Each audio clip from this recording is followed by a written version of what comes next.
All right, good morning, everybody. Hot rods pulling into the lanes. We're getting ready for first round of eliminations. We're glad you could be here for the final day of the Holly National Hot Rod Reunion. It's been a great weekend. Weather's been holding off, kind of mild for the time. The rain has passed us by. We got a little bit of cloud cover to hold down some of the temperature, keep you a little cool.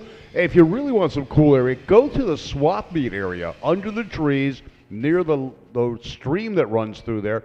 It's nice and cool. It's kind of water-cooled area. It's cool. Check out some of the vintage parts there. Don't forget the manufacturer's Midway. Stop at the Holly booth. You got to go there. If you guys need some T-shirts, I mean, you're getting some of them a little worn out now, guys. It's time to get some new ones. Holly's got a special deal, $10 a piece for Holly official T-shirts for all their manufactured products. Check it out right behind the Simon Tower here, and you can get a great deal on T-shirts from Holly. Also, if you haven't already been to the reunion booth, get your official T-shirt. You know, the sunburn you're going to get this weekend is not going to be proof that you were here. Get the official NHRA Holly National Hot Rod Reunion shirt. Prove that you were here. Guys, you may need it for an alibi when you get home tonight. So get the official shirts. Get your souvenirs. Head on over to the reunion booth. They've got the programs, too, with all the information about our honorees this weekend.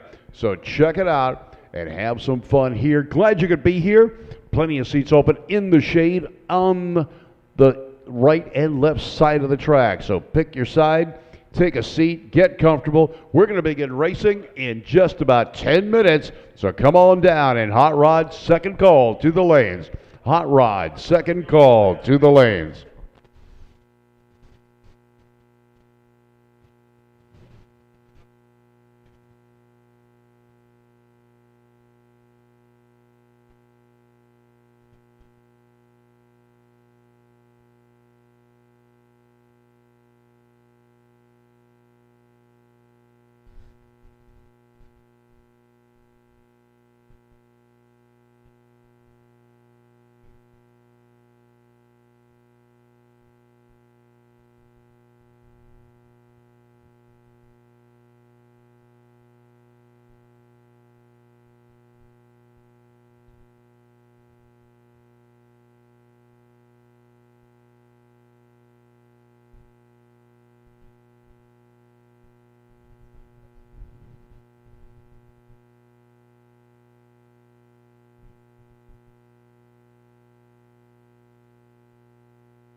All right, coming around the corner, pulling to the head of staging. It's Hot Rod as we get ready for the first round of eliminations on the final day of Bowling Green.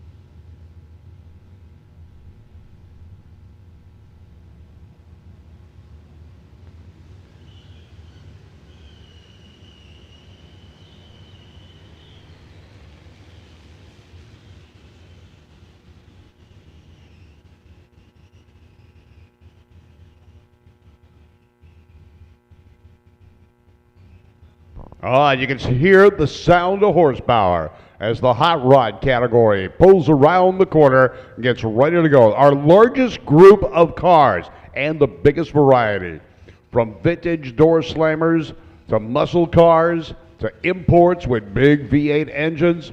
It is truly the innovators class for the group.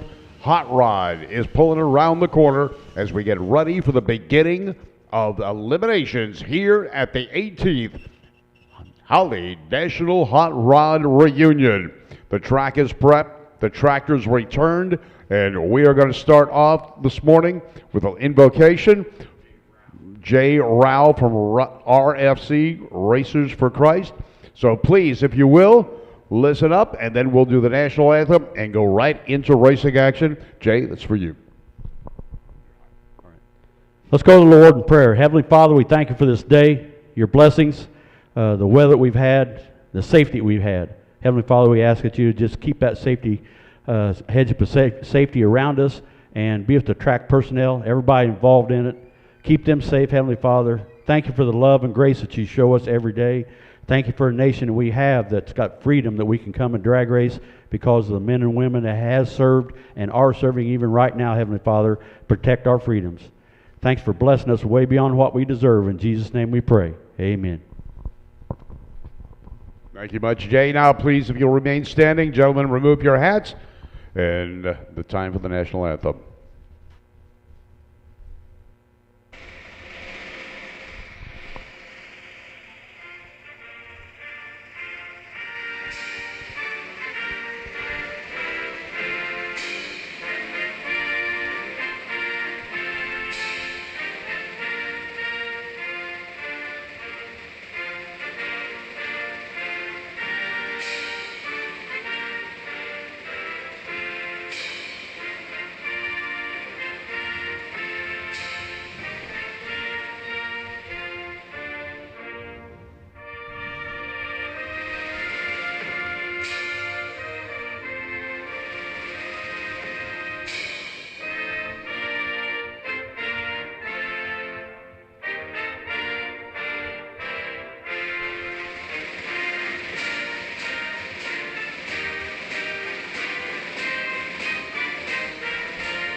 Ladies and gentlemen, start your engine, please, as we get ready to begin the first round of eliminations here at the Bowling Green Beach Bend Raceway for the Holly National Hot Rod Reunion.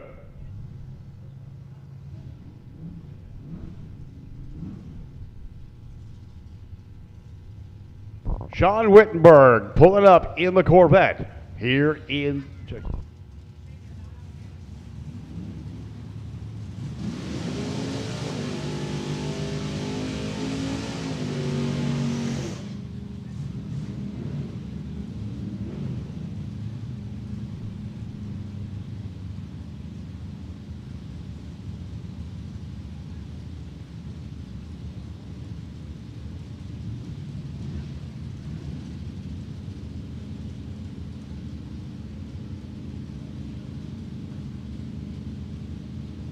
All right, Sean Wittenberg and Nathan Spinks getting ready to go.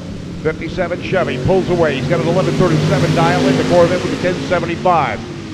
Headed down track, Corvette closing in on the Tri-5 Chevrolet, getting closer. Can he run the number? He runs under 10:71. Breakout for Sean Wittenberg. Win goes to Nathan Spakes, a 41 on a 37 dial. The Happy Hudson of Johnny Blaylock Sr. Commerce, Georgia, 49 Hudson, 1066 dial in. Kerry getting ready out of Hodgeville, Kentucky, 1380 dial in with the Super B. 500 cubic inches worth of Mopar power, and the Hudson's going to be chasing that Dodge down. Excellent reaction times, and they're headed down the track. The Dodge is out in front, but look at the closing speed of that Hudson. Hudson moving up tight and right there in time. Double breakout, 1062 to a 1376. Just a slight breakout, and the Hudson going on to the next round. Temperatures are cooler. Speeds are getting quicker. Guys going to adjust their ETs as they get ready to go. Dennis Locker out of Owensboro, Kentucky in the Chevelle in the right lane, the Jeggies lane. Mark Kobeck in a Chevelle from Millbury, Ohio in the Budweiser lane. 926 dial in over in the left lane, 1207. Right lane's going to leave first. Big head start, almost 3 seconds. Patience is what works, and an excellent light as they head down track. Passenger car closing rapidly and gets there in time. 934 to another breakout, 1204 for Locker. So Kobeck going on to another round. Don Oglesby Jr. out of Frankton, Indiana, 1245 dial into the 48 Ford. Chris Cowles out of Bowling Green with a 1090 or 1198 dial in, 1198. Almost a second head start for Oglesby. The 48 Ford will leave the line first. The Nova will try to chase him down. Hot rod against muscle car. Oh, anticipation gets the better of Chris Cowles. Red lights by 16 thousandths of a second, and it's going to be Oglesby getting the win on a gimme. Insult to injury, Cole's not only red lights, but he breaks out as well. Next up, Joe McGee out of East Alton, Illinois, 69 Chevelle in the Jegs lane, dials 1188. Johnny Brett out of Bowling Green, a 1210 dial in. Not too much difference between their dial-ins, and you're going to see them leaving almost at the same time. Watch them closely because reaction time is going to be playing a big part in today's racing. Oh, left lane is gone. Right lane sitting there at the green light.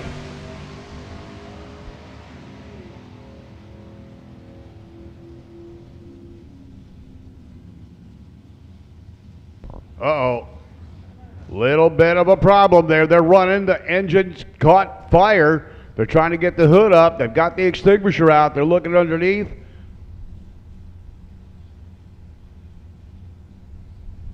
Tough break for the racer. Mechanical problems of the first round right before he's supposed to leave. Hood's down, fire's out.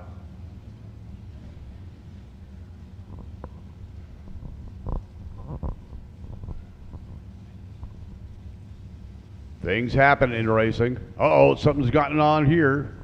Car in the water box calling for his crew to come over. All right, fire out, car runs back, starts back up again, but tough break. First round to go out that way.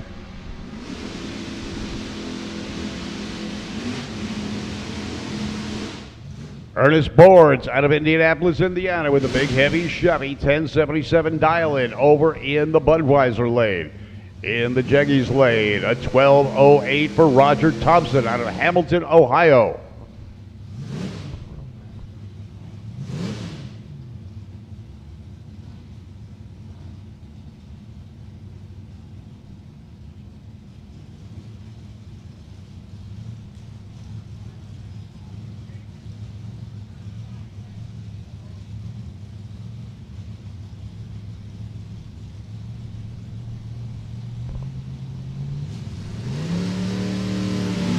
Roger Thompson pulls away. Ford chasing. The big Chevy going after the Anglia. Ford in front, Chevy closing, getting tight at the stripe. It's the Chevy 1086 out of 77 to a 1210 out of 1208. Comet here in the right lane. Johnny Matthews out of Pleasantville, Tennessee. He's dialed at 1156. Larry Bagwell at 1022 dial in. The Gasser Style 55 Chevy doing a burnout that John Force would be happy with. 1022 dial in for the 55 Chevy, the Tri-5. Johnny Matthews with the Comet, the kissing cousin to the Ford Falcon. A little bit higher line vehicle, a little bit different styling than the Falcon that it shared mechanicals with. This one, though, powered by a 351 Ford Cleveland motor. Bagwell out of Huntsville, Alabama with the Tri-5 Chevy. He's got 511 cubic inches worth of big block to power it down the track. A lot of people say unless it's got a straight axle, it's no fun, and this one's got one. Sitting up high, got some big wheelie bars in the back to keep it from coming up too high. 1022 dial in for the Tri-5 Chevy, 1156 for the Comet. Moving up slowly. They're getting themselves staged properly. No rush here. Adrenaline is pumping as these guys get ready and go into first round of eliminations. They've been practicing all week. Light goes green, the Comet's gone. 55 is chasing. Somebody's drilled the tree with an excellent reaction time. Comet out in front. Chevy closing rapidly at the stripe. 11:59 for Johnny Matthews on a 56. He had a 008 reaction time. 10:23 on a 22, but a late start, and that gave the win to the Comet. Jimmy Plunkett out of Coleman, Alabama. 72 Nova dials 1077. Ernest Boards out of Bowling Green, 1060 dial in with a 1967 Camaro. Your number 27 and number 33 qualifiers coming up now. Qualifying means nothing. It's race day that makes the difference. They move up into the beams, pre-stage lights lit, full stage in the left lane, right lane inching forward. He's staged, lights will begin to drop. The stagger comes down, they're gone. Another excellent reaction time for one of those drivers, but will it pay off? Are they going to go too quick? Are they going to slow down? They've seen a bunch of breakouts so far. Good. 1081 on a 77 with a 009 reaction time for Jimmy Plunkett. 1061 on a 60, but a later reaction. Henry J. and the Flying Falcon getting ready to go. Don Schneiderer out of St. Charles, Missouri. Dials 1129 with the Falcon. 1216 dial in for B.J. Cooley in the Henry J. out of Brooklyn, Mississippi. 51 Henry with a 406 Chevy. 408 Ford in the Falcon. One of America's first compact cars in the right lane and one of the more successful cars in the left lane. Ford Falcon produced in the United States through 1970 and a half. It was based on the Torino in last year.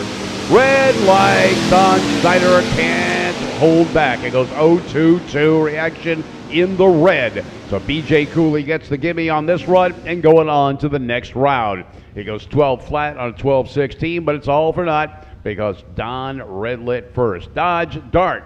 Ron Meredith out of Litchfield, Kentucky. 69 Dart with a 440. Going to try and stick it to the Monte Carlo. 1259 dial in for Brian Beal. Beal will leave the line first. Almost a full second head start. Meredith has to be patient. There he goes, and Meredith is chasing, too patient possibly, as they head down track. Monte Carlo out in front. Dodge Dart trying to stick it to the Monte Carlo, getting closer, but the Monte is moving quick. Is he going to too quick? Yes, he does. He goes 12:57, breakout, 11:73 for Meredith, and he'll go on to another round. Another Falcon over in the Budweiser lane. No, actually, it's a Nova. Sorry. The spog bank of tire smoke blocked my view. Bear Nichols out of Keeble, Kentucky. 65 Nova, 283, he says. Right, on one side maybe. Charlie Jackson out of Greenbrier, Tennessee, the 27 Ford T. 350 Chevrolet powering that T. Goes 1017 against a 1002. So a little bit of a head start, 1500ths of a second for the Nova. It's going to be almost heads up. 1500ths. May not seem like much, but it may be an eternity for the driver waiting, and he can't wait. Charlie Jackson goes red, 060 in the red, a 102 reaction for Bear Nichols. The Chevy going on to another round of racing. And he goes 1003 on a 1002 dial. Tri-5 Chevy and the Chevy Monza. Chuck Deaver out of Clarkson, Kentucky. 55 Chevy dials 1180. Logan Schaefer out of Cleveland, Kentucky. A 1022 dial in. Big head start, over a second for the Tri-5 here in the Jegs lane. Fully staged. Lights come down. Off goes the Tri-5, chasing the Monza. Excellent reaction times for both. Almost negligible difference in the reaction times. It's going to be a race to the stripe. At the finish line, it's tight, but it's an 11:92 for Chuck Deaver to take the win. A 10:21 breakout by 8 thousandths of a second. Wesley Buchanan out of Wycliffe, Kentucky. 13:18 dial in for the Nova. The Malibu Marvin Pole, 13:65 dial in. The big heavy Chevy Malibu will leave the line first. The lightweight Nova is going to chase him down. 13:65 dial in the Jegs lane. 13:18 in the Bud lane. They're gone. Oh, big difference in reaction times, and that's going to play a big part as the Nova has already passed the Malibu. Will he be too quick, or will he realize he's got that big a lead? He takes it 13:32 to a 13:74 on the binders, slowing it down. Good enough for the win. Mike Goodwin out of Jefferson, Georgia, 70 Duster, 340 small block, 949 dial in. Chris Estep out of Benton, Illinois, 1027 dial in with the Pontiac.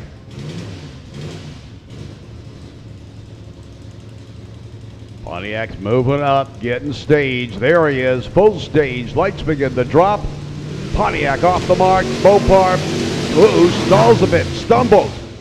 Doesn't get the RPM he needs. He's going slow. And the Pontiac, will he watch the lights? He got 10:36. Good run and takes the win. The Mopar's got a bit of an issue. He's just going to motor on down track. Again, racers, if you know you have broken something, come to a stop on your side of the track, pull to the guardrail as rapidly and safely as you can. Come to a stop, we'll get you off track. If you have broken, don't keep driving down the track. The Mopar is moving, he's moving slowly. Now he's picking up the speed as he goes through the finish line, and he earns slow ET of the day at 36.60. All right, so the Mopar has a problem on the hit. It's always bad when you lose with that, but that is part of racing. Joseph Coy out of Hodgenville, Kentucky, 65 Malibu long roof car, 377 small block.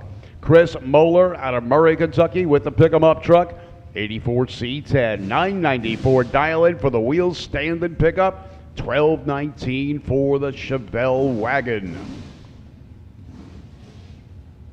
This is the hot rod category. Sound of horsepower waking you up this morning.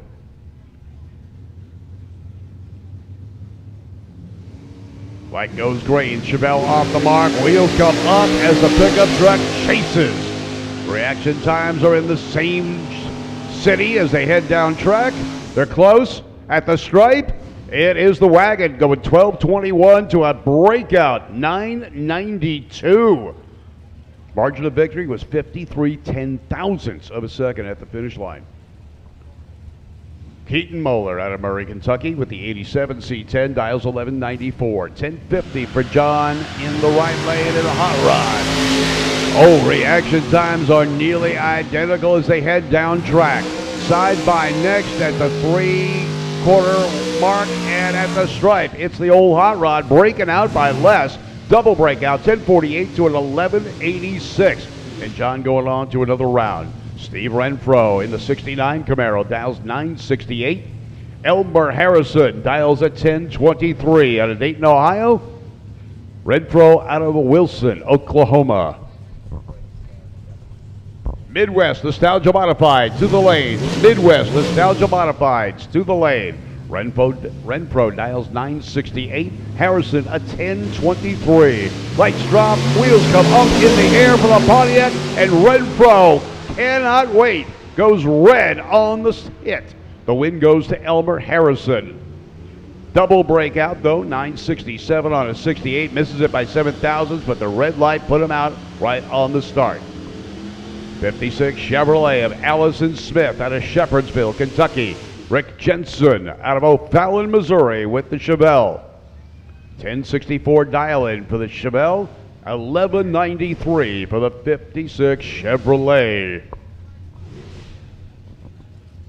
Tri-5 Chevy will leave the line first. The Bel Air taking on the Chevelle. The upright standing 56 Chevy compared to the low and lean, somewhat, Chevelle.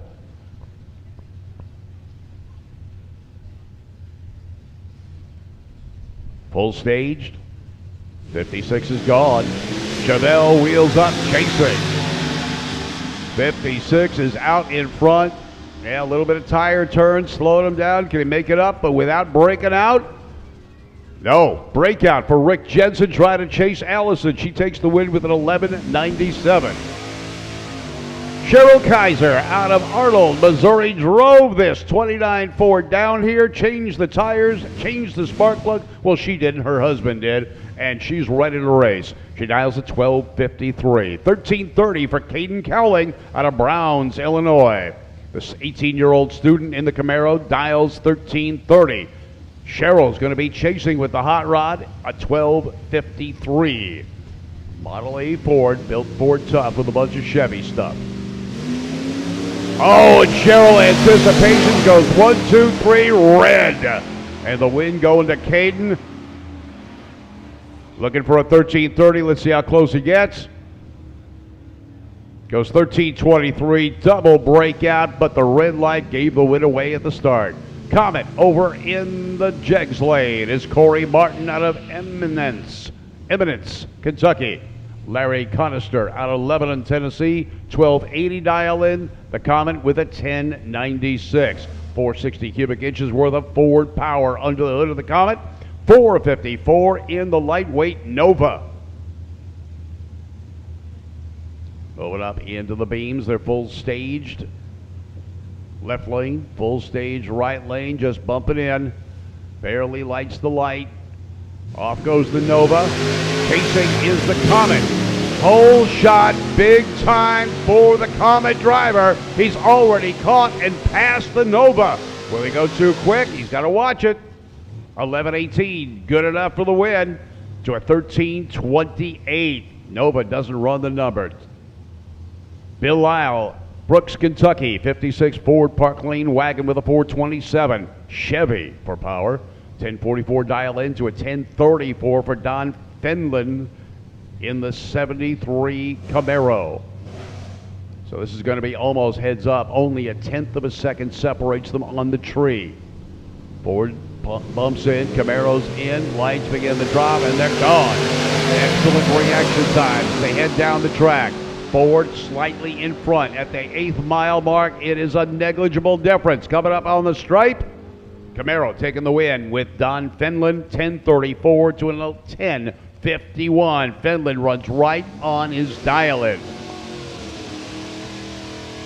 Again, we need Midwest Nostalgia Modifieds. Midwest Nostalgia Modifieds to the lane. Ron Coe out of Grove City, Ohio, getting the bye run.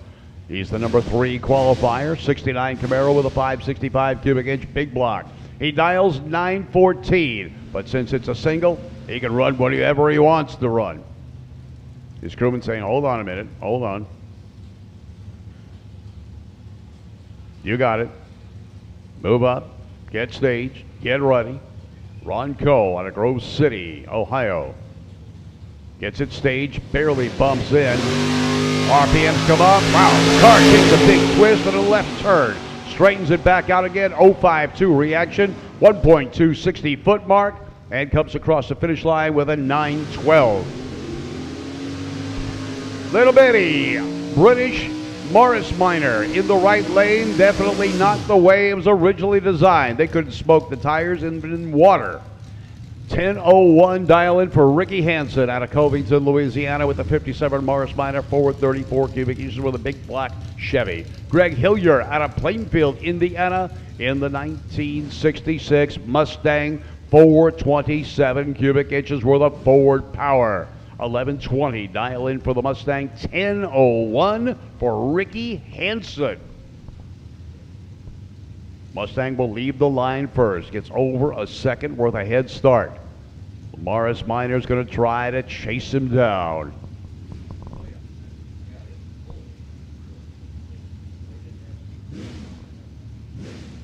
Three-stage light lit for the Mustang. Morris moving up slowly. He's fully staged, goes right in. Mustang staged. Now the lights will drop. The Morris Minor driver, Ricky's got, Patience got a problem for Ricky because Greg Hillier red lights with an 068 red and Hansen going on to another round. He breaks out with a 998, but it's all for naught because Greg Hillier red lit right on the hit. Randy Vaughn out of Murfreesboro, Tennessee, 13 flat dial in for the Nova. He's up against a dragster that can really accelerate off the line. 10:01 dial in for Joey Fay. Almost 3 seconds worth of head start. He's got to watch the taillights on that Nova. Wait. There he goes. Ooh, reaction times are excellent for both drivers. The dragster slowly closing in. He's there. He's right alongside. Is it going to get him?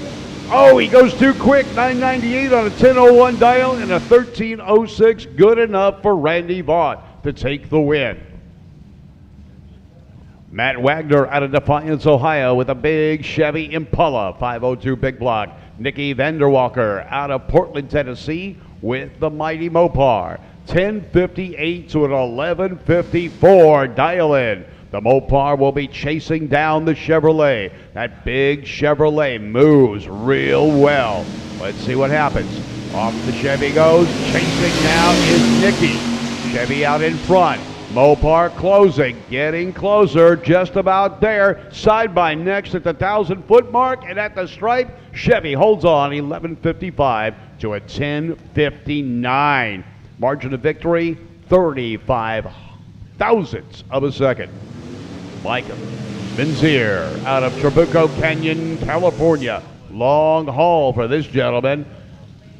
He's dialed 1077 in the dragster. The little Nova dials 913. Dave Dexter out of Crescent City, Illinois. Your number 2 qualifier against your number 32 qualifier. 468 cubic inches worth of big block power in the Nova. 355 cubic inches worth of small block in the dragster. But the dragster weighs less than half of what the Nova does. Oh, and he's late on the light, but he gets a gimme. Dave Dexter red lights by 1,000th of a second. Mazier was late on the light with a 628. He breaks out, but it's all for naught. Dexter red lights by 1,000th of a second. That's a heartbreaker. Brett Fay with a 978 dial in the dragster. Steve Selby out of South Haven, Mississippi with a 1028 dial in the Malibu. Malibu gets the lead by 5 hundredths of a second, 5/10 of a second. Sorry, half a second head start for the Malibu. The dragster got to be patient. It's only 5/10 of a second, but that time will seem like an eternity when you're sitting in the driver's seat. Lights begin to drop. Chevelle gone, dragster gone. Better run than the last one. It's going to be a race to the finish line. He's already caught him. He's passed him at the stripe. Oh, breakout for the Chevelle, 996 to a 982. Brett Fay becomes another winner in this first round of eliminations. Lewis Atwood out of Cloverport, Kentucky, 1028 dial in against Ronnie Kinzer, Bowling Green base Camaro, a 1033. This is almost heads up. Only 5 hundredths of a second separates them on their dial in.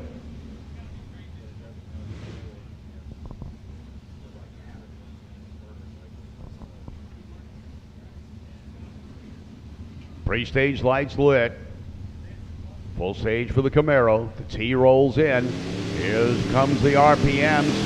Tree almost looks like it came down identical, and someone drilled the tree. We won't tell you which car. Camaro starts to close in on the T. Up at the finish line lights. 1044 to a 1049. Atwood had a 009 reaction time, but couldn't convert it. Caleb Masterson out of Irvington, Kentucky, 1103 dial in with the Chevy S10. Barry Clemens out of Dixon Springs, Tennessee, driving the Ford Fairlane, reminiscent of the old Thunderbolts, except this one's a hardtop. Getting ready to go. Your number 56 against 37 qualifier doesn't mean anything because now it's race time. S10 bumps in. Lights begin to drop. Ford moves away first. Chevy pulls the wheels up. Caleb chasing the Ford. They're side by next at the halfway point. Caleb moving quickly with the Chevy. Goes 11:08 on an 03 to a 12:19 and takes the win. Your number 1 qualifier, Terry Taylor. Indianapolis, Indiana, 85 Cutlass with a Chevy engine was your number 1 qualifier, the fastest car in the group. Ran 874 at 151 miles an hour. He's not babying it on this run. 1.2 60-foot mark. Halfway point of 5.6. Cruises through the finish line lights, 877, 154 miles an hour. And modified, you should be in the lane. Midwest Nostalgia Modified, suit 'em up, get ready.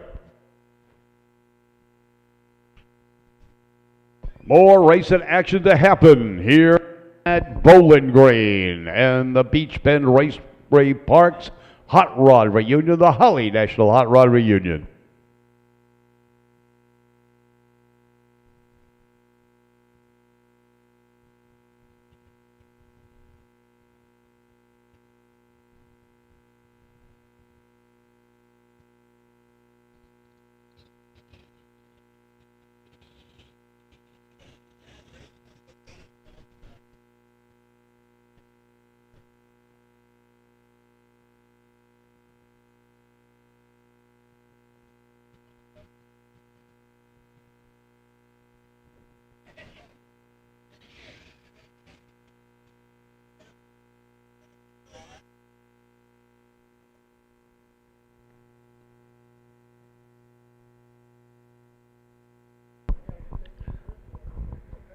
So getting paired up over in the staging lanes right now, it's the Midwest Nostalgia Modifieds.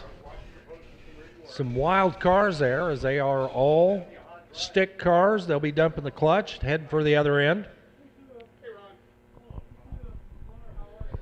They are getting paired and ready to go for first round of eliminations. According to the sheet, looks like we've got about 16 of them. And if they all make their call for first round, it'd be 8 rounds of racing coming up.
And the modified cars rolling to the ready line right now. Dave Layton out there. He'll get them pointed towards the water box and will fireman anger here and cut the field in half. 2 will become 1 here in just a minute or 2.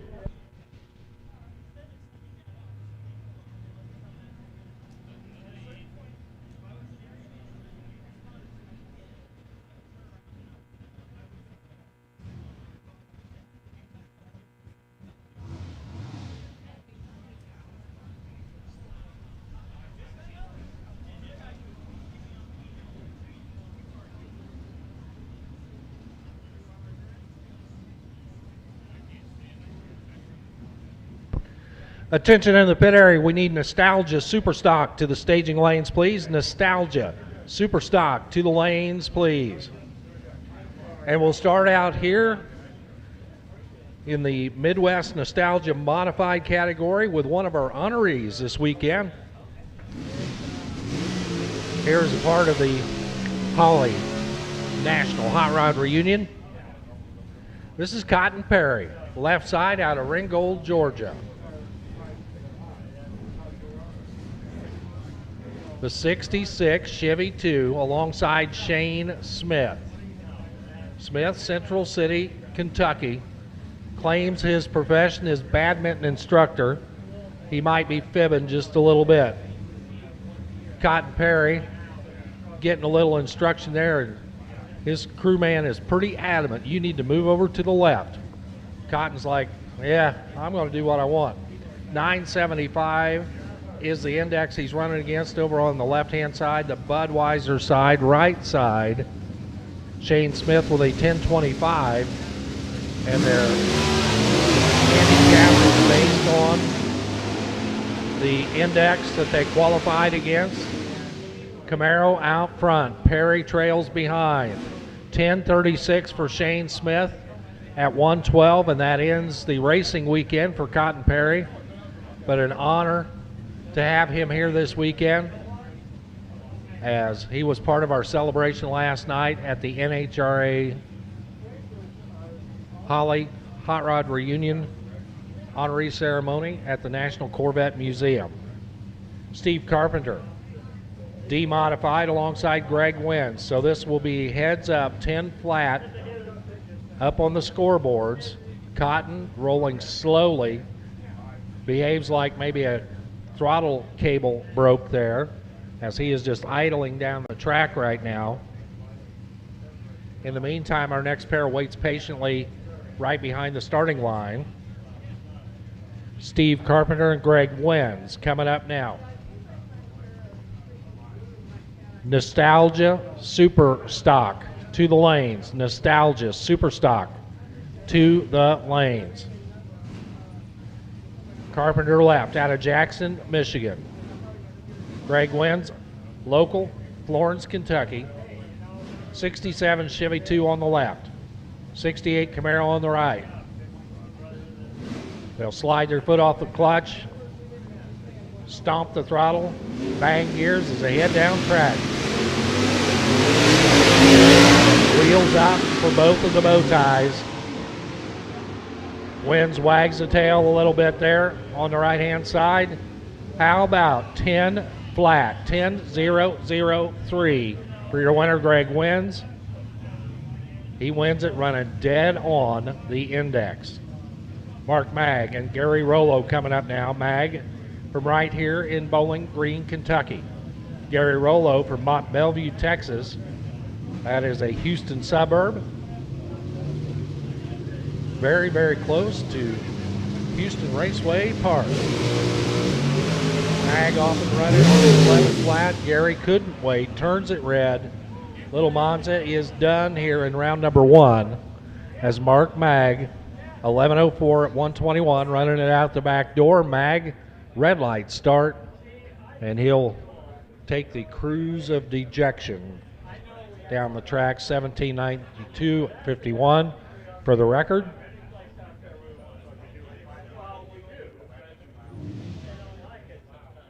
Donnie Beeler and Jeff Cleveland wait patiently now in the water box. They have not started their burnout process yet. Now they're getting a signal to light them up. Again, Nostalgia Superstock. Nostalgia Superstock to the lanes. Beeler out of Elizabethtown, Kentucky, the E-Town runner, taking on Jeff Cleveland's G-modified 65 Chevelle. The Malibu over on the right, taking on the first-gen 67 Camaro. 327 small block left, 427 big block right. They're categorized as G and H. Both of them off and running, wheels up. Gather them up, point them west. See who turns on a win light. It's going to be the Camaro. 11-11 for the win at 110. Cleveland got down there and took too much wind stripe as he goes 1069. That's 6 under on his 1075 index.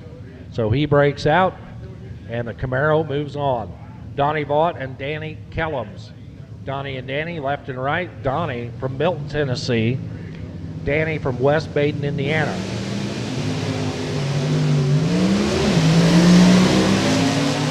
So for Donnie Vaught, tough start right there. Danny Kellums had already passed him before he left, before he drove by the Christmas tree. 10:52 on the win at 103. Donnie Vaught stumble start in a 12:48. Now the yellow Corvette, left side of the track. That is Kyle Renfro from Homer, Michigan. 62 vet, 402 bow tie. Alongside Jack Small. Jack Small from right here in Owensboro, the AAA modified production. Didn't even know there was such a category, but that thing is a high winding 65.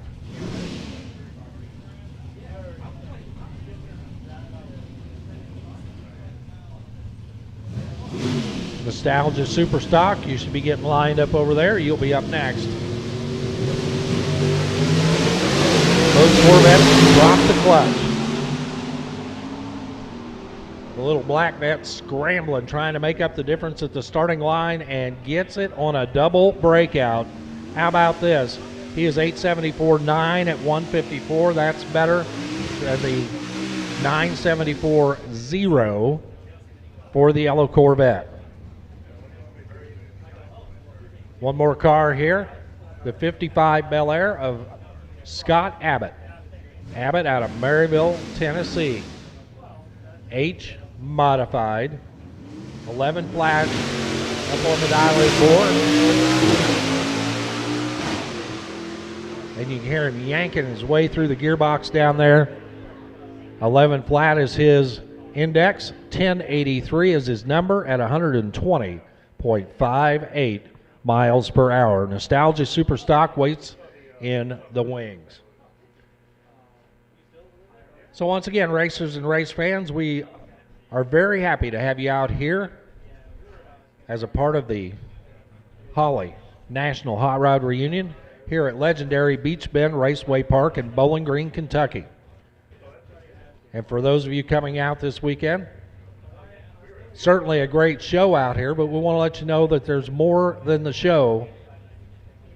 This is part of the fundraising efforts of the NHRA Motorsports Museum. And we'll have some folks up here giving you a little bit more detail about the museum and its mission and such. But this effort is one of the major events that the folks from the museum, Martin Betts, Gretchen Madrigal, Graham Light, all on the grounds, all out here representing the museum.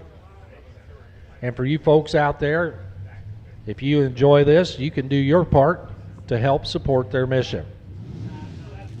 Stop by the big tent here in the oval track behind me in the tower. Have a chat with them over there and see how you can help be a part of it. And if you want to learn more about what goes on with them, go to their website, which is nhramuseum.org. Once again, nhramuseum.org to learn more about their mission and purpose and the facility itself and the great exhibits and the preservation of the history of this great sport.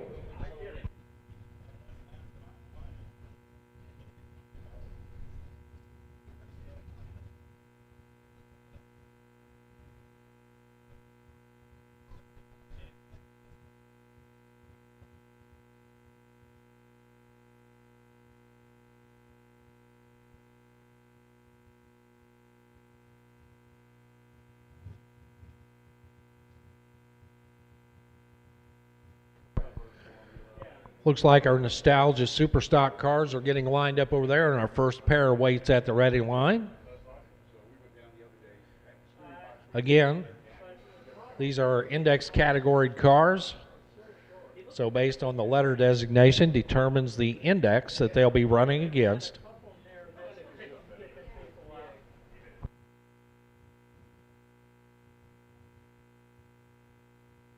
Of course, breakout rules do apply. So just because you get to the other end first, that's part of the story. You have to do it and not run faster than the number that's up on the scoreboard.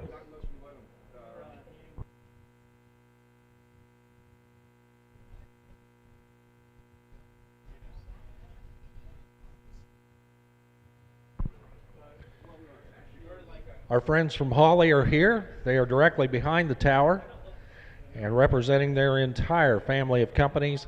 Stop by and see them in the big hall right here and fuel your passion for speed. On the track or on the street, the #1 brand in performance is Hawley, with over 115 years of performance excellence. Whether you're looking for the latest innovations in carburation, fuel injection, or fuel system technology, look no further than Hawley. Hawley carburetors are designed with all the adjustability you'll ever need to get the most out of your engine. If EFI is your speed, we've got you covered with plug-and-play self-tuning EFI systems for Chevrolet, Dodge, and Ford. Hawley's brand new brushless fuel pumps are equally at home on carbureted or fuel-injected applications and are capable of supporting between 2,100 and 4,800 horsepower. Check all of these products out and more on the web at Hawley.com. Hawley, the winningest company in racing history. Now hear the rumble of motors here at the ready line as our nostalgia superstock racers climbing in and getting ready to go. The Mad Torquer will start it out over here. That Buick over here on the left-hand side alongside the Dodge Coronet. Nostalgia Superstock rolling into the water box for round #1.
So as we said, these cars are handicapped based on the category that they're in, and both of these race cars are classified as B Nostalgia Superstock.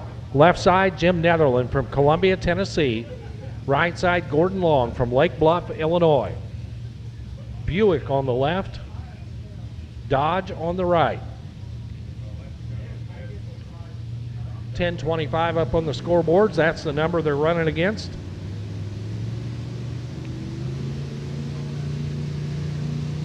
Pre-drops. Little bit of an advantage for one of these drivers as they head for the finish line. The Buick better at the starting line, and they both run dead on the index. 10.25.1 at 120 gets the job done. Netherland takes out a 10.25.8 for Gordon Long. So right out of the box, a great drag race. Barry Kemp The A factory experimental bubble top 62, trying to go 9:25. He'll be chasing down Greg Deaton, who'll get a 1 second head start, 10:25. The index over here on the right for the runner out of Marion, Illinois. Neither one of them will get into the Reaction Time Hall of Fame with that. Wind light turns on for Barry Camp, 9:31 on his 25 index at 1:28, 10:20, 5 under on the 10:25.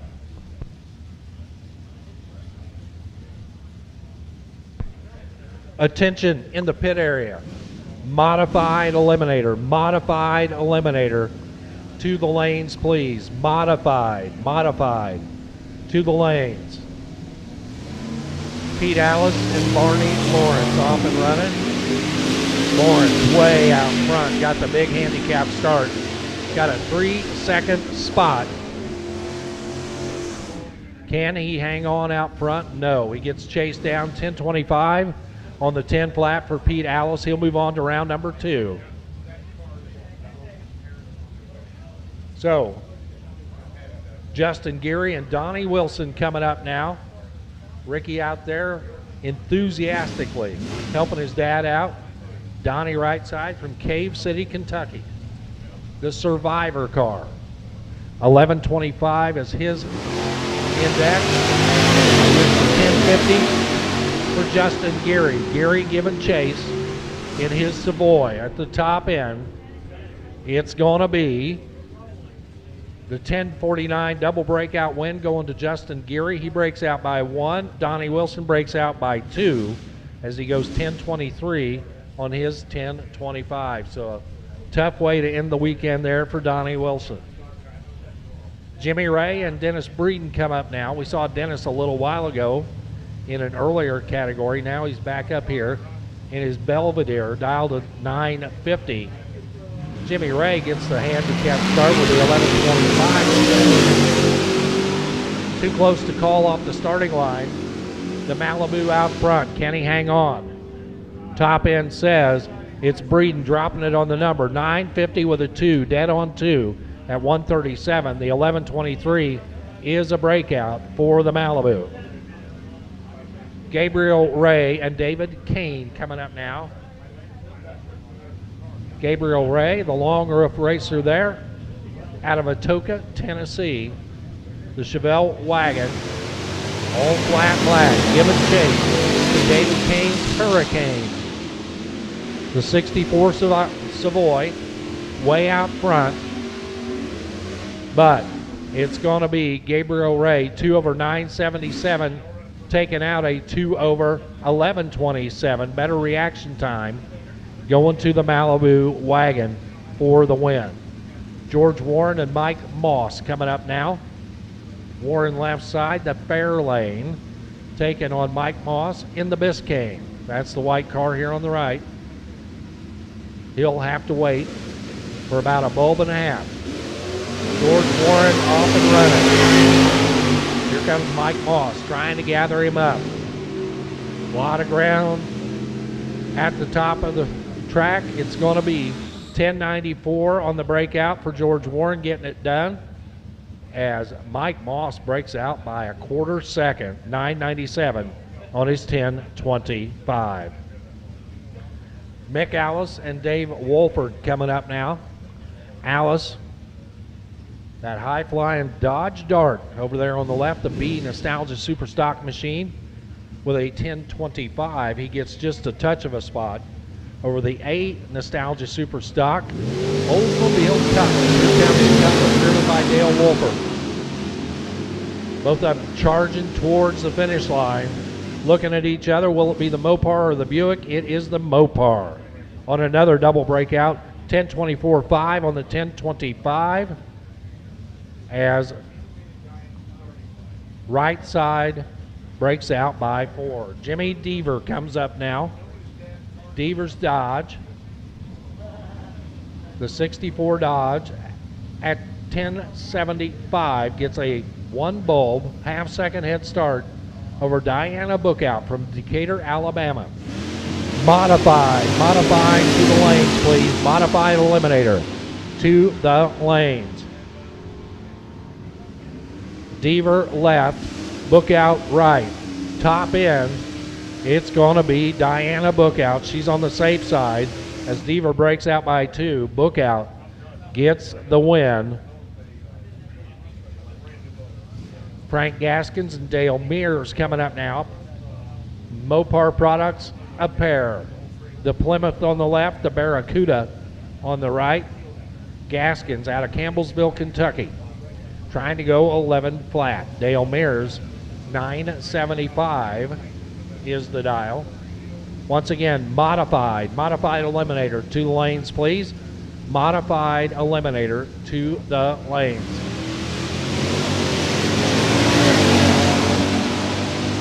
One's good, the other one's better as they leave the starting line.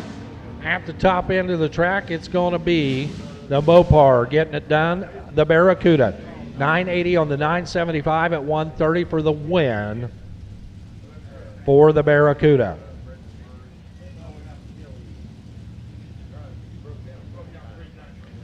Jimmy Gower and Dwayne Beverly coming up now. Gower out of Litchfield, Kentucky. The Buick Special. And Dwayne Beverly coming at you now. Another Barracuda. Right side. Gower out front. Here comes the Barracuda. Trying to gather him up at the top end of the track. And it's going to be Gower hanging on for the win. 1182 at 108 for Dwayne Beverly. 1097 off pace on his 1050 dial. Glenn Willett at Fancy Farm, Kentucky. B, Nostalgia Superstock, 1025 dialed Savoy. Left side, Ronald Tiller right from Lebanon, Tennessee in the Coronet. He's trying to go 950.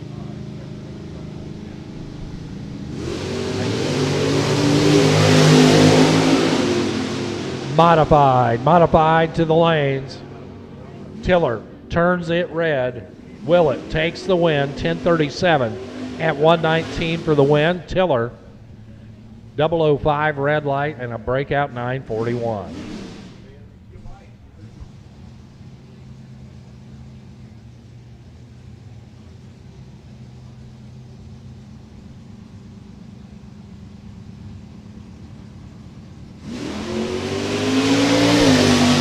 So Danny Whitford will take the single, competition single, as Larry Despain cannot make the call. 972 at 137 for Whitford. Couple more Nostalgia Superstocks rolling up here. I'm sorry, these are the modified cars. And we roll right into the first pair of modifieds, and Bob Beck rolls right back into the announcer chair to tell you all about it. Thanks, Warren. All right, we're into modifieds now. Randy Mag out of Cloverdale, Ohio in the Nasty Nova. He's going to be hitting the 1050. This is B modified. Coming up, Shane Lyle out of Taylorsville, Kentucky. 55 Chevy with a 60s style paddle painting on the side. Look, or 70s actually, looking cool. They're both looking for the elusive 1050 as they pull up to the starting line.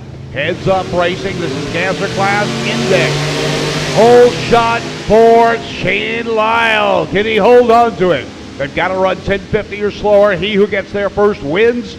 At the stripe, it is Lyle with a 1071 to a quicker 1058, but he drilled the tree on him and took the win. Clyde Dunphy out of Pleasant Plains, Illinois, driving the Mustang. The unusual car, the AMC Rambler American 401 cubic inch big block, Ken Kunikin with a 1050 index, getting ready to go. Mustang against Rambler. I'll tell you what, I love these Rambler Americans. And he moves off the line. Good reaction times. The Rambler chasing now at the 60-foot mark. Mustang launched better and is out in front. Coming up on the stripe, Rambler taking the win. The Mustang breaks out, going too quick. 1047 to a 1058, and Ken goes on to the next round. Tim Weinzapple, yes, in the 55 Chevy Tri-5, and another Rambler. I want you guys to come up here and pronounce his name. He's got every letter of the alphabet in his name. Randy Bennett from Stockbridge, Georgia, 11 flat to dial in to an 1150. And Randy gets the gimme as Tim goes through the lights with a red start. I don't have to pronounce it again. He breaks out with its 11:26 to an 11:16. Randy going on to the next round. Chevelle and Plymouth getting ready to go. Scott Taylor out of Cincinnati, Ohio. 66 Plymouth with a 440 Mopar power plant. Neil Poole out of Rochester, Kentucky. 1250 dial in for both of these cars. They're both F modifieds. 70 Malibu. He says he's got a small block 350 in it, running a strong 1250. I can imagine that. I used to run a Super X car with a 350, and we were able to run 1250s with that. This should be no problem. The air is good. The track is sticky. Taylor in the Mopar. Poole in the Chevrolet. Both cars staged. They're looking for the elusive 1250. F modifieds off the mark. Reaction times are not even close as they head down track. Not going to tell you who's got it, but you saw who left the line first, and that's going to be a big difference. Is he going to go too quick, though? That's the problem. They both go too quick. Double breakout, but Scott Taylor breaks out by 1,000th of a second and takes the win. Wade Owens with the 10 flat dial in, A modified in the long Route 57 Chevy. John Kane in the 56 Chevy, 210. 358 small block, 283 he says in the wagon. Right, watch him put it up on the back bumper. 10-second dial in or index for Wade Owens in the wagon, 1250. 2 seconds plus head start. And Wade was patient, pulls the front wheels up in the air, heads down track. He's trying to close in. He's still got a big gap. He's coming on strong, but is John going to be too quick? No, John goes right on the number, just off by 100th of a second. 12:51 to a 10:08. Greg O'Quinn out of Tupelo, Mississippi in the Henry J. Mike Welfel out of Goodlesville, Tennessee. 66 Nova, 327. They're both dialed 11. It's an 11 index. C modified here. Love those Henry J's. One of the first U.S.-built compact cars. Didn't go over well. Built from 1951 through 1954. Light goes green. They hammer the throttles and off they go. O'Quinn out in front with that little Henry J. Nova not picking up the pace. The Henry J is running away. Coming up on the stripe. He's too quick. He doesn't look back, and he breaks out. Mike Welfel gets a gimme on this one. Goes 14:78. Couldn't run the number, but it was all right because the competition didn't look in his mirror. Billy Moffitt out of Clinton, Tennessee. 11 flat dial in for the Nova. In the mighty Mopar, it's Tony Miles out of Tippersville, Mississippi. 70 Duster, 318, he says. He's dialed 10 flat. Billy Moffitt at 11 flat. 1 second separates them on the starting line. Chevy leads the line. Chasing with the wheels in the air. Excellent reaction times for both. Mopar closing, but very slowly coming up. He's there. Can he win? He does. 10:16 on a 10 flat to an 11:22. Margin of victory a mere 800ths of a second. Randy French out of Coleman, Alabama. 69 Camaro, 10 flat dial in. Tim Boggs out of Fayetteville, Ohio, 67 Nova, 11-second dial.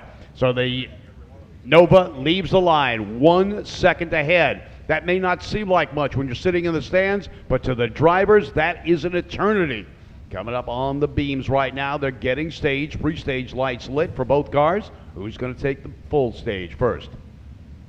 Almost like a Pro Stock burn down here. All right, they're staged. Here we go. Nostalgia Pro Stock to the lanes. Nostalgia Pro Stock to the lanes. Out in front is Tim Boggs, but Randy French drilled the tree. Can he convert it to a win? He does. A 10-11 on a 10 flat to a breakout. 10-94. Dennis White out of Bardstown, Kentucky. Jake Bowerman from Rockport, Indiana. The Vega dials an 11. Dennis White in the Ford goes 11. So you're going to see the 64 Fairlane leave the line first, and Jake Browerman will be chasing the 36-year-old teacher in the Vega. Chevy Vega was the answer to Ford Pinto. I don't know they were looking at the same question. Ford leaves, Chevy chasing. Good reaction times for both. 60-foot marks, nearly identical. At the 8th mile mark, the Chevy is moving quickly. Coming up on the finish line, Lizzie gets him double breakout. 9.99 for Jake. He breaks out by 8 thousandths of a second. He was closer to the number. Long roof racer over in the left lane. Shea Smith out of Louisville, Kentucky. 57 Chevrolet. He's an engineer. What train? I don't know. But anyway, Steve Jordan out of Huntsville, Indiana with the mighty Mopar. 11 flat is the index for both of these cars. It'll be a heads-up race. Watch the starting line. You'll see who gets the better reaction. Watch closely. They're supposed to leave side by side. But reaction times make the difference. If you leave after it's turned green, you're already late. Wheels up, and look at the difference in the reaction time. 8/10 of a second. That is an eternity unless the Chevy breaks out. The Mopar doesn't stand a chance. Slowing down, good for the win. 11.64 to an 11.01. Steve Jordan has an excellent run, except for that late leave, and that cost him the race. Dustin Beal with the 1050 index out of Uniontown, Ohio with the Nova. The old school Chevrolet, Al Markham out of Cincinnati, Ohio. 36 Chevy with a 396 big block. Dustin Beal, 1050 index with the Uniontown, Ohio-based Nova. Chevy Nova was first introduced in 1962, had their first body change in 1966. This is the 1968 and later model. That was the third completely different Nova that came out. The second one was just a rebody from 66 to 67. The 68 was a totally revamped car, and it became even more popular. White's big in the drop, off goes to 36. Chevy chasing is Beal. Big difference in reaction times. Beal's got the horsepower advantage. Can he use it without breaking out? Coming up on the stripe, breakout. Beal too quick, a 47 on a 50, 11.06 on an 11. Good win for the old school Chevrolet. Flying Falcon and the Malibu. Wayne Hardy out of Taylor, Mississippi. 66 Chevy, 468 big block. Kenny Brocker out of Cincinnati, Ohio. Flying Falcon, 65 model, 331 cubic inch small block. 1250 index for Kenny. 10 flat for Wayne Hardy. That's almost 3 seconds worth of wait time. He wasn't patient. Impatience got the better of him. He goes 216 red. Kenny Brocker gets the gimme and the win. The Falcon goes through the lights, 12:41. He breaks out. He doesn't care. He got the win light already. Next, we got the long roof racer, Nova Wagon, taking on the Camaro. Ryan Hanlon out of St. Louis, Missouri. 67 Chevrolet, 1050 index. David Lang out of Colliersville, Tennessee. 67 Camaro with an 11 flat index. The Camaros were introduced late 1966 as the final charge against the Mustangs. Mustang introduced early. Chevy was late in the game and finally came out with the Camaro in 1966 as the 67 model, and this is an example of what they were. Camaro leaps off the line first. Ryan Hanlon with the Nova chasing. Hanlon has already caught the Camaro before the 8th mile mark. Coming up on the finish line lights, it's tight, and it's Hanlon taking a 10.68 victory to an 11.24 losing effort. Margin of victory, 0.15 of a second. John Meinalt out of DeLand, Florida. We've got people from all over the country here, from both coasts, coming to Bowling Green for the Hot Rod Reunion. Bill Kuber out of Mount Vernon, Indiana. 61 Pontiac Tempest, taking on John's Camaro, 1150 index for both cars.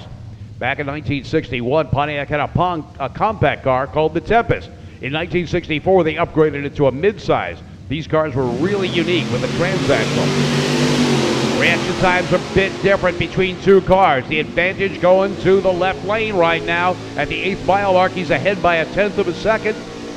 And he gets the win. 11.56 on a 50 to an 11.53. The margin of victory, 48 thousandths of a second. Nova and Camaro up next. Bryce Lawrence out of Boaz, Kentucky. 67 Chevy 2 with a 377 small block. Greg Carta out of Franklin, Kentucky, the law enforcement officer with a 67 Camaro with a 454. A 1050 index for both cars.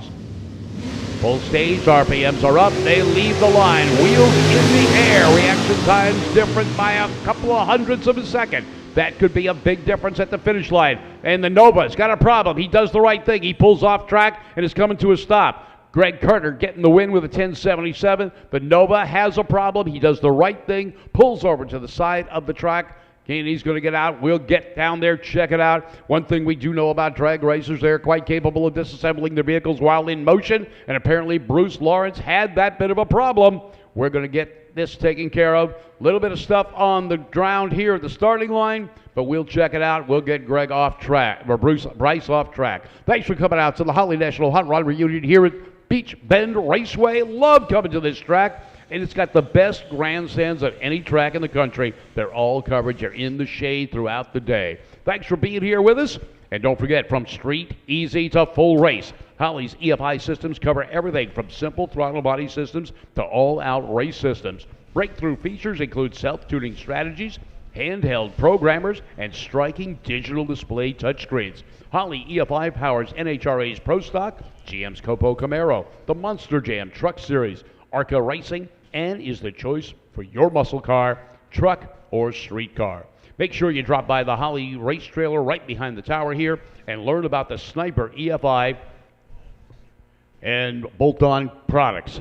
NOS Pro Stock Exhibition Lanes. NOS Pro Stock Exhibition Lanes. Come on down.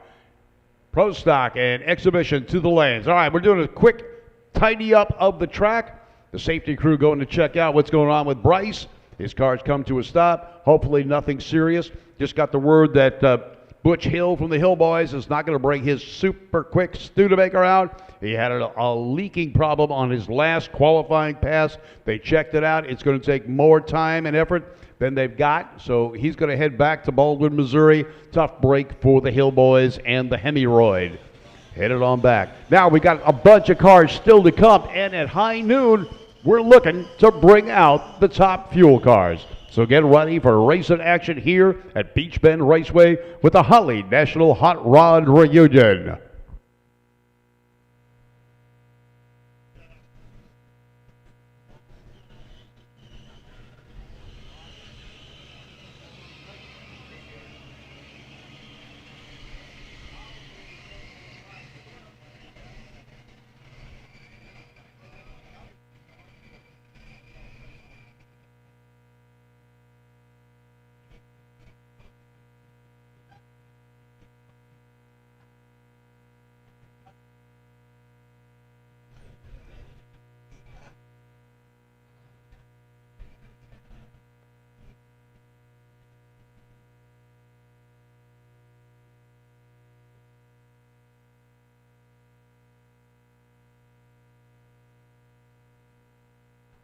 Nostalgia Pro Stock Exhibition, second call to the lanes. Nostalgia Pro Stock and Exhibition to the lanes. Gas, attention in the pits. Gas, A and B only. Gas, A and B only. Again, Exhibition and Nostalgia Pro Stock and gas, A and B categories only. To the lanes, please.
All right, more racing action going to be happening here. You can see the track is clear. Safety crew has pulled up. We're ready to move on with more cars, more racing.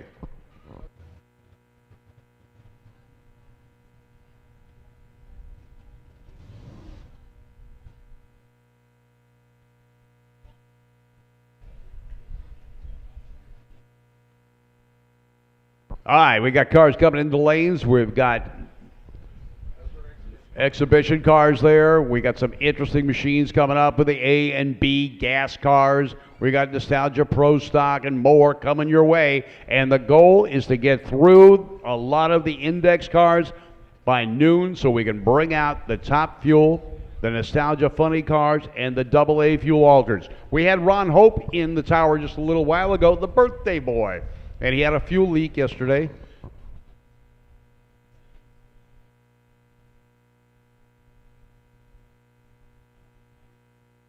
So Ron Hope's told us they found the fuel leak, they fixed it, he's ready to go. He is going to go side by next against his son.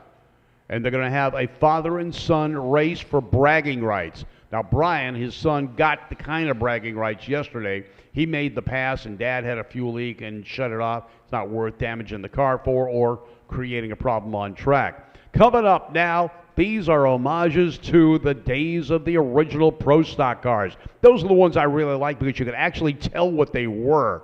You didn't need stickers on the car to tell it's a Ford or a Chevrolet. These were actual race cars. Now these are reproductions, homages to the cars that really set the stage for what Pro Stock is today.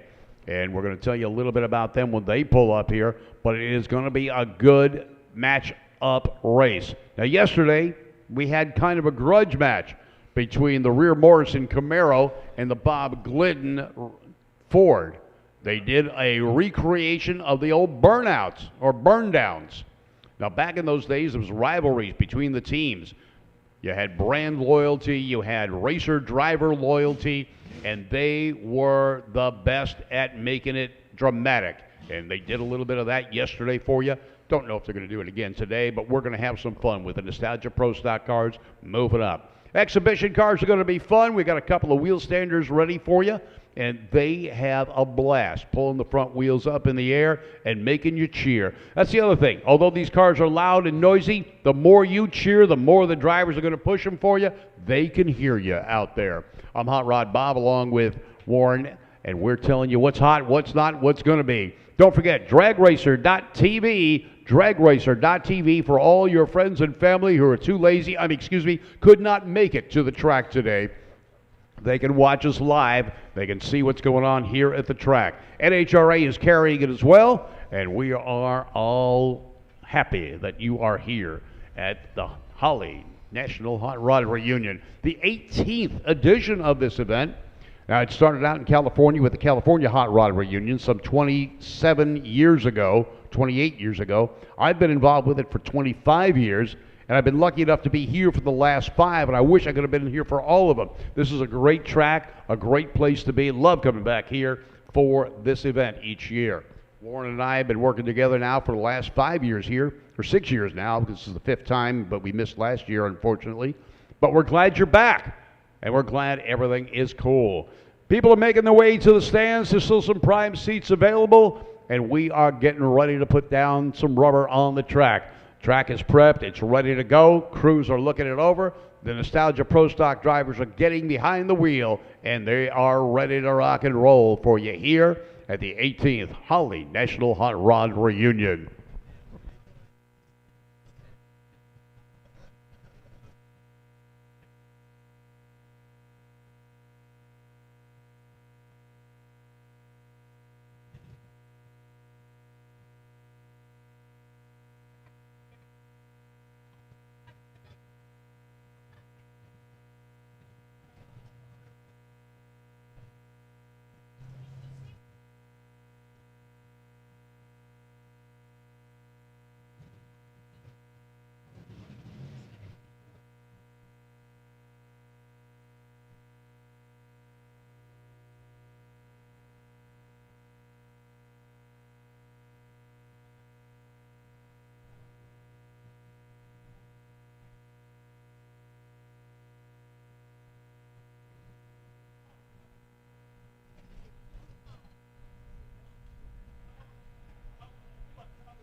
All right, Nostalgia Pro Stock coming up here now.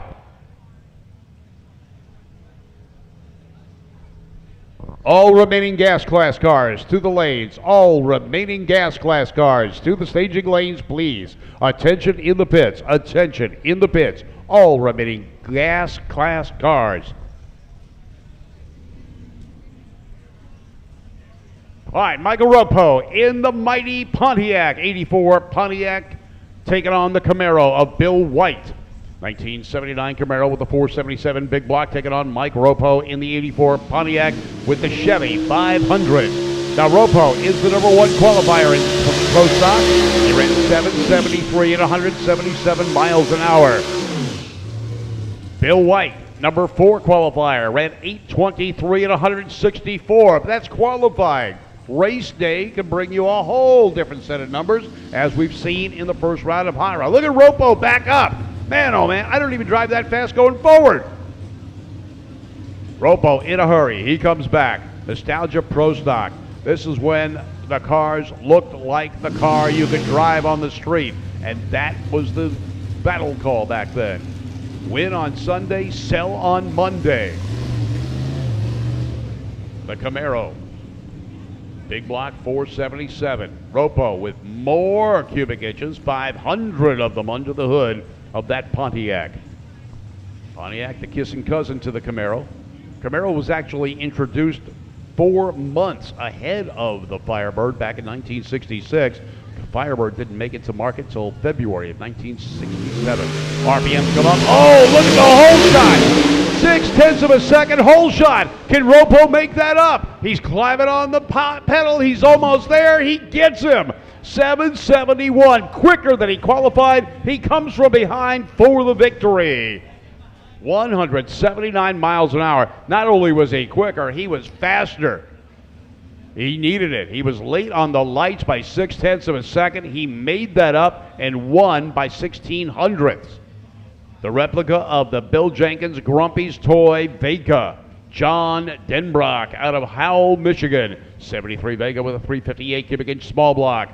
Got to remember, back in those days, Bill Jenkins, when he raced, small block Chevys up against the big block cars. The Glidden homage car, Mike Ruth out of Trevor, Wisconsin. 79 Ford Fairmont, 500 cubic inches worth of big block Ford power, taking on 358 cubic inches worth of small block Ford power. Ruth was the number 3 qualifier at 810, 163 miles an hour. Denbrock was the number 6 qualifier with an 883 at 154 miles an hour.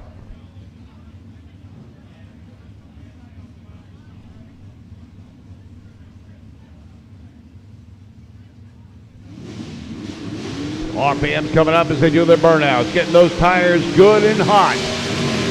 Oh yeah!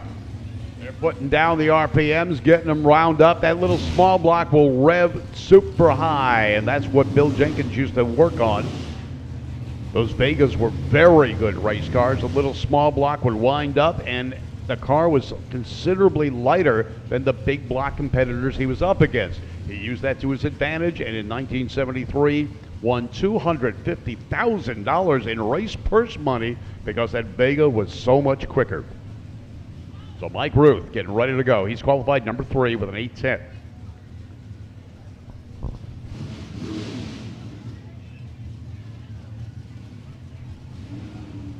.883 is what Denbrock ran. He was the number 6 qualifier up against the number 3. We could see an upset here. The little Vega will launch a lot harder. It weighs a whole bunch less. The Fairmonts were based on the Mustang chassis, the Fox body, back in 1979.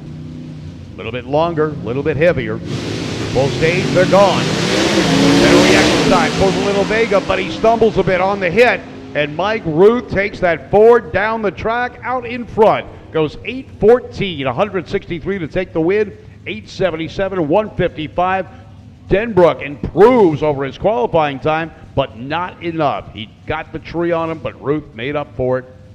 Here comes the rear Morrison homage car in the right lane. And the AC Delco car, the Firebird, over in the Budweiser lane. Jeff Catron from Warrentown, Missouri, 1684 Firebird with a Chevy 500. Now, the Chevy is because back in those days, Generous Motors had corporate engines.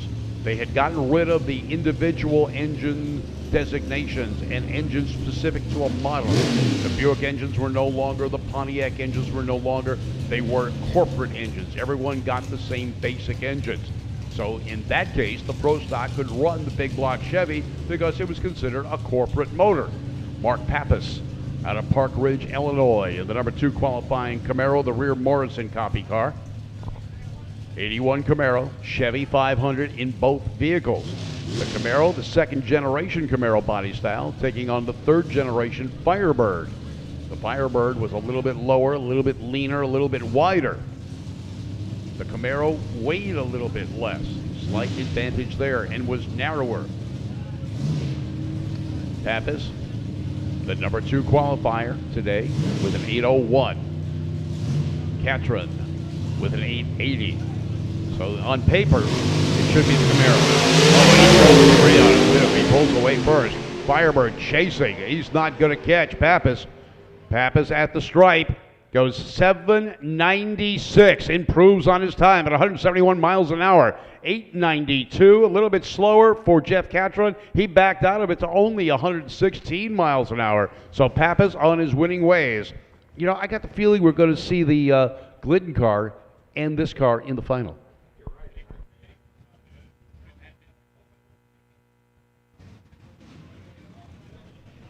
All right, we hear that might be the first time that car's gone in the 7s. All right, we got some gassers coming out this way, exhibition type gasser. This is a Ford Anglia, an economy car out of Great Britain with American hot rod ingenuity.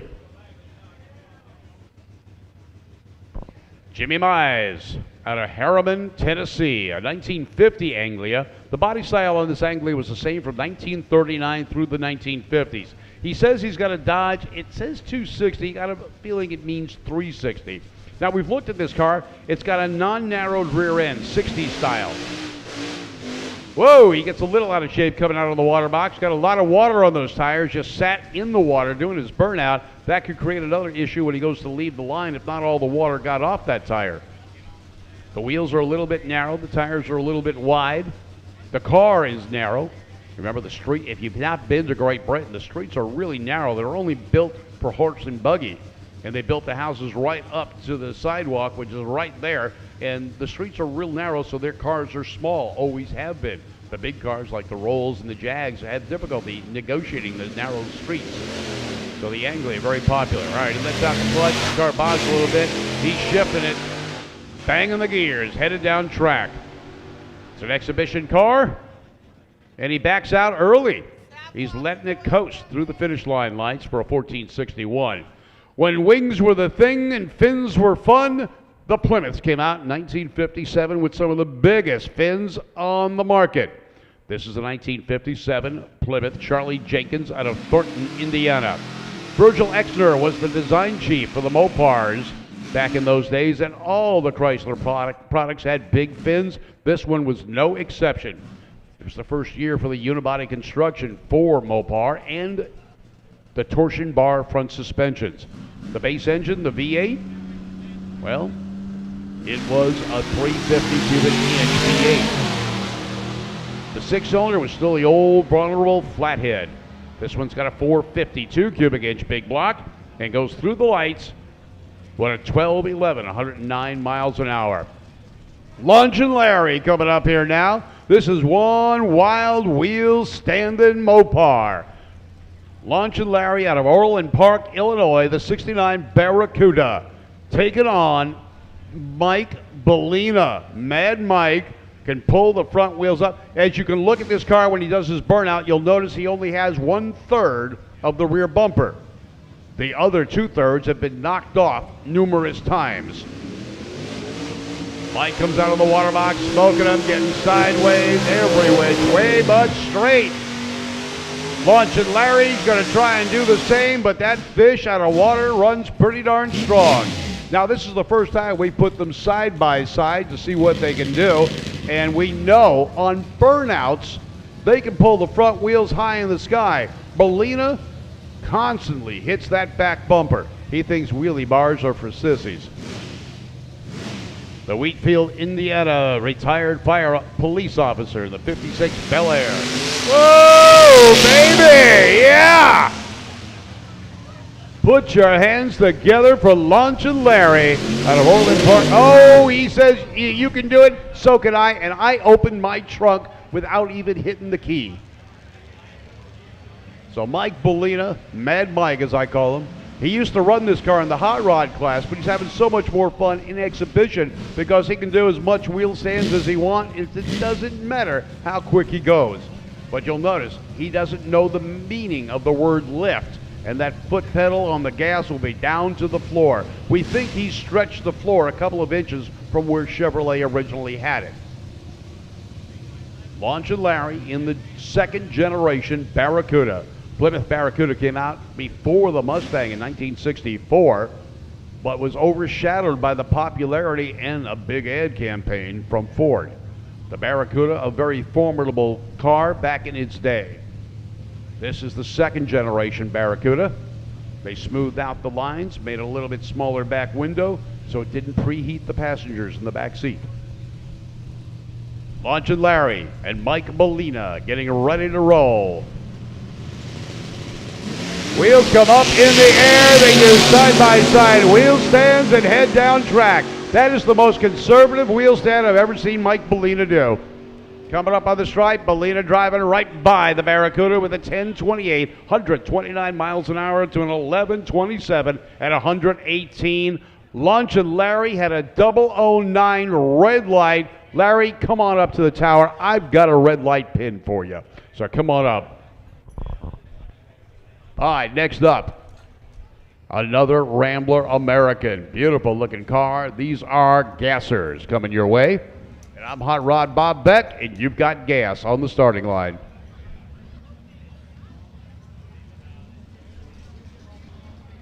Donnie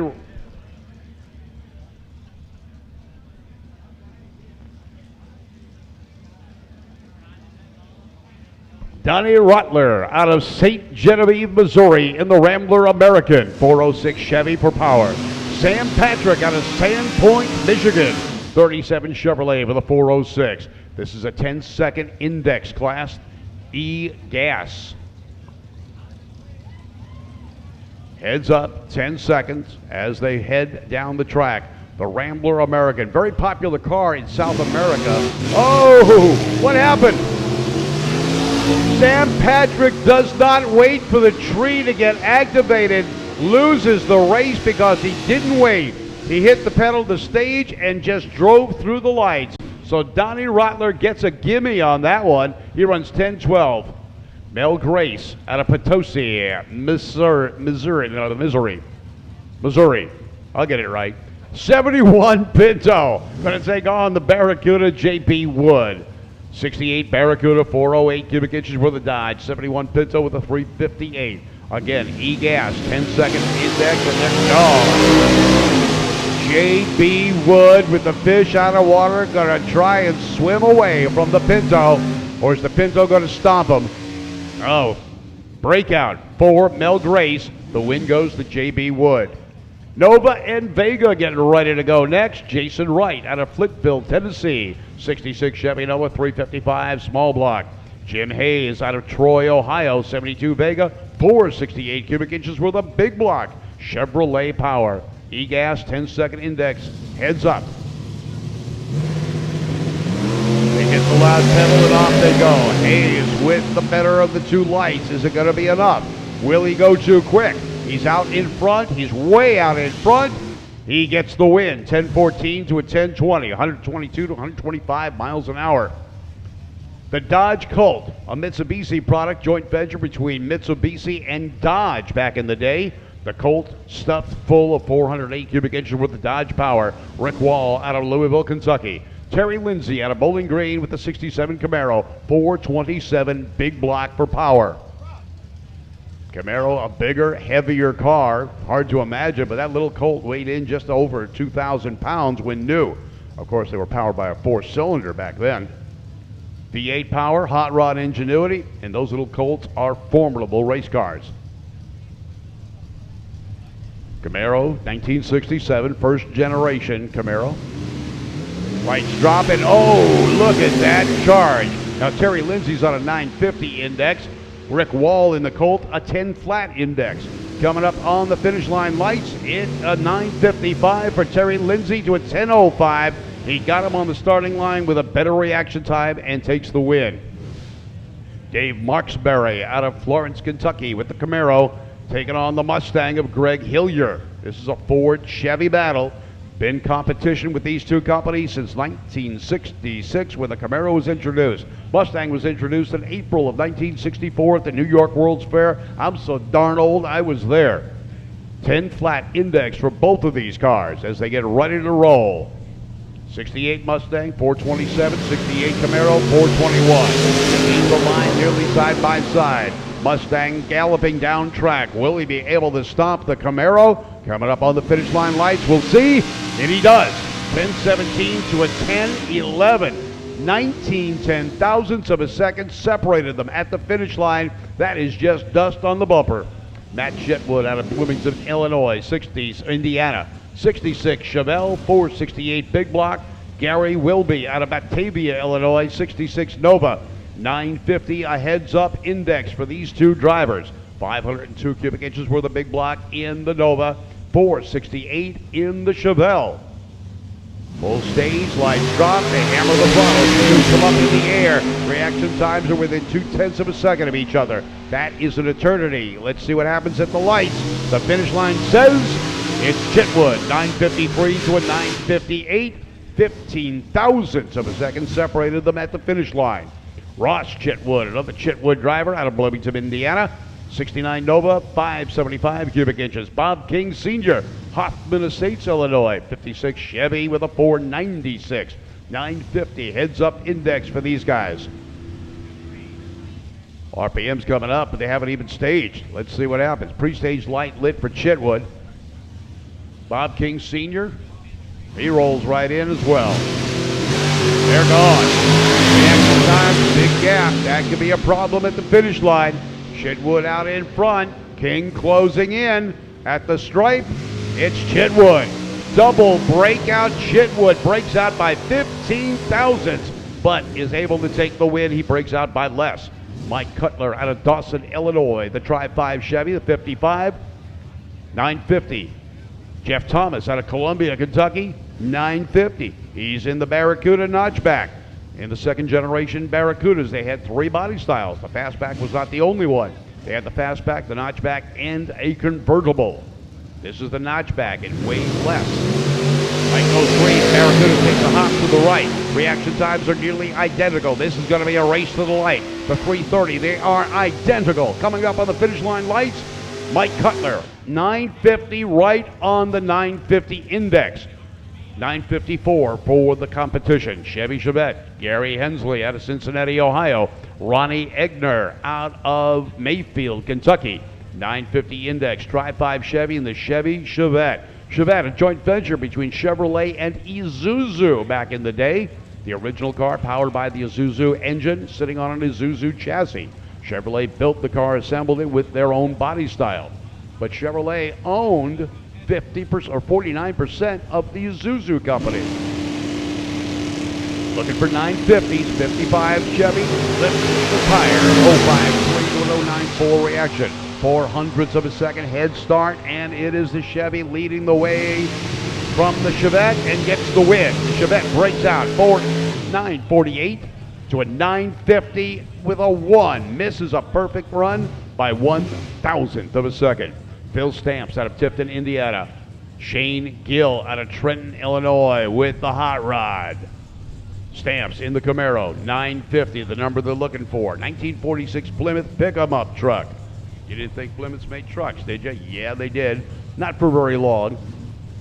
72 Camaro with a 468 big block, unknown in quantity Mopar motor in the Plymouth. They leave the line side by side. Coming up on the finish line, it's a slight edge for the Chevy, but not enough. 968 to a 972. Margin of victory, 86 ten-thousandths of a second. Sal Petrulis out of Howell, Michigan with the Dodge Colt. One of two running here today.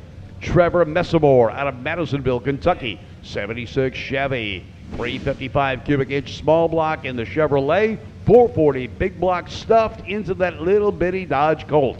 950 the heads up index. Let's see what happens. Chevy lights the pre-stage light first. Now the Colt rolls in.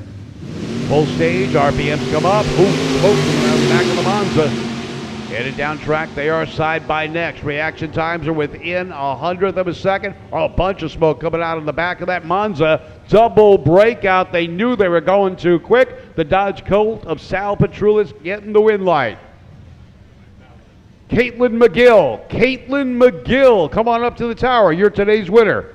Caitlin McGill, come up to the tower, please. Caitlin McGill, please come to the tower. Kevin White in the Nova, and we're going to be checking the track because of all that smoke. We got a little bit of stuff here on the starting line. They're mopping up. Now I want you to take a look at these guys. They are excellent moppers on the drag strip. Take them home and they will mess up your floor. I'll tell you what, they try and spray VHT traction compound in the entrance to the kitchen. Don't know why, but anyway, we got to break them of that habit. Mike Ryan out of Piazza, Illinois, 66 Chevelle, 434 big block. He's going to be in the Budweiser lane. Kevin White out of Indianapolis, Indiana, in the 72 Nova, 584 cubic inches worth of mountain motor. We're checking the track, making sure everything is safe. Now, you notice his mopping techniques. This is why you do not want him to mop your floor.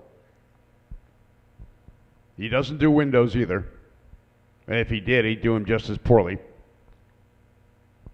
But thank you for coming out to Beach Bend Raceway for the 18th Holly National Hot Rod Reunion.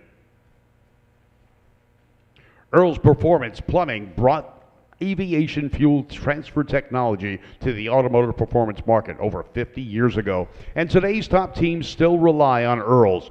With the most extensive line of plumbing products available, you can count on Earl's from start to finish. Our Ultra Series, Pro Series, and Vapor Guard series of hoses and fittings are approved for use with harsher modern-day fuels and E85. From every level of hose ends, adapters, and brake lines to coolers and accessories, Earl's has the highest quality plumbing selection that is still second to none. Find out more by visiting Earl's Performance Plumbing on the web today. Earl's Performance Plumbing, part of the Holly family of performance parts. All right, the crews are coming back. That's a good sign. Maybe there was a little bit of smoke there. Could have been tire smoke. As they were trying to slow down, they were both running too quick. But right now, the clear track is ready to go. So Kevin White in the Nova with a great stripes down the side, or down the back, and across the front. Chevy kind of put those on the cars beginning in 1967 with the Camaro. A lot of people have put them on their cars since then. It's got steamroller-sized slicks on the back of that Nova, and so does the mighty Malibu to the left of him. Mike Ryan getting ready to go. This is C-Gas cars with an index of 9 seconds flat. They will run each other. Now, if you've never been on a drag strip or raced a car before, 9 seconds. Let's put that in perspective. Your street car probably does 0 to 60 in 9 seconds. These guys are doing a quarter mile, the length of a long on-ramp of the freeway in 9 seconds from a standstill. Your car probably isn't even doing that with a rolling start. The acceleration they experience, 1 to 2 G's when they hit the loud pedal. Heat the tires up, creating their own fog bank. Getting ready to go. 9-second ETs for these two cars. This is the gas class cars. In the early days of drag racing, gassers were primarily Willies and Henry J's and Anglias and a few Austins rolled in. Today, it's hot rod ingenuity and anybody style wins. Kevin White in the Nova. Mike Ryan in the Malibu. Pre-stage light lit for Ryan. He's full staged. White rolls in. Bumping in slowly into the full stage position. They're gone.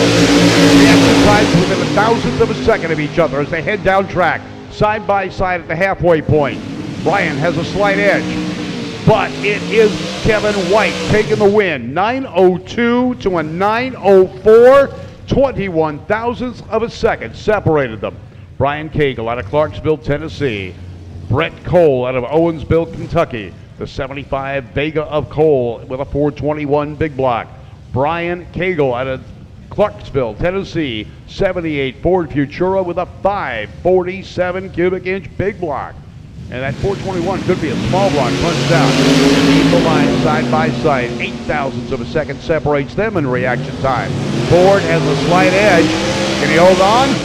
Yes, he does. 9 flat on a 9 dial-in to a 901. These guys were right on target. The margin of victory, a few thousandths of a second. Ron Walker out of Shepherdsville, Kentucky in the 55 Chevy 454. Scotty Tomlinson out of Paris, Tennessee. 650 Corvette. And a bright red light for Ryan Walker makes him first round runner-up. And Scotty Thomason going on to the next round with his Corvette. On a 9 index, he runs 901. Ryan goes 908. Henry J., another one out here today. Roy Montgomery out of Wenatchee, Mississippi. 53 Henry J. with a 548 cubic inch Chevrolet. Comp Eliminator to the lanes.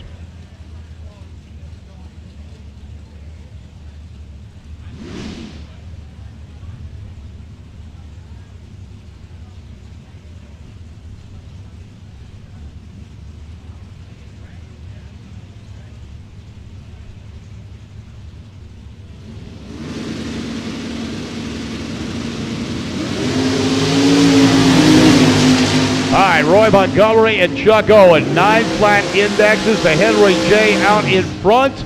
Can he hold on? No. He gets passed right at the stripe. 930 to a 957, and Chuck Owen going on to the next round. Ivan, they call me Buddy. Buddy Ray, the third in the 67 Nova Coupe here in the Jegs lane. Robert Eaker out of Canby, Indiana. 67 Nova long roof. He's made it into a 2-door wagon, which Chevrolet never did.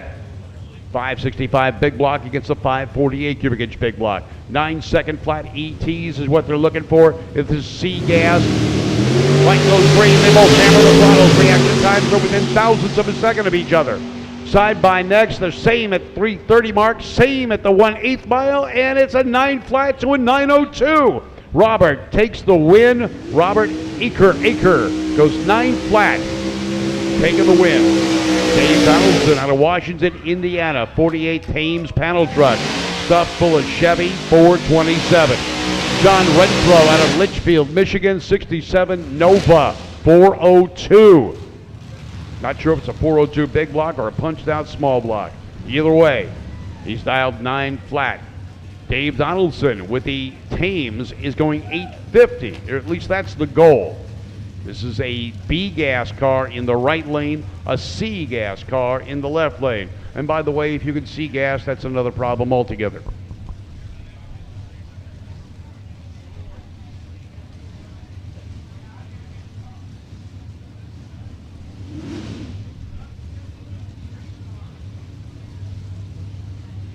Thames, the Anglia panel truck. They call them panels. They don't call them sedan deliveries like we do here.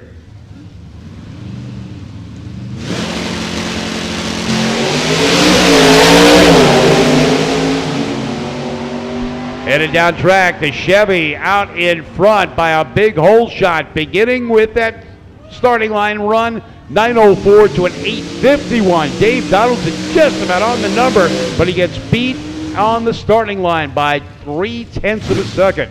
That's an eternity. John Guy out of Sunset, Louisiana, 67 Camaro in beautiful candy apple red. Dave Mullen in the old school 37 Chevrolet 427 out of Lamont, Illinois. It's got that little picnic table on the trunk lid. Not only does that keep the car stable at high speeds, it is a great cup holder when they're back in the pits.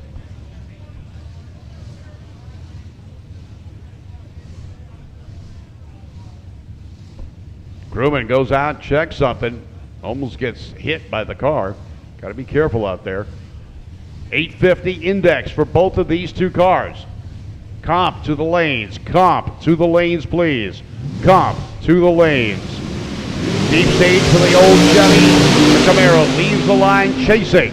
The old school car is moving strong. Camaro not gaining traction, and it's a win for Dave Mullen. He goes 860 to an 850. John Guy going to be really upset. He lost it on the starting line. Thunderbird here in the right lane. Ford called this a personal luxury car, not a sports car back in the day, and the performance proved that. They went straight really nice, but they didn't want to turn. Thunderbird in the right lane out of Howesville, Kentucky. 56 Bird with a 572 Ford in it.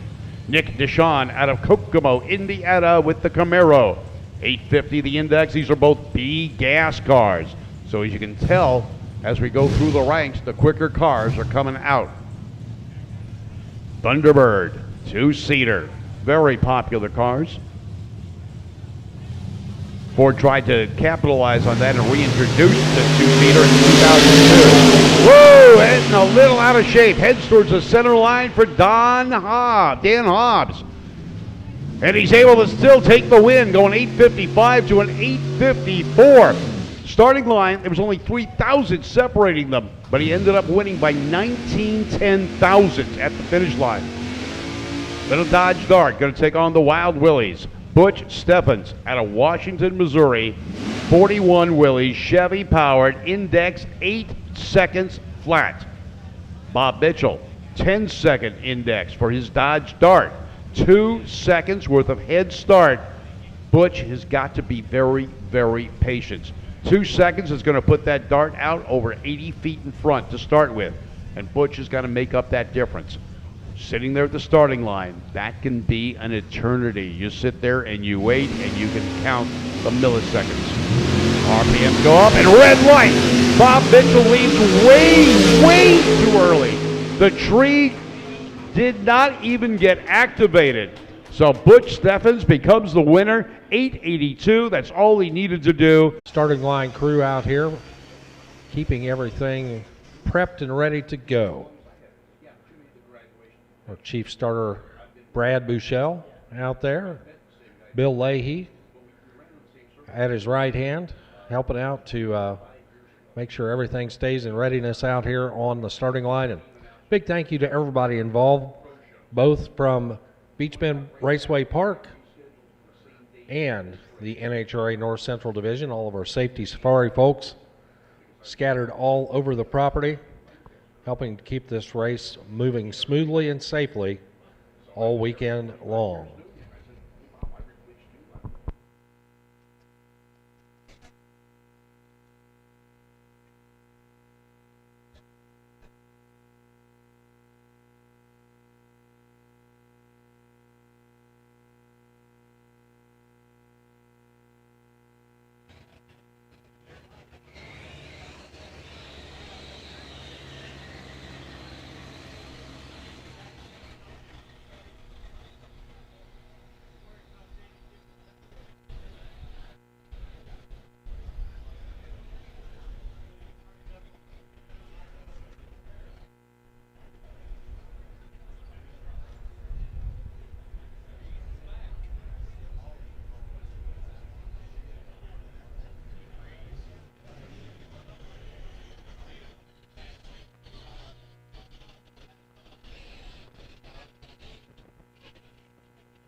So the tractor moving back to its safe position. Track prep basically complete. Competition eliminator getting paired up over there. Another index category class.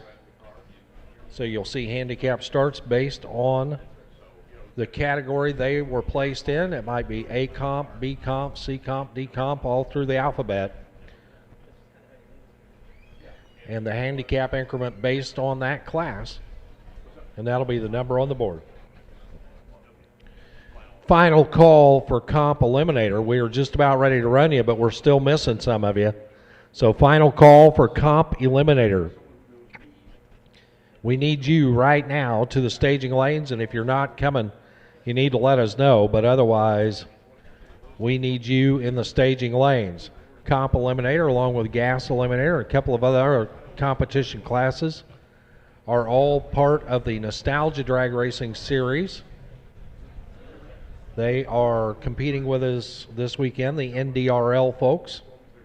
Jason Becker out there, Director of Competition for NDRL, supervising those operations. If you like these cars, and why wouldn't you, because they're amazing, but if you like this type of racing, the NDRL has a whole series of events for the 2021 season. You can go online and do a search for Nostalgia Drag Racing League, NDRL, and find out more about them. They're on the Facebook. They're on the World Wide Web. Check out their schedule and go watch them in person once again here in the 2021 season. Big thanks to Jason and everybody else involved in the NDRL. As a very competitive, great group of racers here, helping to preserve the heritage of the sport. And for each and every one of you for coming out this weekend, we thank you very much. We hope you're having a great time. Staying cool. There's plenty of opportunities for refreshments around the area. Some great food choices out there as well. From ice cream to lemonade to whatever you might need to keep yourself cool. And some great food choices all over the property. We hope you're having just a great time out here as part of the Holly National Hot Rod Reunion.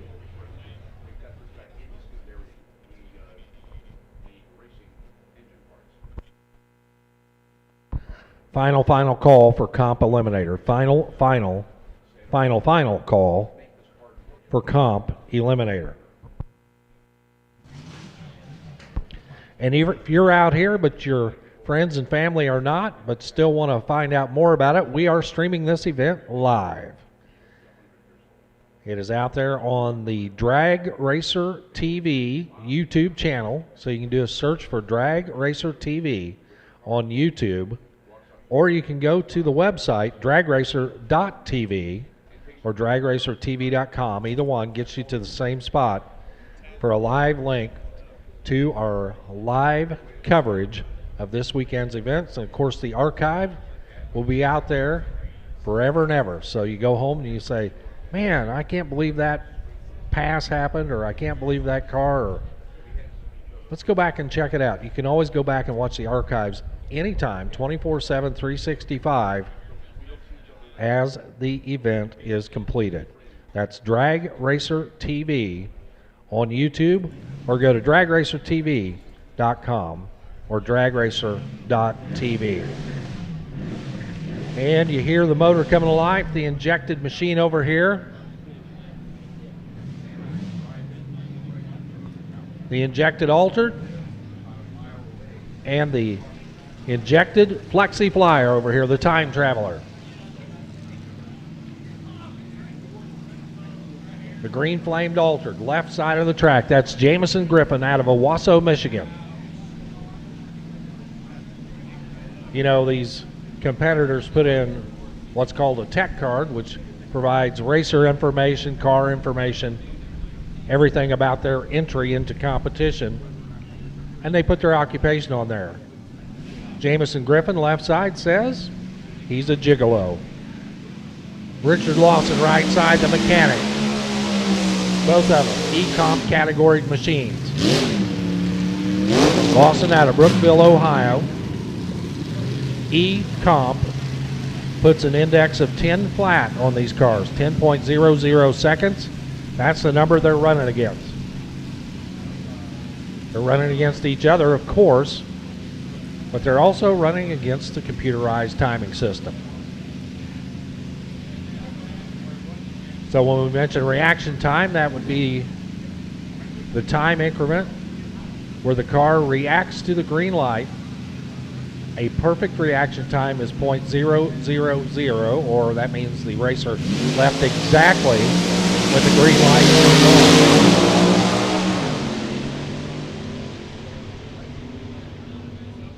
9,000 separates them on the reaction timer. Wind light says it's Jamison Griffin. 1018 at 112 left side. The little altered takes out Richard Lawless's dragster here in round number 1. Now we move into a pair of D-Comp cars, 950, the index for them. Altered's a pair. The Bantam altered over on the left, based on the Bantam bodied machine, and the 23T, roughly based on a Model T. Uncle Dale Fiddler left side, Joe Moore on the right. Both of them trying to go 950. Uncle Dale out front. Here comes Moore with a lot of ground to make up, and he cannot get it done. 960 at 138.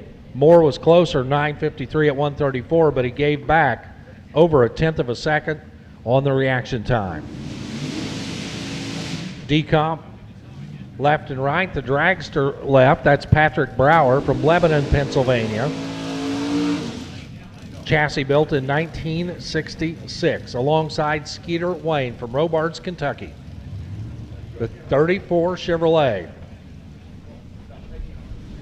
Skeeter and all the kids, all of them part of the racing venture here.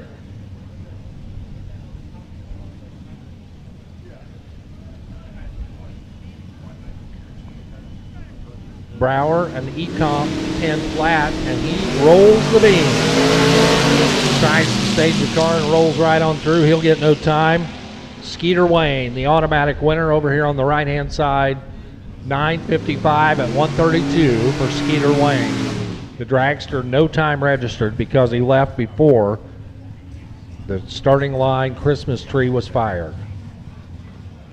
Brett Edwards and Todd Kapp coming up now. C-Comp, meaning their indexes are 9 flat. You see that up on the scoreboards down there. Budweiser left, Jegs.com on the right. And that is the number that they are expected to run close to. Edwards out of Lincoln, Illinois. Kapp out of Springfield, Illinois. Geography says they're pretty close geographically to each other, and both of them travel to Kentucky to race. At the top end, it's going to be a 9:03 for Kapp, taking out the 9:07 for Brett Edwards. Todd Kapp, your winner. 9:03 at 141. 9:07 at 143 for Brett Edwards to end his weekend here at the reunion in round number 1. James Councilman, appears James. The C-Comp car waits at the ready line right now. I'm not sure if it's a competition single or just what's going on. Councilman from Jackson, Ohio, Ford-powered front-engine dragster.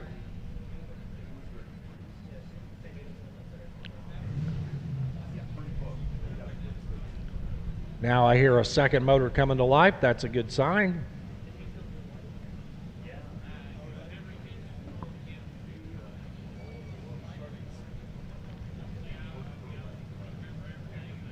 Again, we hope you all are having a great time out here on a gorgeous Saturday here at Beach Bend, enjoying all of the racing action. Competition eliminator running down the track right now in elimination round number 1.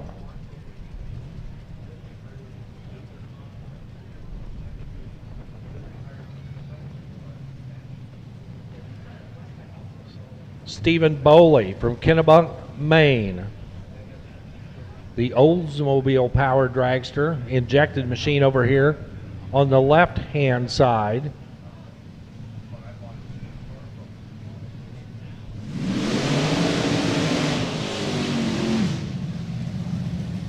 Councilman, jegs.com lane. Again, C-comp category, so 9 flat is their index.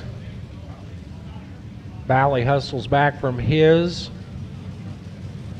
burnout, left side. Councilman on the right, taking a little bit more time to find himself back in the hot, sticky tracks.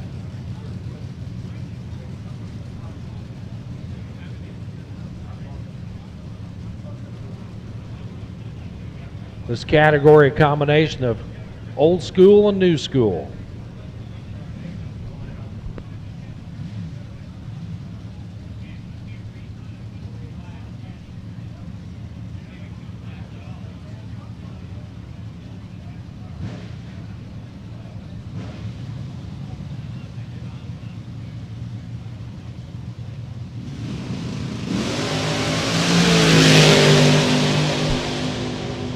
So James Councilman gets the green light, runs it out, and breaks out.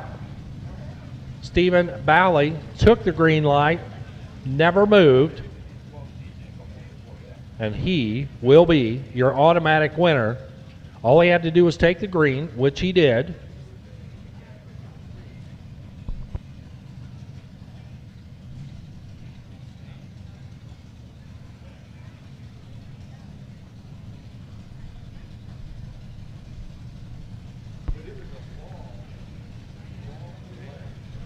So Bally should be getting the automatic win.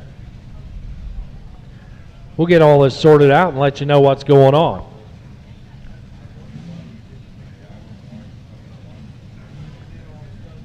Dan Deshawn and Jeff Lawson wait in the water box right now. They'll be your next pair.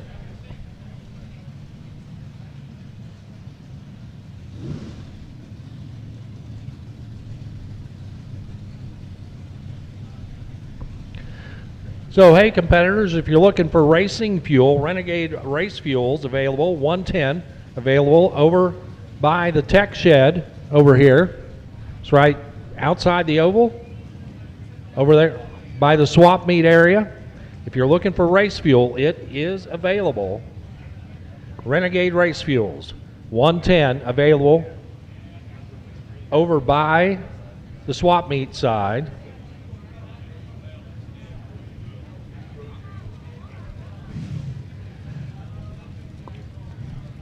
So we'll get everything sorted out here on that particular pair.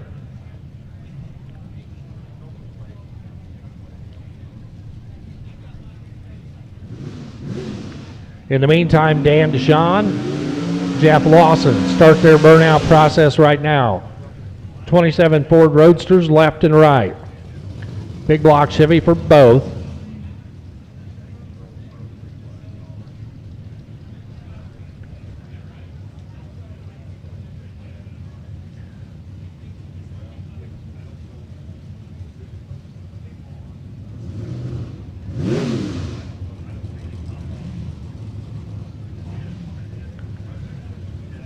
Again, 9 flat, the indexes left and right.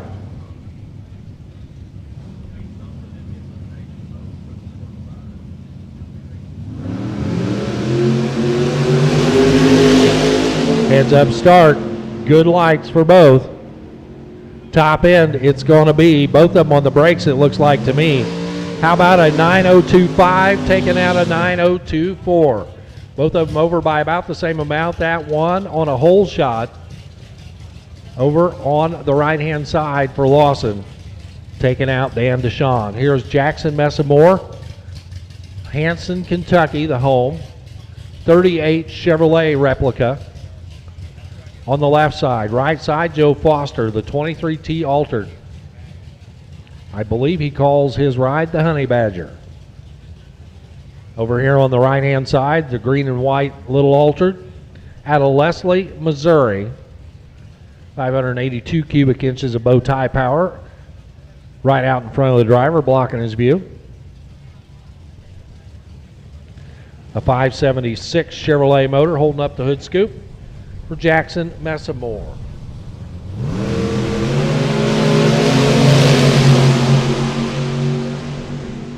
starting line advantage going to the younger driver, and the win light as well. Jackson Messamore 9:13 at 1:35 on the win. He was 0.04 of a second better reacting to green. Joe Foster done here in round number 1. Jay Rowe pulls up right hand side, and looks like we're going to shut him off and check the top end of the track. So not sure what the report is down there, but as soon as we know, we will relay it to you.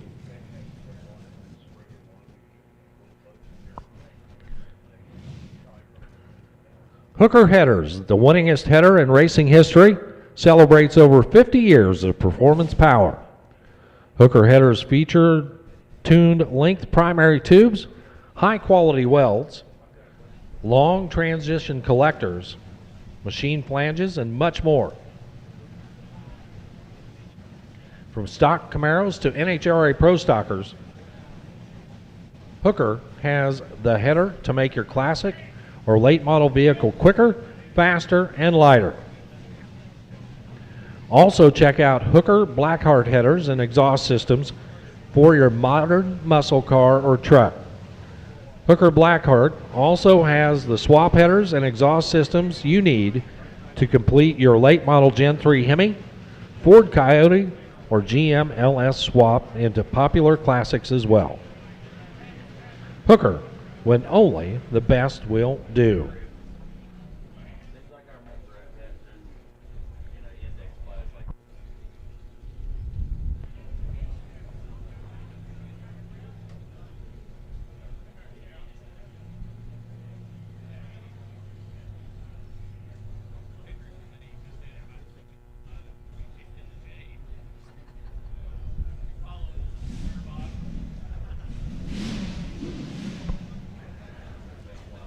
All right, we are back to action with Rod Beal and Jay Rowe. Beal left side, North Canton, Ohio.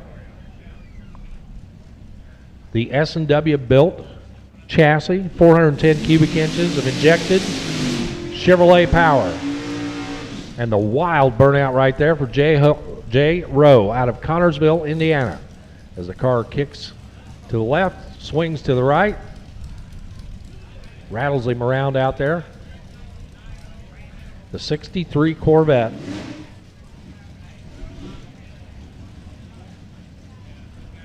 Both of them trying to go 9 flat. They're C comp categoried machines. Attention in the pit area. We need Geezer gassers. Geezer gassers and Scott rods, AA gas supercharged. We need you to the lanes, please. Geezer gassers and AA gas supercharged Scott rods to the lanes.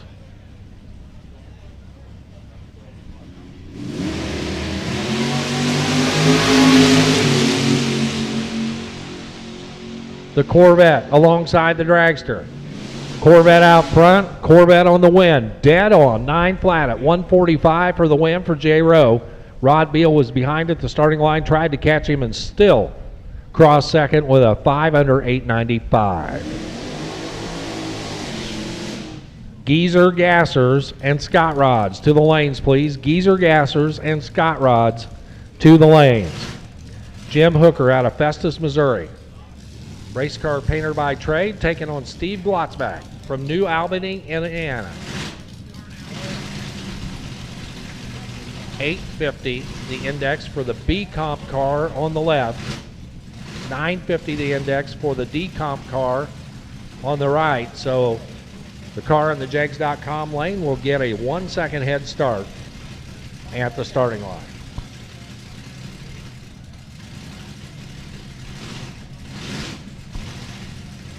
Once again, we need Geezer gassers and Scott rods, AA gas supercharged to the lanes.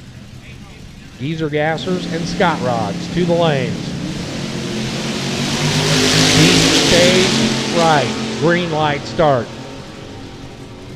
Red light start. Left side for Jim Hooker.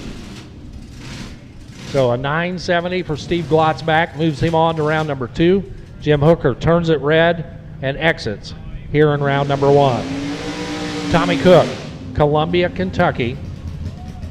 the Cook's Transmission, 34 Chevy Roadster. Taking on Shane Rassler from Walcottville, Indiana. In the insurance gang, driving a Hal Canode built front engine dragster. Canode, one of our honorees this weekend. That ceremony last night at the National Corvette Museum. Very good time had by all. 850 the index numbers for both cars, as they are both B comp.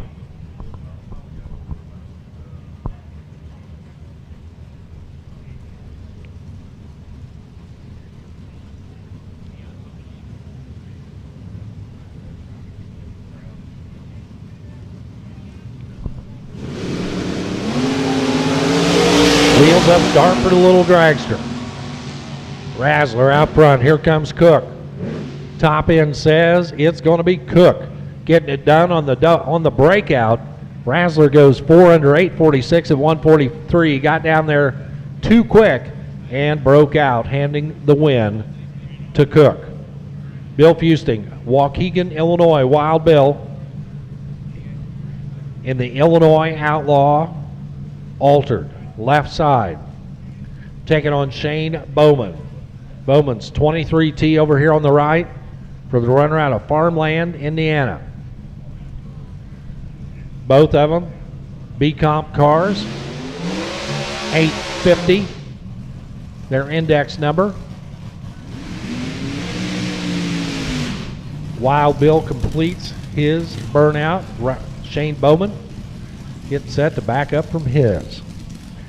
Geezer Gassers, and Scott Rods to the lanes. Geezer Gassers and Scott Rods to the lanes.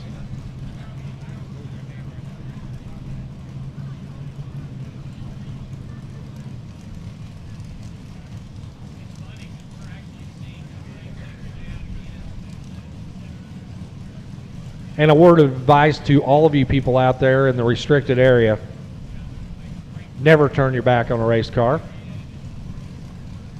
My public safety message for the day: never turn your back on a race car.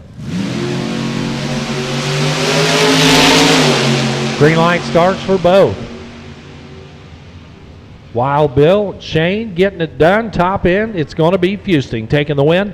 854 at 152 wins on the whole shot. Bowman 853, but Fusting better on the reaction timer. Turns on the win light on top of the Budweiser scoreboard.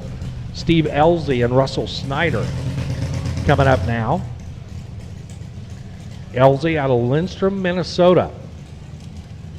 Ford Power, left side, alongside the Chevrolet powered 23T Altered of Russell Snyder out of Bartlett, Tennessee. We move into the A-Comp categorized cars here. So 8 flat is the index up on the scoreboards. A-Comp versus A-Comp.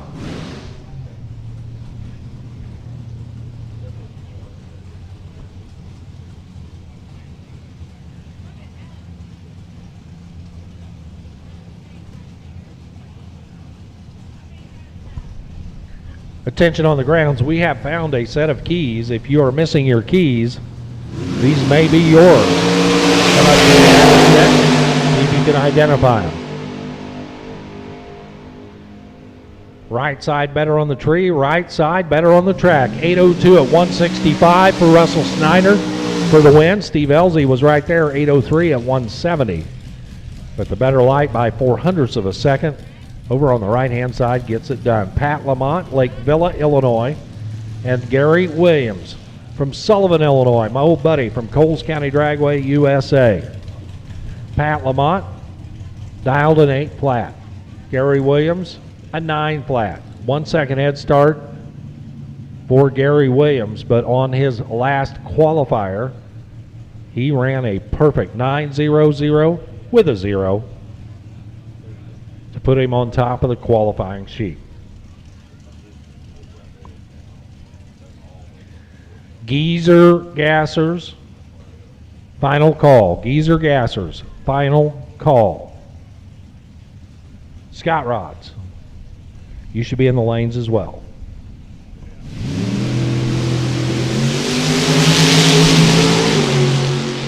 So Williams in the dragster out front. Here comes Lamont. Lamont, better shape on the starting line. Wins on the breakout. 8:04 at 1:53 for Gary Williams. 9 flat the index, 8:99 at the finish line at 1:36. Great run for Gary, but still breaking out. Gives Pat Lamont the win here in round number 1.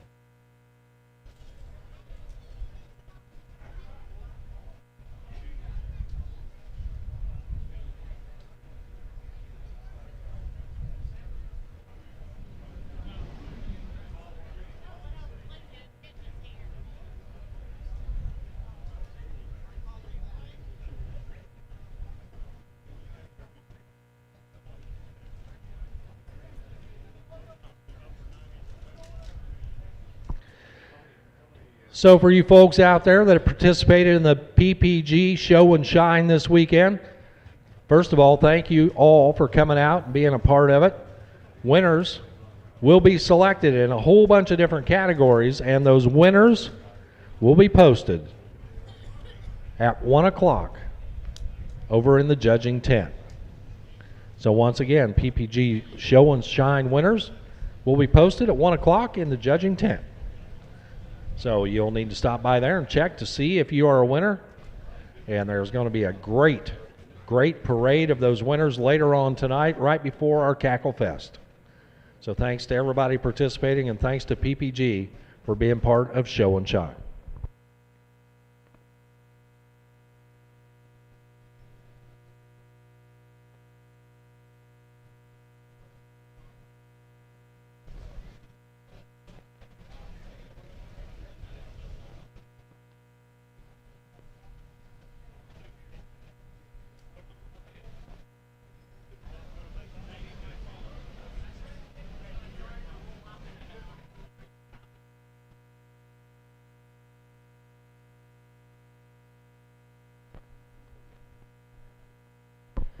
So ladies and gentlemen, let's give you a little bit of a sneak peek at some of the stuff you may see later on this evening if you hang around and enjoy the Cacklefest. We're going to push start a few of these vehicles here. Legendary nitro burners from the past, and you'll see these front-engined nitro burners as we will send them on down the track, give them a little push, and they will dump the clutch and fire them up, give you a little bit of cackle. And you'll see a whole bunch of them later on tonight if you hang around. Just around dusk is our plan to see cars lined up on both sides of the walls all the way down the track as part of our Cacklefest to close our show here at the NHRA Holly National Hot Rod Reunion, presented by AAA Insurance.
So as we wait for one of our Cackle cars to clear the top end of the track, we'll send another one down. And again, this is all part of the experience here at the Holly National Hot Rod Reunion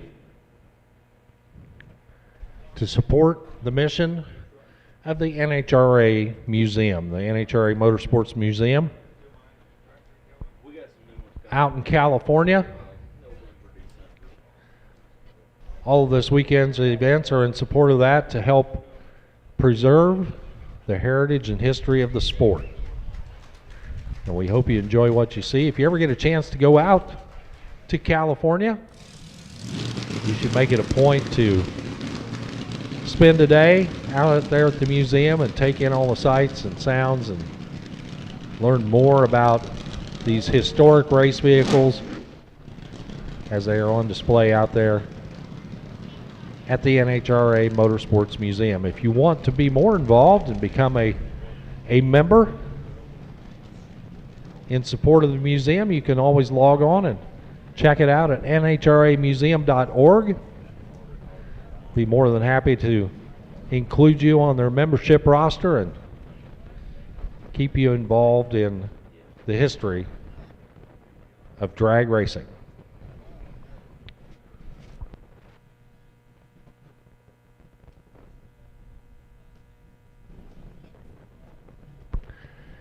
And tonight, when we get the opportunity to bring these cars back out one more time, our Master of Ceremonies for the awards ceremony and the Cacklefest will be none other than Mr. Bob Fry. And he'll be able to tell you a little bit of the history of each and every one of these cars that will be shown off here tonight. Both our PPG Show and Shine winners and our cars participating in the Cacklefest later on after eliminations are complete. The PPG Show and Shine judging has been happening all weekend long, and all of our winners in our categories for the PPG Show and Shine will be posted at the judging tent at or a little bit after 1 o'clock this afternoon. So if you participated in showing your car, a little after 1, you'll find out if you did win an award, and then we'd ask you to be a part of our parade of award winners later on this evening after competition is complete.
So joined up here in the tower by Michael Munzer. And Michael, you just came up and kind of summed all of this up in a nutshell. Michael, tell us your story. My name is Michael Munzer, and I'm 62 years old. And I want to encourage everyone to never give up on your dreams. These cars that are being pushed down this drag strip right now are the cars that I saw at Milan Dragway as a 12-year-old boy working on my dad's door slammer 1950 Olds. And when they'd call these AA fuelers down from the big end and push these cars, and they'd fire up. We'd all drop our wrenches and run to the fence to see these beasts fire up. I'm 62 years old, and it's been a dream come true today for me. I'm racing a front-engine dragster for the first time in my whole life. I've made my 8th pass ever today.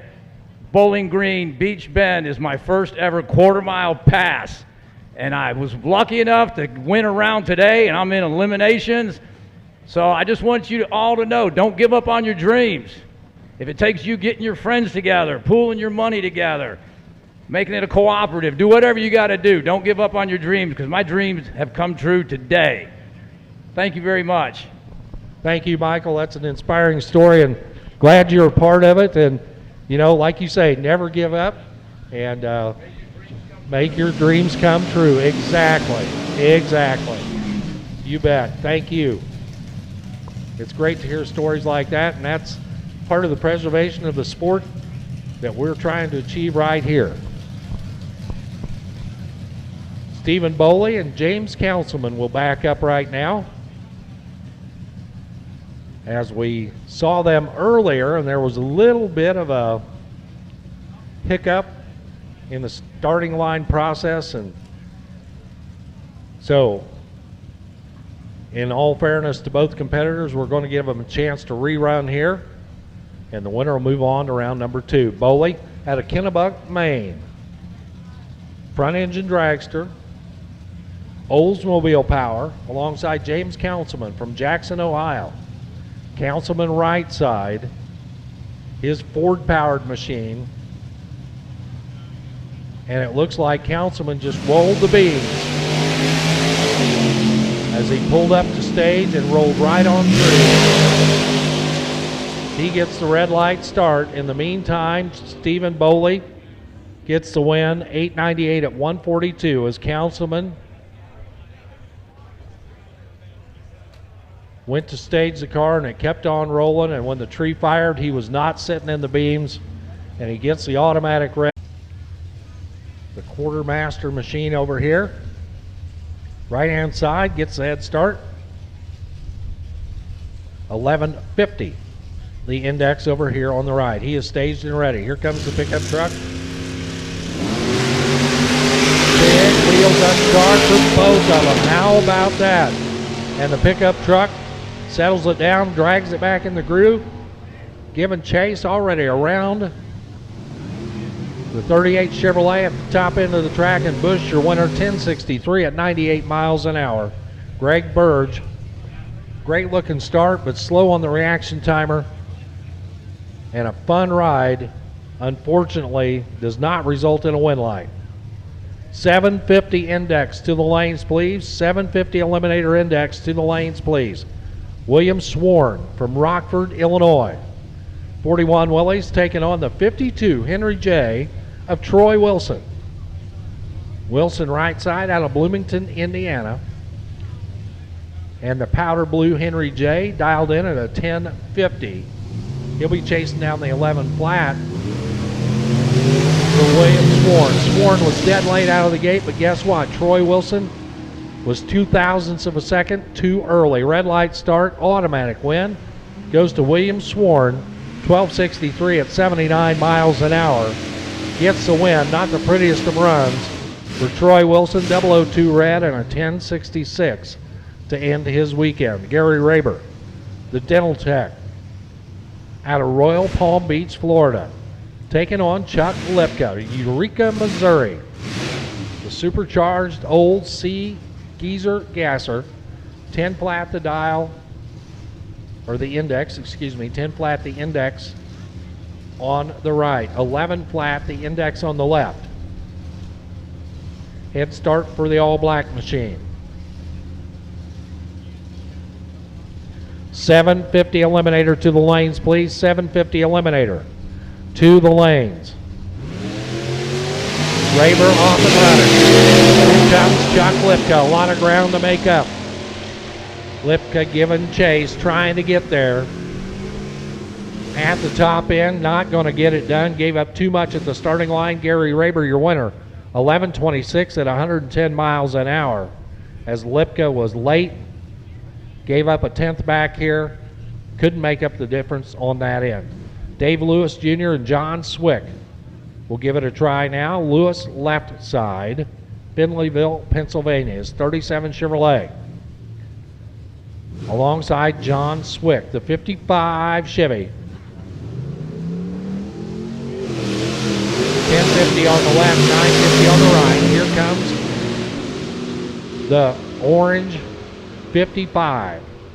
Playing catch up, top end, can't do it. 1082 at 123 miles an hour for Dave Lewis. He's better on the starting line. Another 1/10 of a second advantage this time. Goes to the black machine. The 55 Chevy cannot get it done and exits. Jerry North and Don Moyer coming up now. Jerry North, Scottsburg, Indiana, the A gasser. 41 Willys Coupe, 9 flat, the number up on the scoreboard. Don Moyer from Mentor, Ohio. His 40 Willys Coupe with a 401 American Motors Rambler motor under the hood. 11 flat, the index on the right. So a 2-second head start for the multi-hued machine on the right. And Jerry North will give chase, trying to run 9 flat. 750 Eliminator to the lane.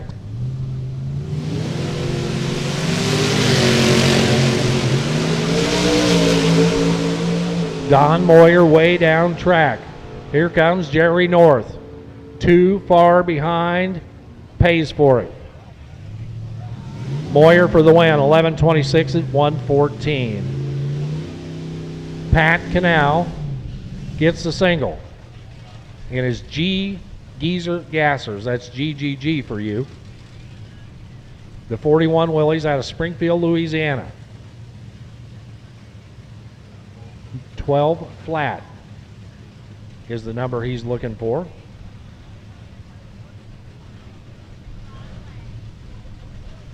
And I'd say it's a single. I'm not sure if it's a single or his competition is just late rolling into the water box.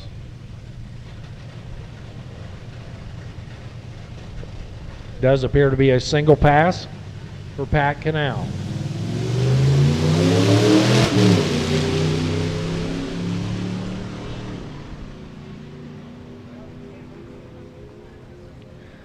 And at the finish line, it's a 12:25 at 1:09. Another single coming up. Here's John Verdi out of Columbus, Ohio. The 48 Austin. A Geezer Gasser classification. 9 flat, the index. Over here for the silver machine in the Jags.com lane.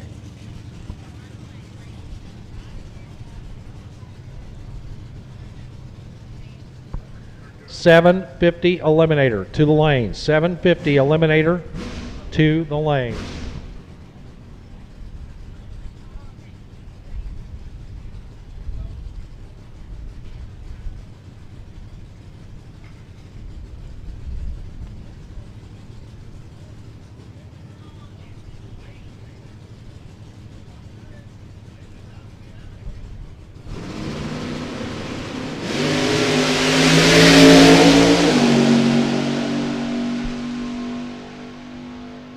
Verdi will run it out to a 9:16. 9:16 at 1:44 for John Verdi. A little bit of the gold dust going down out there on the starting line. The powdered resin, a little sticky stuff going on top. Traction compound, aka liquid glue. As we try to preserve the conditions out here on the starting line. As we get set to run some short wheelbase, high horsepower machines, as the Scott rods come to life behind me, the AA Gassers.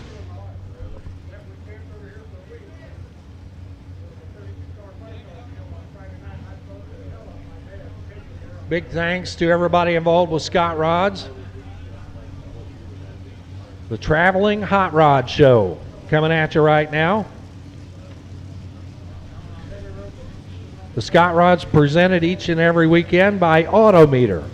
Diversified Carriers, Casales Mobile Maintenance, Mickey Thompson Tires, Mosier Engineering, Real Painting Incorporated, and Scott Rods, Custom Hot Rods, Scott Leber and his entire crew out here to bring you the show. And what a pair rolling out of the water box right now. You saw the thundering burnout right there for Bob Cook, the crazy grandpa, 57 Corvette out of Chagrin Falls, Ohio. Big block Chevy power with the huffer on top. 671 Dyer blower for the multi-time winner. Ed Kosicki built this ride. Paul Lepre, the backup girl, or the, excuse me, get this right. Paul Lepre, the crew chief. Pam Cook is Bob's wife and backup girl. Bob Cook always puts on a great show. He is in the Jags.com lane. His competition, the head R&D man for Mosier Engineering, Tim Irwin. He calls it Big Red, his new ride this year for 2021. Out of Portland, Indiana. The 110-inch wheelbase, SSI supercharged 66 Chevy 2, a Bruzy transmission behind, trying to handle all of the horsepower. Big thanks from Tim to Mickey Thompson, Mosier Engineering, a Bruzy transmission, and Nyes Racing Engines for helping put this combination together. 8th Mile Racing, 550 is the index number. Breakout rules will apply.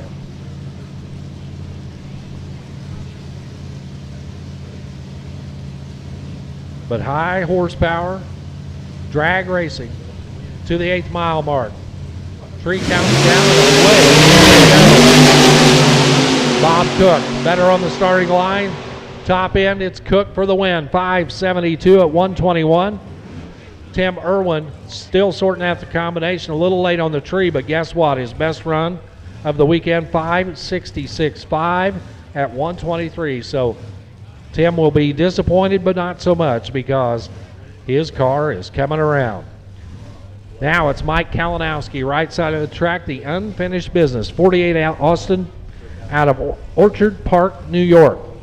92-inch wheelbase. Short and sassy right there. 480 cubic inch, big block Chevy, supercharged. And how about that burnout for Mike Kalinowski? If you like it, put your hands together. He pairs up alongside Ed Beaumont, the Orange Peel 63 Corvette out of Batavia, Ohio. Beaumont only got one pass this weekend, yesterday afternoon, as he came out for his second pass and pitched the blower belt. Got that put back together, and here he is in competition. Beaumont, his 63 Corvette, 871 blown, 502, power glide behind it. The Beaumont family involved in the Orange Peel machine. Kathy Leber out in front of the car helping him get it backed up. Little dry hop there for the Orange Peel to be matched by the unfinished business Austin. Again, 560, the number up on the scoreboard. They will pull in, turn on the pre-stage bulbs, and get set to go racing.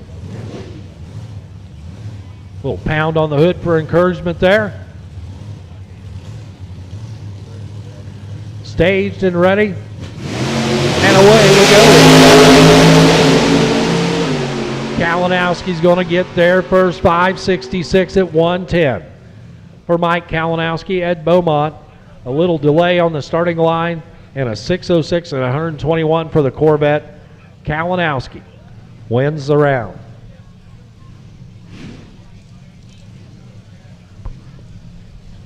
Two more coming at you right now, 33 Willies a pair. Frankie Allen, left side. And Ed Kosicki on the right. Kosicki, race car builder out of Aurora, Ohio. He calls it phenomenal. Watch this burnout. They said they'd have them turned up to put on a show, and boy, have they. Kosicki already down there, almost to the finish line. He'll hustle back. That is the orange machine. He calls it the Phenomenon. Aurora, Ohio is home. 100-inch wheelbase, 671 supercharged, 400 cubic inch small block. Uni Thomas backing him up. Taking on Frankie Allen. The Trick or Treat 1933 Willys out of Covington, Louisiana. Very similar combination, small block power, supercharged, 100-inch wheelbase. He's a regular at No Problem Raceway in Belrose, Louisiana.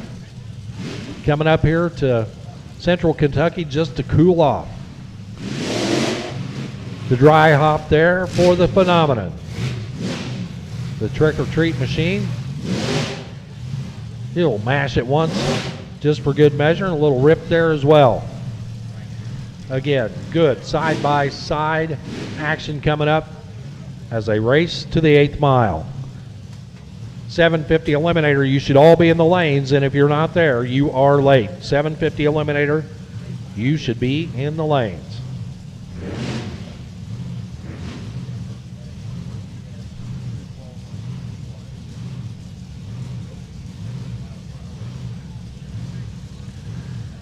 Staged and ready. Center off the starting line is Frankie Allen. But Kosicki's got the muscle to get there. Better on the ET, but your winner, Frankie Allen. 565 at 123. Ed Kosicki, 562. Quicker, but the better reaction time for the Trick or Treat car. Attention in the pit area, we need 7-0 Eliminator. 7-0 Eliminator to the lanes, please.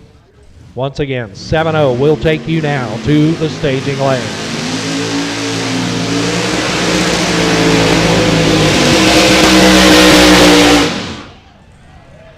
Put your hands together for that.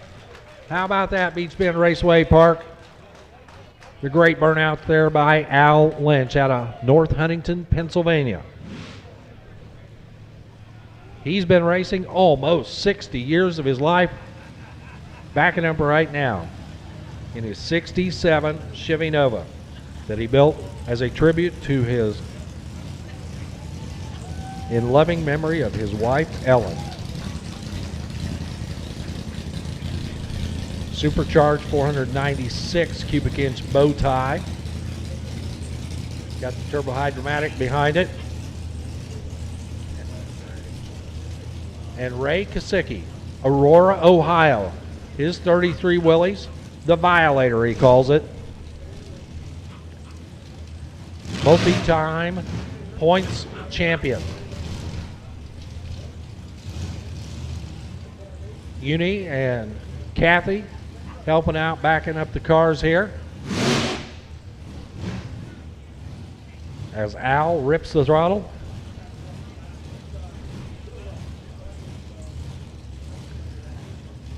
$750 coming around the bend. You will see them next. 7-0 Eliminator to the lanes. If you're not there, 7-0 Eliminator. And you know what that means as we are coming up to round number 1 of the category.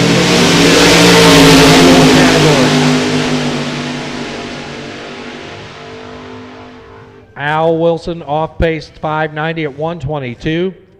Ray Kosicki for the win, 568 at 120 miles an hour. One more car to make a pass here. This is the Benjamin Kosicki and Klink 1933 Willys, driven by Mark Benjamin of Chagrin Falls, Ohio. The 33 Willys Coupe.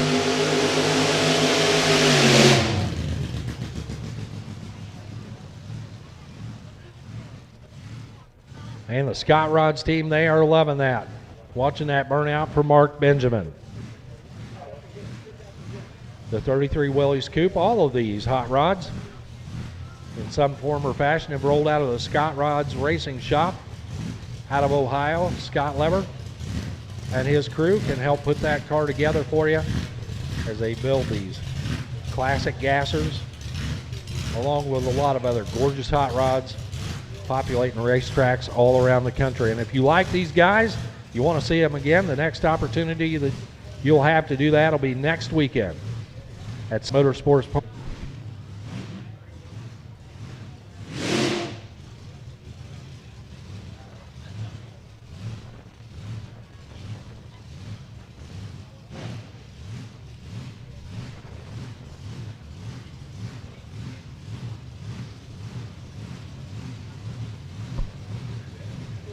So Benjamin rolls his way in looking for the pre-stage beam.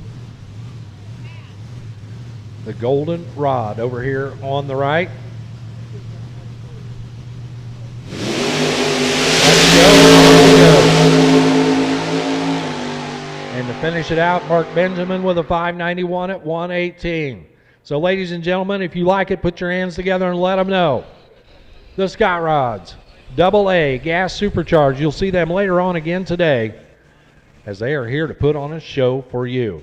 And with that, track prep underway. A little bit of a drag out there to get things cleaned up before we go into round number 1 of 750 Eliminator. And standing right behind me, ready to relieve me and relieve you, the audience, as well, Hot Rod Bob Beck, to tell you all about 750. Thank you, Warren. All right, we're getting ready for some real hot rods coming your way next. The 750 heads-up index category. It's run what you brung and only run 750. So they're coming up here now. We're going to go into the index classes and then work our way back into Top Fuel. We'll be coming up in just a little bit. MSD, the unquestioned leader in ignition technology for more than 40 years, has innovative electronics for your entire powertrain. From the revolutionary multi-spark CD ignition that started it all to our latest timing and rev control breakthroughs. The same technology that powers every Top Fuel dragster, funny car, and pro stocker on the NHRA Pro Tour can be put to work on your drag strip car. MSD wiring and instrumentation solutions give you advanced control over all your electronics with easy-to-use components that communicate with each other and work together to build performance and value. Click on msdperformance.com today and see what MSD Performance has in store for you. All right, dragging the track, getting a nice, fresh, clean layer of rubber down there so these cars can get the power to the pavement they need. I'm Hot Rod Bob, along with the NHRA staff, welcoming you. Thank you for coming out to the 18th Holly Hot Rod Reunion here in Bowling Green at Beach Bend Raceway. We always love coming back here each year for it. Sorry we missed it last year, and hopefully we're making up for it. Great cars. The car show area chock full of rods, customs, muscle cars, and more. If you haven't had the chance to walk through the grass areas, take a look at it. Don't forget the swap meet area where you can get those seasoned, slightly used and abused parts for record low prices. You'll find the parts you need to build the car you're working on. And then there's the manufacturer's midway area right behind the tower with some great stuff for you to check out there. So I'm Hot Rod Bob. Glad you could be here. Thanks for coming out to the Hot Rod Reunion. We are glad. Remember, the Hot Rod Reunion helps support the NHRA Motorsports Museum that doesn't get any funding from NHRA. It is strictly based on the events they put on and donations from racers and spectators alike. So this is our fundraiser to keep the museum and the history of drag racing alive. We thank you for coming out and being part of it. And I've been a part of it and a member of the museum for a number of years. Been part of the Hot Rod Reunions for over 25, and I'm enjoying every race and every chance I get to be here and at the museum. If you're ever in California, Southern California, at the NHRA Motorsports Museum located at the Pomona Fairgrounds, where the Winter Nationals takes place every year, and the finals, we've got a museum you can go into and see some of the history and the cars that made that history right there for you.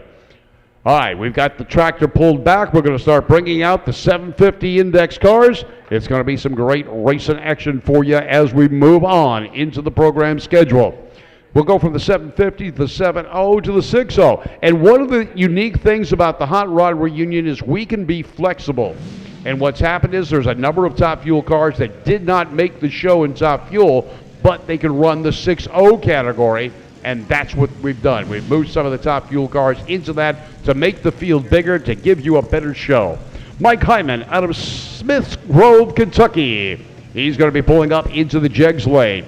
Don Moore out of Hamilton, Ohio.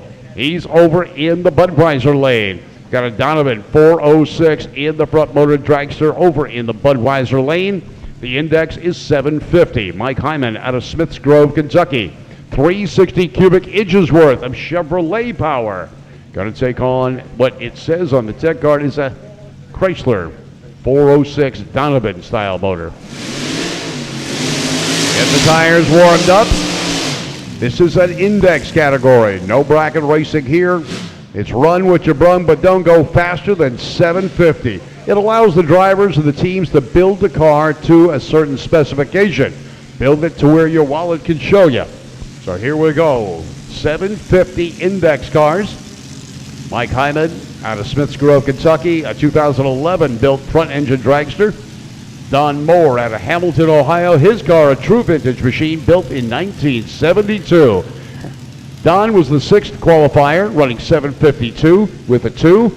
Mike Hyman, the number 17 qualifier, with a 758 and a 3. The goal, run 750, get there first. Don't go quicker than 750. It's what it takes to get there. So they're pulling up to the line right now. Don Moore bumping in first, it appears. Mike coming up right behind. You'll see a different approach to the cars because, hey, you want a roadster, you run a roadster. You want a dragster, you run a dragster. You want doors on your car, run doors. 750 is the number. The RPMs come up, the lights drop, and a red light.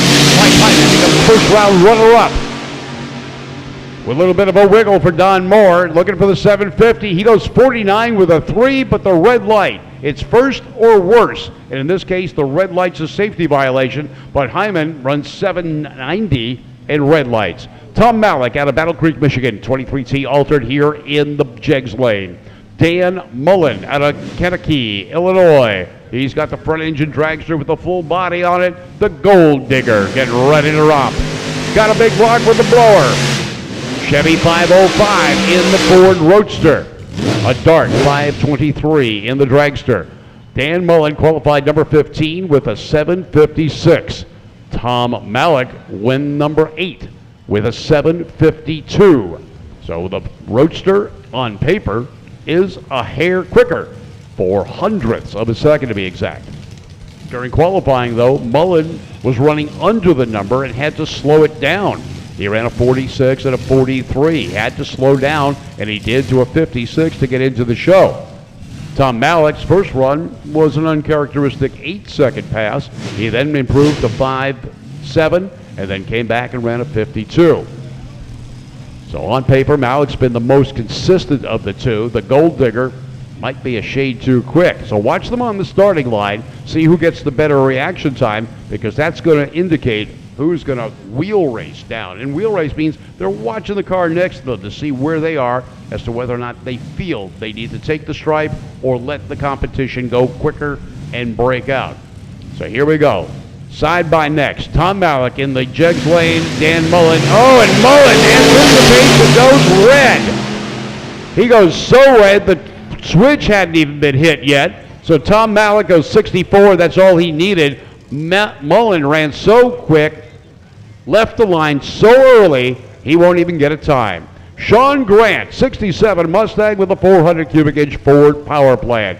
The fastback Mustang was the number 20 qualifier, 778 is what he ran. Kelly Friels, we talked about this. He's in the Bantam Roadster. Last night, Hal Canode, I believe, is the one that built the chassis on this machine. A 1934 Bantam with an Arias 525 cubic inch big block. Kelly Friels, a lady behind the wheel. Never know based on name whether it's a male or a female sometimes, but Kelly is a lady, and Kelly's going to try and shut down Sean, who's a guy, right? We don't know. It's okay. We'll guess at it. 34 Bantam. That's number 3 qualifier was Kelly with a 7:51. 1/100th of a second off the index, and she was the 3rd qualifier. Drag racing, a fun sport. Anyone and everyone can be part of it. Check your local track and see if they've got grudge nights. You can bring your personal car out and have fun. All right, they've staged. Looking for the 750. The action time advantage, a small one. Sean Grand with the Mustang scooting down track. Is he going to upset Kelly? No. Kelly goes 56. Grant at 83. Does not run the number. Split window Corvette. Terry Allen out of Manchester, Kentucky.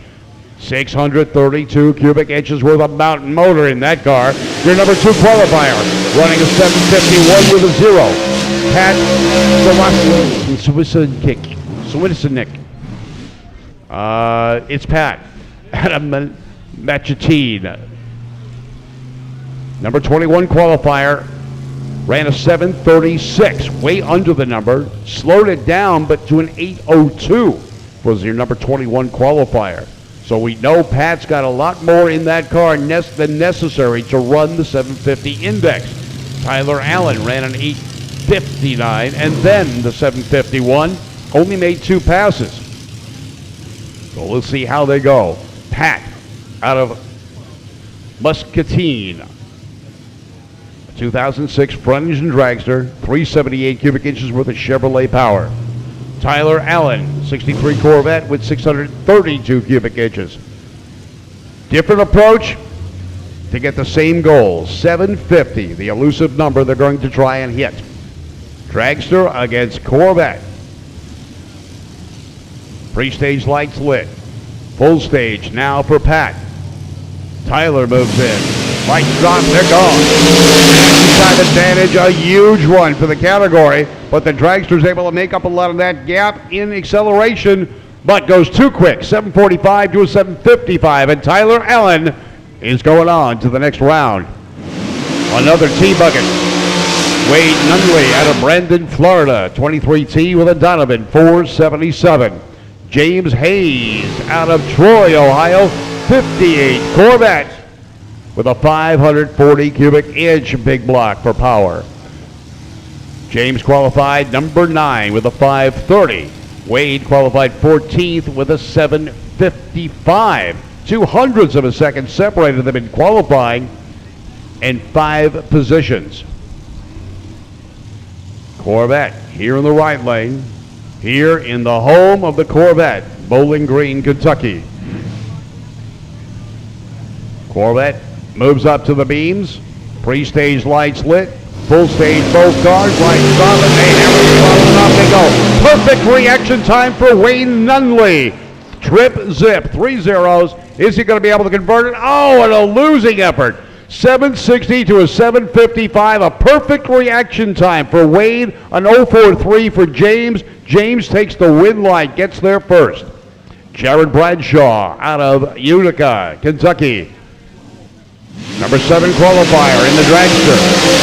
David Schaefer out of Lincoln, Illinois. 37 Fiat, 410 cubic inches worth of motivational power. 750, still the elusive number they're trying to hit. 468 cubic inches worth of power plant in the dragster. Number 7 qualifier in the right lane. Number 16 qualifier. The difference on paper during qualifications, a mere 5/100ths of a second. From top to bottom, the slowest qualifier was an 802. The quickest qualifier was a 750 on the button. Dave Schaefer out of Lincoln in the Fiat, the Topolino. Little Mouse in Italian. It's an economy car built in Italy. This is a replica of that. The dragster. Drag racing.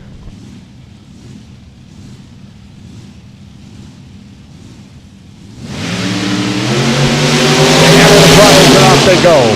Reaction times are close. Side by side. Increments show a very little difference between the two. And David Schaefer is going on to the next round. He runs a 753 against a 754. 26 thousandths of a second separated them at the finish line. 2 dragsters. Derek in the right lane out of Covington, Ohio. He's Mick Houston. Number 10 qualifier with the 753. Ernie Lipinski out of Wilmar, Minnesota. Number 13 qualifier with a 755. Looking for 750 though. That is the number for the category. They'll be followed by the 7-0 group and then 6-0s. We'll follow them before we go into Top Fuel. So if you haven't got your seats yet, now is the time to try and find one. The stands are pretty packed, but Nitro is on its way. 750 index on the track right now. 7-0 will follow. Derek McHouston getting ready to go. Here in the Jegs lane, Ernie Lipinski out of Wilmar in the Budweiser lane. Dragster against dragster.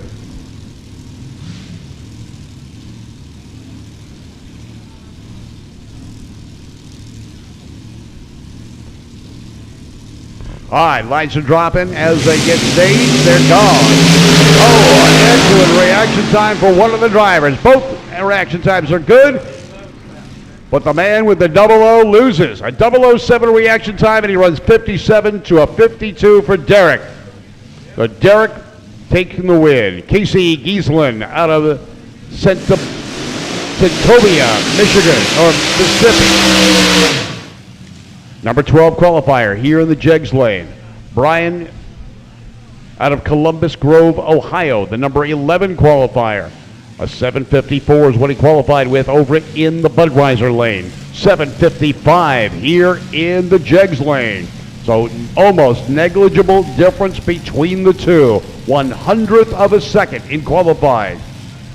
So watch them on the starting line. These guys are closely matched. Your number 12 and number 11 qualifier.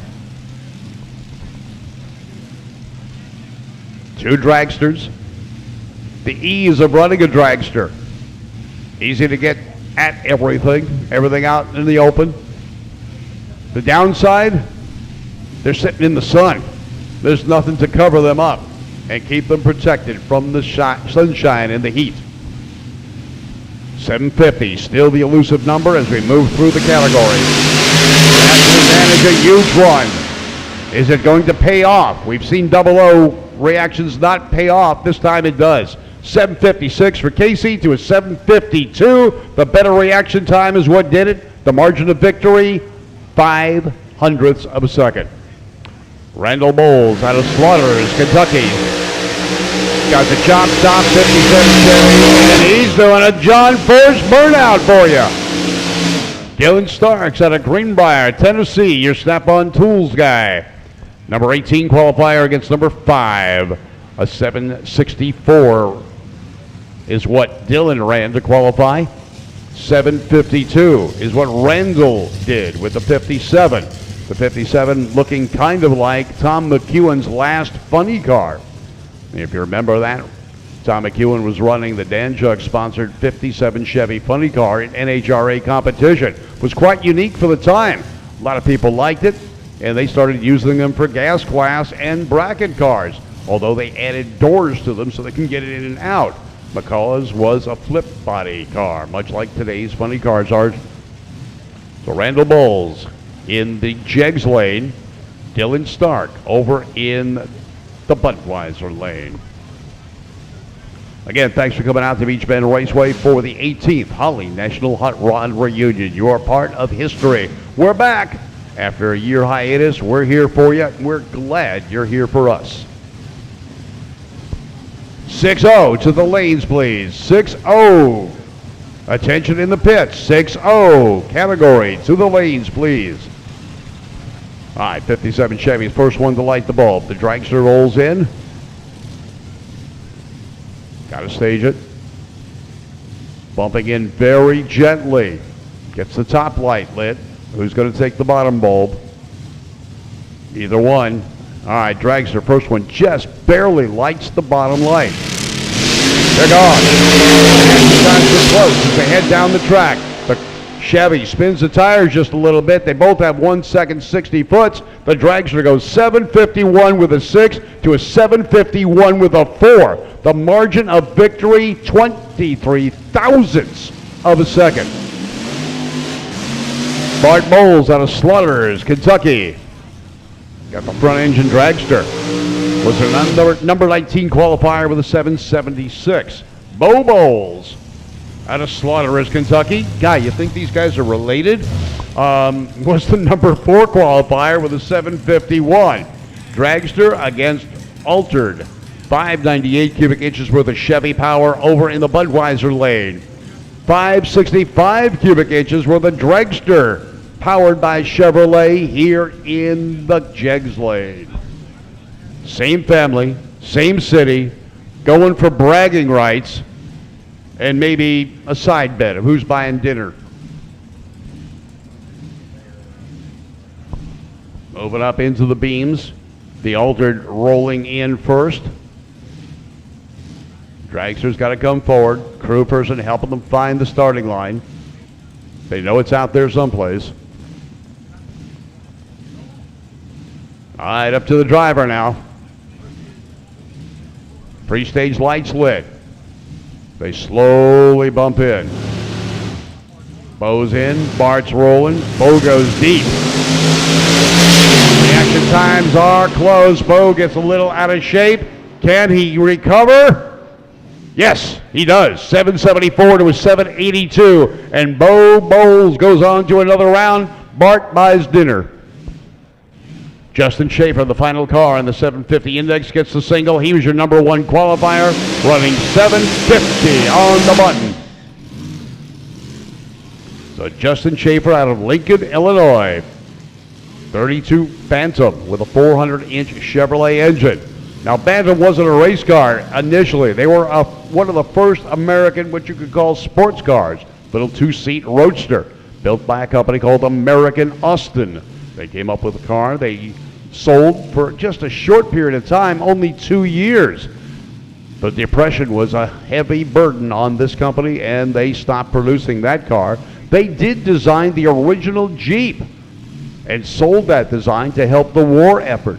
Willys and Ford took over production, and Bantam was no more.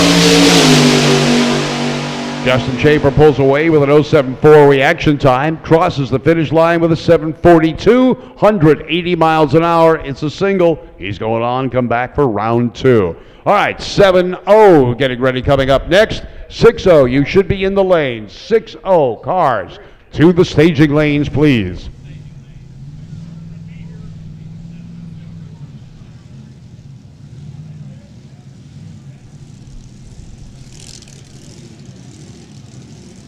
All right, same formula. It's heads up racing.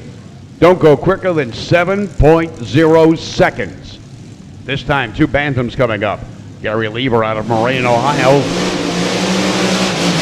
540 cubic inches worth of Chevrolet power. Steve Walczak out of Lake Havasu City, Arizona. Believe it or not, he came here for the cooler weather.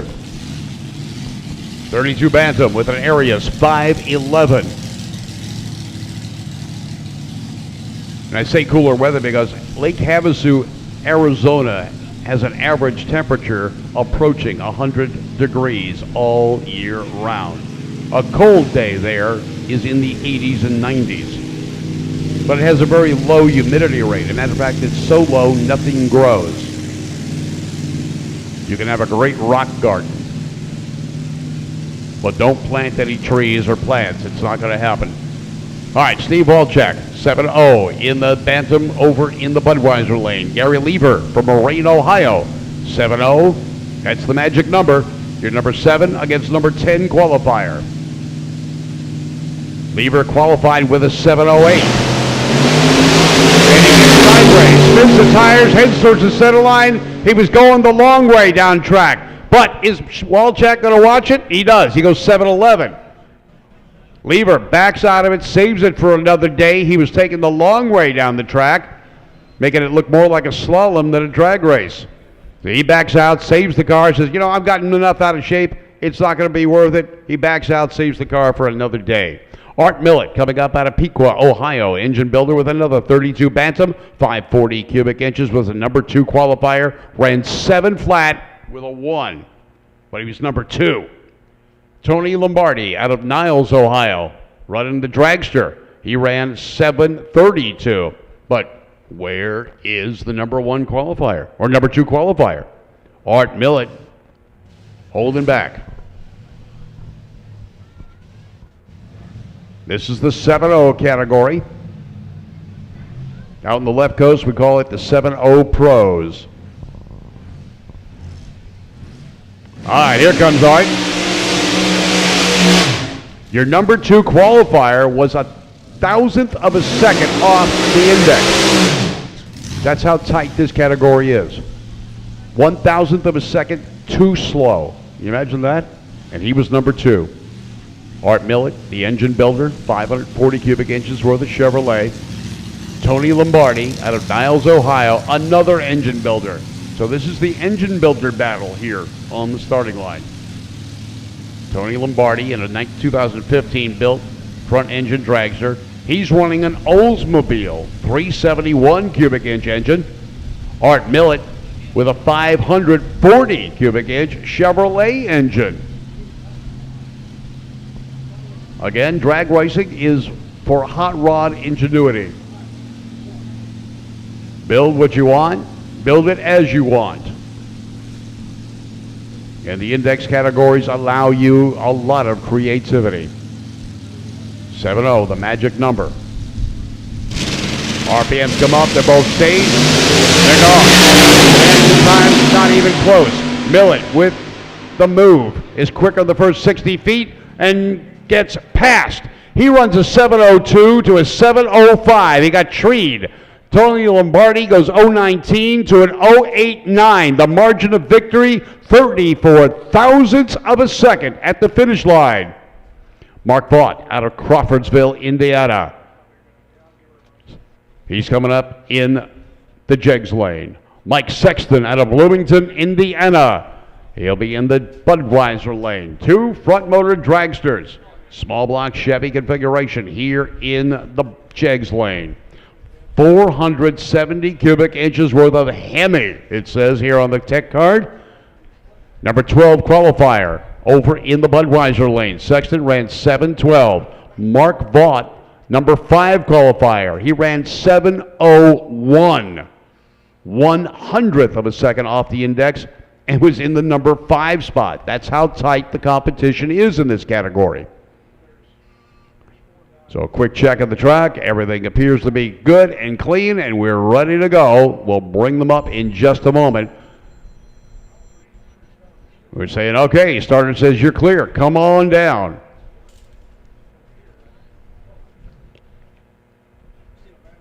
The guy with the Hawaiian shirt giving everyone direction, Dave Layton, one of the top gas racers from the West Coast, works staging for Formosa Raceway in Bakersfield and works with us at the Hot Rod reunions.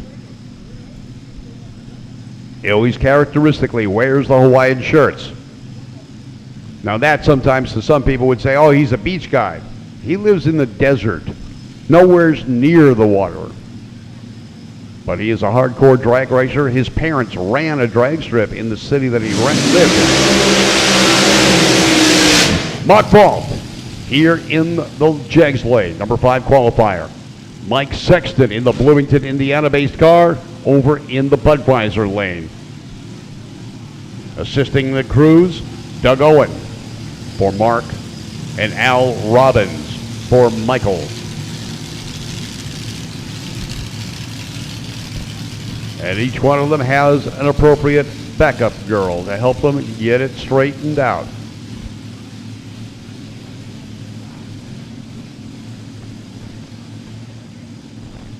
Some places we call them bubs, backup babes.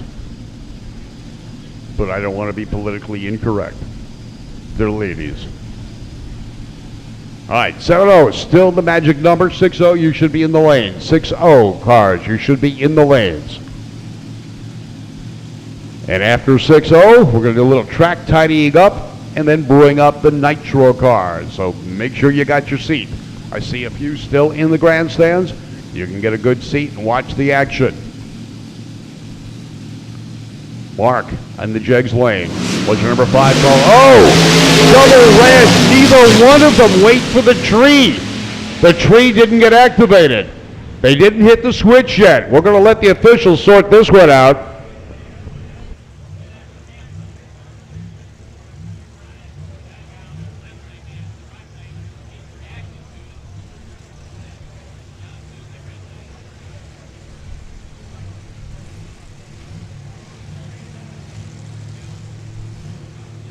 Aaron Wardell out of Pittsburgh, Indiana. T-Bucket here in the right lane. The Bad Austin or Anglia here in the Budweiser lane. Mary Harkin out of Rockport, Indiana, 1948 Ford Anglia. Looking like someone stepped on it. It's widened, it's chopped, it's squashed. It's got a 407 Chevy in it. He was the number 8 qualifier with a 705. Aaron Wardell out of Pittsburgh, Indiana, in the T, a 1923 Ford altered with a 477 cubic inch motivational power plant. Dana Wardell, sponsor of the car. Larry Harkin was your number 8 qualifier. Aaron was the number 9 qualifier, both running 705. These cars are very evenly matched.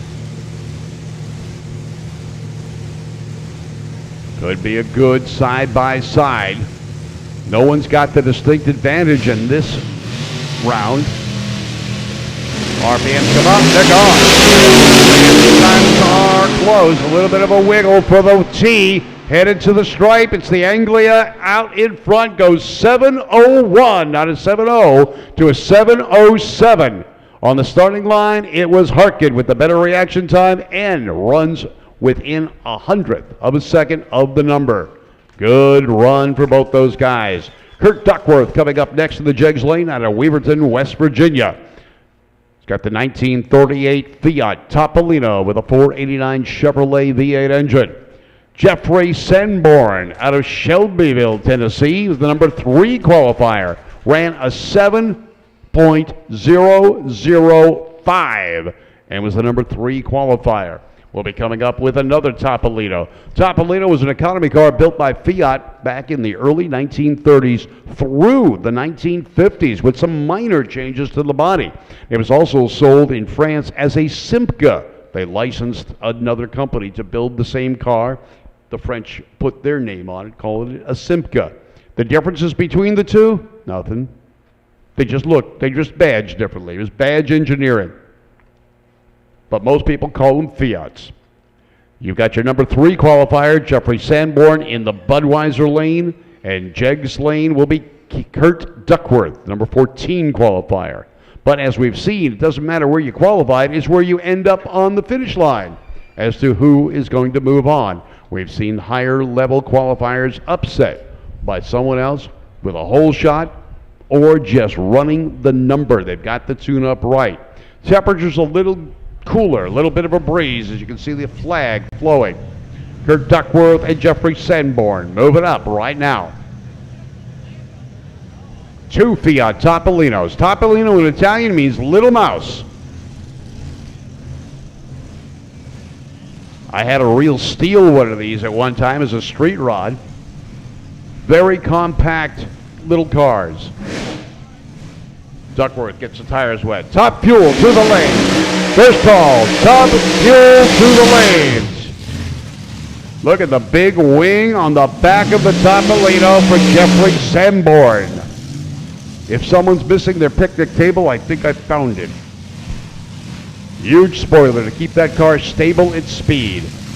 He was the number 3 qualifier. Again, top fuel, attention in the pits, attention in the pits. Top fuel to the lanes. Top fuel to the lanes, please. Fiat Topolino's a pair. Duckworth ran a 7:14, which was his best run and his qualifier, put him in the 14th position. Jeffrey Sanborn was number 3, running 7:00. Missed a perfect run by 0.05 of a second. But this is race day. This is not qualifying. The pressure is different. The anxiety level is higher. Who's going to handle the pressure better? Will Duckworth or will Sanborn? Will the car run the way they want it? It's race day. We'll see. RPMs come up and they're gone. In this case, it's going to be a tight one. Side by next coming up on the stripe, and it is Jeffrey Sanborn. Kurt Duckworth runs under the number, breaks out with a 692. Sanborn, 703. Gordon Horn out of, well, he doesn't say. He just says he's out of retired. 63 Corvette split windows, 709 is what he qualified with. Big, bad, and blown. Paul Applebaum out of Stockwell, Indiana. The Mac Tools man with the Bantam Roadster. 540 cubic inches worth of power in that machine. The body probably weighs less than 70 pounds. It's all frame and tire. He qualified number 6 with a 704. Gordon Horn in the Budweiser lane qualified 11th with a 709. So on paper, there's 5 thousandths of a second, or 5 hundredths of a second separating these two. Again, on the racetrack, it can all be different. Pressure, conditions, tune-up, they're gone. Bantam gets out of shape. I'm looking at the streaks on the track, and he is wiggling down track. So it's Horn going 712 to a 761. Applebaum had 190 miles an hour through the traps, but it wasn't enough to get the win. Steve Fowler out of Lake Havasu City, Arizona. Another Arizona-based car over in the Budweiser lane. Robbie Friels, the number 4 qualifier here in the Jegs lane. Canode chassis, one of our honorees. Canode was complaining about his chassis. He says, I build them too strong. People run them for years. Never need to be replaced. This one's been on the track since 1994. Robbie Friels out of Island, Kentucky. 496 cubic inch big block for power. Goes all the way to 330 before he's able to slow it down on the burnout. Steve Fowler from Lake Havasu. He's semi-retired. Got the Bantam Roadster. Surprisingly, coming from Havasu, he doesn't have air conditioning in the race car. There's no track in Havasu. He's got to travel wherever he goes to race, whether it's California or Texas or even Arizona. Out of Tucson, they have a track. Closing the canopy on Robbie Friels' machine. One of the few cars with a full canopy. Talked to some of the drivers with the canopy cars, and it's quite a unique experience because the canopy blocks out a lot of the sound, so it takes away some of the sensory abilities you have. RPMs come up and they're gone. Reaction times are close. Friels is very consistent. His incremental says he's right there with him, but he gets passed. 701 to a 702. Wow.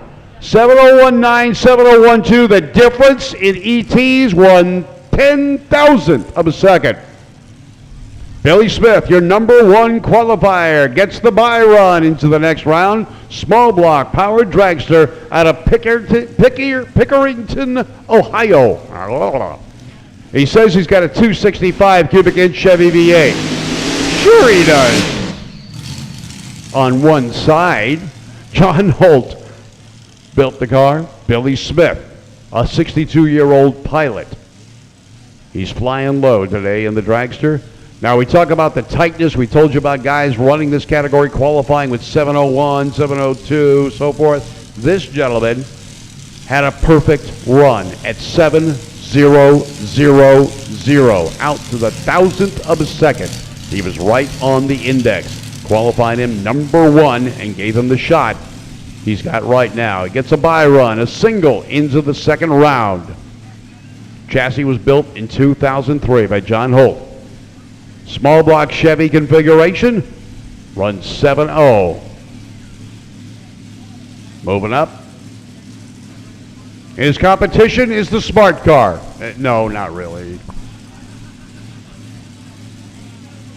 Be funny if he was, though, wouldn't it?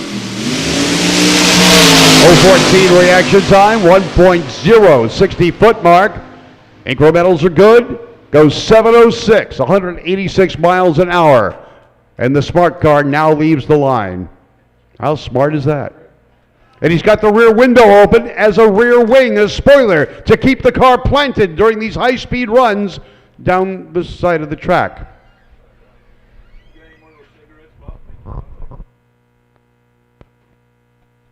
All right, a little smart car going down. It's the tow vehicle for the dragster. It actually weighs less than most of the golf carts out here, and they're easier to load. So Billy Smith, number one qualifier, goes 7:06. We'll be back for the next round. Next up, 6-0. 6-0 coming up.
All right, Mr. Gasket has come and been here for Hot Rodders from day one, starting as a grassroots level supplier of hand-cut gaskets.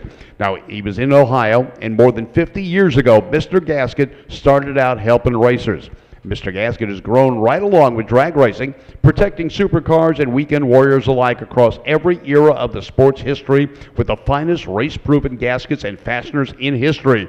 From ultra-sealed gaskets to headlock hitter bolts to our complete line of MLS head gaskets, and everything you need to seal your engine is available at MrGasket.com. Mr. Gasket will always be there for you. Lakewood safety. At Lakewood, that's been our number one priority since legendary Top Fuel driver Joe Schubeck started the company in Lakewood, Ohio. More than half a century ago, Joe was worried about your safety. Any old bell housing will connect your engine to your transmission, but you want the strength of a Lakewood one. Make sure you're using one certified by SFI for standard transmissions. The same exhaustive research and our comprehensive testing that goes into our industry-leading bell housings is built into every drag shock, every traction bar, every drive shaft loop, and chassis component they build. They're here, all made in America. Check them out at holly.com. 6-0, you should be suited up, ready to go. 6-0, you should be suited up, ready to go. And if you're waiting for Nitro, you just have a few minutes to wait because they will follow. 6-0, Nitro, Top Fuel, you should be in the lanes. Top Fuel, you should be into the staging lanes. You will follow. 6-0. For over 90 years, Mallory Ignition Products have helped bring countless racers to the winner's circle. Their passion for racing is built into every innovative product we make, including ignition boxes, fuel systems, and tune-up parts. Developed by professional racers and performance enthusiasts, Mallory products pack the power, quality, and performance that separates the novice from the champions. To find out how Mallory can help make a winner out of you, hop onto our website at holly.com.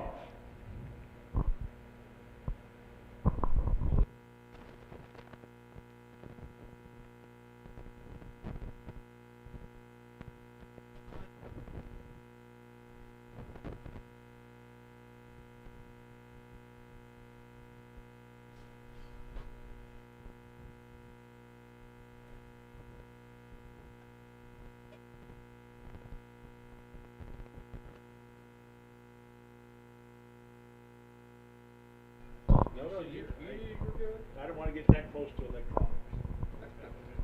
Our go-to paint line is Deltron by PPG. With the Deltron paint system, you can achieve a wide range of amazing colors, even black. And the clear coat finish is durable for years to come and very, very, very user-friendly. When you want the best results, try Deltron by PPG. Trust me, it's paint you can trust. All right, the 6-0 category coming up right now. Driving all the way from Northern California with lots of issues coming across country, we've got the Runnin' Wild Top Fuel car moving into the 6-0 class. Couldn't get the car sorted out to make the show in Top Fuel, but he is going to be in the 6-0 category. Brendan Murray out of San Jose, California, 2010 Reuben chassis car with a TFX 426. Gary Wheeler Jr. out of Tulsa, Oklahoma. He's in the Yancer chassis dragster here in the Jegs lane. 2 Hemi-powered cars. Wheeler was your number 1 qualifier, running 6:31. Brendan Murray fought with adversity, coming all the way from San Jose, California. The car broke down. The truck broke down 3 times. He persevered. He pushed hard to make it here. He got here late. They couldn't get the car sorted, so he's going to run the 6-0 category. ET-wise, he's well capable of running in that group. Running Wild, Brendan Murray was the last person to get into the 5-second club, driving a Chevy-powered Top Fuel car. He switched over to the Chrysler Hemi. He's going to be running in this category. 6-0, you'll see some cars that are supercharged, some cars that are injected on nitro. The goal, don't run quicker than 6 seconds. You saw the basic in 7.0 and 750. It's a heads-up index. Gary Wheeler was your number 1 qualifier. Pair of dragsters ready to go. The nitro cackling out of the pipes of these cars. And speaking of cackling, don't forget we've got the Cacklefest later this evening. Both do their burnouts. Going out to the 3:30 mark to slow it down. Gary Wheeler out of Tulsa, Oklahoma, your number 1 qualifier in the right lane. And he goes all the way to half track before he's able to slow it down. Brendan Murray out of San Jose, California. He's a race car parts peddler.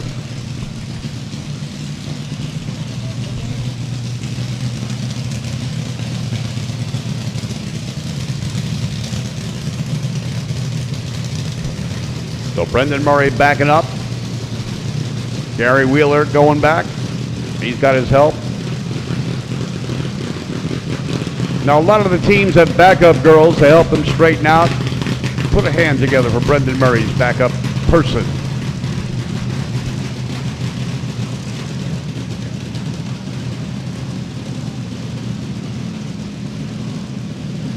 .60, the magic number these cars are going to try and hit.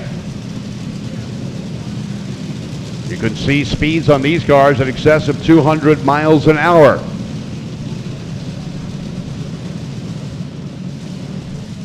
Last minute check. Driver says, I'm ready. Here we go. Gary Wheeler. Brendan Murray. Tulsa against San Jose. It's okay here in the right lane. Oklahoma-based 50-year-old mechanic. Brendan Murray, 59-year-old race car peddler. RPM's coming up a bit. Oh, and Brendan Murray doesn't race to the tree. Wheeler going on to the next round. He spins the tires on the hit, but Murray anticipating way too quickly. Left before the tree could get activated. Won't get a time. Wheeler does a burnout and a quick blast, and he's going on to the next round.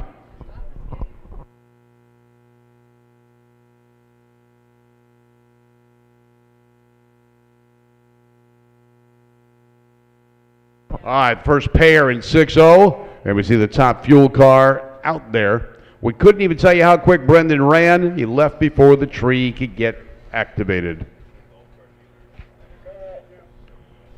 With over 30 years of race-proven technology, Flowmaster has the sound you want and the performance you need. With over 15 choices of sound, you can fine-tune the sound you want for your car or truck, from aggressive to mild.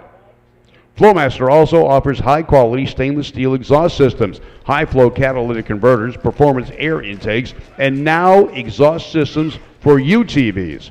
Now go to flowmastermufflers.com for more information. Flowmaster, the performance technology leader.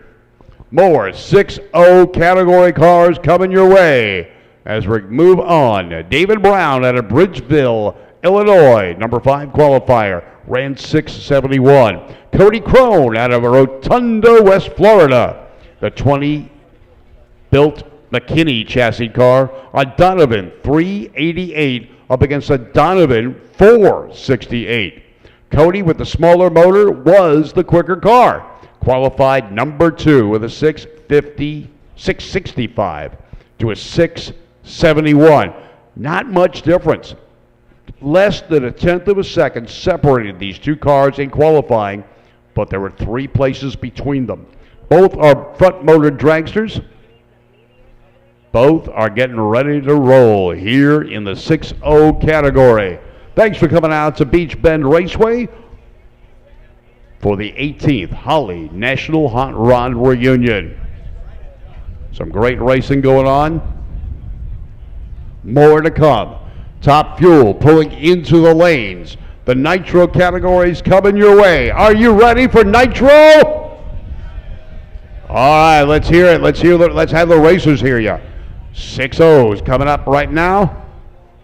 Just a few cars left in that category, and we will do some track prep and bring out the Nitro burning Top Fuel dragsters. We got more show, more go than any other track around.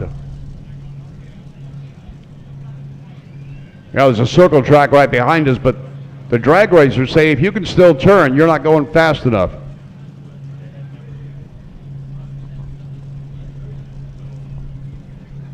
Dave Brown's car comes to life. They fire up Crone. Funny cars to the lane. Funny cars come to the lanes.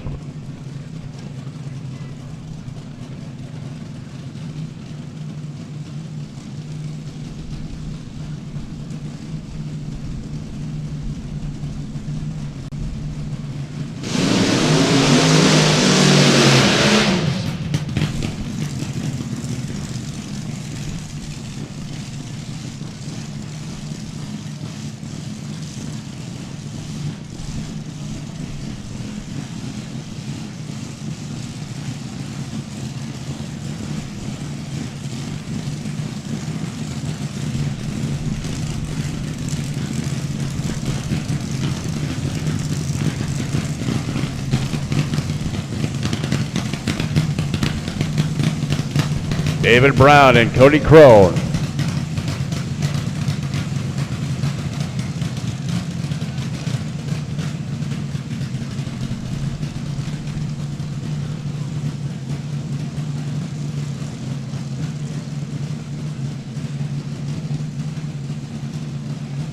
Cody Crone out of Rotunda, West Florida, over in the Budweiser lane.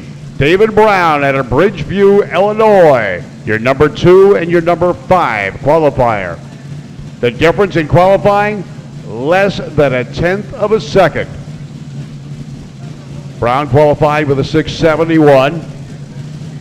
Cody qualified with a 665.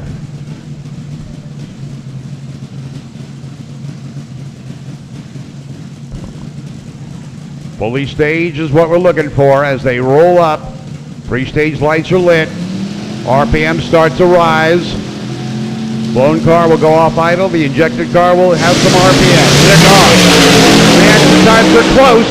Whoa, getting way out of shape in the right lane. Almost tags the wall. Left lane, 668 to a 742. Dave Brown wisely backs out of it, but got way close to the wall, almost like a NASCAR driver going through a corner. Keeps it rubber side down and shiny side up. Goes 7:42. But Cody Crone going on to another round, runs 6:68. Just a shade slower than his qualifying time, and runs 206 miles an hour. More 6-0 action coming your way as the top fuel cars come into the staging lanes.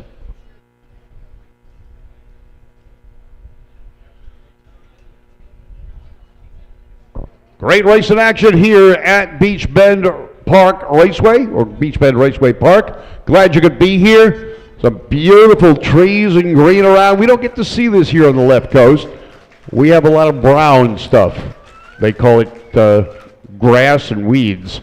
So seeing the green grass in the trees is a real treat for us from the left side of the country.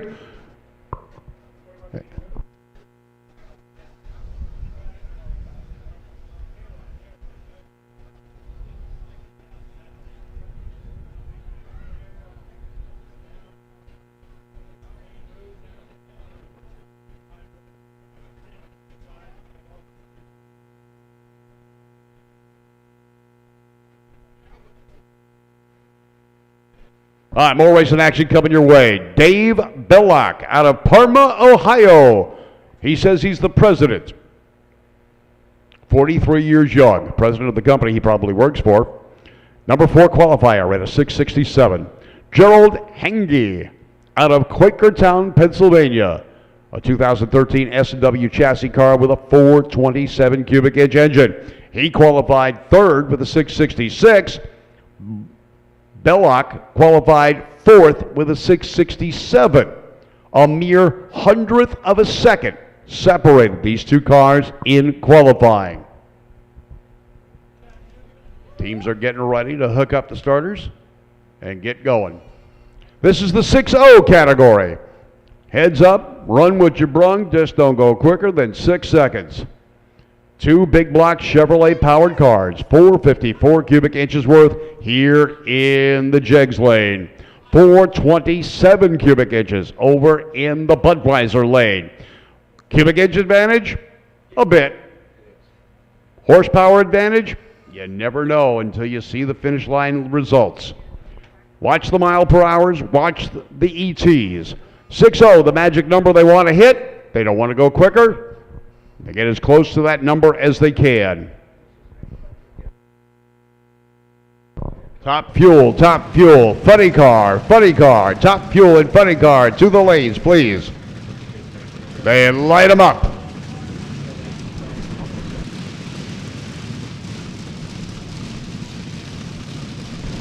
Love the sound of horsepower. They're running a little rich on the idle. You can see some of the fuel puffing out of the exhaust pipes, keeping them a little cool. They don't want to get them too hot. They don't have a cooling system. Short burst. Right lane does a little bit more tire turn. You see a bunch more smoke coming off the tires here in the Jegs lane. Baylock out of Parma, Ohio, was your number 4 qualifier, running 6:67. Gerald Engie out of Quakertown, PA, number 3 qualifier with a 6:61. So these guys are close, or 6:66 with a 1. 100th of a second, actually less than a 100th of a second, separated these two cars in qualifying. Your number 3 in the Budweiser lane, number 4 in the Jegs lane. Front engine dragsters. The cars that put NHRA drag racing right up there in the top sports position. The door slammers are what created NHRA drag racing. Wally Parks decided he needed a safer place for people to race rather than on the street. And that was the basis for NHRA, and safety always came first. Here we go. 6-0 is what the magic number is. Let's see how close they can get it. Who's going to get there first? Watch the tree. Big gap in reaction times. Bellock has an advantage. Can he hold on? No, he gets past right at the stripe. 6:42 to a 6:72. 219 miles an hour for Hangy. 200.59 miles an hour for Belock. The reaction time advantage went to Belock by 1/10 of a second. The margin of victory, 2/10 at the finish line. That was a close one. More 6-0 action coming your way. Top Fuel should be in the lanes and Funny Car to follow. All right, next up is Top Fuel is at the head of the staging lanes. Are you ready for Nitro? Put your hands together for the top cars on the planet. Here comes the Top Fuel cars. Nitro. That thing will be in the air. The benefit? You will not have a mosquito near you for the next 10, 20 minutes.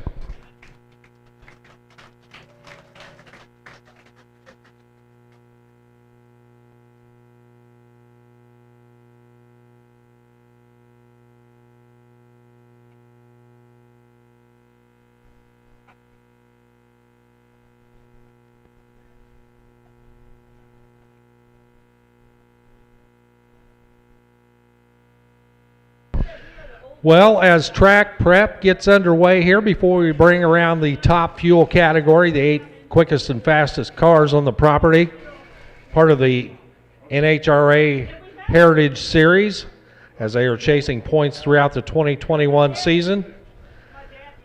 We welcome to the microphone the Executive Director of the NHRA Motorsports Museum, Mr. Martin Betts. And Martin, welcome to Bowling Green. Well, thank you very much, Warren. And thank you all for coming. It's been a great day, and have enjoyed the whole week. Now, y'all probably don't know this, but the Hot Rod Reunion here supports the NHRA Motorsports Museum in Pomona, California, which is the home of the Winter Nationals.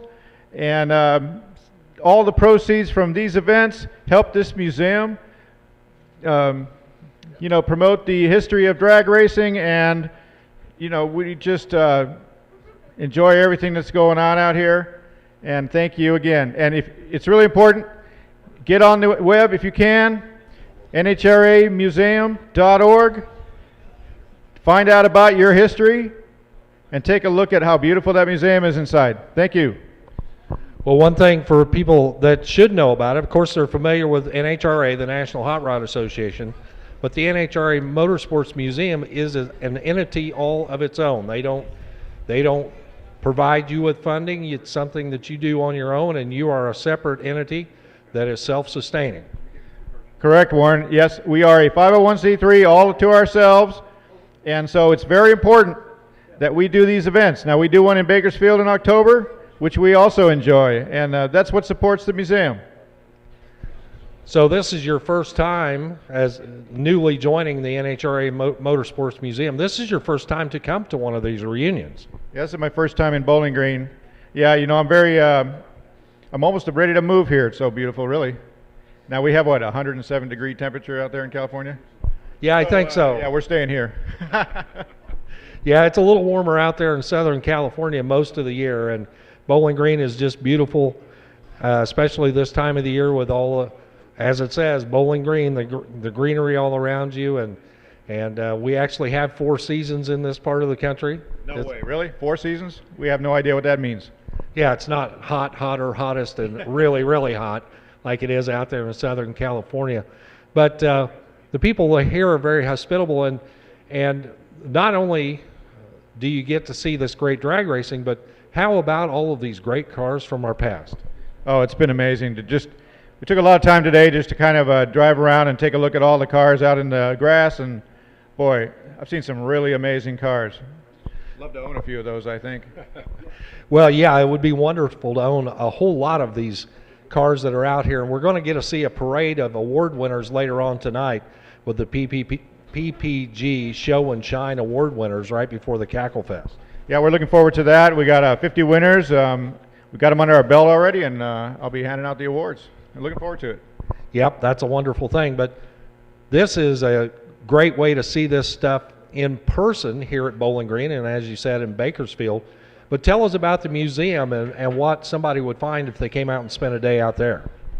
Well, if you have the opportunity to come out to Pomona, California, and you come visit the museum, what you'd get is the history of drag racing, and the history. Well, the main focus is the history of drag racing and the history of land speed and hot rodding. So we got those 3 areas that we cover, and goes from the beginning. We've got cars like the Bug, the official first drag car out there. You can see things like this. It's worth coming for sure. Absolutely. I haven't had the opportunity to make it myself. I'm hoping to get to Pomona one of these days. But still, to preserve the heritage and the history of the sport is very important. Yeah, Warren, I'm got a free ticket waiting for you at the front desk, okay? I'll take you up on that one of these days. Now, we talked about this. This is one of your 2 major in-person fundraisers, but how else can people help out? Well, I think one great way to help out is to become a member, and we do have an opportunity to take an out-of-state membership, and what you get if you do that is you get our newsletter, you get our information, you get our media blasts. It's good to be part of it. Help preserve the sport. Absolutely, because one of these days, go to the website, NHRAmuseum.org. We've got it on the live stream. Happy to be a part of the live stream as well. We've had about 40,000 viewers so far this weekend, and the number keeps climbing.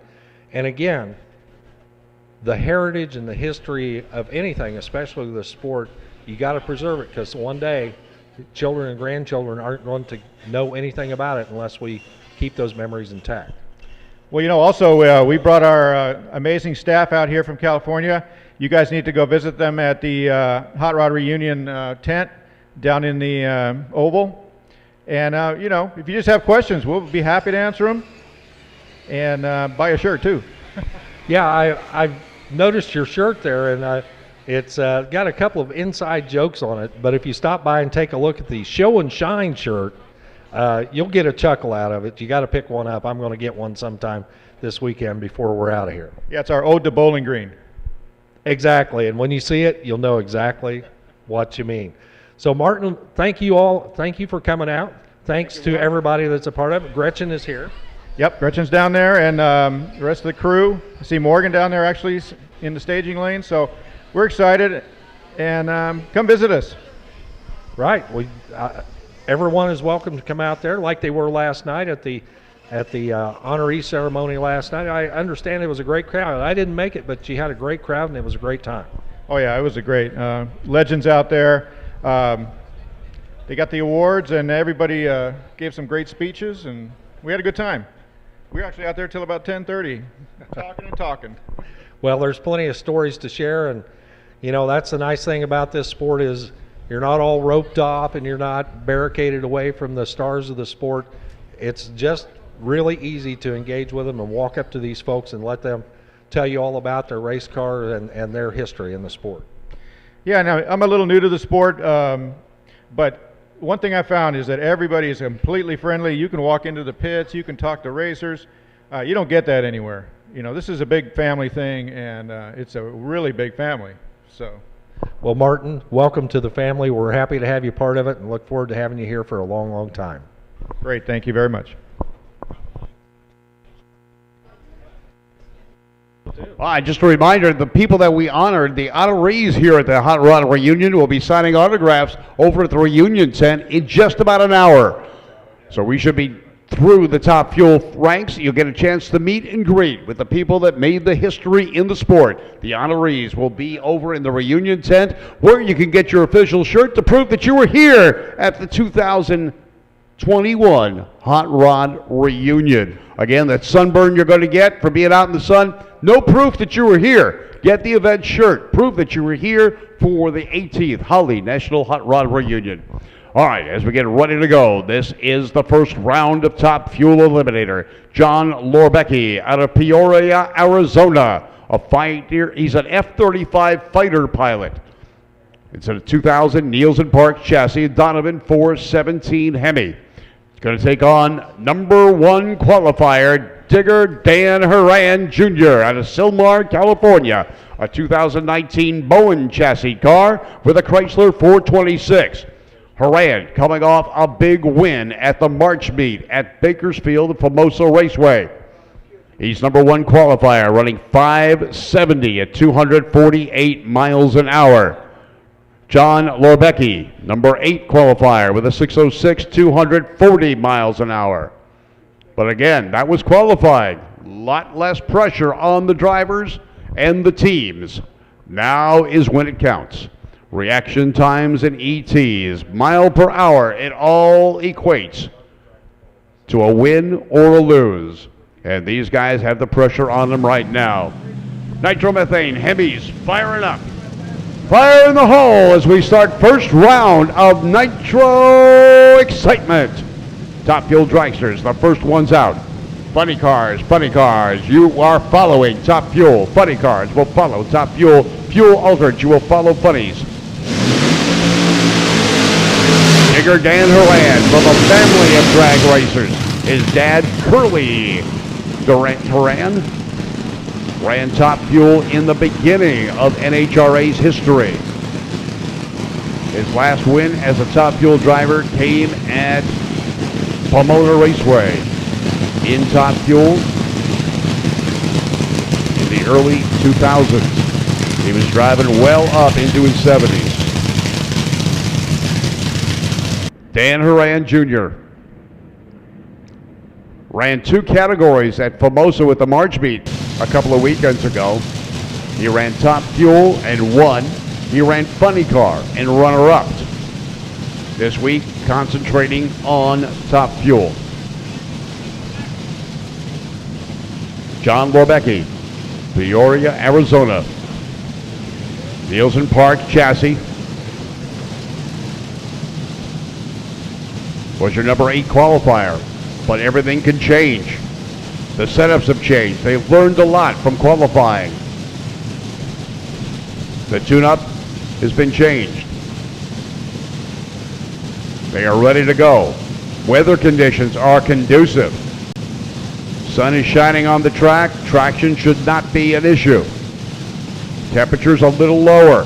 There's a bit of a breeze. The cars could run stronger. Hopefully they've got the tune-up right for the conditions. Horan ran 248 miles an hour. Lorbecki 240 miles an hour. Both cars hit the pre-stage light. RPMs come down as they roll in for the full stage. For Lorbecki. Can he capitalize on that? It's tight at the stripe, and Horan pulls it out. 571, 250, his quickest run and fastest run. 6:01 for Lorbecki, 232 miles an hour. Horan, late on the lights compared to Lorbecki. Lorbecki treat him, 091 to a 149. 60-foot marks. Lorbecki was behind by just a smidge. At the 330, Horan started to pull away and stayed that way to the finish line. 571, 250 miles an hour to a 6:01, 232 miles an hour. Horan's team had the clutch and the horsepower set up they needed for first round, and we'll go on to another round of racing. More Top Fuel action coming up here right now as we continue through the ranks. We pared down to 8 Top Fuel cars for first round. You've got the 8 quickest nitro burning cars on the track coming at you right now.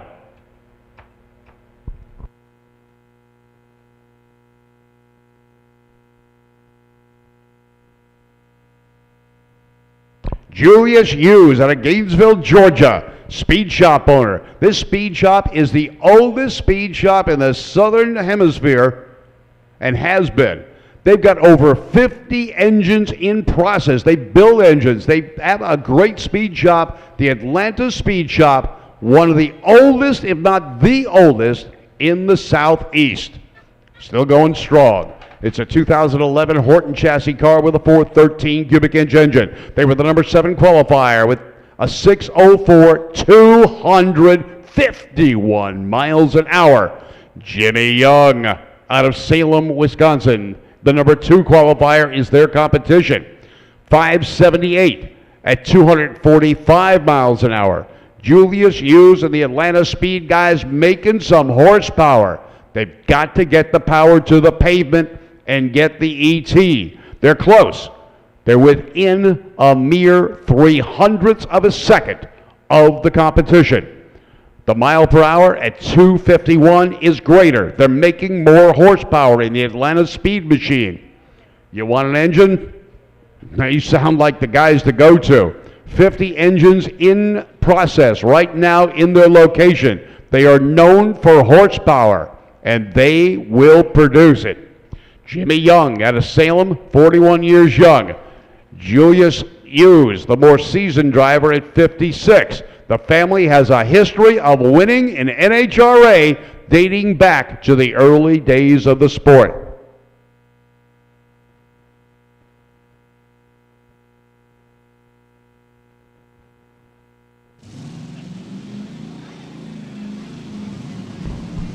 Fire in the hole as both cars light the candles. Your number 2 qualifier in the Budweiser lane. Your number 7 qualifier in the Jegs lane. There is no gimmies in this racing.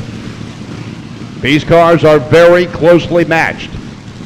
Julius Hughes has the horsepower advantage. Definitely showing that in his mile per hour figures during qualifying. One of the top speeds run at 251 miles an hour.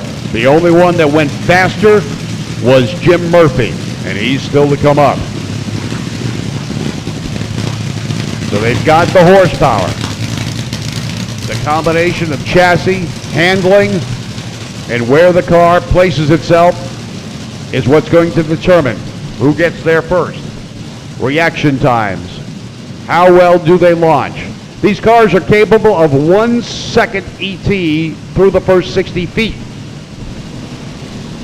We've seen some go quicker. These are the fastest cars on the track here at Beach Bend Raceway Park today. Thousands of horsepower, side by side, running on nitromethane. RPMs come up, they drop them down, they're staged, like drop their car. This is going to be a horse race. Jimmy Young has the lead and takes the win. 584 to a 618. Julius Hughes backs out of it early, straightening the car out, runs 219 miles an hour. Jimmy Young, 584, 246 miles an hour. 618, 219. Julius Hughes' car started to use up some real estate, backed out of it, saving the car, keeping it in his lane. A great bit of driving for the Atlanta Speed crew.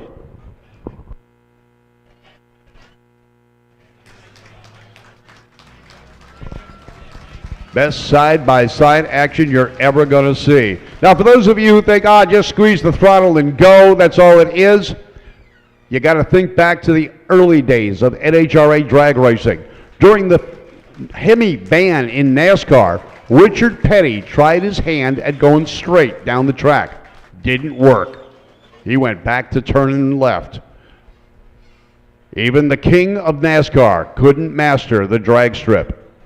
Mike Taylor coming up here in the Jegs lane. Number 6 qualifier, ran a 6:02 at 234 miles an hour. Jim Murphy out of Santa Rosa, California. Qualified number 3 with a 5:79 at 262 miles an hour. Talking about making horsepower. Murphy's history in drag racing goes back multiple decades. He has been a regular competitor on the left coast, has had many race cars and many victories. Hot Rod Reunion, March Meet, and more. Murphy, the high speed of the meet at 262 miles an hour.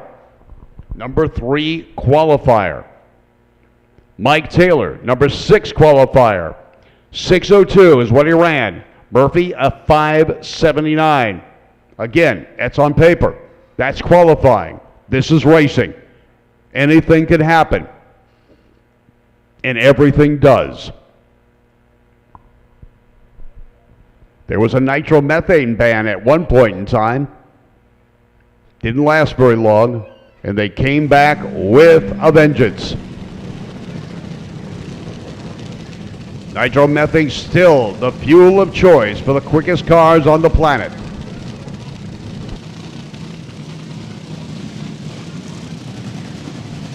Murphy's car lights up finally.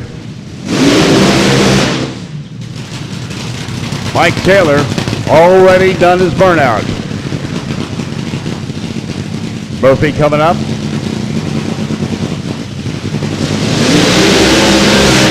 Murphy is targeting NHRA. He wants him. He wants to go rounds. He wants to meet up with Haran again.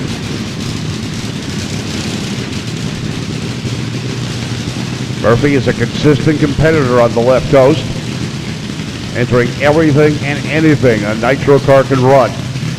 Mike Taylor out of Berwyn, Illinois, a TFX 413 cubic inch small block heavy. Jim Murphy, general contractor, a 2013 Nielsen Parts chassis with a Rodeck 417. Only a 4 cubic inch advantage in size. Murphy with decades of experience behind the wheel and with the engines and chassis. Well experienced. He was the first to run 250 miles an hour in a front motor top fuel car. He ran 260 miles an hour at Pomona with some experimental tires over a decade ago. He ran 262 here just the other day.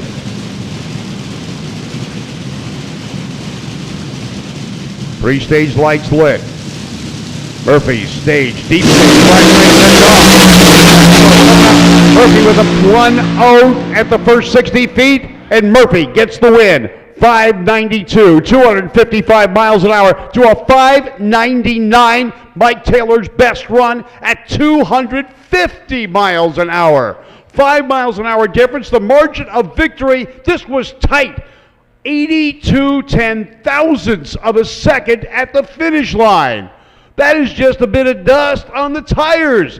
This was the closest top fuel race so far at Bowling Green and the top fuel category. It was tight. Reaction times. Murphy was late with a 194. Taylor a 132. He did what he needed to do on the starting line. He was behind by a tenth at the first 60 feet. Stayed there at the 330, was equal at the 8th mile. He was closing in on Murphy. Murphy's car came alive on the top end and squeaked by less than a second. Over in the left lane now, also from California, Adam Sorokin. His dad, Mike Sorokin, drove the Surfer's top fuel car in the 60s. Out of La Crescenta, California, the champion speed shop machine.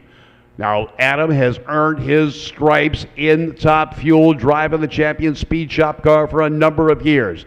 They use a special small block Chevrolet configuration. Tyler Hilton, runner-up at the March meet against Dan Haran. He also has his sights set on meeting Haran in one of the rounds and shutting him down. Tyler Hilton won this event 2 years ago, the last time we had it. Bobby Hilton, his dad, standing out in front right now, walking away. He's going to bring him back.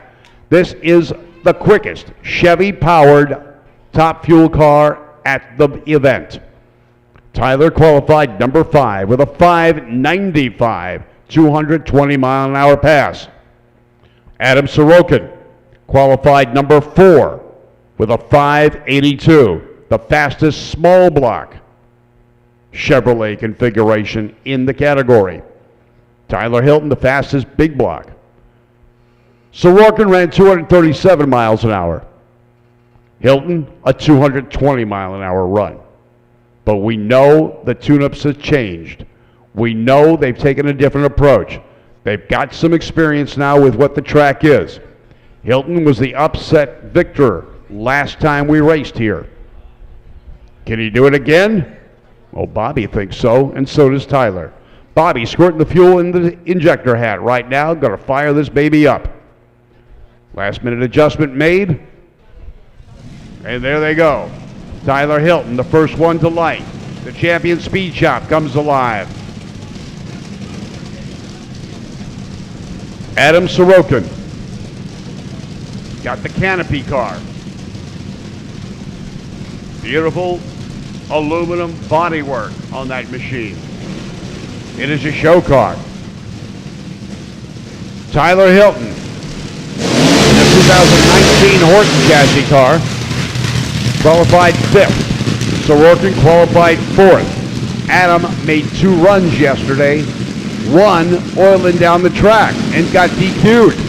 He came back on a conservative tune-up and went into the number 4th position. Tyler Hilton, 595, less than a 1/10 of a second behind Adam Sorokin. Mile per hour wise, Hilton had a best run at 253 miles an hour. He's got the horsepower. Sorokin ran 237 miles an hour. Adam's car can be a little finicky. Got the small block. Hilton has been consistent. His consistency brought him to the finish line and the championship last time out. Adam has won this event as well. So we have 2 past Hot Rod Reunion champions side by side getting ready to go. Hilton out of Cincinnati, Ohio. Sorokin out of La Crescenta, California. 3 stage lights lit. RPMs drop a bit as they stage. Hilton goes in deep. Times are pretty close. Hilton with a bit of reaction time. Little puffer to go, going through the finish line. Fire is out. The crews are there. The safety crew there checking things out. We'll let you know when we hear what's going on down there.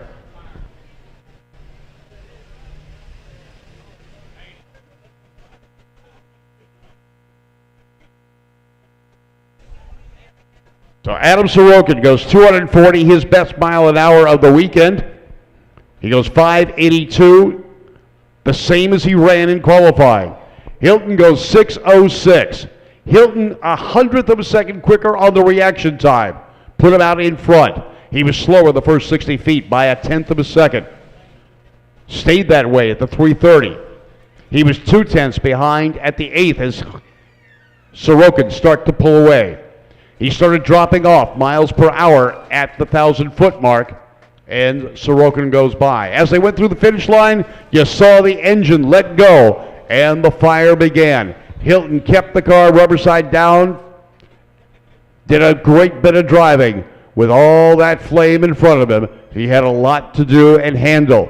We're checking him out. The safety crews are out there. At this point, everything is all right. Hilton is out of the car. He's okay. A little bit singed, but he's okay.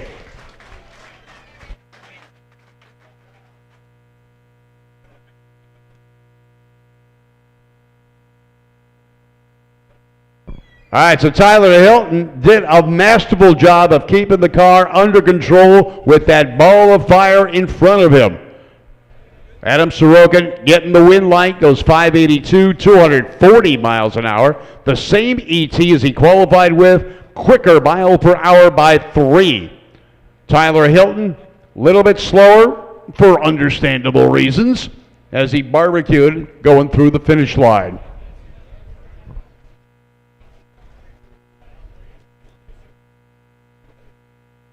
All right, we'll get things cleaned up. We're checking the track right now to see any of that got on the track. At this point, we got it clear. Thanks for coming out to the 18th Holly National Hot Rod Reunion. Everybody knows that nitrous is the world's best power adder, and everybody knows that NOS is the #1 nitrous system. But did you know that NOS is celebrating over 40 years of being a nitrous powerhouse? NOS offers the most complete line of systems for street or race vehicles.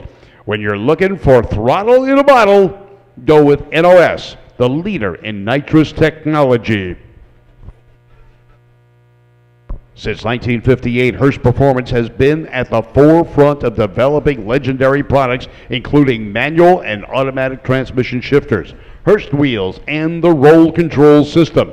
Hurst also offers a full line of high-quality products for modern muscle, suspension upgrades, graphics packages, and more. Now you can build your own version of a modern-day Hurst muscle car with the finest products designed and built by people who know performance. Hurst Performance. For more information, check us out at www.hurst-shifters.com.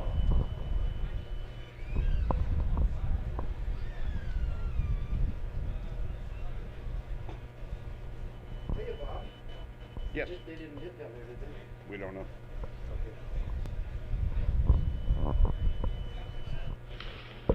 Hey everybody, Charlie Hutton here. When I'm putting the finishing touches on a restoration project, there's only one paint system I rely on for outstanding results. PPG's EnviroBase high-performance paint system features waterborne technology. The EnviroBase system is easy to use and offers exceptional color quality. And that's not all. These low VOC products help improve air quality in the shop as well as the community around it.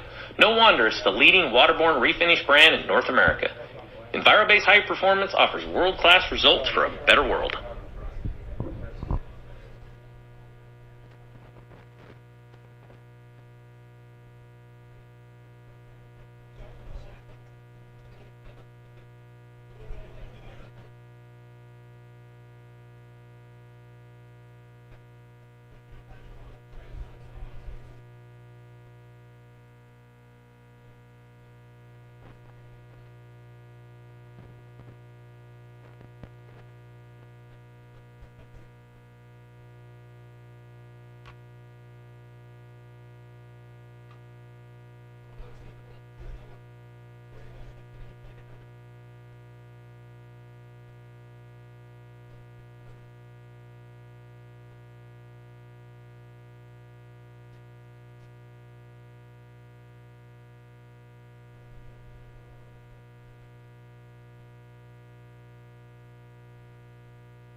All right, up in the tower, one of our top fuel racers drove all the way in from San Jose, had an experience that no one wants to, broke down twice on the road getting here, got here late, hammered away on the car. You saw him in first round, Brendan Murray, top fuel driver, last guy to get into the 5-second club, if I remember, with a big block Chevy-powered top fuel car. Brendan, how you doing? I'm doing okay today. Things are going okay. We had some issues getting here along the road. I've made this tour 29 years in a row and never had a problem until this year, and then had some stupid little gremlins on the road where the truck wouldn't start one time, and then I had to get some hosing, getting a hose changed, and then we all went on and got here, and we missed 2 qualifiers, made 1 qualifier yesterday, made the last one, was shooting for the fence and spun the tire, but the crews really worked their butts off, had a great time. We came back and we're making some test runs today to try and make this trip count for this. We've put some new stuff on the car over the winter, and we just haven't had any place to test all year. How about that Tyler Hilton? He's earning his stripes this weekend, isn't he? Boy, is he ever. Yep. Well, it always is scary when something like this happens, and I've been on that end of it, and it makes you think how special this is. Look at all these people. How many of these people could drive one of these cars? You know, more people have been in outer space than have ran a 5-second run in a top fuel front engine dragster. Put that in perspective. Look at all the people in the world. This is a very special deal. All right, talking about special, today is also Shirley Chacha Muldowney's birthday. Top fuel legend, lady that took the championship a number of times, set the stage and broke ground for many top fuel female racers, including Paula Murphy and Bunny Burgett. Hot rods are the theme, and it was Shirley Muldowney's birthday today. I don't know how old she is. No one will tell us, but it's her birthday, so we wished her a happy birthday.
All right, a little cleanup going on down there after Hilton got rid of it.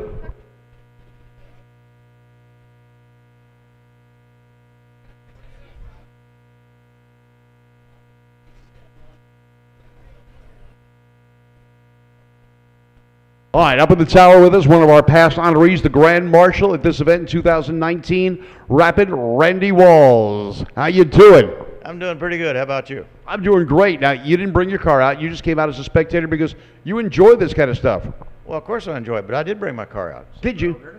Your Nova? Yes. Oh, in the pits. You gotta run over there. Randy Walls, the world's quickest Chevrolet Nova funny car, the only Chevrolet Nova funny car since the early days, but it is the one, you'll remember it if you looked at Hot Rod magazine. This is just about the same car. You painted it up to look the same as the one that made the cover of Hot Rod magazine. Now, this is the hottest Nova in the country, and the picture on the front of Hot Rod will confirm that. But you got to talk to Randy Walls, and he'll explain it to you. So he's down in the pits. What are you near? I'm just right at the end of the the last covered grandstand on the pit side. On the pit side, the Nova funny car. You won't see another one like it. He ran at Bakersfield, the Famoso Raceway, the Hot Rod Reunion, the March Meet. He's run everything with that car. He saw the error of his ways, left California, and moved right back here to Kentucky. He is a member of the Kentucky Motorsports Hall of Fame. And we were lucky enough to have dinner with them last night over at the Corvette Museum, where we made sure that our honorees were well recognized, and he is one of the past honorees that was there with us. Thank you, and you're doing good. You're feeling better. You got a little ill last night, but they've taken care of that. They gave you a little shot of something or other, little nitro in the veins, and you're feeling fine. Yeah, ready. All right, Brandy, thank you for coming up to the tower to say hi. New Zealand. You also raced in New Zealand. Now, when you're in New Zealand, even though you drive a center steer car, do you have to be on the right side to drive it? I mean, The weird thing about driving on the right side is the roundabouts. roundabouts. You know how confusing roundabouts are here when you have one? Yeah. Well, I'm not very familiar with them. Then you get over, they got lots of them, and you're going around the wrong way. Oh, so that would really confuse a NASCAR driver, and a drag race driver only goes straight? That's got to be really confusing. Yes, it is. You got to think faster than you drive. Well, wait a minute. That doesn't always work. That leaves you, yeah, okay. All the miles I drove there, I only made one mistake. Which was that? Well, it wasn't real expensive, but no. It wasn't expensive, yeah. I started the wrong way and caught it before I got into trouble. Okay, that's one of the benefits probably of driving a motorcycle in a place like that, because you're in the center of the vehicle to start with. Yeah. All right, Randy Walls, top fuel funny car driver here in the tower, our past Grand Marshal at this event in 2019.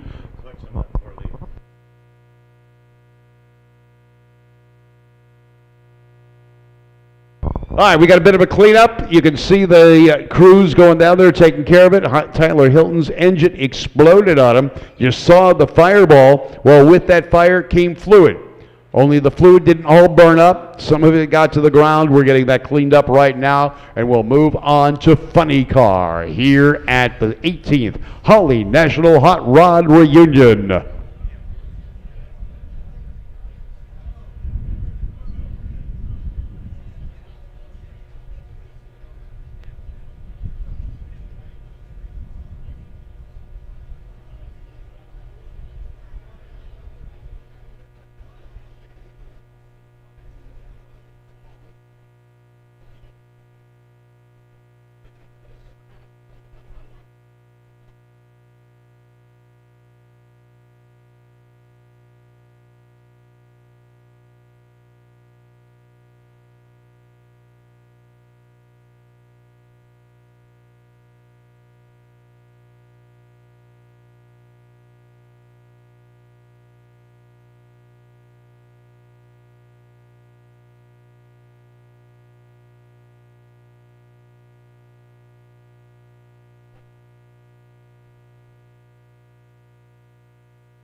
All right, you can see the stripe of kitty litter out there as we get the oil cleaned up from Tyler's run.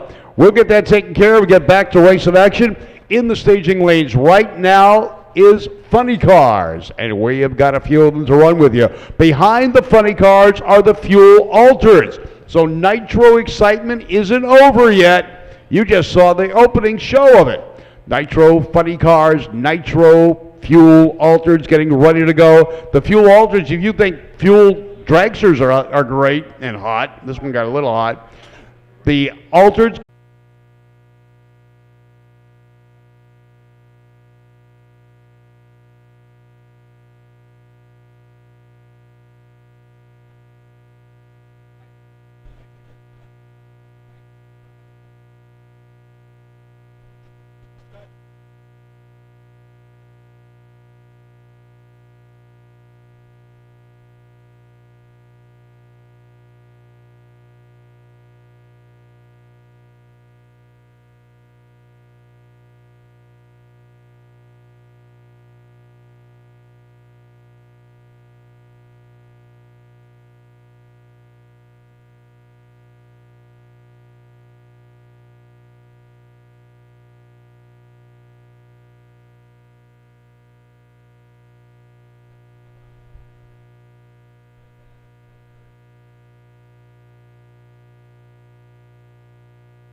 All right, they're getting it cleaned up and running the sweeper over it. We should be back racing in just a little bit. Thank you for your patience. If you haven't already gone to the swap meet area or Reunion Central, you know at 2 o'clock the honorees started. Someone won't do it. You're going to need it for an alibi tonight when you get home, guys.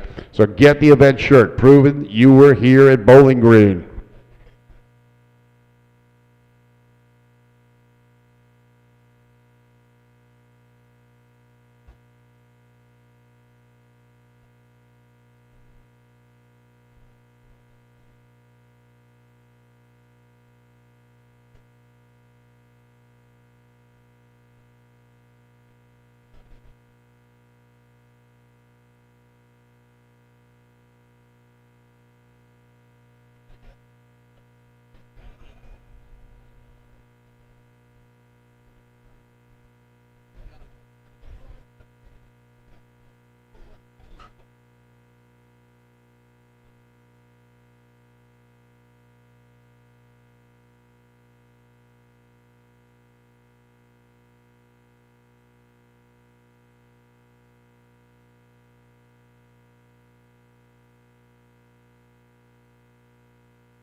All right, you see the dust flying back there as the sweeper scrubs in the kitty litter to get that oil cleaned up.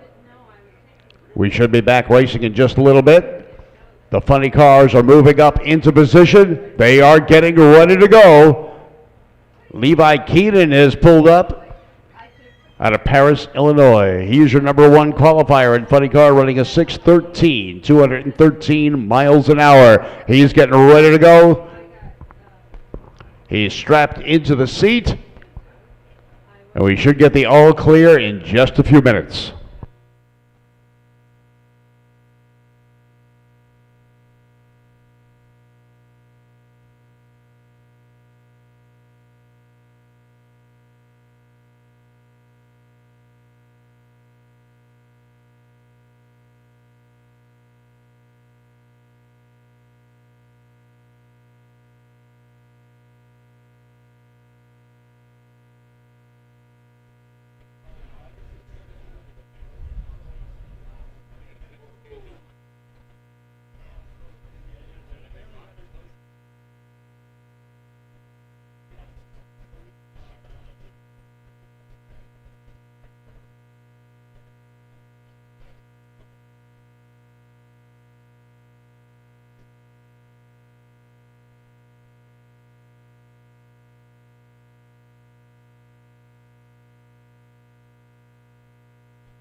Honorees are going to be in the reunion tent in just 10 minutes.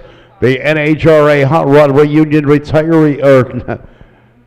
honorees will be in the reunion tent in just a few minutes. Pulling out of this place right now, we see a friend of ours, the Hill Boys. Butch Hill had some engine issues with his vehicle, is not going to abuse the machinery, decided I'll take it home and fix it and come back another day. And he's leaving. Goodbye to a good friend. A lot more racing action. You can see the safety equipment is gone off the track right now. That means we're just about ready to go back to racing action. Safety equipment is gone. Race personnel are back in position. We are just about ready, so come on back. It's funny car time.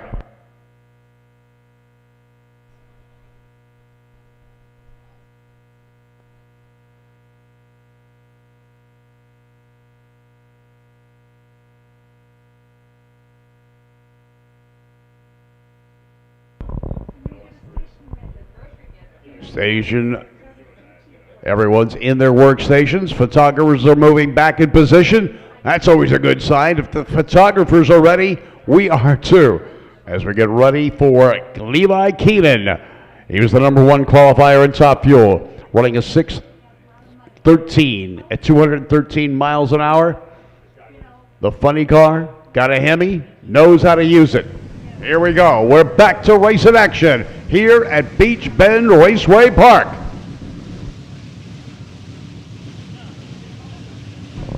The Plymouth Arrow body being lowered down on this funny car. Levi Keenan out of Paris, Illinois.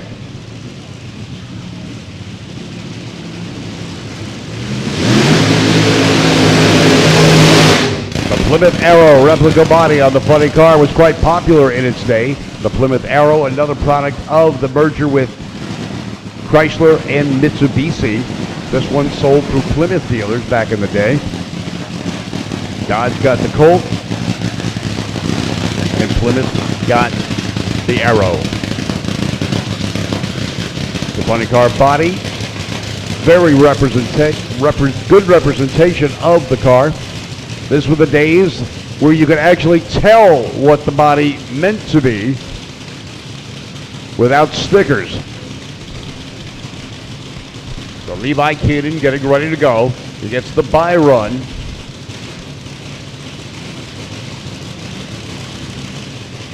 He ran a best of 6:13.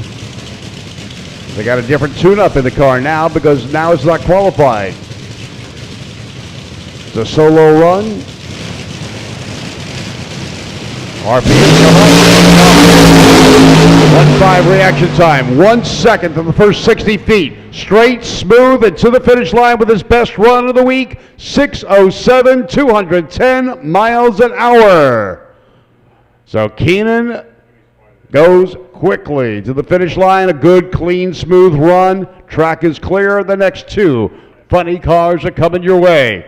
Eric Stevens and John Smith. Eric Stevens out of Somerset, Kentucky, the 46-year-old construction worker, 69 Camaro funny car.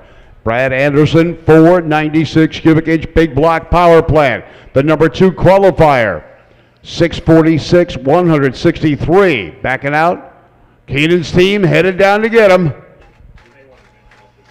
John Smith, number 3 qualifier. He ran 679, 156 miles an hour with that beautiful 78 Corvette rolling up into the Budweiser lane. 496 cubic inches worth of Brad Anderson power. So identical engines in the Camaro and the Corvette as far as their bases. Now what they've done to them, that's a whole different story. Paul Smith's Entertainer Funny Car Corvette with John behind the wheel. Getting ready to go. This is funny car action, first round. Well, the winner of this will meet up against Keenan in just the next round. Altereds will follow. The few Altereds coming up in the staging lanes right now.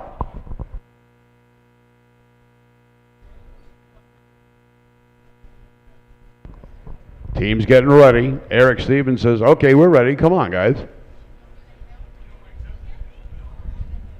Doing last minute adjustments, getting things ready. They're plugging in the starter. They're ready to fire up. Are you ready for more nitro action? All right, well, here we go with Funny Car, round 1.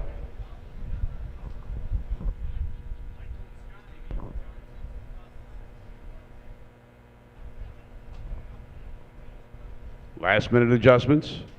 Are you ready? And they say fire up. Here we go.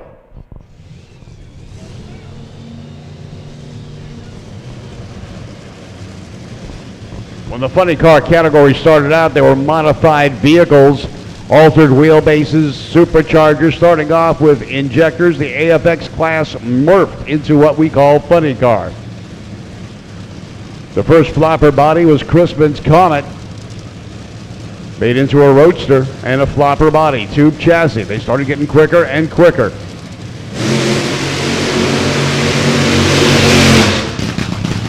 Stevens getting the tires nice and warmed up. Here comes John Smith.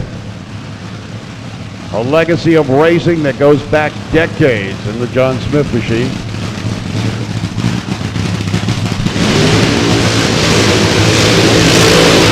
And a little bit different approach in burnout. He gets the pedal to the metal harder, getting those tires even warmer. The Corvette body style was used by a number of racers back in the early days of funny cars. I still think it's one of the prettier bodies, and this one definitely finished in show condition. 2 super shiny black funny cars ready to go. The Camaro of Eric Stevens here in the Jegs lane. The Corvette of John Smith in the Budweiser lane.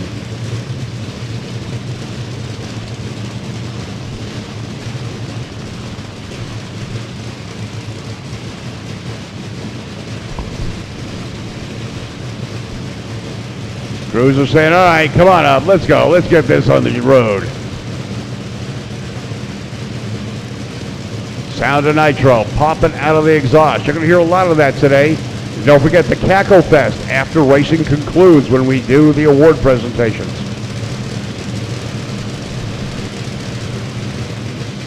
Moving up to the beams. Crews back away from the cars. Full stage for Stevens, full stage for Smith. Reaction advantage to Stevens at the stripe. It's Smith. 6:09, his best run of the weekend, to a 6:17, his best run. 234 miles an hour for Smith. 2:23 for Stevens. Margin of victory, a mere 0.04 of a second at the finish line. Both with 1.060 foot marks. 2.6 at the 3:30. 4.0, they are side by side at the 8th. Coming up in mile per hour, it was 187 for Smith, 184 at the 8th mile mark. At 1,000 feet, they were both at 5.1 seconds. At the finish line, 6.09 for Smith, 6.17 for Stevens. Margin of victory, as I said, a mere 44 thousandths of a second. That was one close race. Congratulations to John Smith on the win. Eric Stevens did a great job, but he is runner-up in this round. Someone had to be. Next up, it's Fuel Altereds. When I was a kid, I loved the Fuel Altereds class, not because they were fast, not because they were pretty, but because they went every which way but straight down the track. My favorite driver when I was a kid was Wild Willie Bosch. Today, the legends of Nitro continue on, and the Altereds are just as much fun today as they were when I was a kid. And that was a long time ago. Rat Poison coming up in the right lane. The continuation of the days of the 60s when these cars were the show is that in their names, they're fun, they're exciting, they're challenging, there were rivalries, there were names that made you just laugh or feel happy to see them. Rat Poison, Don Pettinato Sr. out of Fountain Inn, South Carolina. The auto equipment salesman, 23T with a Keith Black 426 cubic inch engine, was your number 2 qualifier, running a 6:36 at 177 miles an hour. Nick Van Horn out of Lenton, California. 32 Bantam with a Donovan 417. He was the number 4 qualifier with a 786. Only able to muster 110 miles an hour because he backed out of it. The reason? He was going every which way but straight, and he wanted to keep it rubber side down, shiny side up. We've seen these cars at famous Auto Club Famoso Raceway during the California Hot Rod Reunion pick 4 tires up off the ground at the same time. Now they do have a wheelie bar on the back. That wheelie bar sometimes doesn't mean a thing, as the cars can take wild and wicked hops as they go down the track. These are 2 of the quickest Fuel Altereds in the country. Teams are ready to go. They get the thumbs up from the officials. All right, fire them up. So it'll be fire in the hole with nitro-fueled Fuel Altereds ready to go. Now, some of these cars sit on the original style chassis, some on the later model funny car chassis. Either way, they're high horsepower, low weight, high mile per hour rocket ships.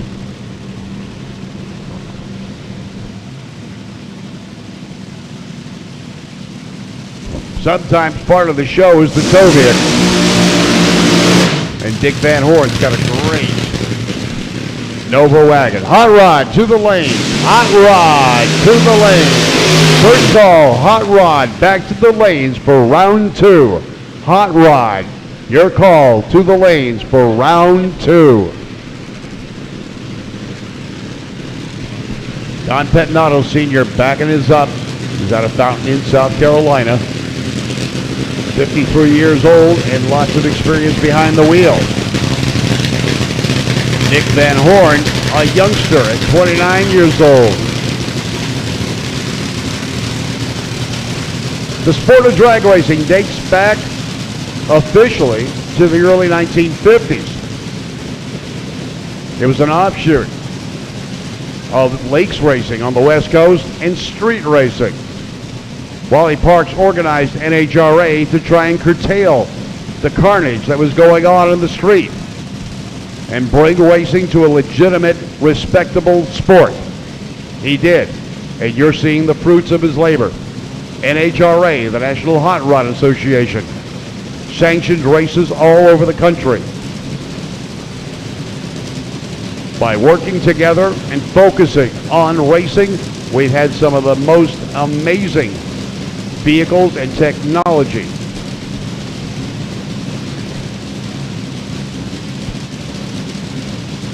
Don Pitnato Sr. in the Jegs lane. Nick Van Horn in the Budweiser lane. Getting ready to go. Watch these cars closely as they go down the track. Guarantee you it's going to be exciting. We're going a little bit. Whoa, getting close to that center line. Wow, they are moving. It is Van Horn going 615, 241 miles an hour. Don Petinato had a wild ride going every which way but straight. Little bit of puff of smoke at the finish line, or possibly some of the dust from the kitty litter. He goes 653, 215 miles an hour, and I'm looking down the track. I can see his tracks as the tires were spinning all the way down. He went every which way but straight, but he had a wild ride. Don Petinato Sr. going 653. Nick Van Horn 615, 241 miles an hour, double the speed that he ran in qualifying and over a second faster. More nitro action happening, more fuel altereds coming your way.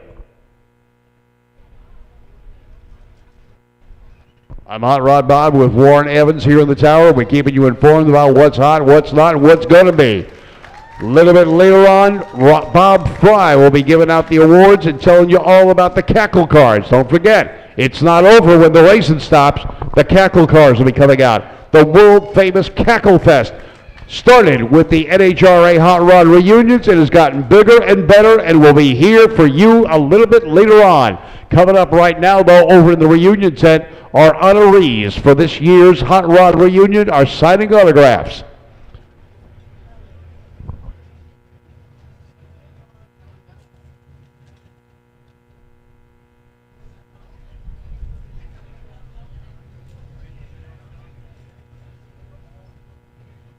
All right, more fuel altereds coming your way.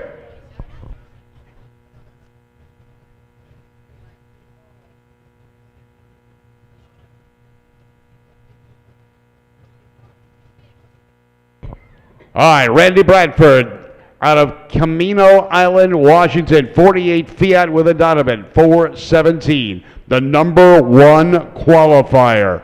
Ran 6:35 at 222 miles an hour. Kyle Hugh out of Las Vegas, Nevada. Driving the T Nanook over in the Budweiser lane. He was the number 5 qualifier with an 8:15. Now the 8:15 is not representative of what this car will do, but it is representative of what the car did, and that was go every which way but straight down the track. He kept it rubber side down and shiny side up and went 8:15 on a wild ride. He's back again to do it against the Bradfords. Now, Randy Bradford's got a long history of racing this car. The top fuel funny cars or altereds have been a mainstay of drag racing. They were part of the show early on, and they keep being exciting. NHRA has brought them back in the Heritage Series, running them at both Bakersfield and here in Beach Bend Raceway Park. All right, they're doing a little check of the track, making sure it's all good and safe to run. The guys are out there. They're cleaning up a few spots. We'll be back to racing action for you in just a few minutes.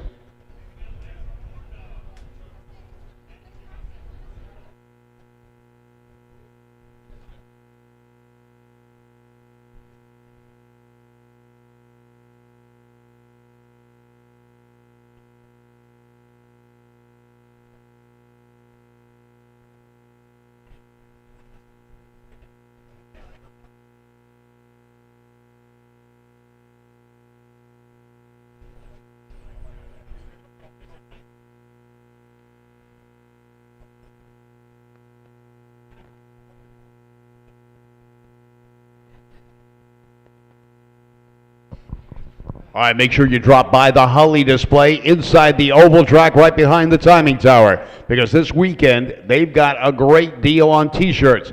$10 T-shirts. Get a couple. Get 2 or 3.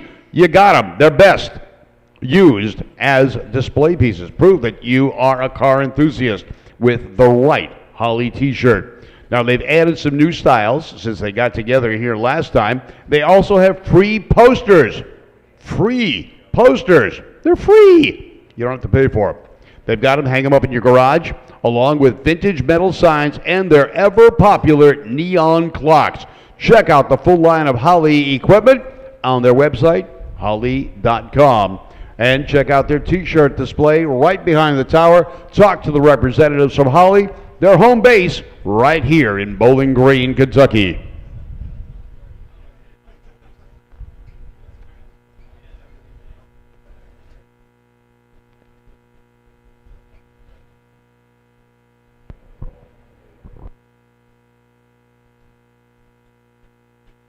If you haven't already picked up your program for today's event, head on over to the Reunion Central booth. Not only are our honorees there signing autographs right now, but you can pick up the official program of the event, the Holly National Hot Rod Reunion, presented by AAA Insurance. AAA, wherever you go, they go too. The Holly National Hot Rod Reunion is an event we don't want to miss. Inside the pages of the program, you'll find some information about some of the great products from Holly, including some of the manufacturers that help, as well as stories about our honorees. Now, one of them that was interesting to me is Carl Casper. I knew the name. I knew the cars he built. I had never met the person, and meeting him last night was an honor for me, because he is a man that's inspired so many custom car shows.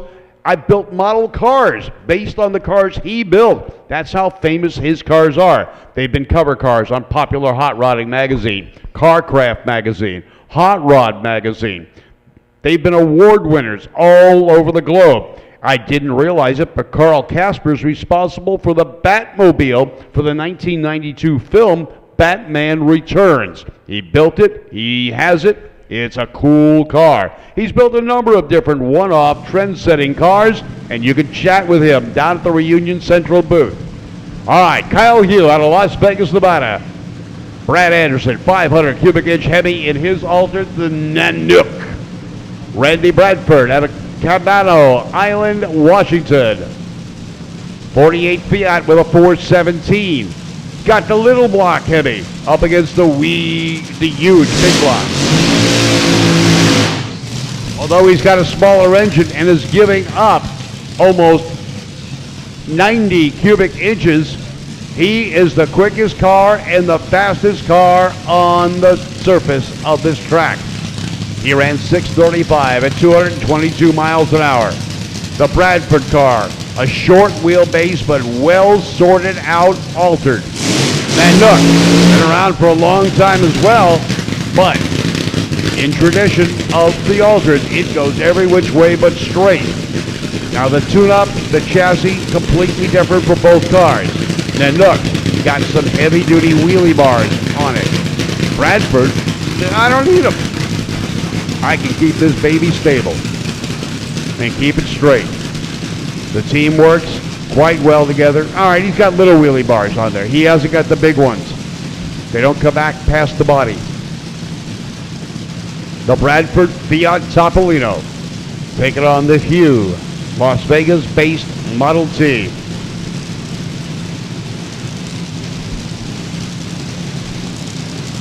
Ford against Fiat. Fiat owns Ferrari. This is just like the movie then, right?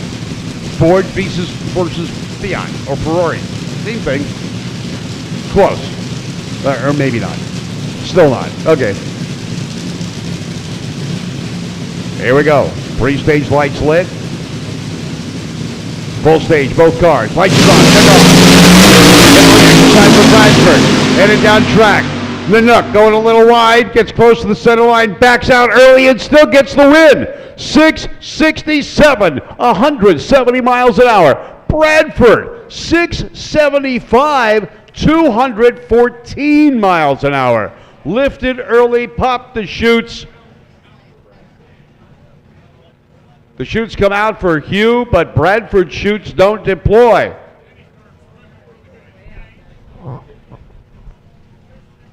We'll let you know what's going on back there. Now, if you've never been to the finish area, the shutdown lanes here at Beach Bend, you'll know there's no catch net.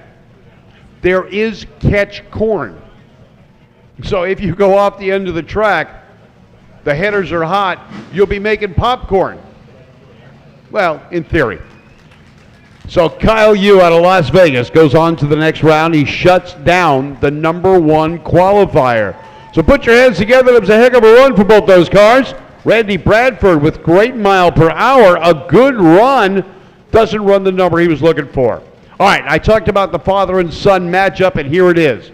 Brian Hope driving the Bantam Pure Hell, Rich Guasco's car.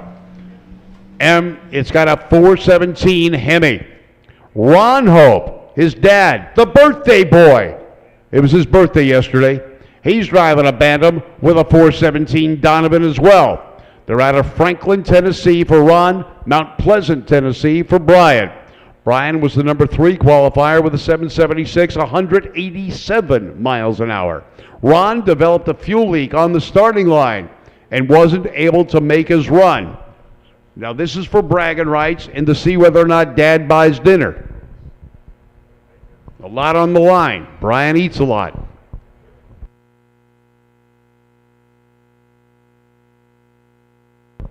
To add to the confusion, Brian's over in the Pure Hell car. Brian's son is crewing on Grandpa's car. This is a family affair.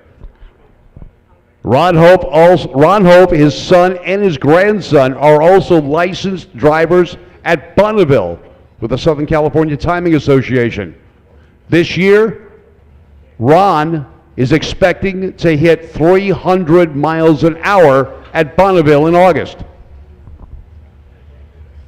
His grandson, 2 years ago, got his license at Bonneville at 175 miles an hour. Brian, over in the Pure Hell car, has his license and a all-wheel drive Dodge Charger that has run over 200 miles an hour. So they're both in Bantam Roadsters. The Pure Hell car owned by Rich Guasco over in the Budweiser lane. Ron Hope's machine, the Bantam, here in the right lane.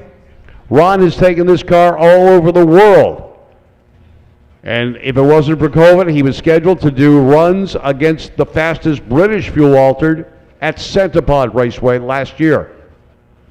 They're still trying to reschedule that. They'll be part of Dragstalgia, which is the British version of the Hot Rod Reunion.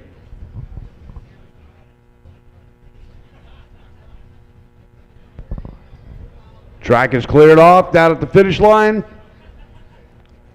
So we're waiting for the okay from the crews. Safety crews in position.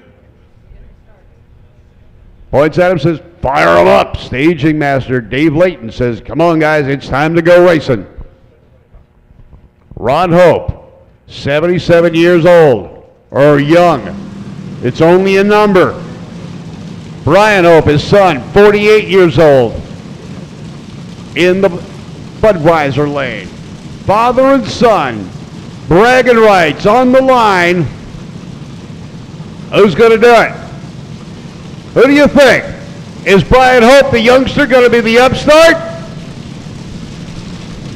Or is the old man, Ron Hope, going to show his son the way it goes?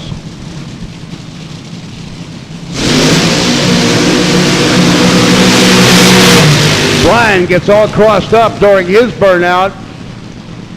Ron lays down some heavy smoke and tire burn in there. Ron can't bring it to a stop until almost the 8th mile. Ron backing up, closing in on his son. They both do their burnout side by side. Family tradition. Ron getting a little crossed up on his back out. Waiting for his backup assistance, and there we go. Ron Hope out of Franklin, Tennessee. Brian Hope out of Mount Pleasant. Two of the nicest guys in racing you'll ever meet. Rich Guasco, the owner of the Pure Hell car. A driver of his own distinction since the 50s.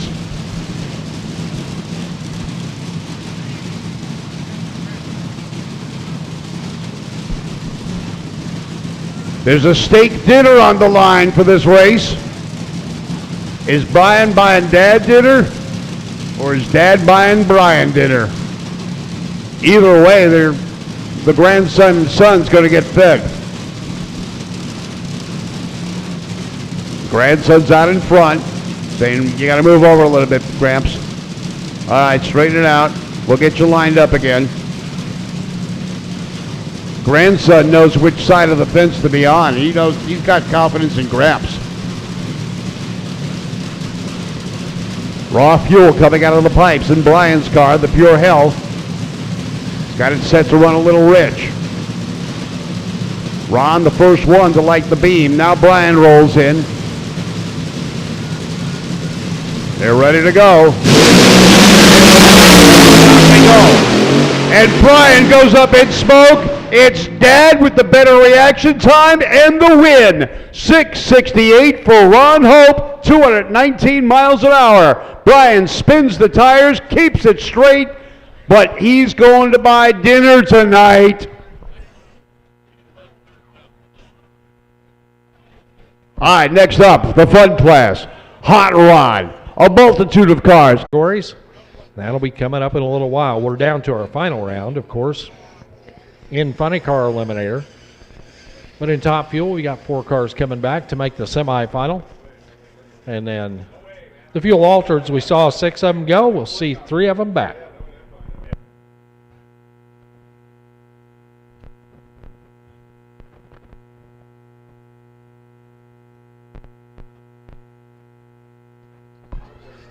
Brock Porter and the entire Beach Bend Raceway Park crew working hard today out there. Brock manning the tractor right now, putting a little drag of rubber down there as we get rid of that clutch dust and any other marbles that may be stirred up by the highest horsepower machines.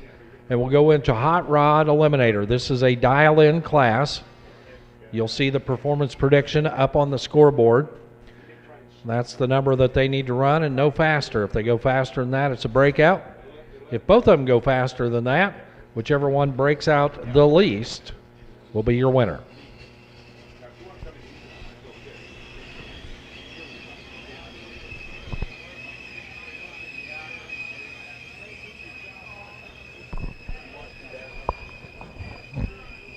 Mr. Gasket has been there for Hot Rodders from day one, starting at the grassroots level in Ohio more than 50 years ago. And Mr. Gasket has grown right along with drag racing, protecting supercars and weekend warriors alike across every era of the sport's history with the finest race-proven gaskets and fasteners in history. From Ultra-Seal gaskets to headlock header bolts, to our complete line of MLS head gaskets, everything you need to seal your engine is available at MrGasket.com. That's MrGasket.com. Mr. Gasket will always be there for you. We'd also like to tell you about the good folks from Lakewood. Safety at Lakewood. That's been their number one priority since legendary Top Fuel driver Joe Schubeck started the company in Lakewood, Ohio, more than a half a century ago. Any old bell housing will connect your engine to your transmission, so make sure you're using one certified by SFI for standard transmissions. The same exhaustive research and comprehensive testing that goes into our industry-leading bell housings is built into every drag shock, traction bar, drive shaft loop, and chassis component we build.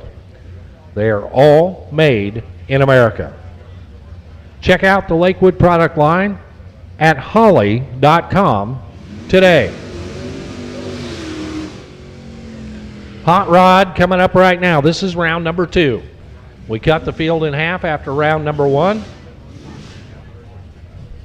Our first pair rolling into the water box right now. A pair of classic rods here.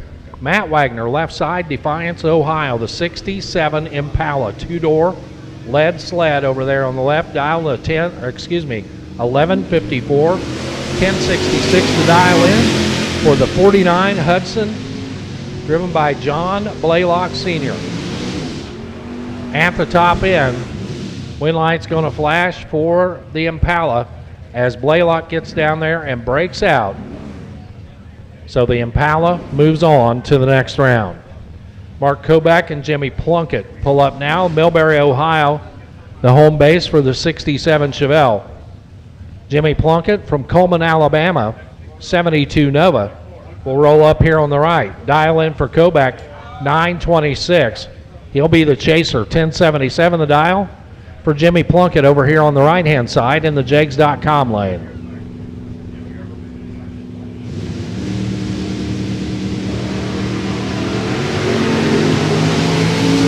To the top end they go. Advantage goes to the Nova.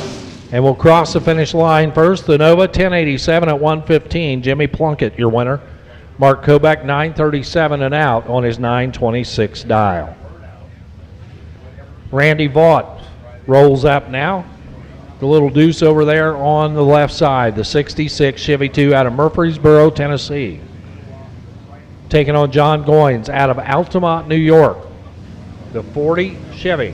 Torque Masters on the back, and he sees his wind light already as Randy Vaught turns it red. Leaves the starting line 27 thousandths of a second too soon. Goins drives it out to a 10.50 with a 0. Dead on with a 0. Runs exactly on his number at 123. Goins, your winner. Randy Vaught with the red light start and a off pace 16:47. Wesley Buchanan coming up next out of Wickliffe, Kentucky. 72 Nova left. Taking on the 55 Chevy for Nathan Spinks, right side. Spinks turns it red as well. He is 26th thou, too early. Wind light for Wesley Buchanan already flashing on top of the scoreboard down there. And so Buchanan, 13:33 at 90 miles an hour for Nathan Spinks. Dejectedly coasting through to a 19:53 at 41 miles an hour. Chris Estep, Benton, Illinois. The GTO, 1074 on the window. Chris took home one of those big Happy Gilmore checks not too long ago. Had a big money bracket race. Congratulations to Chris. He pairs up alongside Don Oglesby Jr. Oglesby out of Frankton, Indiana. 48 Ford Coupe over here on the right-hand side. Oglesby looking up at a 12:45 up on the scoreboard. Estep a 10:27.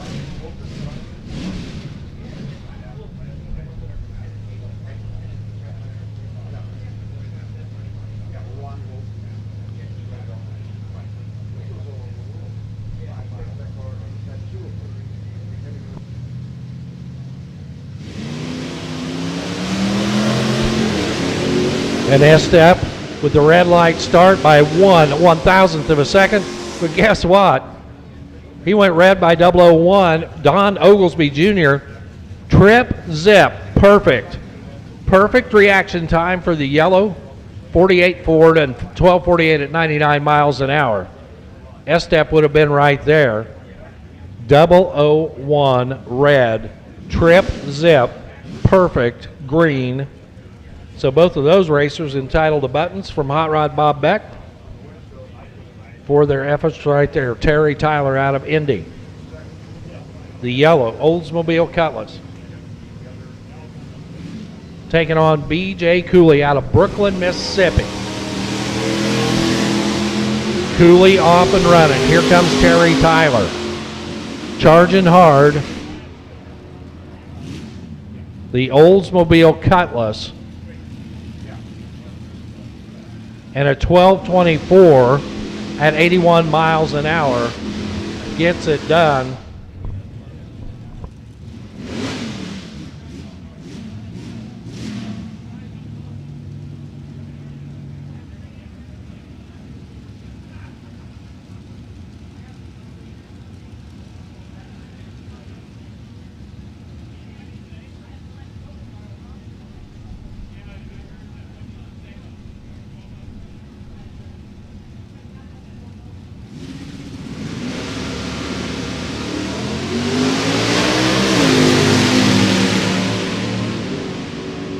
Brent Fay and Ernest Boards coming at you now. Top end charge is going to be Brent Fay for the win, 984 at 132 miles an hour. Taking out Ernest Boards here in round number 2. We need Midwest Nostalgia Modified. Back to the lanes, please. Midwest Nostalgia Modified. Round 2, back to the lanes. Midwest Nostalgia Modified, back to the lanes. We need you. We also need Nostalgia Superstock to the lanes. Chuck Deaver and Johnny Britt trying to get it done. It's going to be Deaver getting the job done. 1191 at 113 miles an hour. Wins on the breakout. 1207, too quick over on the left side. Bear Nichols, Keble, Kentucky. He'll line up left side, looking up at a 10:02 on the scoreboard. Alongside the 11:03 dial for Caleb Masterson. Masterson from Irvington, Kentucky in the S10. Once again, Midwest Nostalgia Modified, round 2 to the lanes, and Nostalgia Superstock to the lanes as well. Midwest Nostalgia Modified and Nostalgia Superstock. We need you both to the staging lanes, please. The S10 off and running. Here comes the Little Nova. At the top end, wind light's going to flash for the Little Nova. 10:06 at 125 for the win for Bear Nichols. Caleb Masterson got down there, took the wind stripe, and broke out. Elmer Harrison and Caden Cowling coming up now. Harrison left side, the Ohio runner and his Firebird. 10:23 the dial in, taking on the 69 Camaro of Caden Cowling. And a red light start for Elmer Harrison. Ends his day here in round number 2. Automatic win for Caden Cowling. Cowling 13:49. At 93 miles an hour. Elmer Harrison red light start and a 10:32. Donald Fenlon and Ricky Hansen will pull up now. Once again, we need Midwest Nostalgia Modified and Nostalgia Superstock. Both of you classes, we need both of you to the staging lanes, please. Midwest Nostalgia Modified and Nostalgia Superstock to the lanes.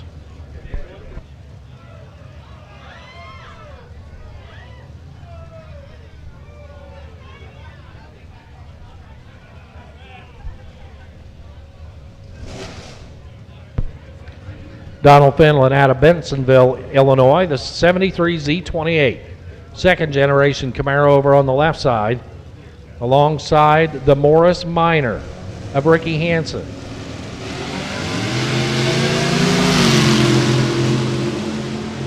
Another red light, this time it's Don Fenlon. Turning on the red bulb. Top end, it's going to be a 1064 on the 1001 for Ricky Hansen. Gets the win. The red light start on the left, plus the breakout 0 for 2 for Fenlon, and he'll be putting it back in the box. Ron Meredith and Ronnie Kinzer will line up now. Meredith, that is the lime green Dodge Dart GT, left side, taking on the first gen Camaro of Ronnie Kinzer, a 68 Camaro for the farmer out of Bowling Green. Kinzer trying to go 1033, 1162 for Meredith. Both of them off and running. Here comes the Camaro, trying to track him down at the top end. The quarter mile mark says your winner is going to be Ron Meredith. Meredith, 1187 at 113. He had a big starting line advantage by 0.3 of a second over the Camaro. Allison Smith and Corey Martin will pair up now. Smith left side, Shepherdsville, Kentucky. The UPS driver, left side alongside Corey Martin from Eminence, Kentucky. Corey, a teacher. 67 Comet on the right, 56 Bel Air on the left. The Bel Air, dialed at 1193, gets the head start. And the 67 Comet will give chase on a 1096. Midwest Nostalgia Modified and Nostalgia Superstock final call for both classes.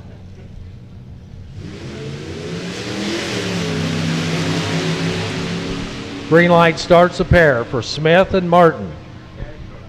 To the top end they go. And it's going to be a win light on top of the Budweiser scoreboard for Allison Smith. 1193 dead on. Taking the win for Allison. Michael Munzer, Trabuco Canyon, California. And if you were here right before Top Fuel, you got to hear Michael talking about his experience finally this weekend for the very first time to live his dream at the controls of his very own front motor dragster. He's trying to go 1077. Trying to turn on another win light. His competition, Joseph Coy from Hodgenville, Kentucky. The 65 Chevelle Wank with a cup. Can he get it done? Nope. Gave up too much at the starting line and broke out trying to get there. 1049 at 126, excuse me, for Munzer, the breakout. Coy, your winner in the wagon.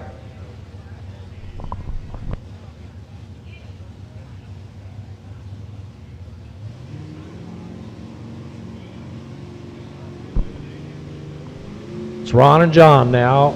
Ron Coe, Johnny Matthews. Matthews leaves the starting line. He looks up, he'll see the win light turned on top of the scoreboard as Johnny Matthews gets the automatic win. His Comet is a winner with an 11:59 at 100 miles an hour. Red light start for Ron Coe to end his weekend here in second round of Hot Rod Eliminator. Round 2 of Midwest Nostalgia Modified and round 2 of Nostalgia Superstock should be paired up in the lanes, and we will see them momentarily.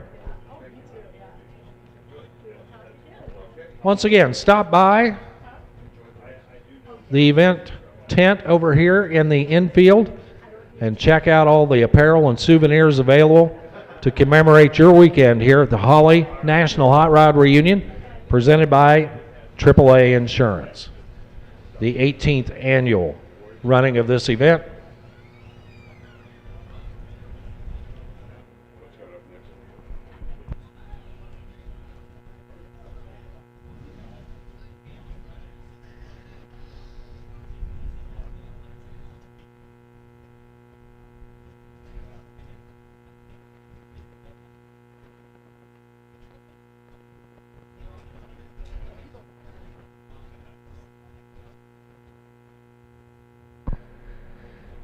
Pairings going on back there.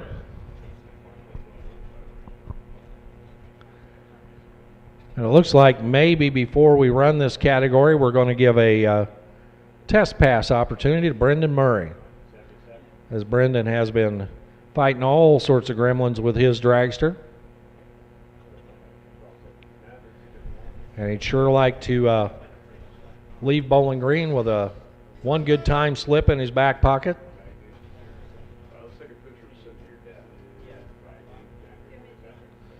So Brendan already strapped in the car, and he heads for the ready line right now. We'll go ahead and pull him out in the water box, give him a chance to run his Nostalgia Top Fueler.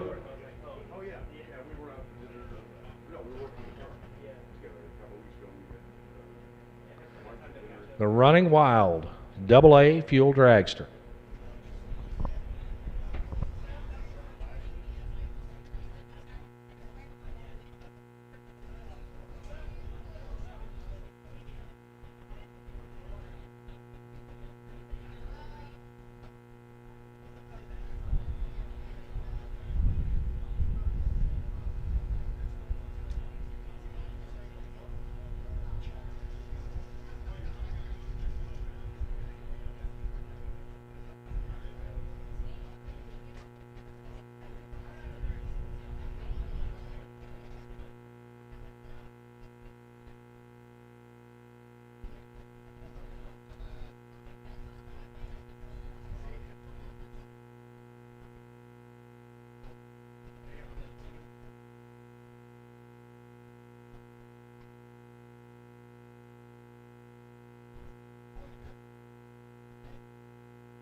PPG Show and Shine winners have been posted over at the judging tent. And you can go over and check it out and see if you are a winner, as we want to honor our winners in each of our categories. Later on this evening, a parade of honorees will be happening right before the Cacklefest at the conclusion of competition here tonight. Here's Brendan Murray backing up in the burnout right now. Brendan, this has not been his best week, to put it mildly. He had truck trouble, multiple stops and starts just trying to get here. So missed out on a day of qualifying. Lost a good run to an oil down. Couldn't qualify. Gets in the 6-0 field. Leaves before the tree is activated. So effectively, he could get some good out of this if he has a nice lap here on the test.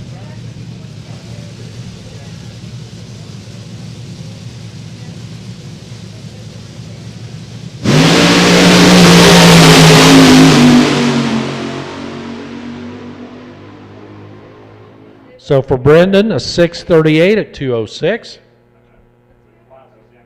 So decent run there with a 6:38 at 2:06. So kind of the run he might have been looking for. Unfortunately, it just comes at the wrong time of day. So his crew will load up. They'll go down there, retrieve their driver, head back to the pit area. In the meantime, we have Midwest Nostalgia Modified getting suited up, paired up, lined up. And Nostalgia Superstock will see them as well.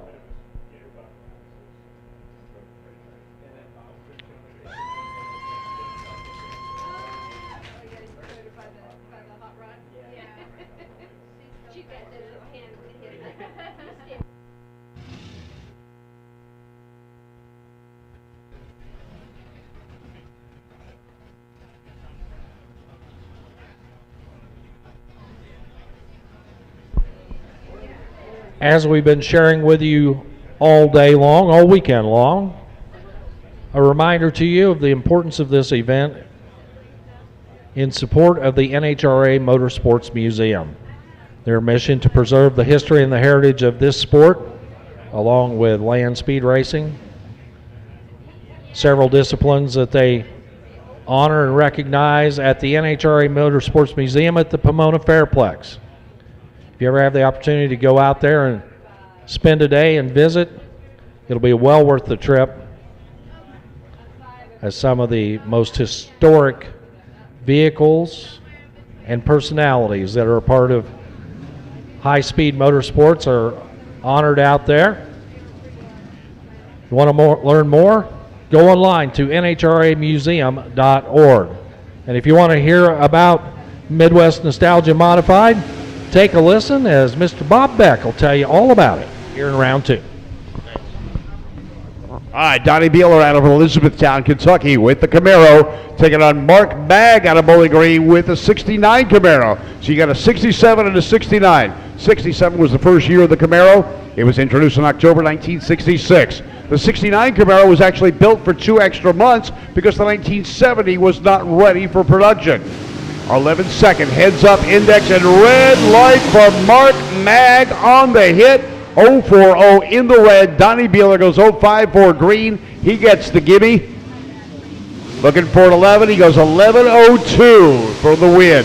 Beautiful Corvette here in the Jegs Lane. Taking on the Tri-5 Chevy. Scott Abbott out of Marysville, Tennessee. The 55 Bel Air with a 427 cubic inch big block. He's going to be dialed in with an 11 flat. Jack Small out of Owensboro, Kentucky, the 65 Corvette. He's dialed 1175. He is going to be quick. He's got to wait over 2 seconds before he can leave the line. That can be an eternity. Corvette was introduced in 1953 at the New York Auto Show, called at the Yeah, the New York Auto Show, the Waldorf Astoria. Red light for Scotty Abbott. The win goes to Jack Small. Small goes 879. Abbott not only red lights, but breaks out for double jeopardy. Goes 1094. Greg Wentz out of Florence, Kentucky. He's got a 1968 Camaro. Shane Smith in the 1969 Camaro. Big block 468. Dials 10 seconds flat in the Budweiser lane. 1025 dial in for Shane Smith in the Jegs lane.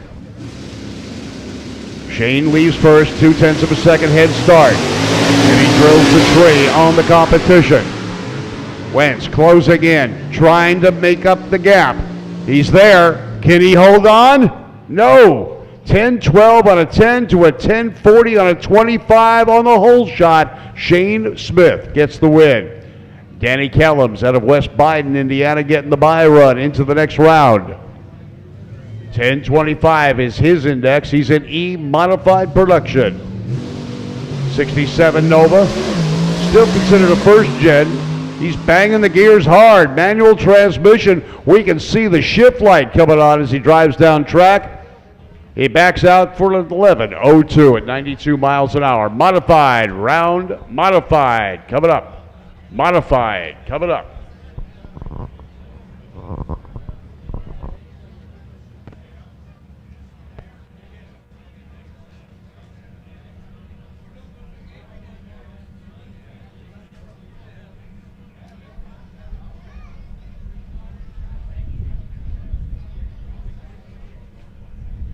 A little bit of track prep there, cleaning up, putting down some sticky stuff on the starting line.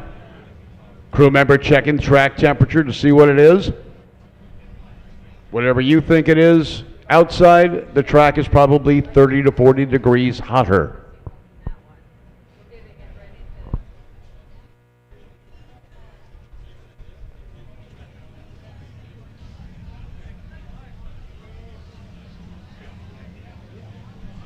All right, coming up now, Justin Geary out of Clarksville, Indiana. 63 Plymouth Fury taking on Jimmy Gower out of Litchfield, Kentucky with the 65 Buick Special.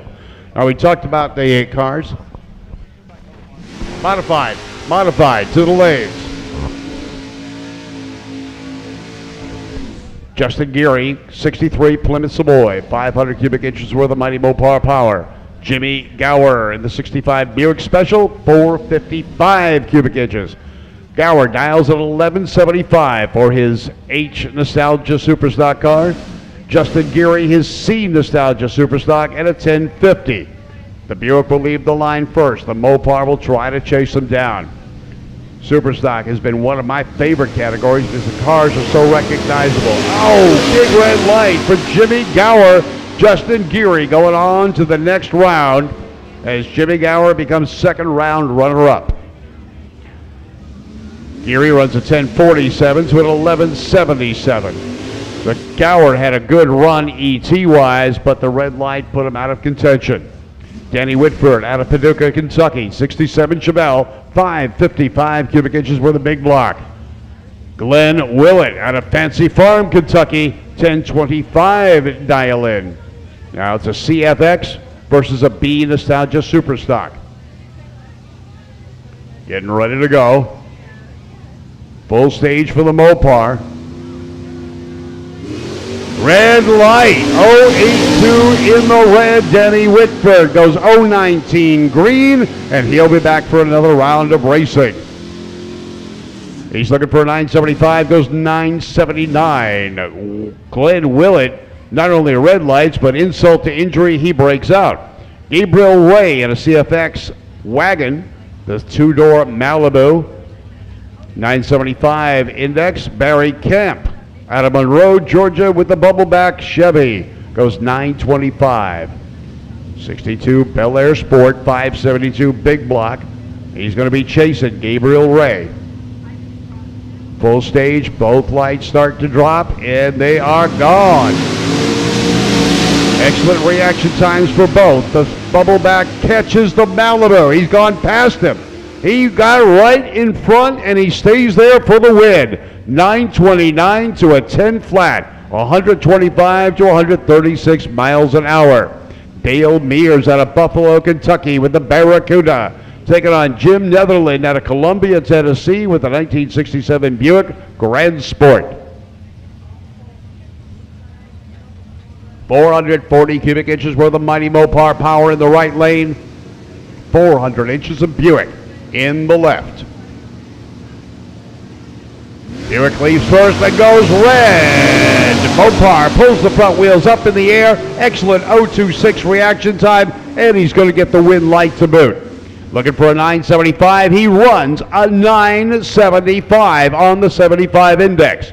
005 red light for Netherland and goes under. George Warren out of Greenbrier, Tennessee, 11 flat dial-in with a 67 Fairlane. Dennis Breeden, a 950 dial-in with the Plainsville base 65 Plymouth Belvedere. 572 cubic inches worth. 950 is the index. He's going to be waiting patiently as George Warren leaves the line. Warren pulls the front wheels up. Now Breeden does the same, and he's chasing hard. Warren with an excellent reaction time. Is it going to be enough? Yes, it is. 11:03 on an 11 to a 9:48 breakout for Breeden. He had an 0.68 reaction time, and Warren had an 0.13. But a Dodge Dart over in the Budweiser lane out of New Albany, Indiana. 68 Dodge Dart with a 426 for power. He's getting a single.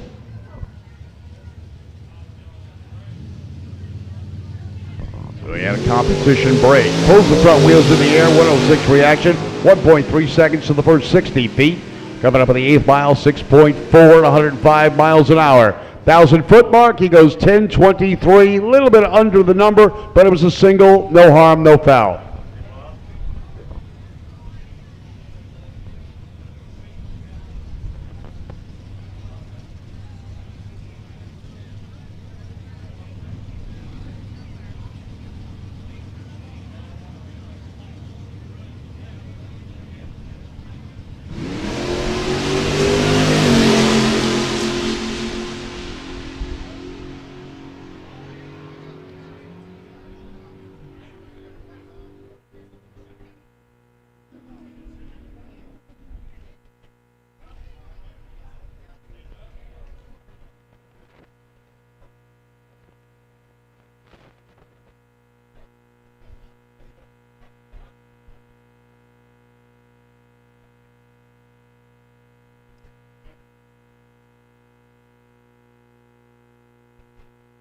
All right, more racing action to happen. We're finding out some information about one of the race cars that's out there. We'll fill you in when he pulls out because it is a very interesting car. Not only does the car have history, so does the driver, and he made a lot of history too. And he had plenty of years to do it when we tell you a little bit about him in just a little bit. I'm Hot Rod Bob along with Warren Evans, keeping you informed about what's hot, what's not. Don't forget, we've got lots going on. Modified Eliminator, we need you to the lanes. Modified Eliminator to the lanes. And for those of you who have friends or family at home that couldn't make it or just too lazy to make it, tell them to tune into dragracer.tv and check us out. We're streaming live throughout the day. Whether the cars are running or not, they can see what's going on. And if they focus the cameras just right, they might even see you sitting in the stands. So check it out, dragracer.tv.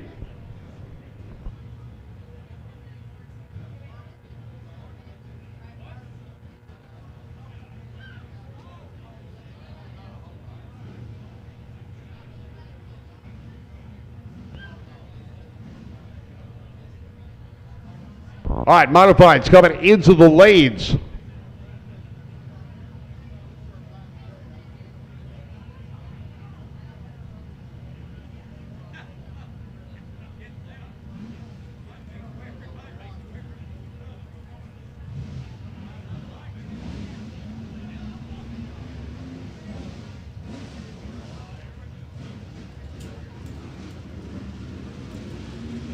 All right, the modified cars coming out. Ken Kittican out of San Juan Capistrano. He's retired. He's driving a 1967 Rambler AMC. 401 cubic inches worth of Rambler power as well. Mike Welfel out of Goodlettsville, Tennessee. 66 Chevy 2 with a 327. They dial 11. C modified over in the left lane, 1050. In the right lane, a B modified car. Little Rambler Americans were reasonably popular cars when they were new. Sold quite well. It's a good grocery getter, very reliable car. In Argentina, these were road race cars, and they were very popular in South America too. The Chevy 2 came to fruition in 1962 when GM realized the Corvair just wasn't the right car to compete against the Ford Falcon. Front wheels go up in the air. The Chevy out in front. Reaction times are nearly identical. At the stripe, it is the AMC. Ken Kinnican takes the win. 1061 on a 50 to an 1116 on an 11 flat. The reaction times were within a thousandth of a second of each other. Scott Taylor out of Cincinnati, Ohio.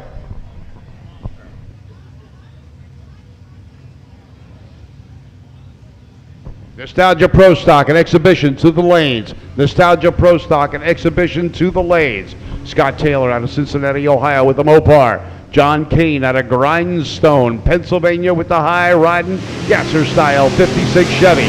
Oh, another close reaction time race. They both are within a few thousandths of each other headed down track. The 56 is right there with the mighty Mopar. Can he take the win away? Yes, he does. 12:53 to a 12:52. Excellent heads-up race. Slight advantage in the reaction times, 4 thousandths of a second. Jack Bowerman from Rockport, Indiana, 72 Chevy Vega. Randy Bennett out of Stockbridge, Georgia, with the Rambler, 64 American, 390. 11-second dial-in for the Rambler, 10 seconds for the Vega. Rambler American, the size of a Chevy 2, and they even had a performance version called the SC. And when they said SC, it became the Scrambler. Hearst Motor Company put that together for them. The Rambler Scrambler. This is not one of them, though. Oh, beautiful reaction time for Randy. Can he hold on? He's way out in front. Vega closing. Vega had a 1-second disadvantage on the starting line, and he makes up for it. Breakout. They said it couldn't be done. The Rambler went too fast. 1088 to a 1001. Shea Smith out of Louisville, Kentucky, 57 Chevy with an 11 flat dial. Greg Carter out of Franklin, Kentucky, 67 Camaro, long roof racer, dials 11. The Camaro a 1050. 454 cubic inches worth of motivational power in the Camaro, 372 in the 57 Chevy. Drive-by, pulls the front wheels in the air, and so does Greg Carter. The Camaro goes high in the sky. Reaction times are close as they head down the track. Camaro has caught the wagon. Can he stay there without going too quick? Yep. 10:53 out of 50 to an 11 flat. Whoa! He goes right on the dial-in and loses because of reaction time advantage. John Meinert, 73-year-old plumber in the 67 Camaro. Dials 1150. Al Markham in that beautiful copper-coated 36 Chevy out of Cincinnati, dials 11 flat. Big block power in the 36 Chevy, small block in the Camaro. 11-second dial in for Markham. He's going to be chasing the Camaro driver. John's going to leave first. Here he goes. Oh, big hole shot advantage for one of those drivers. It's hard to tell with its bracket racing, but the hole shot helped. 11:52 on a 50 for John, 11:04 for Al. Not enough. He was behind by over 0.2 of a second in reaction time, an eternity. Randy French out of Coleman, Alabama, 69 Camaro, 598, dials 10 flat. Kenny Brocker in the Falcon, dials 1250. 331 cubic inches with a small block Ford, taking on 598 cubic inches of Mountain Motors Chevy power in the Camaro. Flying Falcon leaves the line. It's gone. Chasing but a red light for Randy French. Pro Stock next round coming out. Pro Stock next round coming at you. So the winner, Kenny Brocker in the Ford. And he breaks out, but not a problem. He misses the number by 1/100th of a second. Shane Lyle out of Taylorsville. 55 Chevy Bel Air with that 70 style panel painting. Cool looking machine. Dials 1050. Ryan Hanlon with the long roof Nova also dials 1050. Going to be heads up. Ryan Hanlon, a filmmaker. I don't know, everything's digital. Why would you make film? I don't know. Green light, and look at that whole shot. 0.3 of a second. You saw it, you couldn't miss it.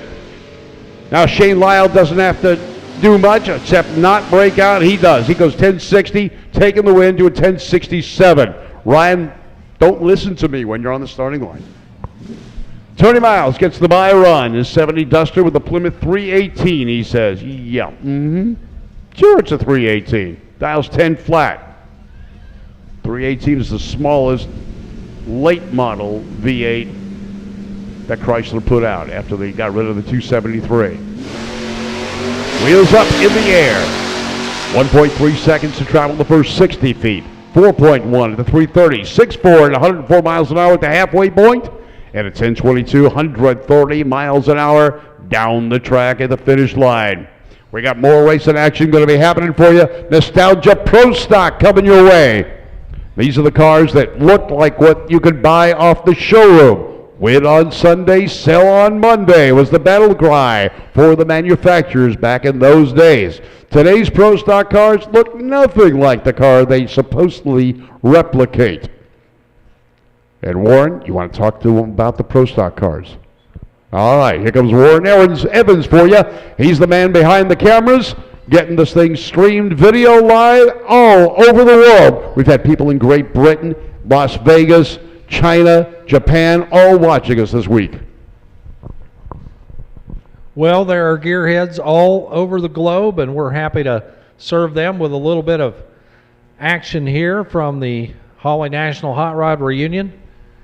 Not only do we have worldwide visitors, we have worldwide visitors right here on the property as people from all over North America and Europe joining us here. Of course, not as wide open as we were a couple of years ago, but life's starting to get a little bit back to normal, and we should see more international flair in the future.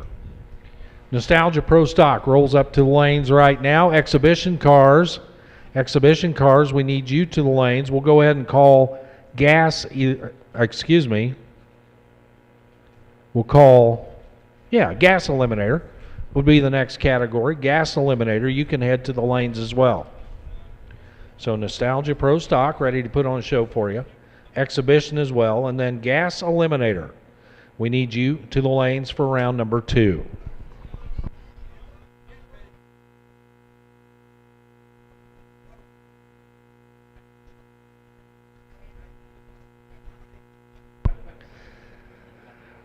An unnamed critic behind me pointed out an error I may have made. Thank you very much, Mr. NW back here. It's not as easy as it looks when you pick up one of these microphones. But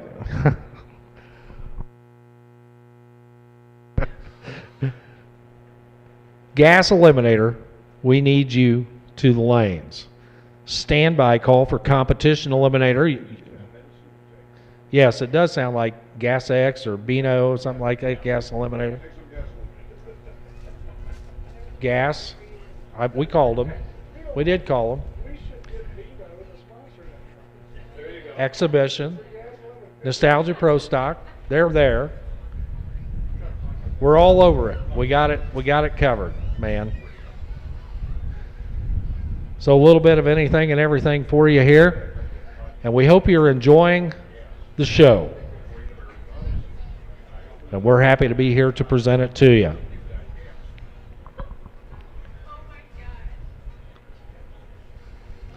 But yes, gas eliminator, we need you to the lanes. Our exhibition cars making their ways to the lanes right now. I see Mike Molina's wild and woolly Tri-5 Chevy over there,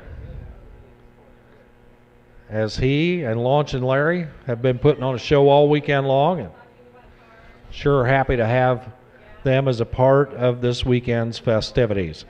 Don't forget, we'll be racing until we award all of the trophies and all the hardware here tonight in all of our categories here at the National Hot Rod Reunion, and then we'll follow that up with our parade of award winners, the PPG Show and Shine Awards. I understand we have about 50 award winners that will be offered the opportunity to head down the racetrack here and show off their rides. And then we'll close out the night with the legendary Cacklefest, where we'll line up a whole bunch of nitro burners out here on the racetrack and fire them up all at the same time to give you a show to close out the 2021 Holly National Hot Rod Reunion here at Beach Bend Raceway.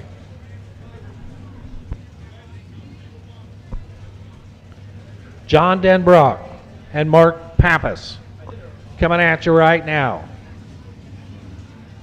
These are cars that are in tribute of some of the most legendary drag racers in the sport's history. Left side, the Little Vega. For Jenkins Competition, John Denbrock. 358 cubic inches of small block Chevy power under the hood of that 1973 Vega. He lines up alongside Mark Pappas. Pappas from Park Ridge, Illinois. The rear Morrison Camaro in honor and memory of Lee Shepard, multi-time NHRA Pro Stock World Champion. Over here on the right-hand side, you know, we just celebrated 50 years of Pro Stock in the NHRA. These cars have had the opportunity to participate in some of those tribute shows at the NHRA national events all over the United States as the door slammers, the naturally aspirated door slammers, got their chance to show and shine on the biggest stage in drag racing. Denbrock left, Pappas right. First one to the finish line will be your winner here in Pro Stock. Neither driver wanting to move in. Denbrock goes in, Pappas right behind. And away they go, gripping and ripping as they head for the other end of the track. Pappas out front. And the Camaro of Mark Pappas gets to the finish line first, 7:93 at 171 miles an hour. And they sure have to be happy about that. John Denbrock, 8:77 for his Little Vega. His best performance of the weekend, 154 miles an hour for Denbrock. Two more with the hard smoky burnouts out of the water box right now. Left side of the track, Jeff Catron from Warrenton, Missouri. The Rod Shop, Firebird. Left side of the track, carrying the colors for AC Delco. Part of that infamous Rod Shop fleet of race cars. The red, white, and blue machine over on the left-hand side, Budweiser Lane. This side, the Jegs.com side, this is the Joe Satmary Weehall Tribute Camaro, driven by Bill White out of DeMont, Indiana. 79 Camaro, big block Chevrolet power under the hood for both of these race cars.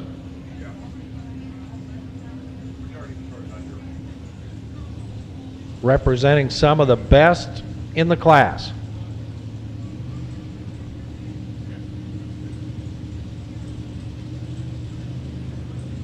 Satmary puts it in the beams. Catron alongside. They drop the clutch and go. Catron with a lot of ground to make up. He gave it all back here at the starting line. He clicks it before he gets there. 8:14 at 165 miles an hour for Bill White. Jeff Catron, 890 at 117. That car capable of much, much more, but he wisely shuts it off before he gets to the stripe.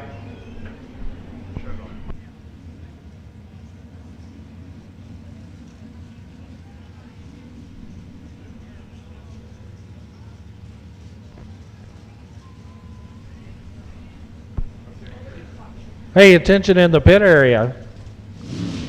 We have found a phone and some glasses. If you're missing your phone or your glasses, you may not know you're missing your phone if you can't see. They were found in the ladies' room. I'll give you that much of a clue. And it sounds like somebody's calling this mystery phone.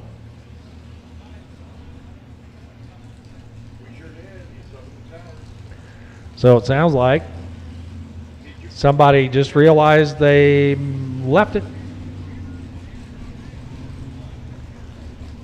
Michael Rappo, left side. You see the Firebird out there?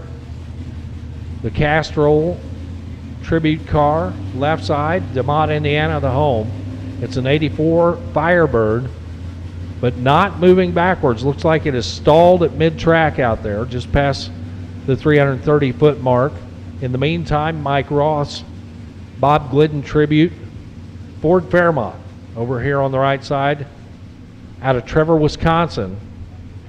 Rappo, the quickest of all of the tribute cars here on the grounds, but it sits in a vulnerable spot, and so we're going to have to clear it from the top end of the track.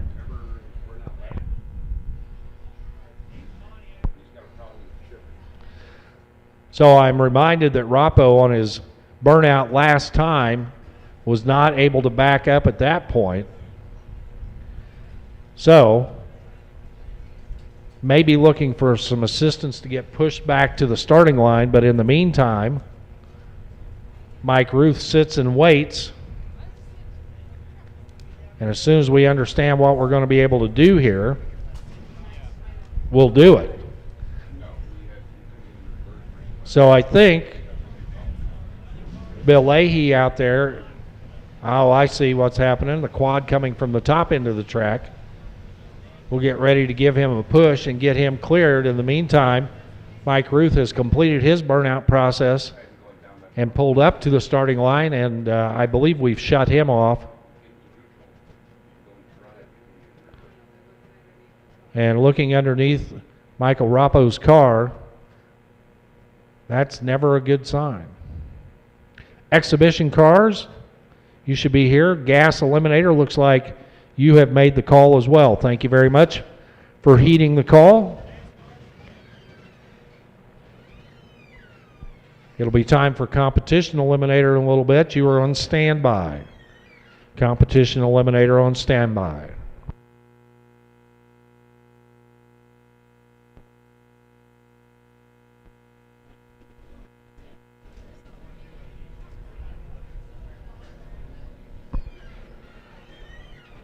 So the quad making its way down track with Michael Rappo. Tough break for him.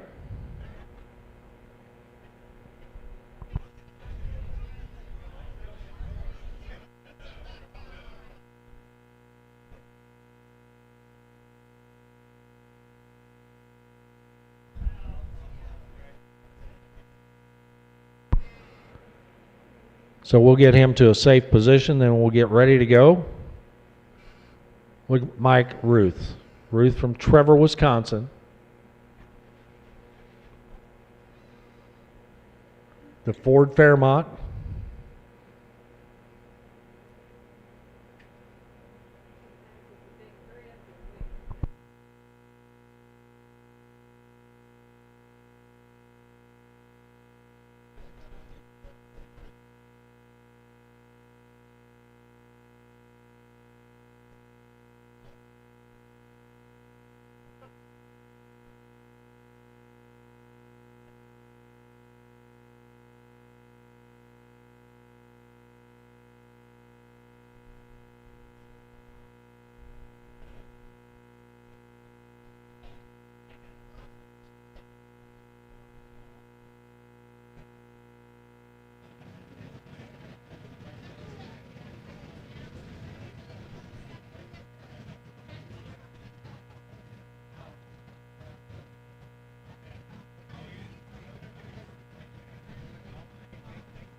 So Mike Ruth dumps the clutch and heads for the other end, the Ford.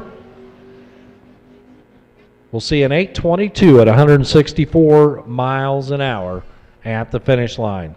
So Nostalgia Pro Stock, their second shot at it complete. Exhibition cars, and hey, we got a very special exhibition car waiting behind the water box, and Hot Rod Bob's going to tell you all about it. Thank you, Warren. All right, get ready. How many of you like to see wheel stands? How many of you like to see tail dragon wheel stands?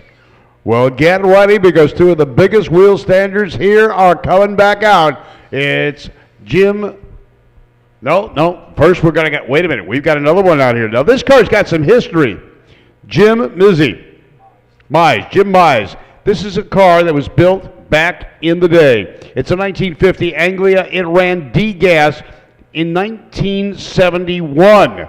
Now, it's got Oldsmobile Tornado wheels in the back. Those are front-wheel drive cars. This is not a front-wheel drive car. That was to get the tires closer to the fenders. It hasn't got a narrowed rear end. Back in those days, they didn't. It's got a Muncie 4-speed. It was the 1965 NHRA Division II champion in gas. The engine that's in it is what's called a Little Red Ram. Dodge had their own version of the Hemi engine back in the day. It was 241 cubic inches stock. This one's got a big bore kit in it. It's 260 cubic inches. The driver, though, he may have bought this thing new. He's 83 years young, but he's still driving hard. 4-speed shifted, little bitty Chrysler or Dodge Hemi in it. 260 cubic inches. Comp to the lanes. Competition to the lanes. Competition to the lanes, please. Comp to the lanes.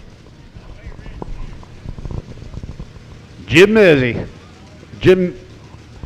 Mize out of Harriman, Tennessee.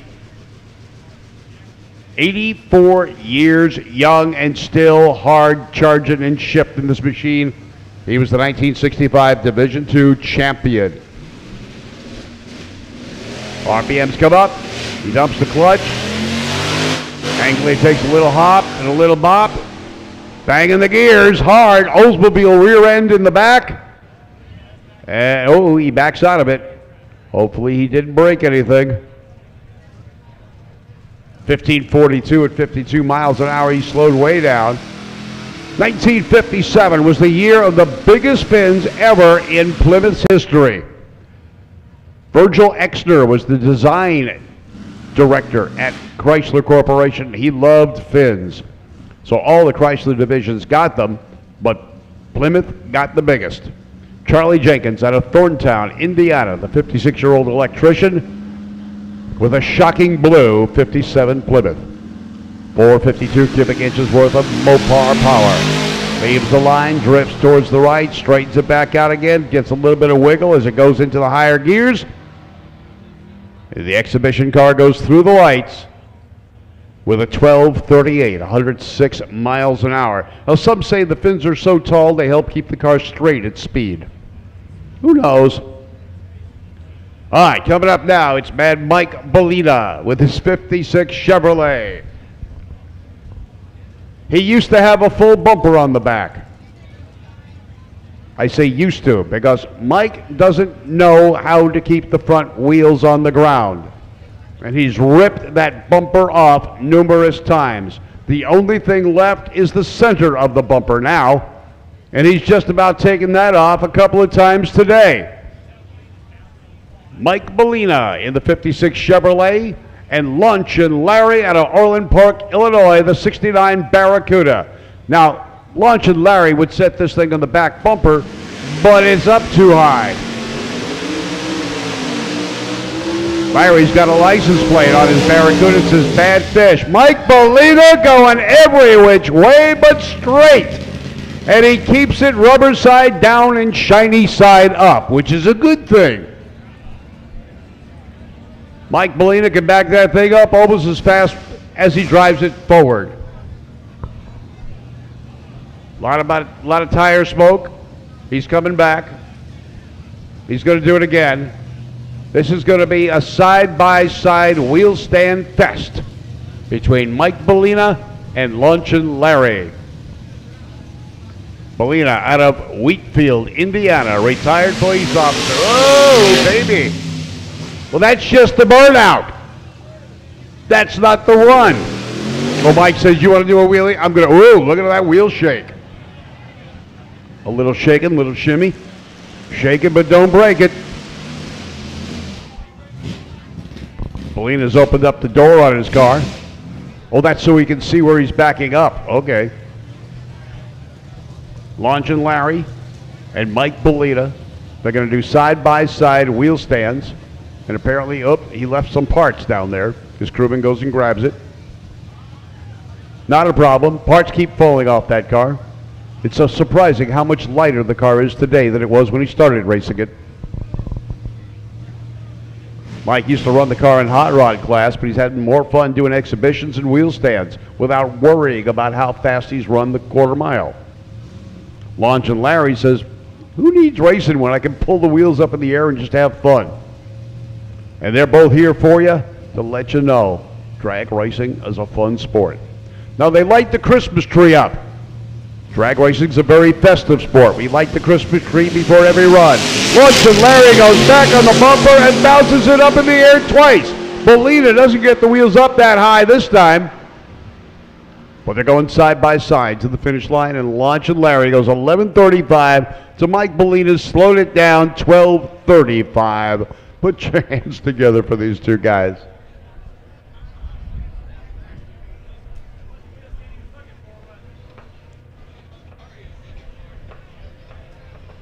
Okay.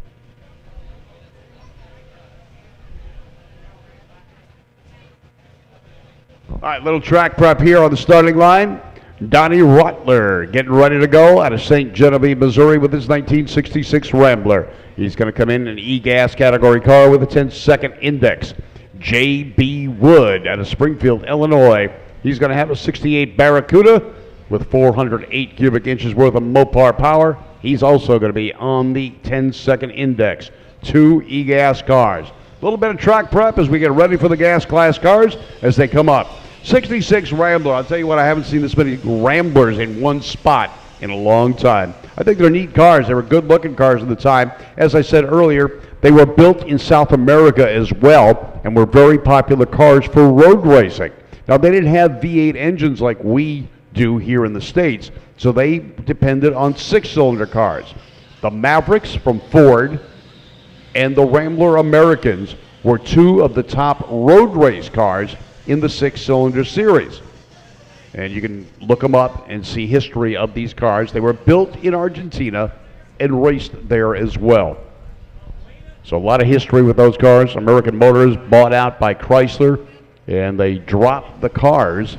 The Rambler, Nash, and Hudson were three cars of the American Motors Corporation. All right, a little track scraping going on. And we'll be back to racing in just a minute. Now, whether we're on the track or on the street, the number one brand in performance is Holley, with over 115 years of performance excellence.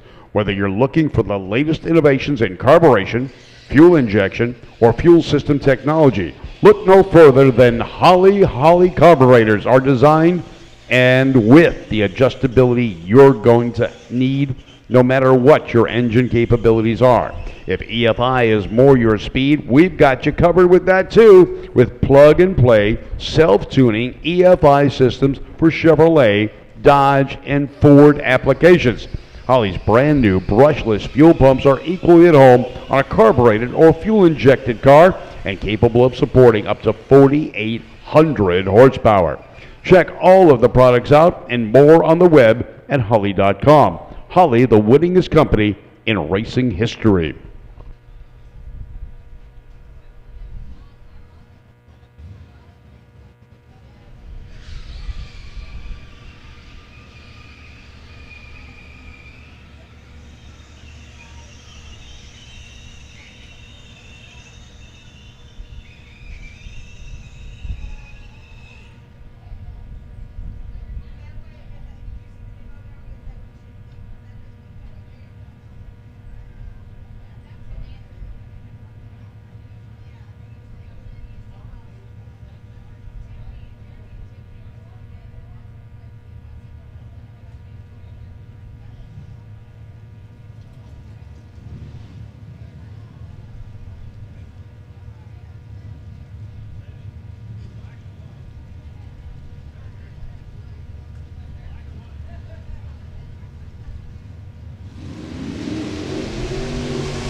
All right, Rambler against Mopar. J.B. Wood out of Springfield, Illinois in the 68 Barracuda. Donnie Rutler with the Rambler. 406 Chevy for power.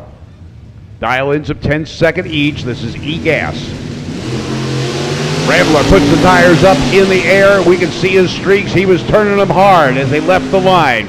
Reaction advantage to J.B. Wood in the mighty Mopar, and it's good enough to get the win. 10:03 to a too-quick 9:97. The California Edition Mustang over in the left lane. Greg Hillier, 68 Mustang, California Special with the Windsor motor, 427. 10-second flat index for both these cars. Jim Hayes out of Troy, Ohio, the 72 Vega. That Mustang Special Edition was available in Kansas and Colorado with different names. Mustang pulls the front wheels up in the air and has a bit better 03 on a 10 flat to a too-quick 998. Shane Gill out of Trenton, Illinois, 950 index for him, and Terry Lindsay out of Bowling Green. 46 Plymouth pickup truck takes on the 67 Camaro. Mopar of undetermined cubic inches over in the left lane. 427 cubic inches for the Chevrolet in the Camaro. Plymouth had pickup trucks for just a few years. Chrysler thought better of it and gave the trucks only to Dodge after a while. It was cutting into too much of the business. Plymouth was the low-price car for the Chrysler Corporation. Dodge was a mid-price vehicle competing against Pontiac and Oldsmobile. Plymouth competed against Chevrolet and Ford. Camaro was the answer to the Mustang. Oh, what happened here? Terry Lindsay pulls away. Shane Gill sleeping on the starting line. Terry sees the mirror and sees he's got anyone chasing him, so he slows it down to 969. Shane Gill, unfortunately, something happened, wasn't paying attention, and sat there. Matt Chitwood and Mike Cutler getting ready to go, both with a 950 index. Cutler out of Dawson, Illinois, the 55 Chevy. Matt Chitwood out of Bloomington, Indiana with the 64, or he's 64 with the 66 Chevelle. 468 cubic inches worth, and they're gone. Chevelle pulls the front wheels up, 55 Chevy just goes. Reaction times within 300ths of a second of each other as they head down track.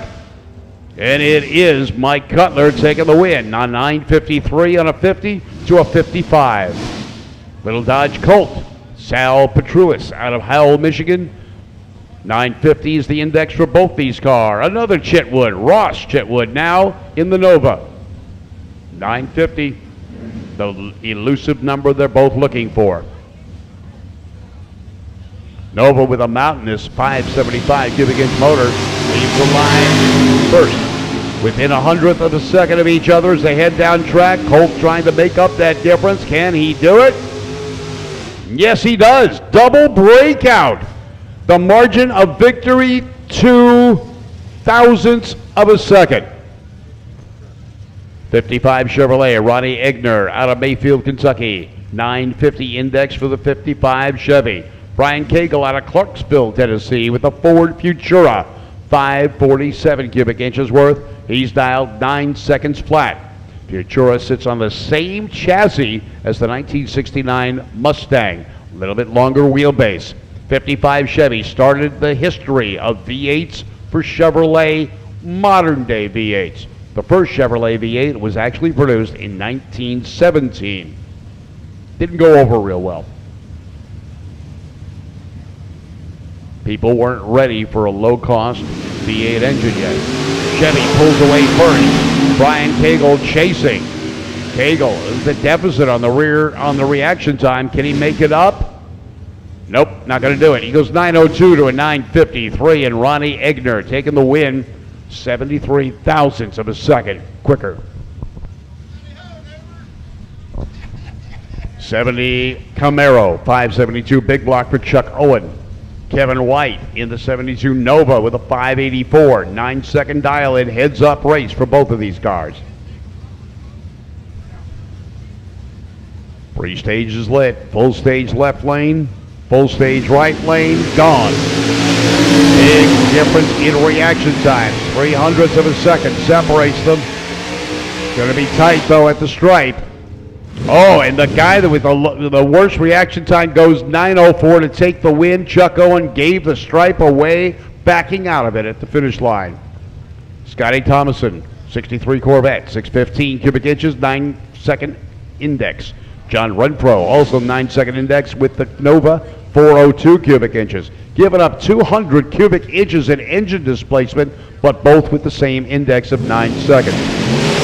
Wheels up in the air for the Nova. Big hole shot advantage for Thomason in the Corvette. Can he hold on to it? Yes, he does. 9:03 to a 9:07. 0.2 of a second ahead at the stripe. Robert Eaker out of Hemby, Indiana, 67 long roof racer, the Nova custom two-door. Pronounced Aker. Robert Aker. 9 flat index for him. David Mullen out of Lamont, Illinois with the old hot rod. 850 index. 427 cubic inches worth of power in the coupe. 565 in the wagon. Coupe is staged. Goes deep. They're gone. Reaction times are close as they head down the track. Just a couple of thousandths between them. Coming up on the finish line light. It is going to be Robert Aker, 9 flat on a 9 flat to an 858 on a 50. So Dan Hobbs coming up next, Howesville, Kentucky in the 56 Thunderbird. Butch Stephens out of Washington, Missouri in the 41 Willys. Willys was an economy car. The full name, Willys AmeriCar. They were powered by a flathead 4-cylinder when they were built. The first gassers used the stock spindly little 4-cylinder framing and put V8s in them. Thunderbird pulls the wheels up, leads the line, and he's gone. 1/10 of a second better on the reaction time. The Willys closes in and passes to break out. Goes 799 with an 8. 0.02 of a second too quick. And Dan Hobbs goes to another round of racing. 799 with an 8 on an 8 index. 2 thousandths too quick. Margin of victory was 52 thousandths of a second.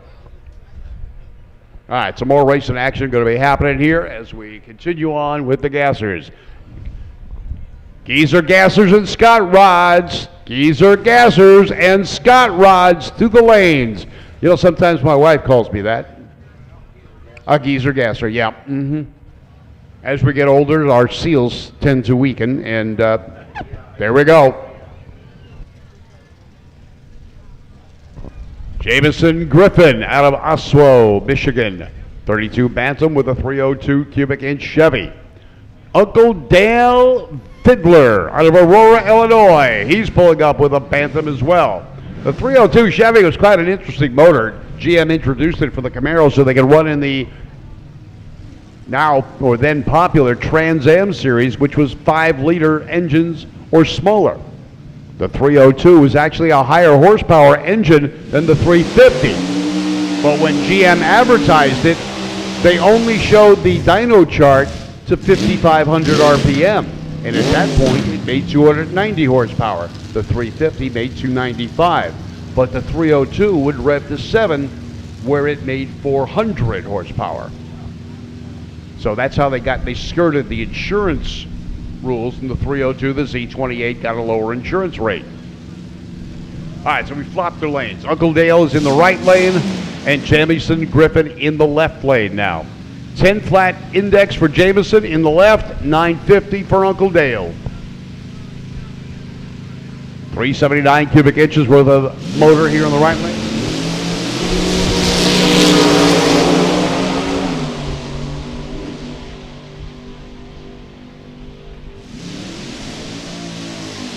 Left lane getting the win, 10 flat on a 10 flat to a 956. And more racing action.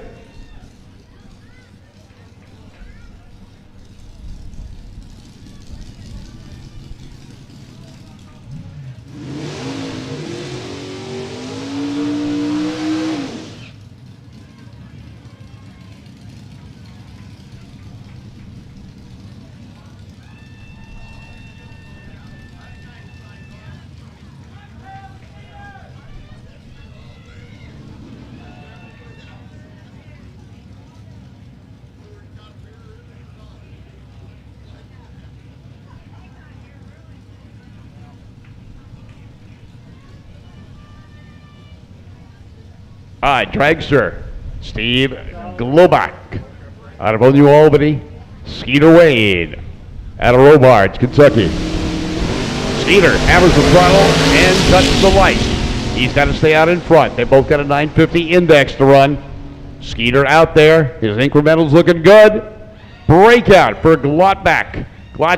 942, 950 right on the number. And Skeeter takes the win. J. Rowe out of Cornersville, Indiana, 9 flat index against Steve Bowley, also with a 9 flat index. Corvette, beautiful machine here in the right lane. The dragster in the left lane. When asked what kind of vehicle it is, well, it's aluminum.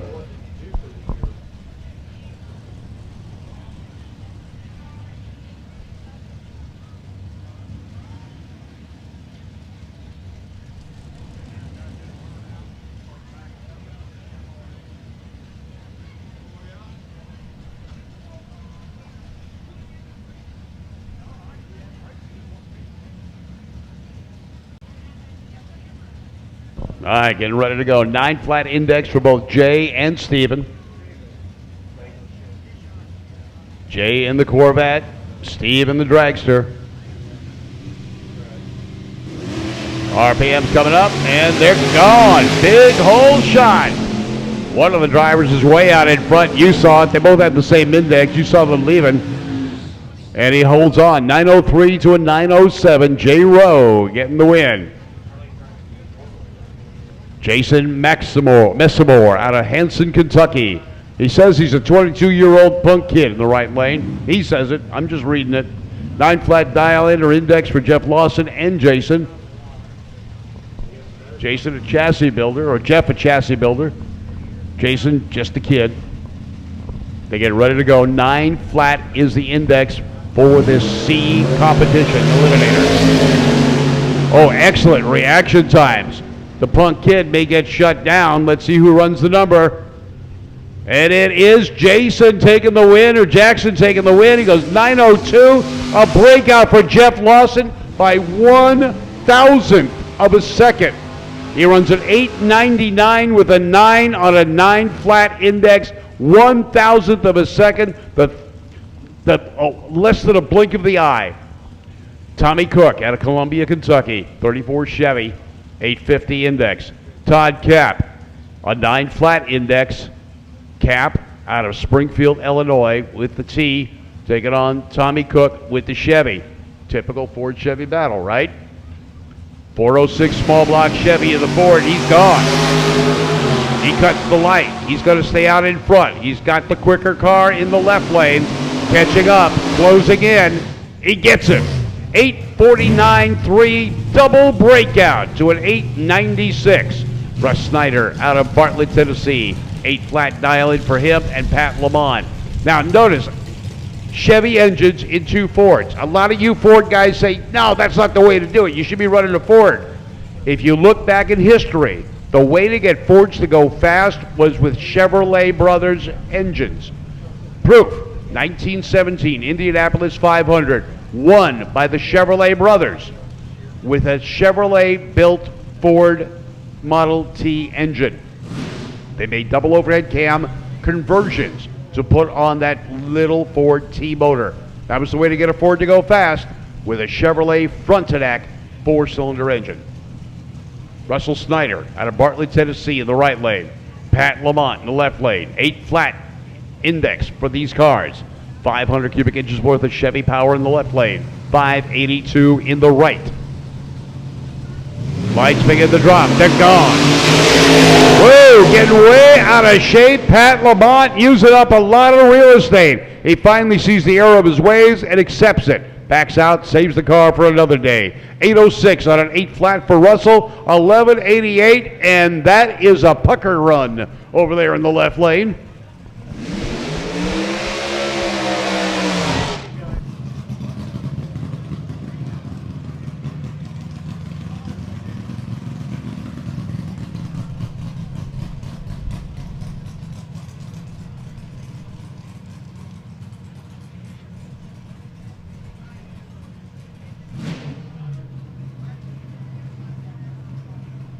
Fiat Topolino, Bill out of Muskegon, Illinois. 48 Topolino with the Chevrolet Power. Now, one of the things I found interesting, I was over in Europe a couple of years ago, and they have Mopars in Europe. Who owns Mopar? Fiat. And Mopar was sponsoring the Hall of Fame in Great Britain, and it was Fiat and Ferrari. 854 at 54 miles an hour. All right, we got some gassers coming your way, and Warren's going to give you gas. There's a lot of ways to take that, Bob.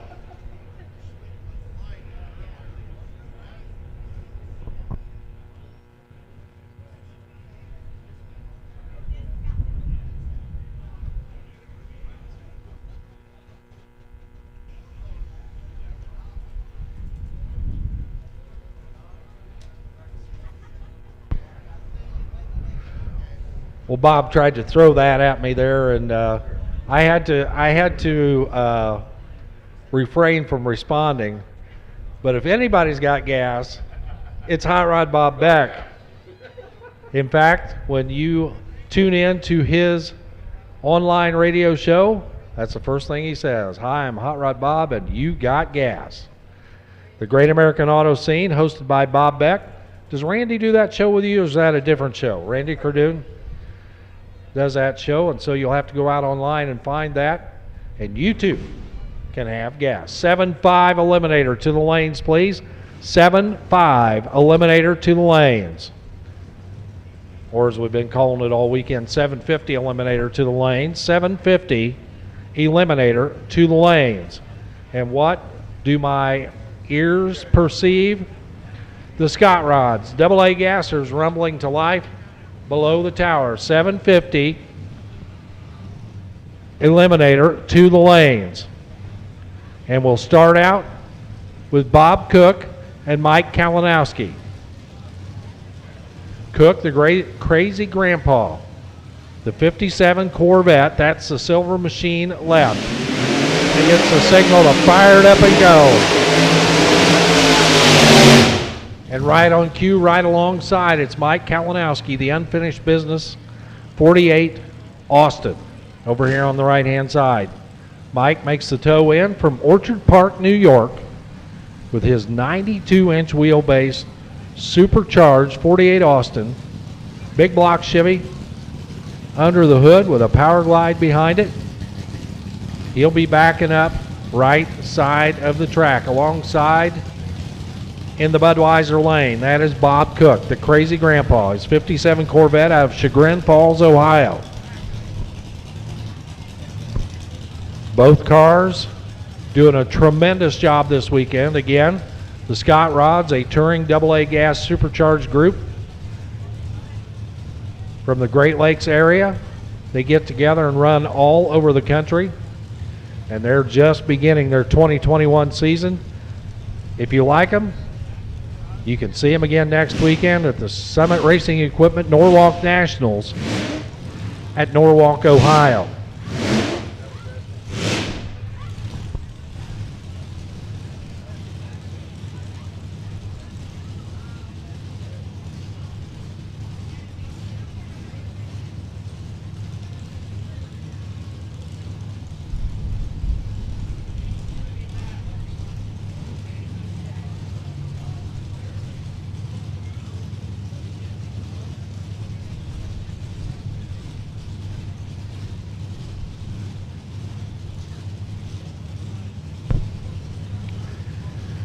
Both cars in the pre-states position. Kalinowski rolls in. Bob Cook moving up.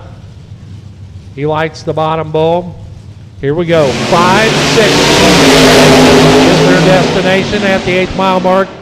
Kalinowski gets out of shape, drifts over towards the wall, steps off the loud pedal. In the meantime, Bob Cook, 568 at 106 miles an hour. Great looking pass there. Kalinowski out of shape and wisely clicks it off. Two more coming at you right now. It's Frankie Allen. He calls it Trick or Treat. 33 Willie's left side, alongside Ray Kosicki's Violator. also a 33 Willie. And they got them tuned up for the burnouts. Let them know. If you like it, put your hands together. Let them know you appreciate the show here.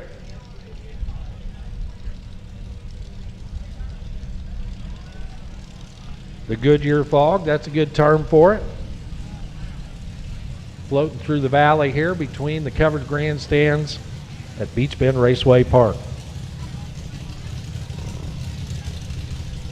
Geezer Gassers wait in the lanes. Their next elimination round coming up. 750 eliminator. We need you to the lanes, please. Should be, if our math is correct, about 12 of you coming back. 750 eliminator. Back to the lanes. And with that, we'll tell you 7-0 is on standby. 7-0 eliminator on standby call. Little dry hop there for the violator. The trick or treat car hops and jumps as well.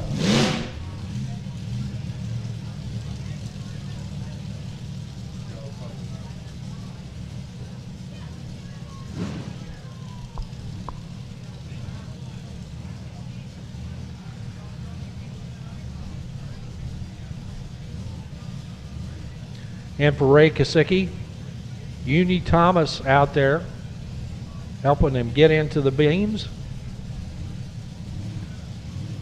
One of the backup girls that is a part of the show as well.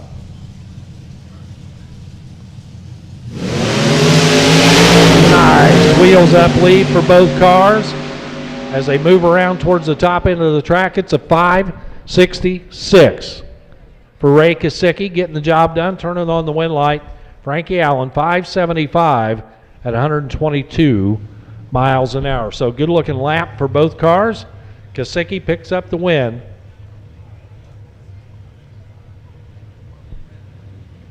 And I believe that is our 4 cars. So they're working their way down to a final round. That'll be coming up in a little while. Geezer Gasser time coming up. 750 eliminator to the lanes. We'll go ahead and give it a shout out to 7-0 eliminator. You can come on up as well. 750 and 7-0. You can come to the lanes.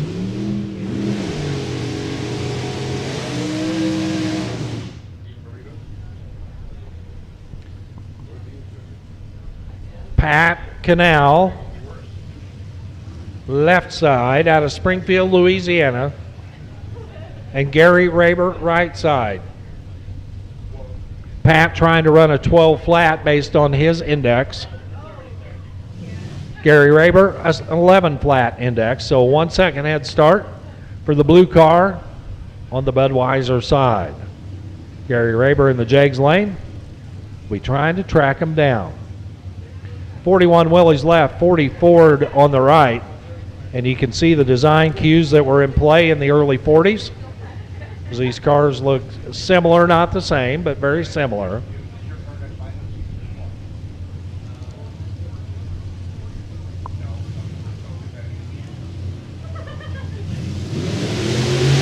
Pat Canal was dead late, and Gary Raber was a day and a half early. The red light start for Gary Raber. Pat Canal gets the automatic win. Canal 1186 at 110. And trust me, that was a gift win as Gary Raber turns it red and 1296 to end his weekend. Joe Bush and William Sworn coming up now. Bush, that's the pickup truck. The Willie's truck over there, left side, from Laurel, Mississippi. William Sworn from Rockford, Illinois, and it's another red light to start to decide this one. William Sworn, he left on the second yellow, not the third. That's how early he was. Joe Bush for the win, 10:21 at 120. Sworn idles on through to a 1780, excuse me. Dave Lewis Jr. and Don Moyer. They'll roll up now. Lewis left from Finleyville, Pennsylvania. Moyer right, Mentor, Ohio. 37 Chevy left, 40 Willys right, 1050 left, 11 flat right, head start for the car on the right hand side. Mark, and that puts him too far behind. He can't take advantage. Don Moyer, your winner, 11:24 at 1:14. Dave Lewis Jr. about a half a second off of the pace on the losing effort. The single coming up for John Verde out of Columbus, Ohio, the 48 Austin. Again, 7.5 eliminator and 7.0 eliminator. You should be in the staging lanes. 750 and 7.0 eliminator. We need both of you categories to the staging lanes.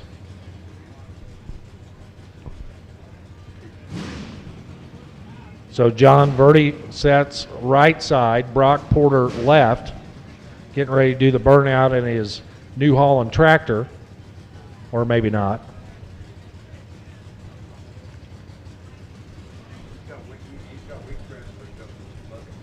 That's right. He's got the weight transfer set up just right. You know, he dumps the clutch in third gear, he's going to put it on the box. Verde, kind of close to the center line, but doesn't matter. Keeps it in his lane, and he goes 9:14 at 143 miles an hour. So, track prep coming up. Going to do a little broom and a little drag. 7.0 eliminator, you should be there. 750 is coming up next. And we are working our way to our next round of Nostalgia Top Fuel and our final round in Nostalgia Funny Car. Along with the AA fuel alters, we'll do both of those very soon as we get through our 750, 7.0, and 6.0. We'll see them in just a little bit.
All right, track prep going on right now, but from easy to full race, from easy street to full race, Holley's EFI systems cover everything from simple throttle body systems to all-out race systems. Breakthrough features include self-tuning strategies, handheld programmers, and striking digital display touchscreens. These guys are high-tech.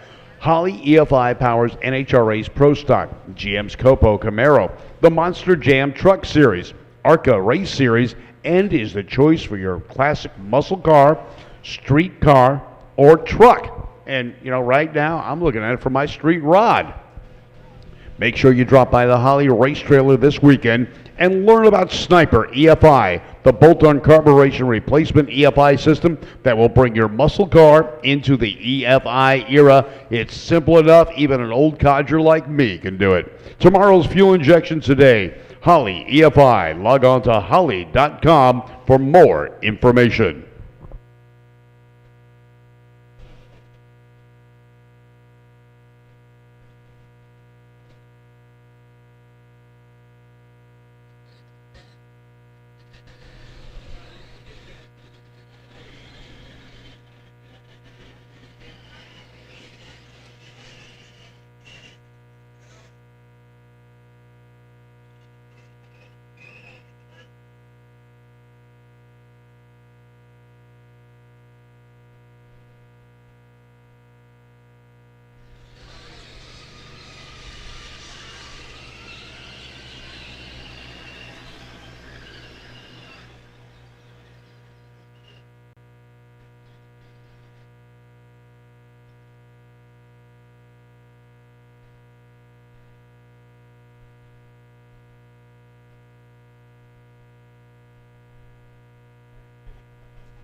Earl's Performance Plumbing brought aviation fluid transfer technology to the automotive performance market over 50 years ago, and today's top teams still rely on Earl's.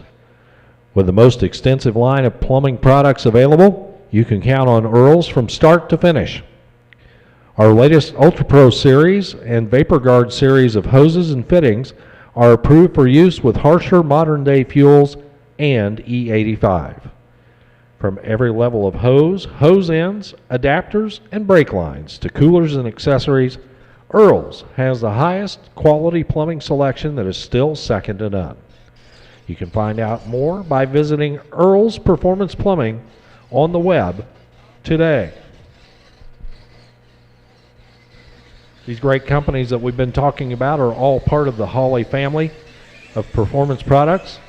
If you want to learn more about it, just stop by the big red and white semi directly behind the tower, the Holley display, as they are set up in full force, and they can tell you all about all of their performance products over here. And stop by and get yourself some great looking Holley wear as well, the apparel available right here at the red trailer behind the tower. Holley, fuel your passion. 750 over there getting strapped in right now as we're getting set to cut them down.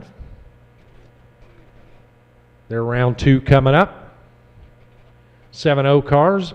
If you're not in the lanes, we need you now. Final call for 7-0.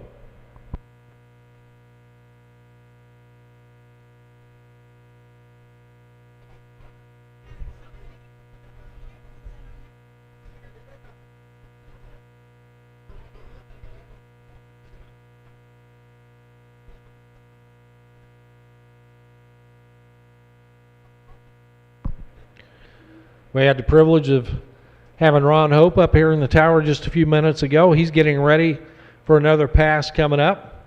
He said the steak dinner situation is still not settled. He and Brian are going to duke it out one more time. And we'll see who has the bragging rights at the end of this next pass coming up. But the fuel altereds will be coming up as part of our show after our top fuel and funny car categories. It'll be semifinal action for top fuel as there will be 4 cars coming back. And it'll be our final round in funny car as they will be back. 2 cars remain in the category.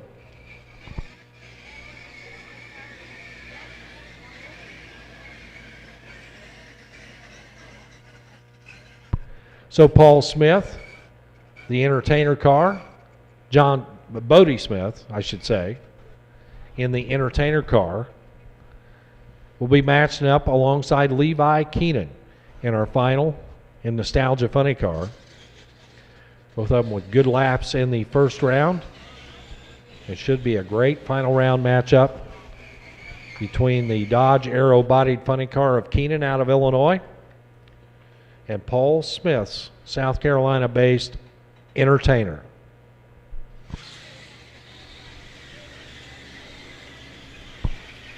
Looks like final touches being put on the racing surface right now as Brock Porter brings the tractor back, and he'll spin it around and put it away.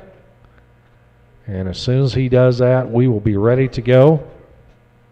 I guess he's got one more lap in him as our 750 cars approach the ready line right now.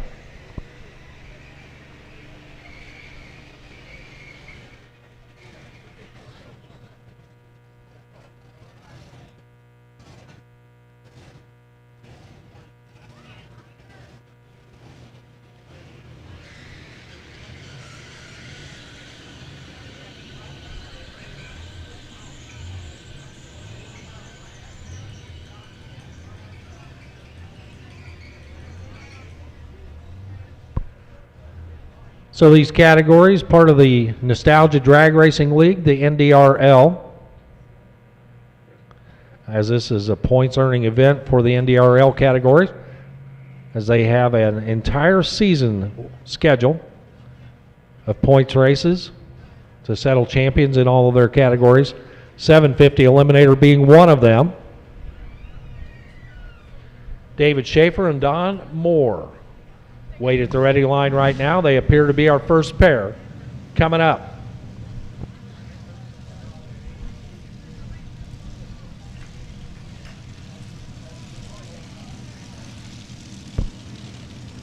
Rolling first into the water box, it's Don Moore from Hamilton, Ohio.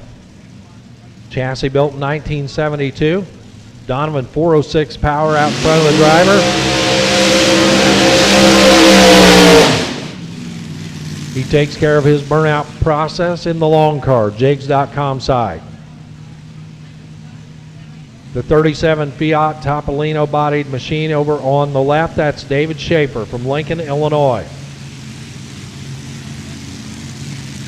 Big block Chevy supercharged mount over there on the left. One of them will turn on a wind light and go on to the next round.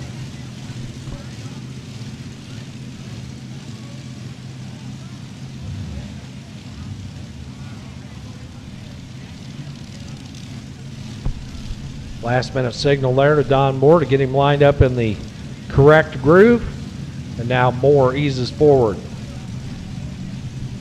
He turns on the bulb first. David Schaefer rolling forward. Both of them pre-staged. Both of them staged. And for Don Moore, all four wheels off the ground as he puts it on the wheelie bar. And how about that on the wild run? All four wheels leave the ground. He drops it back down to the ground. And guess what? He picks up a win by 21 thousandths of a second. His 756 takes out Schaefer's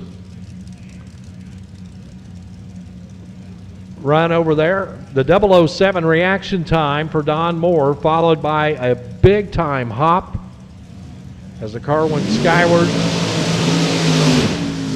pivoted on the wheelie bar, dropped down, kept his foot in it and kept on going, and at the quarter-mile mark sees his wind light turn on. Kelly Friel's Key, left side out of Fisherville, Kentucky. The Bantam altered, Arius powered, alongside Derek McHouston. McHouston from Covington, Ohio. The dragster over here on the right-hand side. 632 cubic inches of bow tie motor.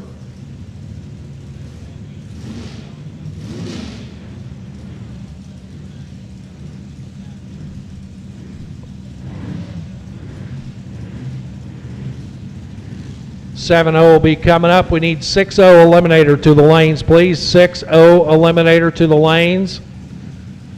And stand by for Nostalgia Top Fuel. Kelly drills the tree as she is 003 up front, turns on a wind light with a 755 at 170 miles an hour. Kelly Friel's Key, 3,000s from perfect up front. McHouston, 752, was closer on the index, but reaction to green made a big difference, and Kelly, 003 on the tree, gets the job done, and she will be back. Justin Schaefer and Casey Giesland coming up now. Schaefer takes the same lane that his dad did earlier, backing up from his burnout. Lincoln, Illinois, the home base. 32 Bantam for Nutrien Products. Casey Giesland, Senatobia, Mississippi. Makes his living as a mechanic. Another ultra dragster matchup.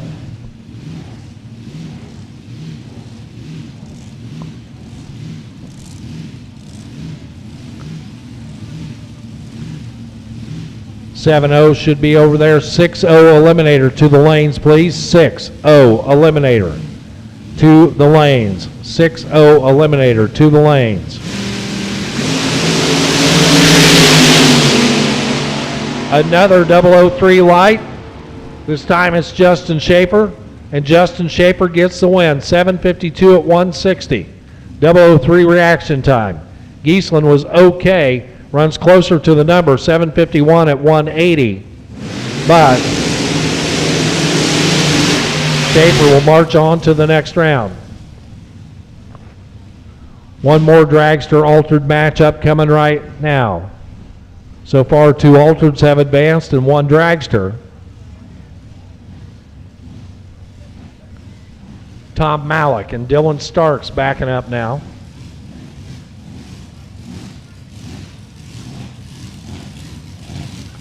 Malik left side out of Battle Creek, Michigan.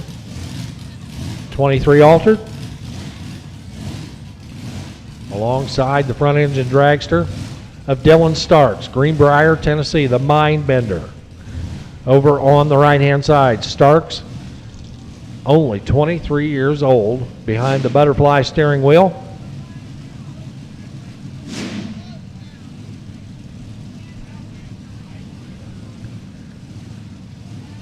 So will it be the altered of Malik advancing or Dylan Starks in the dragster? Soon find out. 6-0 eliminator to the lanes. 6-0 eliminator to the lanes.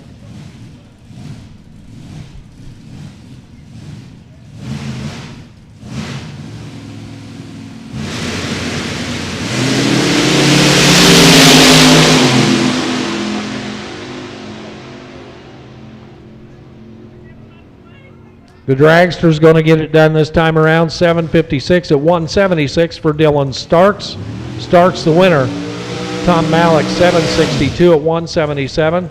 They were pretty close off the starting line, but Malik runs further off of the index. Bo Bowles, James Hayes coming up now. Bowles, Slaughters, Kentucky. The 23T left side, and James Hayes right side in the Corvette.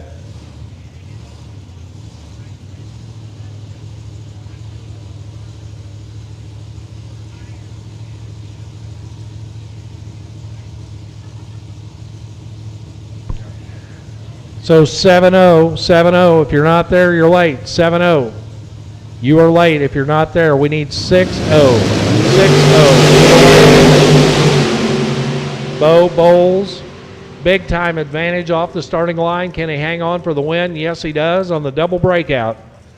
Crosses by 0.04 of a second too quick, but he is your winner on the double breakout. James Hayes, 2 under, 748. Bowles was 005 on the tree to move on to the next round. One more car here. Tyler Allen will get the bye run into the next round. Should be 6 cars coming back the next time for 7-5. Tyler Allen from Manchester, Kentucky. The 63 Corvette split window machine over on the left. 7-0. Waits at the ready line right now. We'll see them next. 6-0. 6-0 to the lanes. We'll let you know right now that Nostalgia Funny Car, we will skip them this round as they will come back towards the end of the day for their final. So it'll be Top Fuel semis and fuel alternates a little bit. Tyler Allen muscling his way to the finish line. 7:51 at 1:81 for Tyler Allen. So we'll drop the number on the scoreboard by half a second, and it'll be 7-0 index coming up next. 6-0, 6-0. If you're not there, we're looking for 3 of you. 6-0 back to the lanes. Top Fuel already making their way into the staging lanes. You can go ahead and head this way, Top Fuel. And with that, racers and race fans, we'll let you know as well. It's probably time to head to the grandstands or along the fence or somewhere to get a good vantage point of Top Fuel, as they will be coming up in a very short amount of time.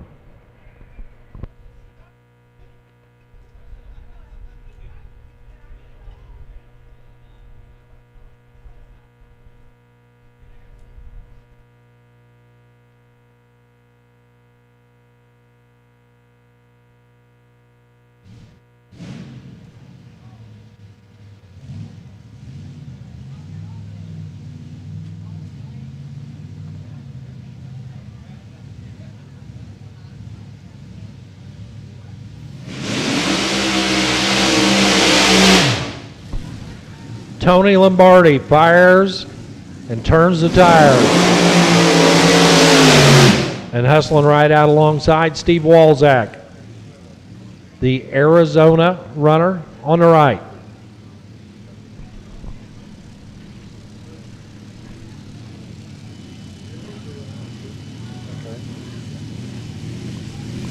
Lombardi out of Niles, Illinois. Front engine dragster, Oldsmobile power, left side. Steve Walzak, the Arius powered 32 Bantam on the right. Again, 7.00 seconds. That's up on the scoreboard. That is the target. 6-0 Eliminator. You should be in the lane. 6-0 Eliminator and Top Fuel. Come on down. Semifinals for Top Fuel. And our AA fuel alters, you can stand by as you'll be coming up in a little bit.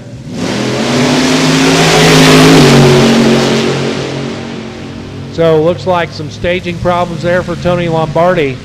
Steve Walzak drives it out, takes advantage of it. Thank you very much.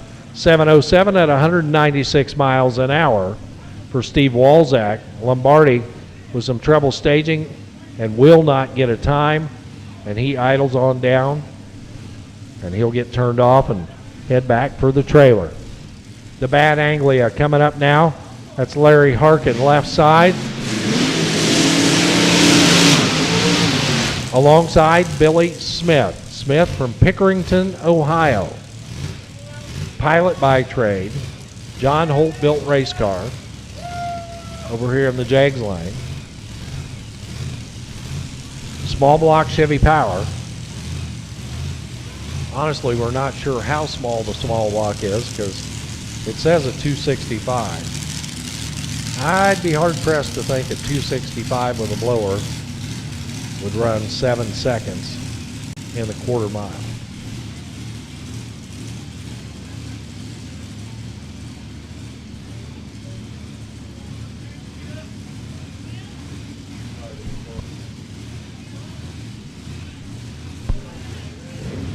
Bob Beck makes a good point, and a 265 with a blower might only last 7 seconds, not run 7 seconds. Don't know.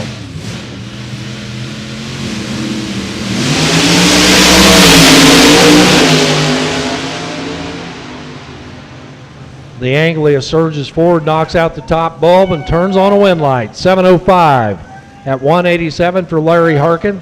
Got the advantage of the better reaction time by 0.03 of a second. The 7:05 better than the 7:03 for Billy Smith. Margin of victory, 1/1000th of a second. Jeffrey Sanborn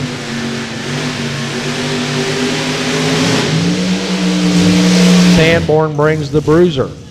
38 Topolino hemi-charged machine through the water. He'll line up next to Gordon Horn from Parts Unknown over here on the right. His 63 Corvette. Again, racing each other, but racing the clock. 7 seconds is the number that they're trying to stay on the good side of. Nostalgia, Top Fuel to the lanes.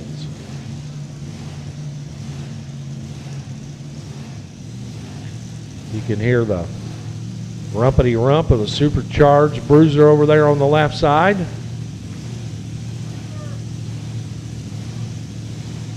Staged and ready. A coin flip at the start, 2,000ths apart. Finish line, it's going to be a double breakout that goes to Jeffrey Sanborn. He breaks out by 2. Horn breaks out by 4. Sanborn 698 at 192 for the win. Horn goes 696 on the 7 flat. They were 042 and 044 on the tree. So a very, very close drag race, and it's Sanborn and the Bruiser cruising to the next round. Steve Fowler and Michael Sexton should be coming up next.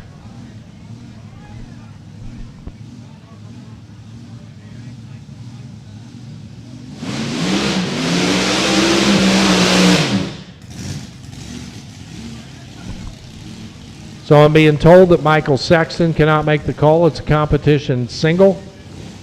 Some breakage there for Sexton. Tough break for him, but good break for Stephen Fowler from Lake Havasu City, Arizona, as he will get the single here to move into the next round. It's a 32 Bantam, big block Chevy power, supercharger on top. Little last minute instruction right there. Check the tire temps.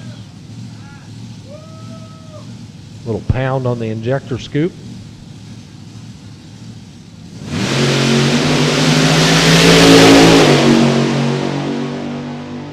Fowler, straight and true to a 7:03 at 187 miles an hour. So with that, 6-0 eliminator coming up now. Nostalgia Top Fuel coming up after that. And Bob Beck, I'm going to step out of the way and let you jump back in here because some of the fuel non-qualifiers wound up here in the 6-0 category. All right, thank you very much, Warren. As we get ready to go into some of the hottest cars on the planet, we go into the 6-0 category now. Coming up first, Gary Wheeler's going to get the buy run. Out of Tulsa, Oklahoma, the 2017 Yancer chassis car. Got a Hemi, he knows how to use it. He qualified with a 631, number 1 qualifier.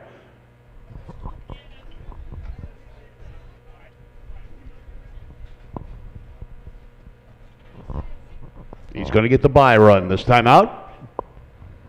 Long wheelbase dragster. Front engine.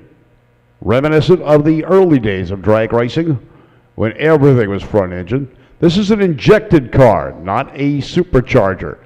It's got a little injector head on top, double barrel.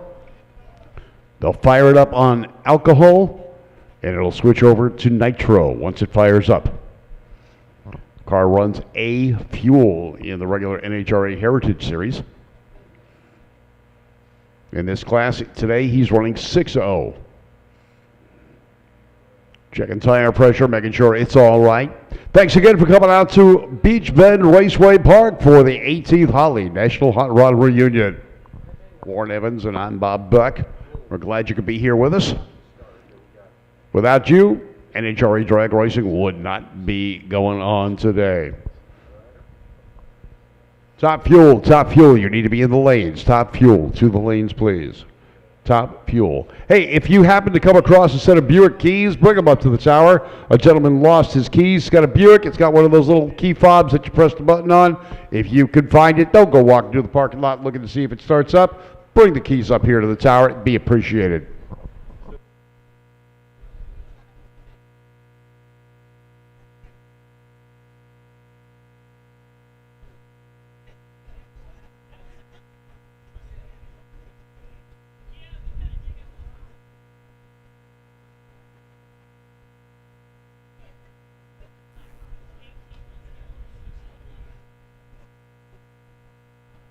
All right, just to let you know what's going to happen. We're going to bring up the top fuel dragsters. The funny cars and the ultras are going to sit out this round. They want to wait for the cooler temperatures and the darker skies so you can see the flames popping out of the headers with those nitro motors. So they're going to be coming up a little bit later on. We're going to go with the top fuel cars in just a moment.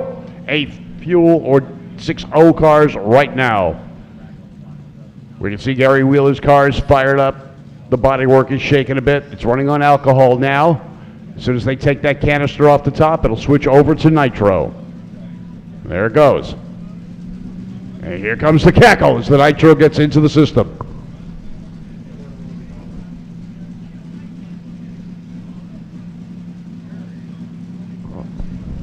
Running in the 6-0 category, it's an A-Fuel car. The A-Fuel in the Heritage Series is a combination of supercharged alcohol running cars and nitromethane injected cars. The top cars in the category easily run that 6-0 number and have dipped into the 5. Gary Wheeler's the number 1 qualifier. Ran a 6:31 with his car. It's the nitro injected machine. Top Fuel cars are coming around the bend.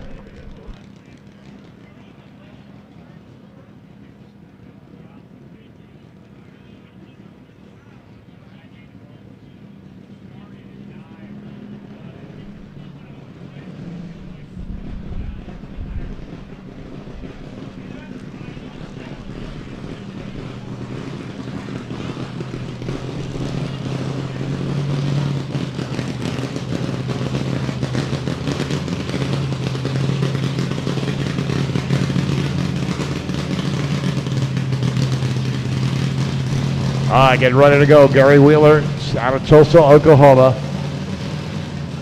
Hey, don't forget the manufacturer's midway still open. And if you're building a nostalgia car, you want to have the authentic decals on it. Check out the manufacturer's midway. The sticker lady's there. And she has got the real deal stickers and decals from the past. So check it out. My wife just went shopping there, and she's got a bunch of them for our cars when we go home. All right, here we go. Gary Wheeler on the buy run. Hot Rod, come on back to the lanes. Hot Rod, come on back to the lanes.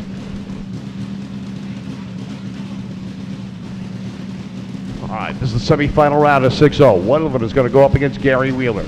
So let's get a baseline as to where Gary goes to run. He saves by stopping. Reaction 1 second in the first 60 feet.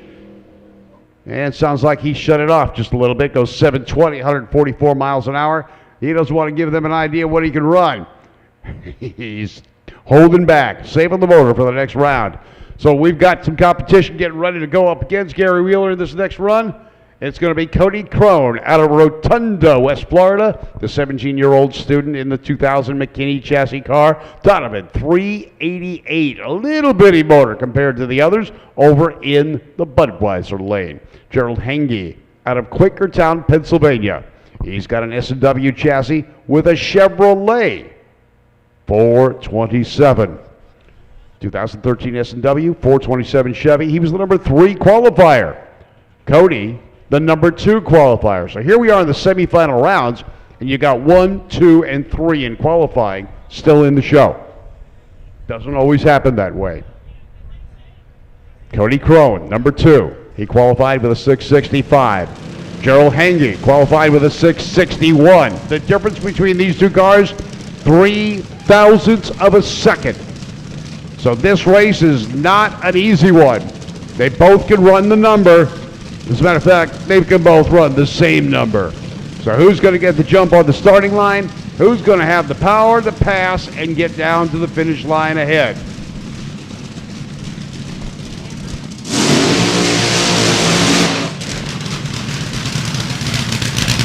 Dragster in the right lane, dragster in the left lane. 6-0, the magic number they're trying to hit. Gerald Henge, a 51-year-old auto body specialist out of Quakertown, PA. Cody Crone, a 17-year-old student. He's learning a lot here today at the Holly National Hot Rod Reunion. Cackling cars getting ready to go. And speaking of that, don't forget the Cacklefest tonight. After eliminations is completed, we've got about 30 vintage, nostalgic front motor dragsters going to come out here on Nitro and all start up at the same time to give you a sensory experience you have never experienced before, except at the Hot Rod Reunions. Henge, Crone, looking for a 6-0. Both cars can run 6-second passes. Both cars qualified within 0.003 of a second of each other. The youngster in the left lane. The student, is he going to get a lesson, or is he going to teach the senior driver the way to go? Pre-stage lights are lit. RPMs come up. RPMs are there. Green light and a shoot. Wow! Thrills the tree, but look at Hangy coming on from behind. Almost gets him. He runs a quicker time. 6:48, 214 miles an hour. 6:62 for the youngster. The kid treat him. 0.74 reaction to a 3:04. The margin of victory, 89 thousandths of a second. Cody Crone picked the front wheels up. 0.74 reaction time. His incrementals were better all the way down the track until the finish line. He slowed down at 1,000 foot to 5:54. Gerald Hangy coming on strong with a 5:44 at the stripe. Hangy at a 6:48. Crone at a 6:62. He had him by almost 2/10, over 2/10 of a second on the starting line. He won by a mere 0.08 of a second at the stripe. That was tight. And the student going on to the next round, he will be in the final, and this is where the student may set the world on fire with a win at the Hot Rod Reunion. Top Fuel coming your way next here at the Holly National Hot Rod Reunion. A little track preparation going on. That's not smoke coming off the back of the tractor. That's traction compound being sprayed down evenly so the traction is the best it can be. Thank you for coming out for the Holly National Hot Rod Reunion here at Beach Bend Raceway Park. You are very appreciated by NHRA.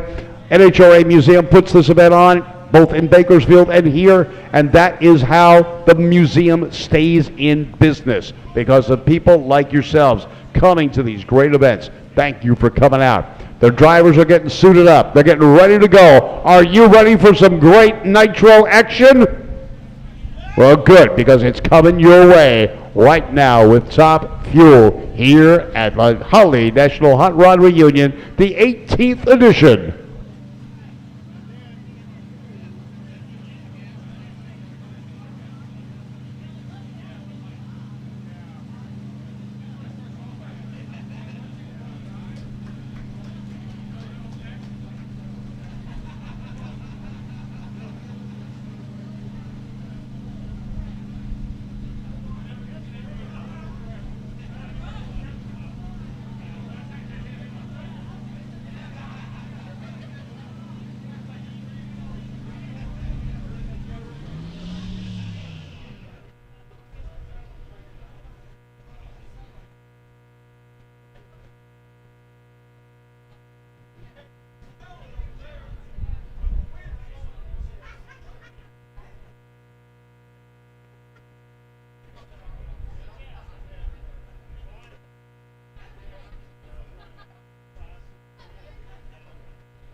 All right, track prep going on. Tractor coming back down the road as we get ready for this second round of Top Fuel. Now we're going to bypass Funny Car this time out and the Fuel Altereds. They're going to come back a little bit later when the final round in Top Fuel goes on, because A, it's going to get darker and you're going to be able to see the flames coming out of the headers, and it's going to be cooler. They're going to run faster. Now don't forget, after the Top Fuel runs, after the final rounds of eliminations, we're going to have the Cacklefest. We've got about 30 nostalgic cars coming back up on Nitro, all going to fire up at the same time. Bob Fry is going to be out there telling you about what the cars are, who the cars are owned by, and we're going to introduce you to the car show winners as well. So stick in after Top Fuel, because the show's not over. Another pass down the track, and we'll be ready for the Top Fuel dragsters. I'm Bob Beck, along with Warren Evans. Glad you could be here with us. We are glad to have you at every Hot Rod Reunion we do. You are part of the show. You are a big part of the show, and we're glad you're here. Hooker Headers, the winningest header in racing history, celebrates over 50 years of performance power. Hooker Headers feature tuned length primary tubes, high-quality welds, long transition collectors, machined flanges, and much, much more. From stock Camaros to NHRA Pro Stockers, Hooker has the header to make your classic or late model vehicle quicker, faster, and lighter. Also check out the Hooker Blackheart headers and exhaust systems for your modern muscle car or even your truck. Hooker Blackheart also has the swap headers and exhaust systems you need to complete your late model Gen 3 Hemi, Ford Coyote, or GM LS swap into that popular classic car you've got. Hooker, when only the best will do.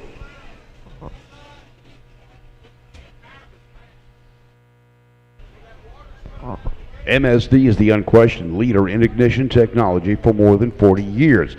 Now has an innovative electronics for your entire powertrain. From the revolutionary multi-spark CD ignition that started it all to our latest timing and rev control breakthroughs. The same technology that powers every top fuel dragster, funny car, and pro stocker on the NHRA Pro Tour can be put to work on your car at the strip.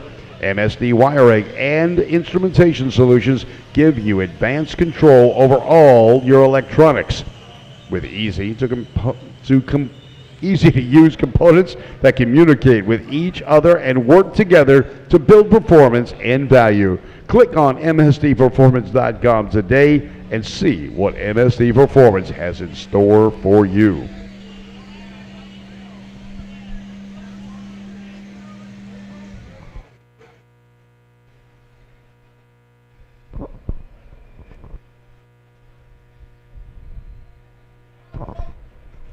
All right, closing hours of the show. You want to go home with that official event shirt proving that you were here. The sunburn alone isn't going to do it. You may need it for an alibi at another time. Get your event shirt while they still have your size over at the reunion tent right now.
All right, here we go, folks. It's Adam Sorokin in the Champion Speed Shop car, right lane, and Dan Horan. Horan won the March meet. Adam Sorokin has won this event. Horan ran Funny Car and Top Fuel up at the March meet. Runner-up in Funny Car, won in Top Fuel. Brendan Murray's here in the tower. He's got some of the backstories that are going on in the Top Fuel ranks. This is a tough matchup. Champion Speed Shop, small block Chevy. 426-inch Chrysler Hemi motor in the red, white, and blue car in the left lane. These cars are very evenly matched right now. This could be a real barn burner here.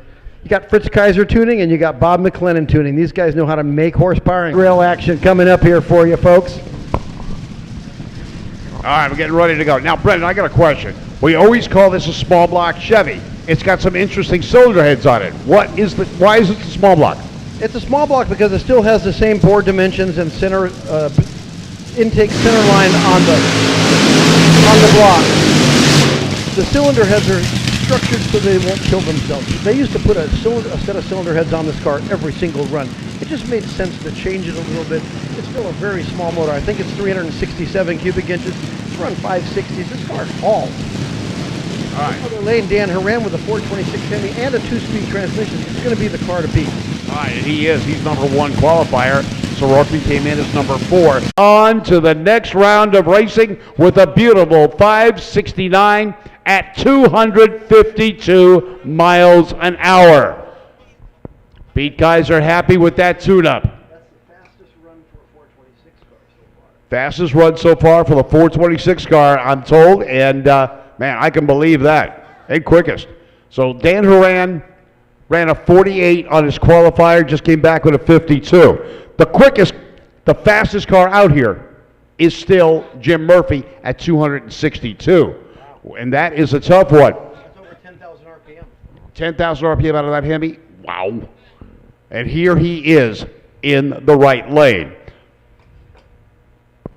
So we got Jim Murphy itching for a win. He has been a championship driver, decades of experience as a car owner and driver.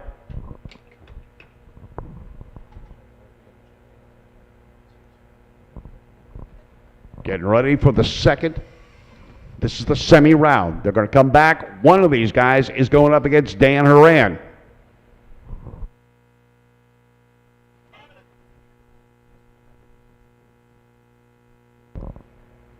Cameraman's watching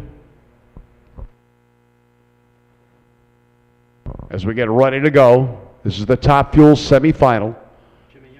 Jimmy Young. Always tough here. Yeah, Jimmy Young over in the left lane.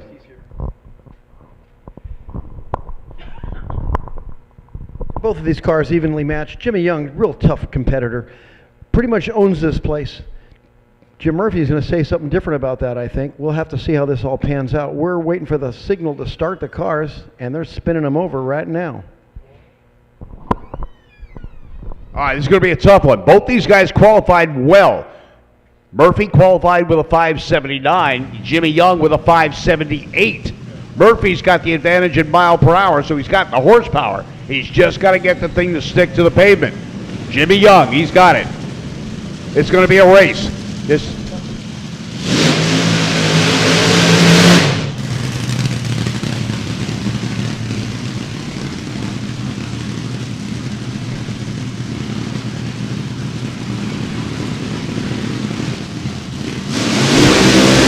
Jim Murphy.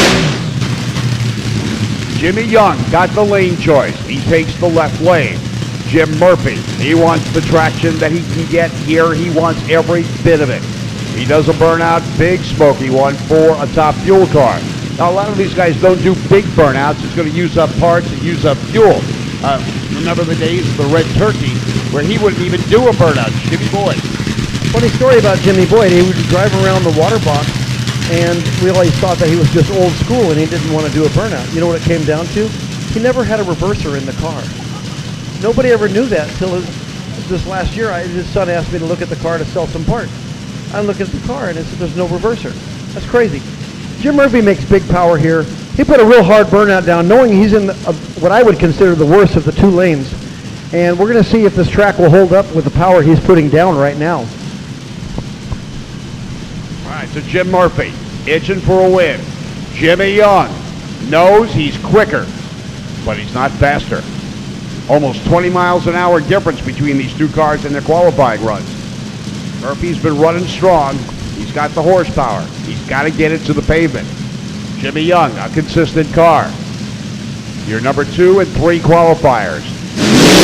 Red light Murphy pushes it hard, and Jimmy Young spins the tires. Murphy goes 587, 227.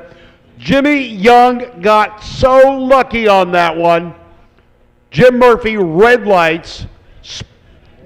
Jimmy Young spins the tires. It's going to be Haran with lane choice over Jimmy Young. Guarantee. Haran's going to want that left lane. Jimmy Young's going to come back in the right lane.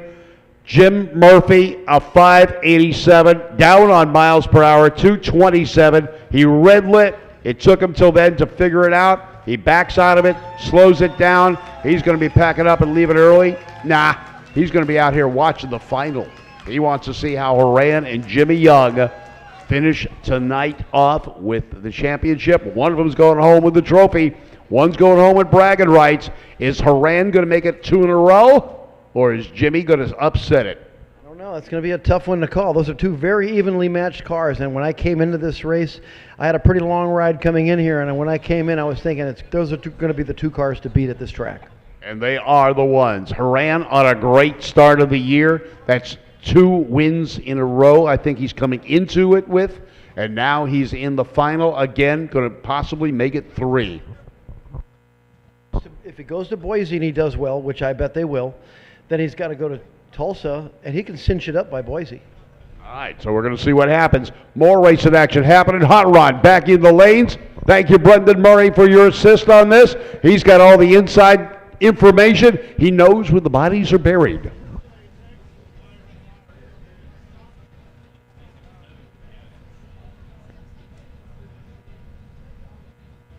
All right, Hot Rod coming your way. Pop Speed Shop, the Riff Raff car here in the right lane. Beautiful 67 Chevy Impala. The fastback style of the big, heavy Chevy. These are some of the biggest, heaviest Chevys around over in the left lane, and he's got a 502 big block under the hood. Matt Wagner with an 1154 dial-in. This is the Hot Rod category. John Gonias out of Altamont, New York. 40 Chevrolet with a 491 cubic inch big block. John qualified 25th with a 1050. He dials 1050. Matt Wagner qualified with an 1154. He's dialed in at 1154. They know what they can run. They know they're consistent at those ETs. Full staged, and we're starters saying, wait a minute, guys, hold on. So John backs it up. And I think we've still got a car possibly on track. We're checking it right now. Waiting for the all clear signal. Starter says, hang on. We're looking at it.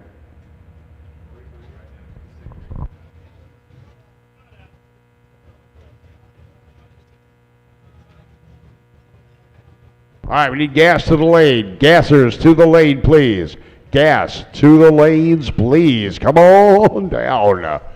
We got Hot Rod on the lanes right now, getting ready to go.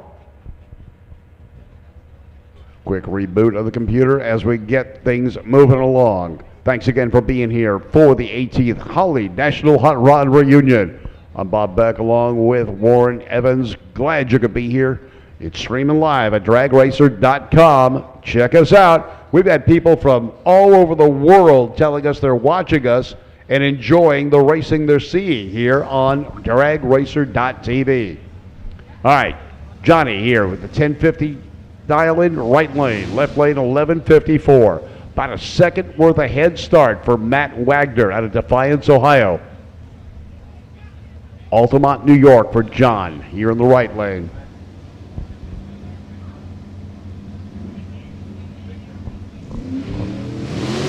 Off they go. Reaction times are not close as they head down the track. The Chevy's out in front, and the Chevy is chasing. It's the newer Chevrolet, got the slight lead, and then loses it at the end as John drives by. 1050 to a 1162, and John's old school Chevrolet picks up the pace and takes the win. Jimmy Plunkett with the 1077 dial-in the right lane. Wesley Buchanan with the 1318 left lane. Pair of Novas. Which one's going to be the boss in Nova? Okay. Full stage left lane. Full stage right lane. Red light. 003 lead. Well, if it's red, if it's any consolation, I got a red light pin for you here on the tower. Oh, Okay, Jimmy Plunkett going to get the win. He's looking for a 77. He goes to 86. 13:23 on an 18, but a red light by 3 thousandths of a second. Allison Smith in the 56 Chevy, Shepherdsville, Kentucky. Bet she's going to be here for the Tri-5 Nationals. 56 Bel Air, 4:06. Getting those things really heated up. Johnny Matthews out of Pleasant View, Tennessee with the 65 Comet. Comet with a 351. Chevy with a 406. 1156 dial in for Johnny Matthews in the Ford product in the Merc. And 1193 for the 5.6 Chevy.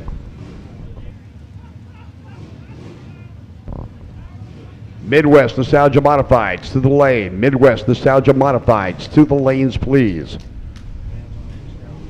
And Nostalgia Superstock, come on back. Full stage for these cars. The lights begin to drop. 56 off the mark. Comet pulls the wheels up. Comet is moving quickly. Comet has already caught the 56 Chevy and drives past. The Comet getting the win. No, he breaks out. Double breakout. 11:54 to an 11:91. It's Ellison taking the win. She had the better time closest to her dial-in. Bear Nichols out of Keble, Kentucky. 10:02 dial-in. Brett Fay with a 9:78 dial-in in the right lane. Dragster against Door Slammer. 283 cubic inches, he says, in the Nova. Right. Brett Fay with a front engine dragster with a 355. Small block Chevy, possibly, in the Nova. He's gone. Oh, man, good reaction times, excellent lights. The dragster closing in. He's there at the stripe, and the win goes to the Nova. The dragster just gave it away. He had an 0-1 reaction time, a double 0-1 to an 0-2-7. Henry J. and 48 Ford getting ready to go. Henry J. with the optional trunk lid. Yes, that's right. There were 3 options on the Henry J. A trunk lid, a glove box door, and a 6-cylinder engine. The base was a 4. This one's got the trunk lid. B.J. Cooley dials to 1216. Don Oglesby with the 1245. 48 Ford, 51 Henry J. Henry J. is staged. So is Ogilvy in the Ford. The lights drop and red light.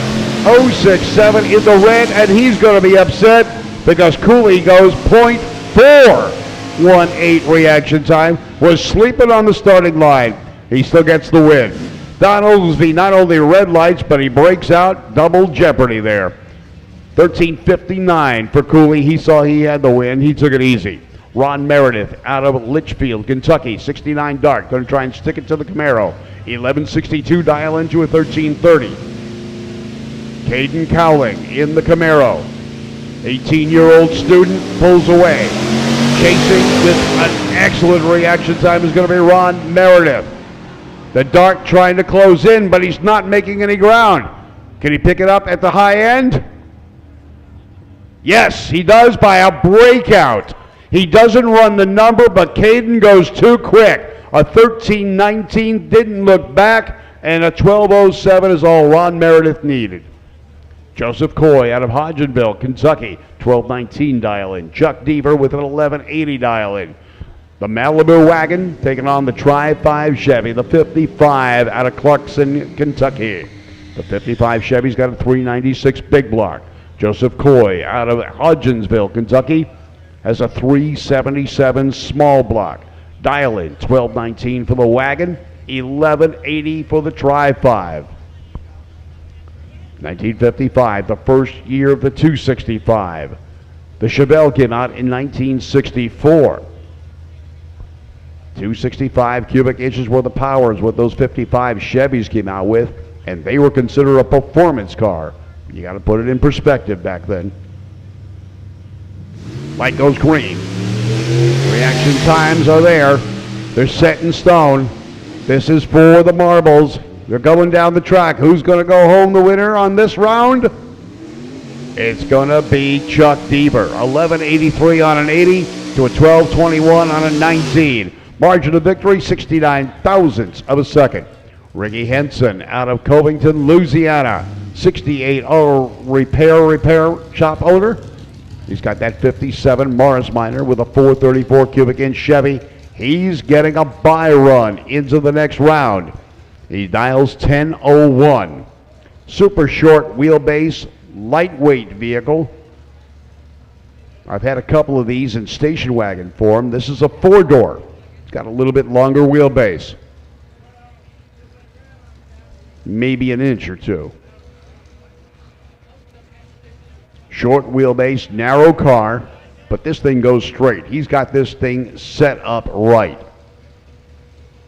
He qualified with a 1002, a 1003, and a 1001, and that's what he dials. Wasn't worried about a reaction time, 676 light. He's right in the middle of the track on the groove, and he's lifted. So he's saving the motor. Goes 12.22, 71 miles an hour. He lifted the throttle. Why push it all the way down? Hopefully. That's what his theory was.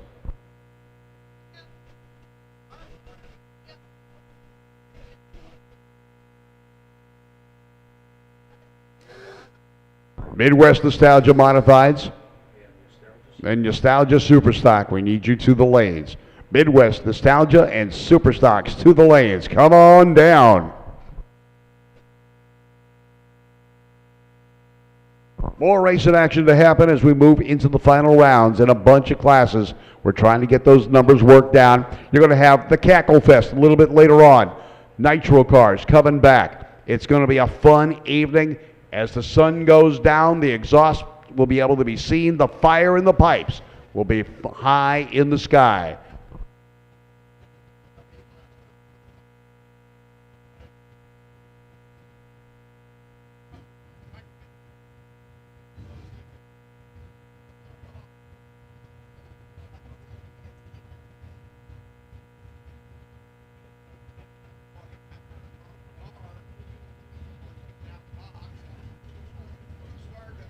All right, cars are moving up in the line.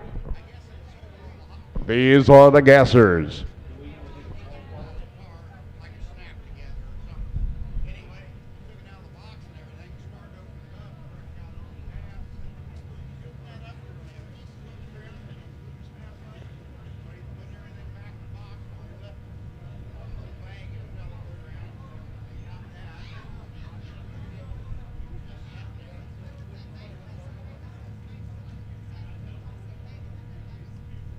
All right, the gassers are pulling up to the head of the staging lanes. Warren, going to tell us about the gassers? Here we go.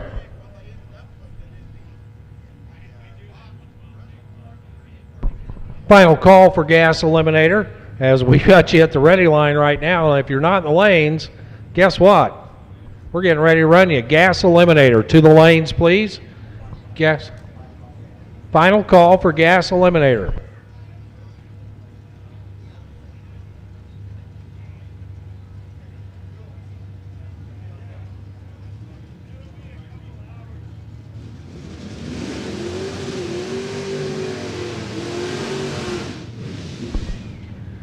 All right.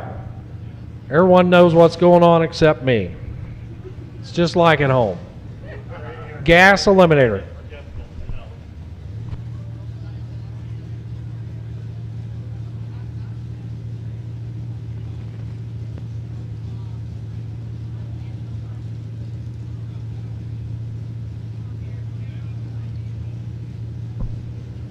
JB Wood left side.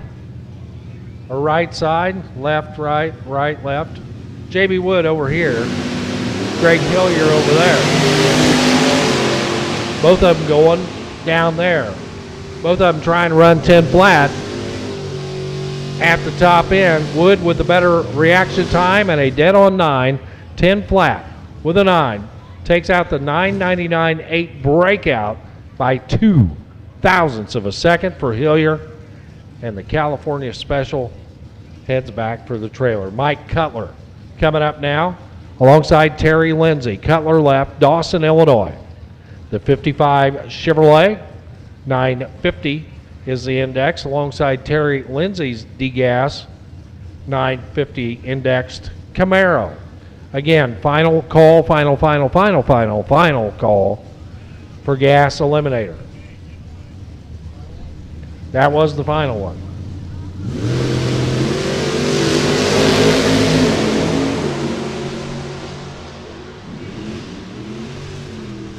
So Terry Lindsay is 11 on the tree, and he was behind Mike Cutler. 005 on the tree, 953 at the finish line at 153 miles an hour for the win. Alongside this 55 Bel Air clean as a pin over here on the right, Ronnie Agner out of Mayfield, Kentucky. Another pair of 950 cars coming at you. I'm about to witness a wrestling match here in race control from the looks of it.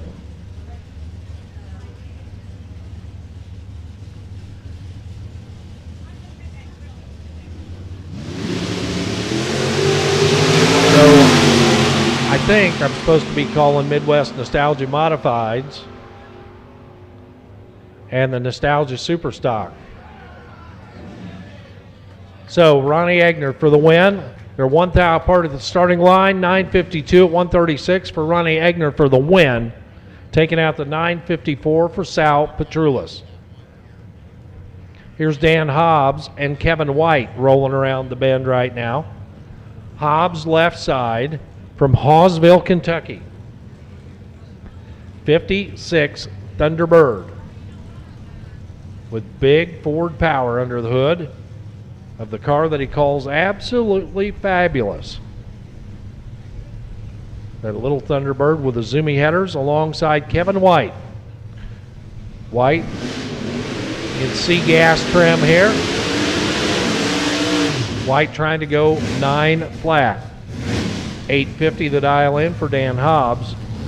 He'll give up the head start to the Nova.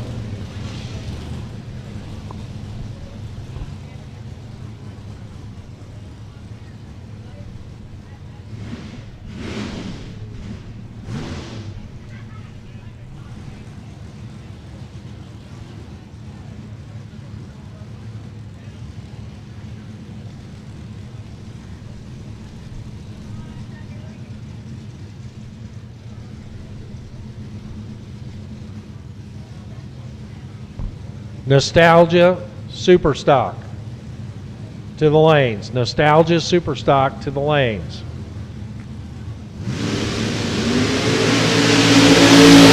Kevin White off and running. Here comes Dan Hobbs. Kevin White's been on a streak here, but it ends right now as his 905 at 151 not good enough. Dan Hobbs goes 855 on the 850. They were both 5 over. Better reaction time for the little Thunderbird. Gets the job done. It's Scotty Thomason now. C-gas machine from Paris, Tennessee. Okay, all the drivers. We all have gassers issues. The scary part, though, is when you pull up with one of these cars and a young kid walking around looking at it goes, "Wow, mister, did you buy it new?"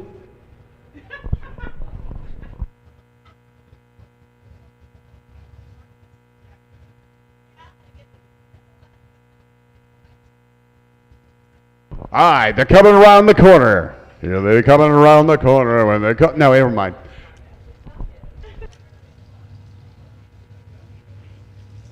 All right, Willys with a unique engine. 7.0 Pro, 7.0s, we need you to the lane. 7.0s to the lane. The Willys in the right lane, powered by a 401 cubic inch AMC engine. Now, a lot of people don't look at those AMCs as a performance vehicle, but I'll tell you what, that 401 is quite stout. He's dialed in at 11 flat for the e-gas car. Joe Bush out of Laurel, Mississippi, 40 Willys pickup truck. 327 Chevrolet, he dials 10 seconds. Back in the early days of stock and pro stock, Shirley Shahan had one of the winningest AMCs at AMX with a 401 in stock eliminator. Potent little cars, underrated by many. Out the door they go. Oh, reaction times within 4,000ths of a second of each other. Moyer way out in front. Is he going to be too quick? Coming up on the stripe. He's not too quick. He backs out and gives the win away. 10-20 to Joe Bush to an 11-23 on an 11 flat index. Oh. Now Pat Canal is going to be coming up next to race against that Willys pickup in the final round. Pat Canal out of Springfield, Louisiana, 40. And he's just going to motor on down. Says, I got the win. Why do I need to beat up the car? He's just going to drive down, have a nice little pass, wave hello at everybody on the fence and say, I'm ready for next round.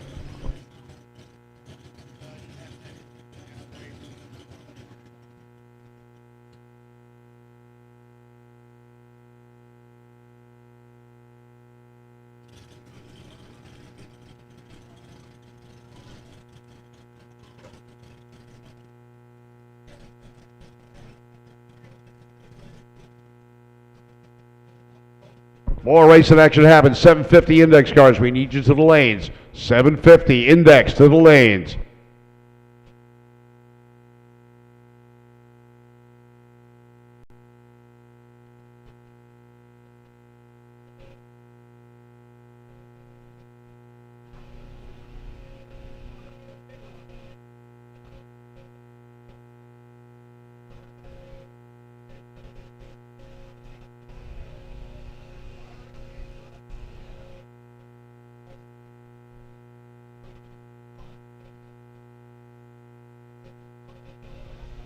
Gas class cars back to the lanes. Gassers to the lanes, please. Gas eliminator to the lanes.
Gas eliminator to the lanes. Gas eliminator to the lanes, please.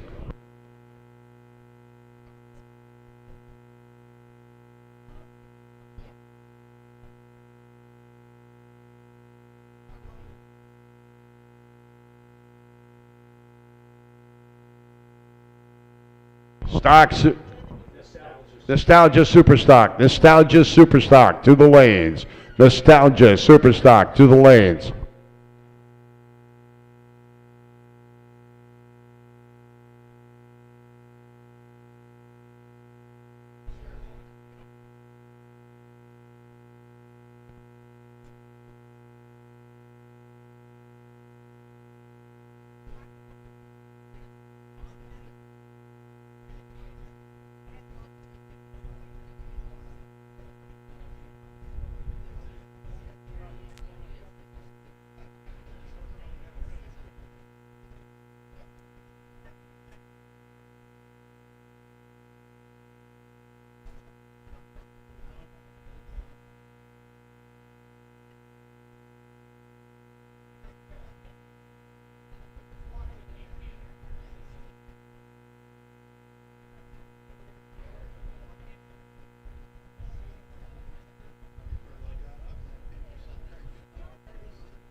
All right, more race cars come around the bend as we continue on with eliminations. 750 cars, you are coming out now. 750 coming your way.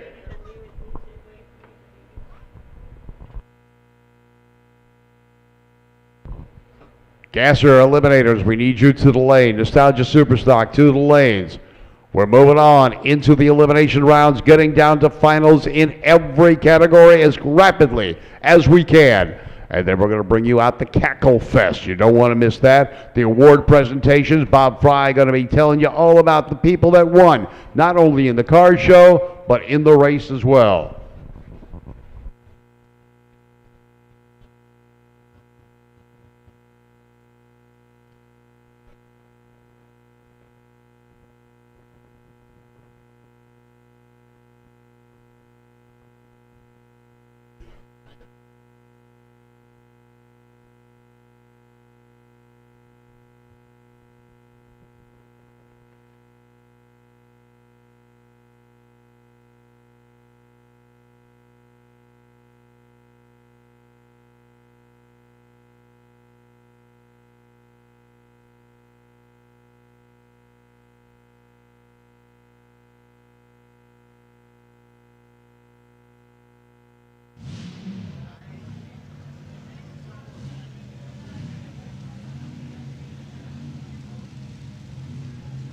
All right, here we go. 750 cars coming your way.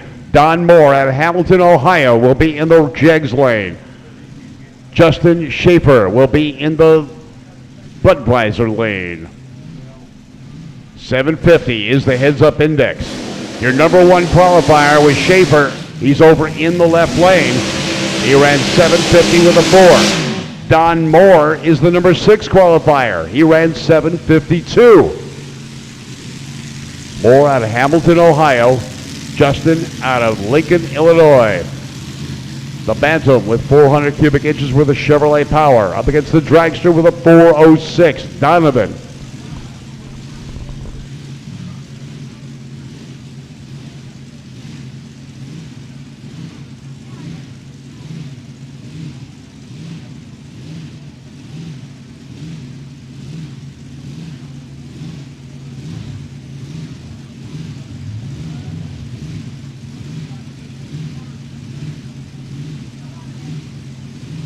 Pre-stage light lit for Schaefer. Now for Moore. Right stop and they're gone. Schaefer drills the tree, but Moore is good as well.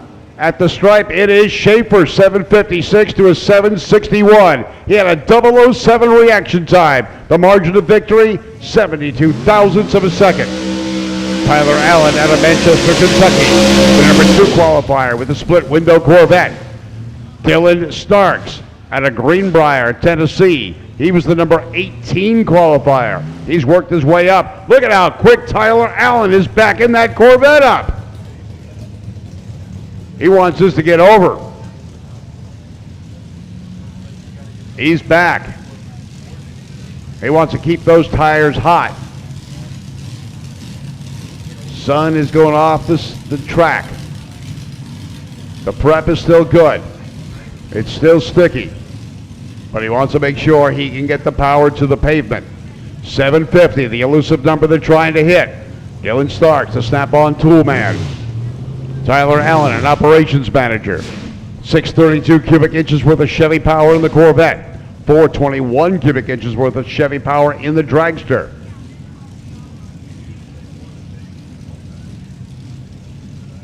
Moving up.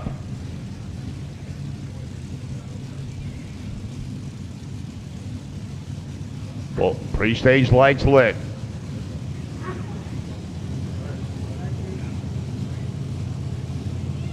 Full stage, both cars, they're gone. Times are close. The Corvette is moving towards the center line. He backs out, and in the win goes to Dylan Stark with a 780, 876. Tyler Allen drifted towards the center and lifted. He felt unsafe. He did the right thing. Bo Bowles out of Slaughters, Kentucky, here in the Jegs lane. 750, still the number. Kelly Friels K. She's going to try and shut him down. Kelly's a boutique owner in the 34 Bantam. Got an Arius 525. Bo Bowles, self-employed. Got a 598 cubic inch Chevy powering this T-Bucket. Bowles was the number 4 qualifier, running 751 with a 5. Kelly Friels Key was the number 3 qualifier with a 751 and a 1. Both of these cars have made their way this far down. The drivers are competent. They are right there. They know how to run the number. The difference in qualifying for them was 400ths or 4,000ths of a second. These cars are very evenly matched. The RPMs come up. They hit the loud pedal. Kelly pulls the front wheels up in the air. A little late on the light. Bowles is out in front. And Bowles goes too quick. 748 with a 4 to a 751 and a 2. Kelly Friels Key moving on to the next round with an excellent 751. Bo had his work cut out for him. Had the better reaction time. Ran under the number. Goes 748 with a 4. 16 under. Margin of victory at the finish line, 28 thousandths of a second.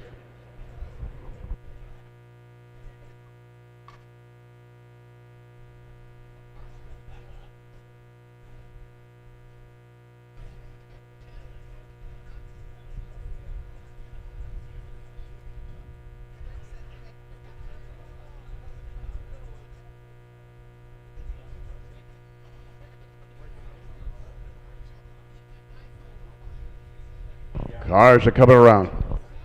Cop is coming around the corner now, getting ready to go.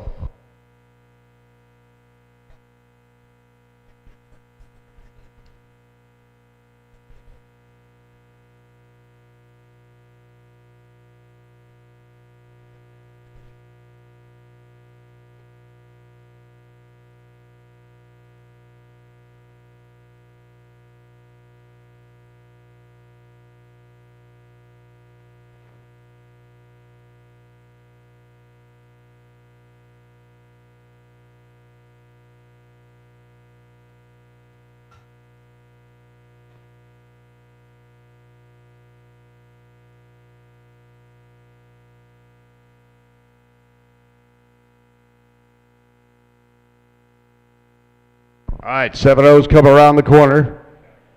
They're getting ready to go.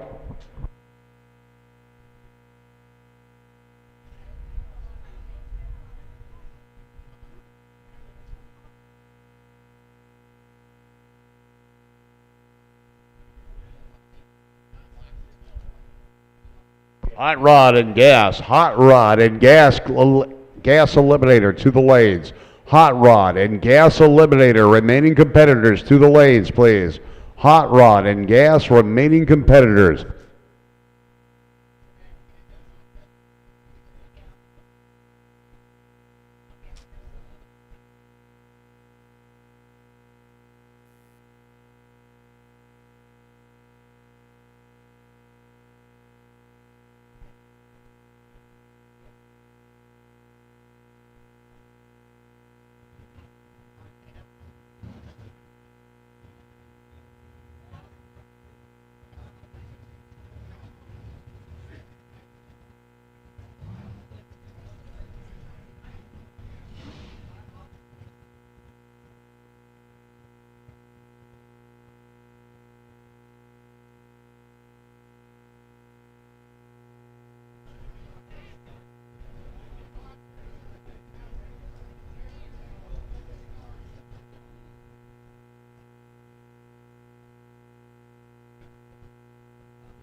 All right, they fire up. Semi-final round in the 7-0 category. Steve Walczak out of Lake Havasu City, Arizona.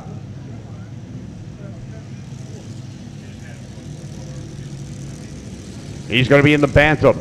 Jeffrey Sanborn out of Shelbyville, Tennessee in the Topolino. Index is 7-0. Your number 3 and your number 7 qualifier are on the line right now.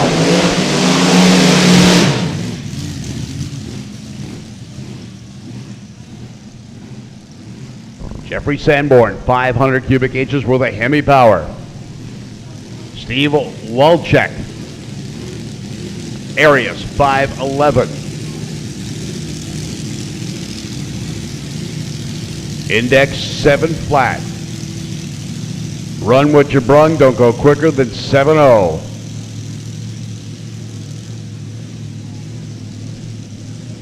Sanborn ran a 7.00 with a 5 in qualifying. Walczak ran a 7.05 in qualifying. Your number 7 and your number 3 qualifier here on the line right now in the semifinal round. Down to 4 cars. The winner of this round goes to the final.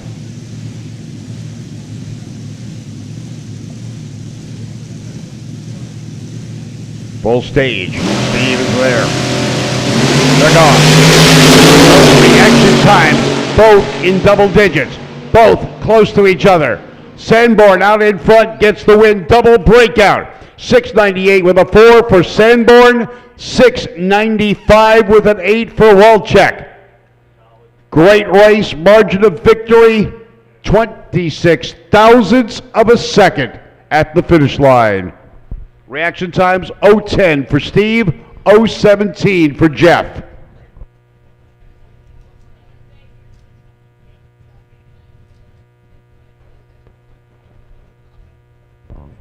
The last pair in the 750s. Coming up now. It'll be Larry Harkin out of Rock Point, Indiana. He's driving the 48 Anglia. Steve Fowler from Lake Havasu City, another Arizona resident coming up here. The Bad Anglia here in the Jegs lane. Steve Fowler in the Lake Havasu base 32 Bantam.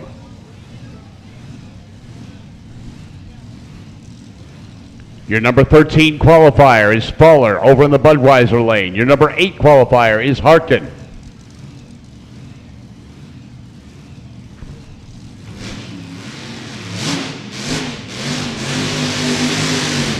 Harkin getting crossed up in the burnout. It hops back into place. Fowler doing a little bit bigger burnout. He's got the lighter car. Harkin's got the big wing thing in the back to try and keep that car planted. Both cars using some aerodynamics for traction.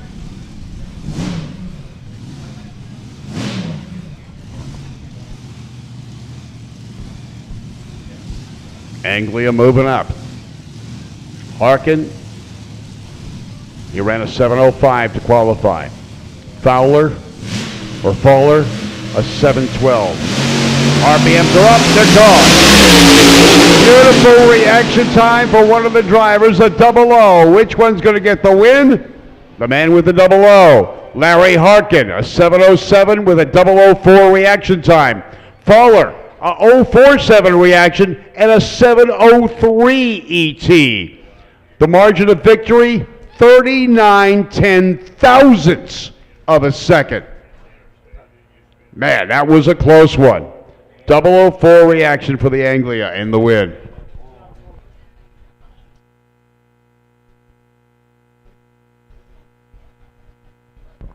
So JB Woods coming up next, but the Anglia went a little long. He's going to have to make a U-turn to get back.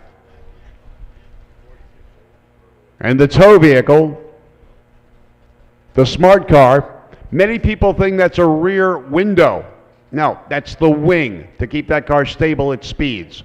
It can reach as high as 25 or 30 miles an hour? No.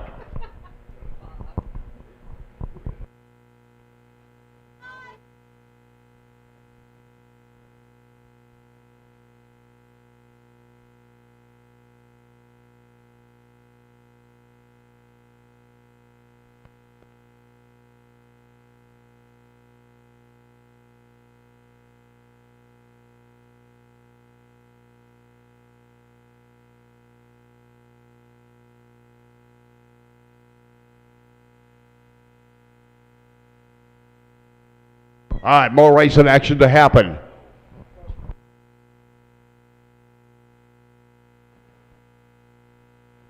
All right, the gas class cars in the lanes right now. We've got 5 cars coming into this round. We've got 2 60s vehicles and 3 50s vehicles. Definitely a heritage race. History on the line. Old school looks, new school technology coming your way as the gassers get ready to go.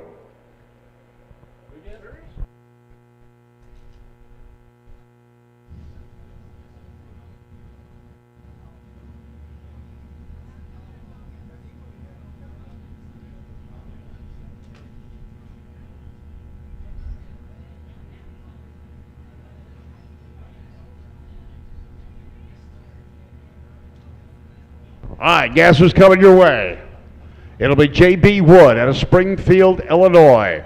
It's an e-gas car with a 10-second index. 68 Barracuda, 408 cubic inches worth of mighty Mopar power. Ronnie Egner out of Mayfield, Kentucky, the 55 Bel Air, 509 cubic inches. He's got a D gas car with a 950 index. So JB in the Barracuda gets half a second head start. Beautiful, straight, 55 Chevrolet Bel Air.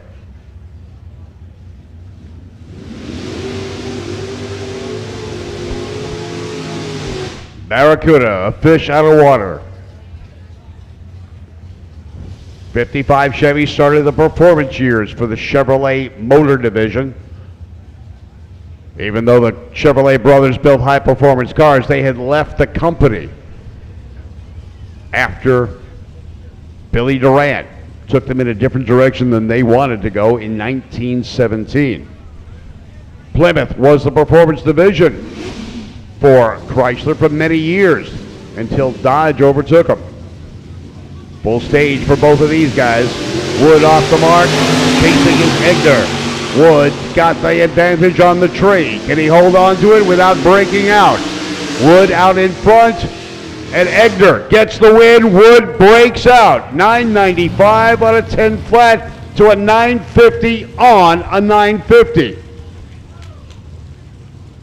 Dan Hobbs out of Hawesville, Kentucky with the 56 Thunderbird. 572 cubic inches worth of motivational power. Robert Aker.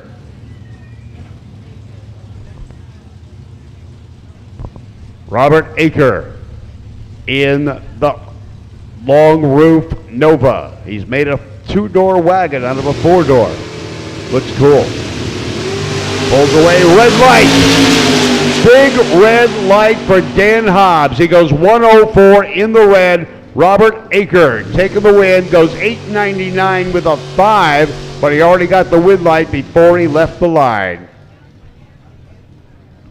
Mike Cutter gets the bye run into the next round of racing with his Dawson, Illinois-based 55 Chevy. 55 was the introduction of the Chevrolet 265 cubic inch V8. It wasn't Chevrolet's first V8, but it's the one that everyone remembers. 026 reaction, 1.3, 60 foot. At the 8th mile, 601, 111 miles an hour. Crossing the finish line with a 948, 140 mile an hour pass.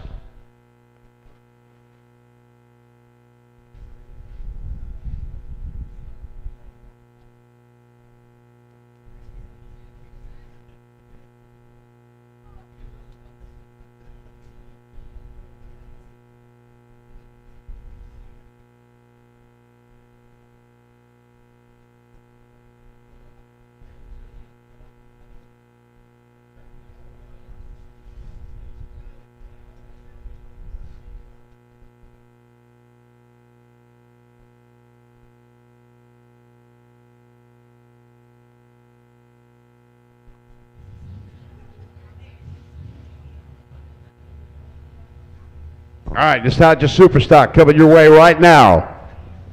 Diana Bookout in the 65 Chevelle. Index is 1025. Mick Ellis out of New Albany, Indiana in the Dart. 426 Mopar motor, taking on a 555 Chevy. The Dodge Dart was originally a full-size Mopar, the stripped-down model, lightweight, used for Superstock. The compact was the Lancer. In 1963, that changed. Dart became the compact. Chevelle was introduced in 1964 as a mid-size car for Chevrolet. This is a 65, the second model in Hot Rod. To the lanes, please. Hot Rod, remaining competitors in Hot Rod. To the lanes. Lights dropping. Red light for Diana Bookout. Deep in the red 190 red light for the lady, and she goes out. Mick Ellis going back with a 1029 on a 25. She goes 26 on a 25, but a huge red light puts her out. Danny Whitford out of Paducah, Kentucky up next. He's got the Chevelle 975 index for his CFX car. George Warren with the 11-second index for the E, Nostalgia Superstock Ford. Ford will leave the line first. Chevy will try to chase down the Ford. Just like always, some of the Ford guys are saying. Wheels up in the air. Warren drills the tree. Whitford trying to close in. Will one of them break out? Yes, but it was Whitford chasing. 971 on a 75 to an 1102 on an 11. George Warren's Ford takes the win, and the Ford crowd goes wild. Hot Rod, we need you back to the lanes. Hot Rod, to the lanes.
Attention in the pit area, we need modified and competition eliminator back to the lanes, please. Modified and competition eliminator back to the lanes, please.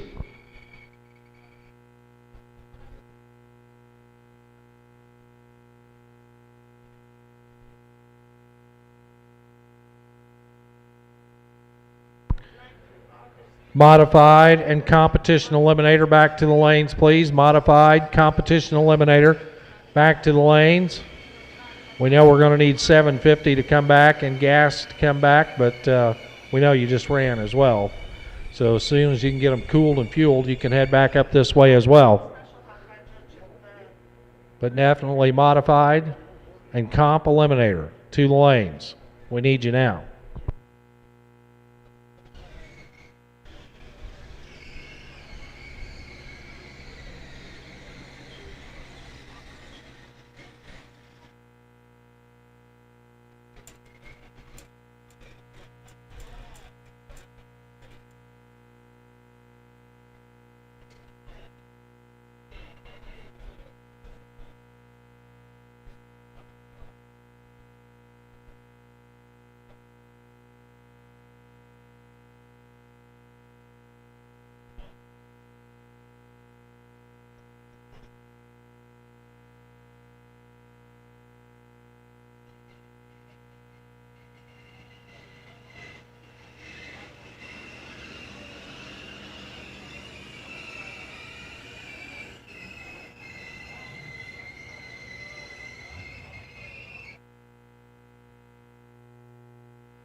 All right, semifinal here coming your way in the hot rod category. Bear Nichols in the bright blue Nova. Jimmy Plunkett in the suede Nova. 1002 dial-in for Bear Nichols in the Budweiser lane. 1077 dial-in for Jimmy Plunkett.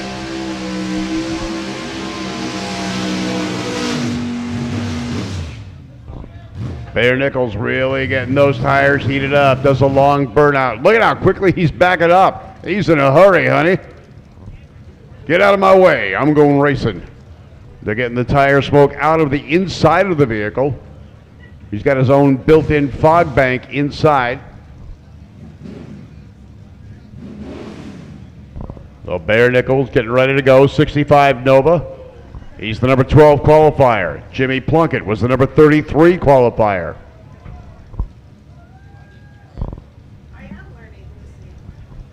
Side by side, pulling up into the beams. Pre-stage light lit here in the right lane.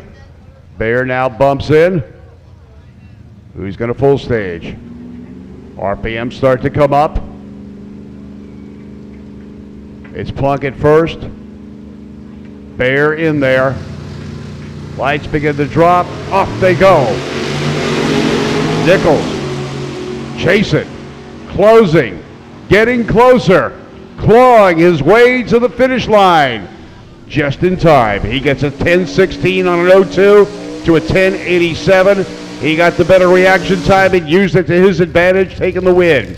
Ron Meredith out of Litchfield, Kentucky. 69 Dodge Dart with a 440.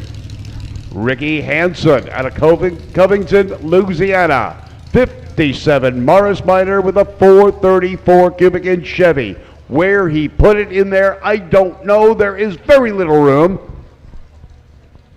But it's a four-door, so maybe he's sitting in the back seat. Headers extending out of the front fenders. The Dodge Dart.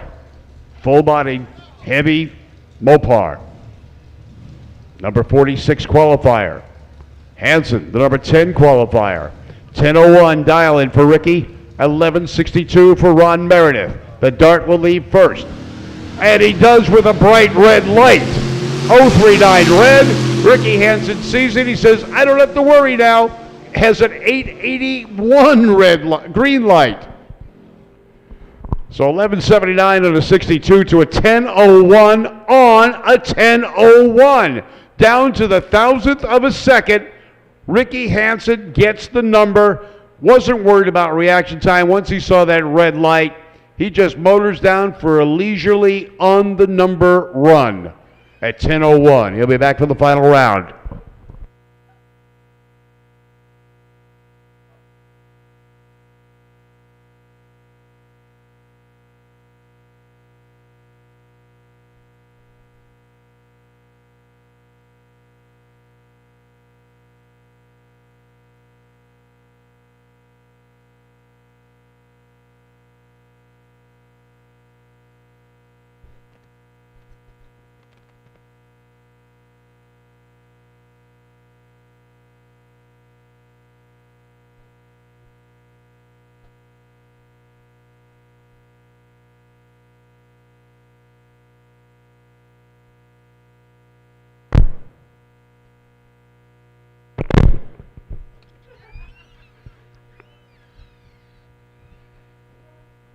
Doot. Thank you.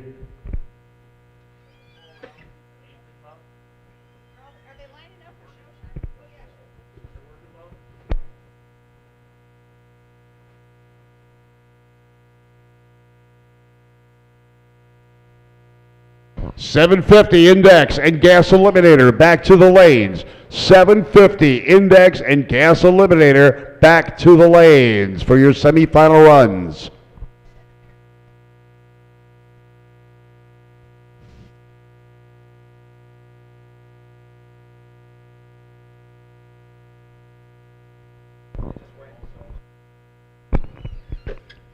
And another.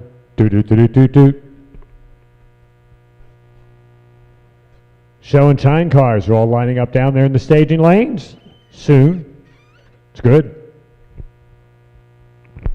All right, so as you just heard, Bob Fry is going to be telling you all about the show and shine winners here today. They're lining up, getting ready to go. We've got a few more rounds of racing, and then we will start bringing in the finals for you. Bob Fry is going to tell you all about the show and shine cars. We still have the Cacklefest. Lots more for you to see and hear at the Holly National Hot Rod Reunion.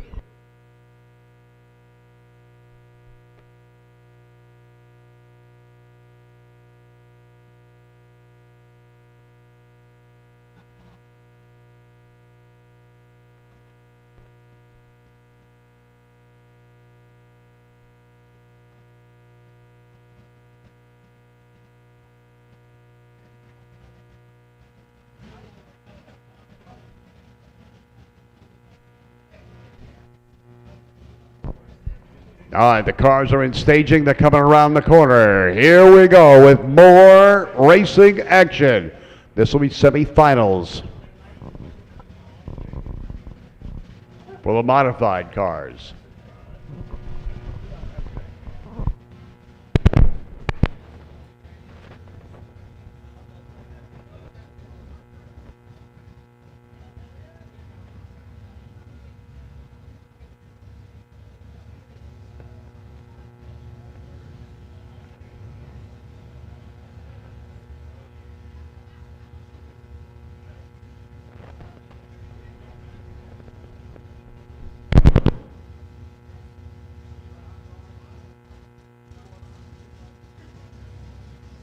John Kane out of Grindstone, Pennsylvania, F modified 56 Chevrolet.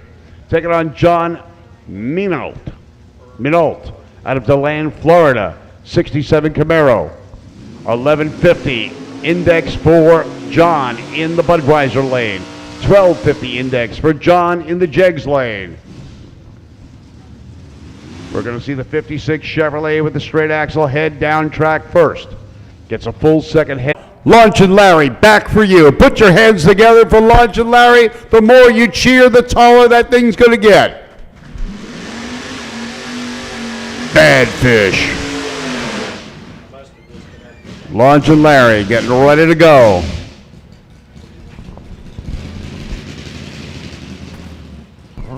He's come back because he wants to wow the crowd with wheel standing.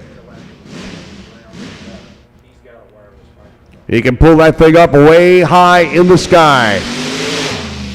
If it had a rounder rear bumper, he'd flip it over on the roof. I've seen it happen.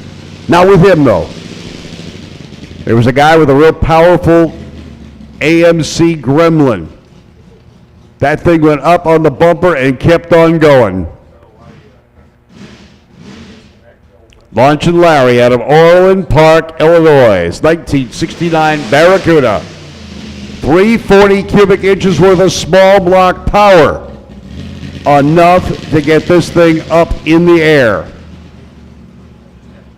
Now he's done his burnout without picking the front wheels up. That's unusual.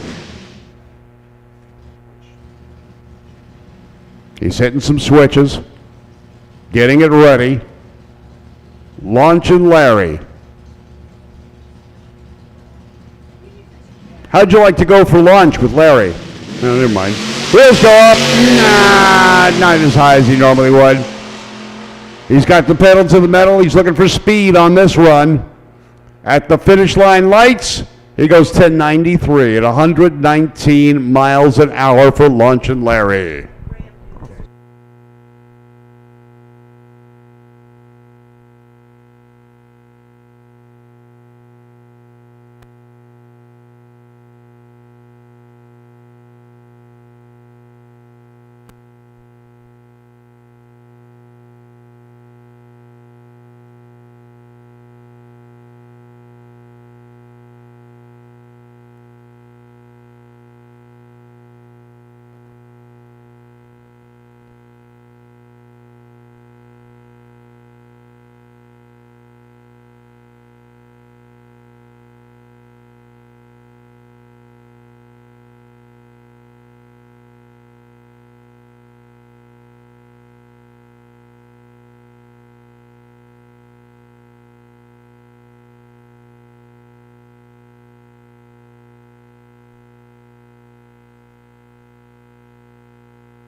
There's more racing action to happen as we move closer to the final rounds.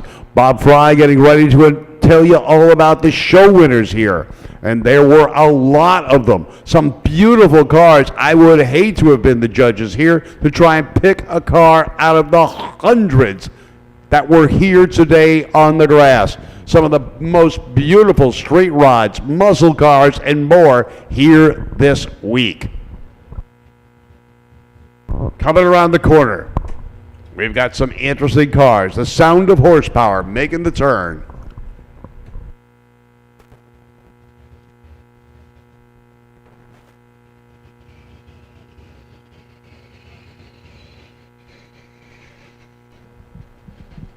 Ronnie Egner out of Mayfield, Kentucky. This is the D-Gas car. He's up against Mike Cutler in his D-Gas 55 Chevy. So it's going to be an all-Tri-5 Chevy run in this semifinal round.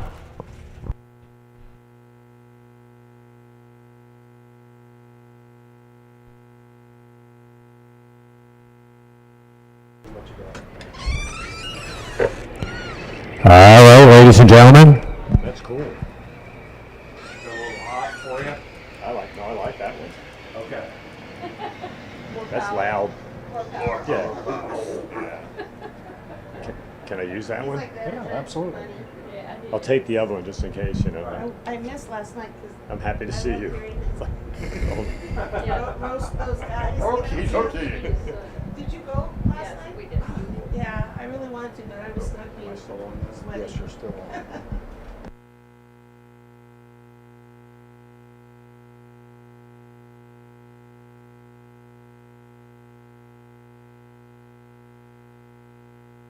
On behalf of the NHRA Motorsports Museum, I want to thank you all for being here this week. We got to line out the oval track all the way into turn 4. Or is that turn 2? I guess it's turn 2. We got some straight rods. We got muscle cars. We've got trucks. It is just an amazing lineup of show cars that are getting ready to come out and receive their awards.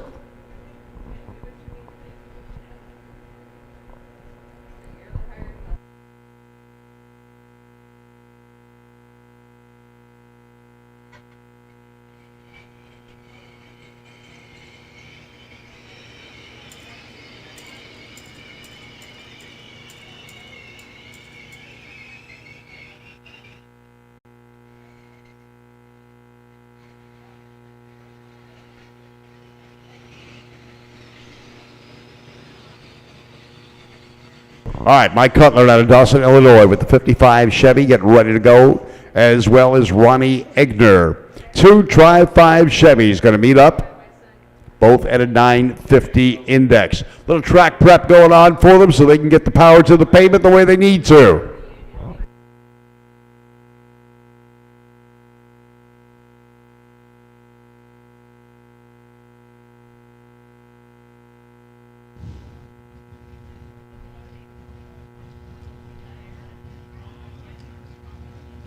All right, 255 Chevrolets. The introduction of Chevrolet into the performance market happened in 1955. 265 V8 became the optional engine. The Stovebolt 6 was still the base motor for those Tri-5s, but you had a variation of 265 cubic inch V8s to choose from. 2-barrel, 4-barrel, making Chevrolet a performance car. Ronnie Egner out of Mayfield, Kentucky. 509 cubic inches worth of Chevrolet power here in the right lane. Mike Cutler, not telling us what he's got under the hood in his Tri-5 Chevrolet. Almost bet these guys will be back here for the Tri-5 Nationals put on by Dan Chuck later on this year. 255s getting ready to go. Almost like approaches. Wing on the back of Cutler's car. Similar hood scoops. Full cage cars with lots of rubber. Off the mark they go. Reaction times are close. Cutler trying to get that 950 and goes 949. 950 with a 1. Ronnie Egner gets the win. 1,000th of a second off the index. Robert Aker out of Canby, Indiana, 9 flat index for his 67 Nova wagon. He is going to go to the final. He can just take the light and just motor on down, or he can put the pedal to the metal and see what it'll do. He's looking for a 9 flat. He runs a 565, picks the front wheels up. Yeah, so much for taking it easy. He's got the pedal down. He's having fun. Goes 9 flat on a 9 flat index. Man, he has got that thing set. The final round will be a 55 Chevy against the Nova. Both gentlemen ran on their numbers.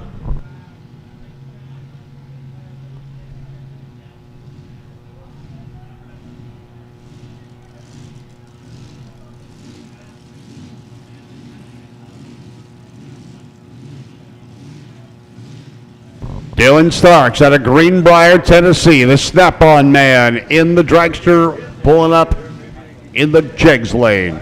He's got a 750 index to hit. So does Justin Schaefer, the #1 qualifier in the Bantam Roadster. Dylan Starks was the number 18 qualifier, running 764. He's made his way down to the semifinal round. Justin Schaefer, #1. He's the guy that's had the target on his back all day long. He qualified with a 750 and a 4. On paper, he's got a 100th of a second, a 10th of a second to try and keep as a margin. Dylan Starks, though, he's running well enough to stay in the hunt all the way to this point. You cannot take anything away from the drivers that have made it this far.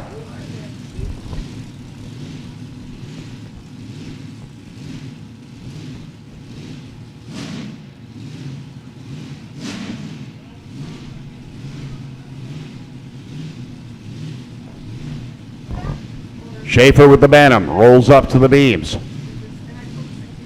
Dragster moving as well. Dylan Starks, the snap-on tool man. 421 cubic inches with the Chevrolet power, he says. 400 inches in the Bantam. 750, the elusive number. RPMs come up, and it's Schaefer going all over the place. He wiggles, he wobbles, he has to back out of it. Starks could take the win, and he does. 752 to a 794. Dylan Starks going on to the next round. He unseats the #1 qualifier. Justin Schaefer's car took a hard right turn, got out of shape. He saved it, but couldn't run the number. So Dylan Starks going on to the final round. He will be up against the Bantam Roadster coming out of the staging lanes right now. An Arius Hemi powering this beautiful Bantam Roadster of Kelly Friel's Key.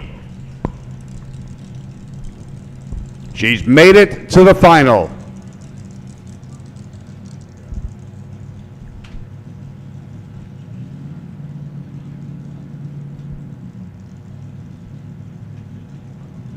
All she needs to do is take the light.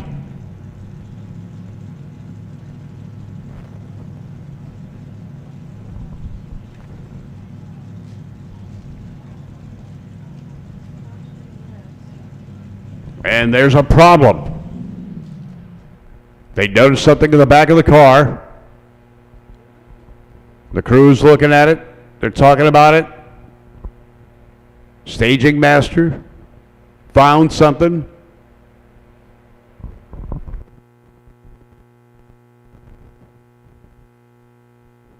They're smiling, so it sounds good.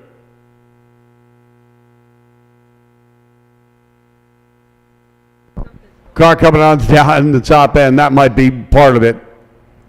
But it did find something in the back, they corrected that. But a car coming the wrong way. A hint, if your headlights are pointed at the starting line and you've gone past the finish line, you're going the wrong way. We got the reds flashing in the background there.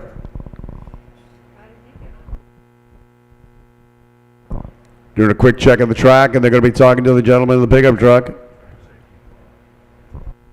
That is a track safety truck, so they're checking the track right now just to make sure everything's good. Apparently they got word that there may have been an issue down there. Someone lost a contact lens or something like that, so they're checking it out.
All right, the track's been checked. It's all okay.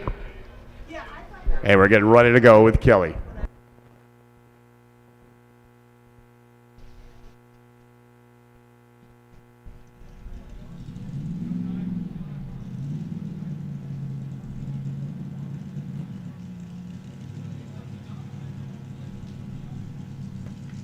All right, Kelly Friel's Key. 34 Bantam with an Arius 525. Now all she needs to do is take the green light. But to do that, you don't need to do a burnout. So guess what she's going to do? Pedal to the metal and make sure the car's running the way you want it. 750, the magical index. She was the number 3 qualifier with a 751 and a 1. The number 1 qualifier, Schaefer, is out. He lost in the last round. Or actually just ahead of her. She'll be up against the number 8 qualifier.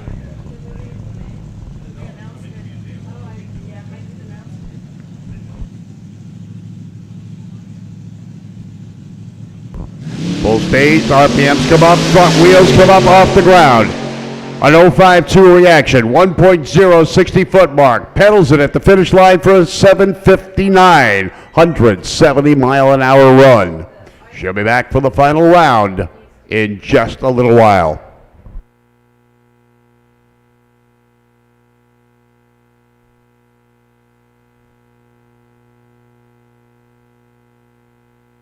All right, Bob Fry has made his way out of the tower, escaping the air conditioning, to bring you all the information you ever needed to know or want to know about the show cars from the PPG Show and Shine area.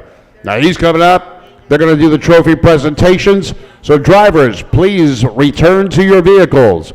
Drivers in the Show and Shine, please return to your vehicles. Same thing applies to you. No car may come down the track without a driver, so please stay with your cars.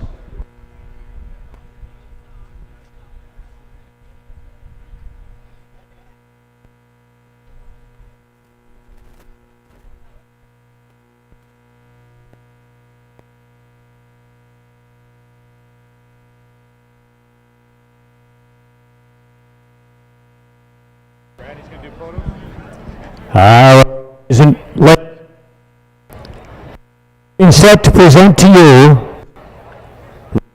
of the PPG Show and Shine competition. With me on the starting line, Martin Betts, who is the executive director of the NHRA Motorsports Museum. First time out, how do you like the experience? It's been great. Wonderful crowd. Wait a minute, let's turn this ahead. We're so glad to be here, and we're really looking forward to these 50 amazing cars coming down here and give them the awards. How would you like to have been a judge for this? No thanks. It is amazing. It is probably one of the biggest car shows anywhere in the country. And if you just take a walk around through the area and take a look at them, there's like every size, shape, color, and combination imaginable. And it's interesting because some people will look at one car and say, wow, that's beautiful, and somebody was standing next to you look at that and go, wow, I can't believe they did that. But it's an amazing display of creativity and ingenuity.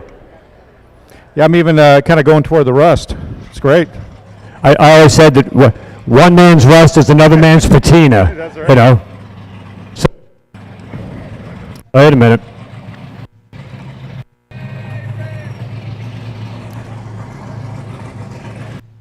So the first car coming down, a little unusual, is Rick and Eileen Locust with the Florida-based entry.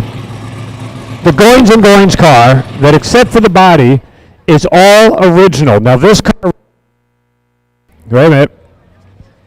This car ran back in the 1970s in the same basic configuration. So it's a little bit further away from Martin. You want to present them the trophy? We want to thank all the folks at PPG for all their support. Martin Betts presenting the trophy. It's a marvelous machine, and we wish Nellie could have been here with us here this weekend, but marvelous car, absolutely as it ran back in the 1970s. I'm going to have to change this microphone. That'll work out all right? Perfect. Hold the other one up for a second. Hold that one up for a second. I'm going to change the microphone.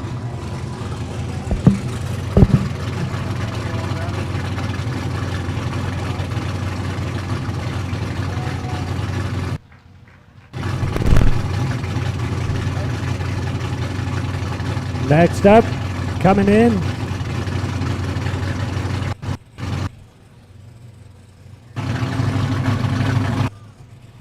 Get him over.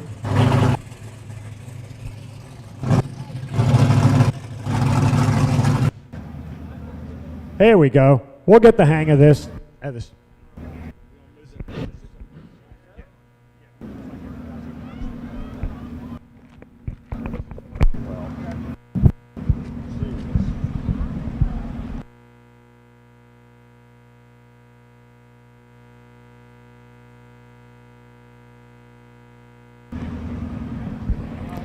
Richard Gottlieb, beautiful. First aluminum front engine car made. It is a marvelous machine and pretty good at the U.S. Nationals back in 1963. Powered by the Dodge. You can go. I keep your card. There you go.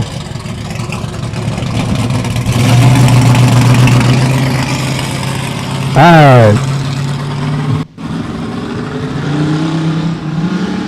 There was a magnificent collection of pickup trucks down there. This is absolutely stunning.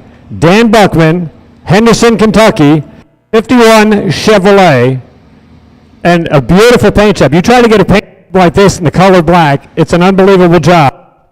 It's 51 Chevy pickup. We got trucks. We got trucks. We got a 52 model, not to be confused with the 51 that we just saw. This, the beautiful blue Jeffrey Heiser, Glasgow, Kentucky, the 52 3100 pickup. Marvelous truck. Beautiful job. Congratulations to Jeffrey and the family. We need to move out a little further because they don't want to mess up starting on the track.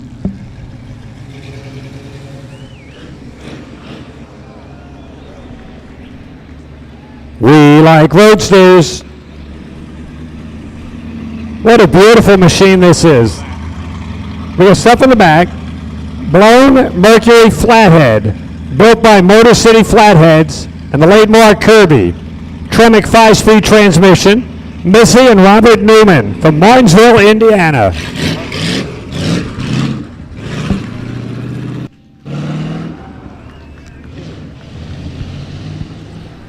And next up,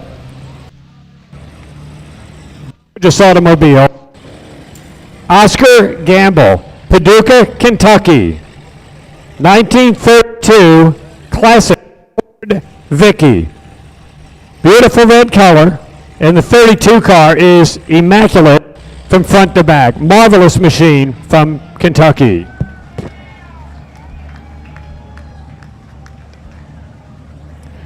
Oh my. This is breathtaking. Ms. Reagan Brown from 33 Ford, 3-row coupe, the Highboy, color copper, description stunning.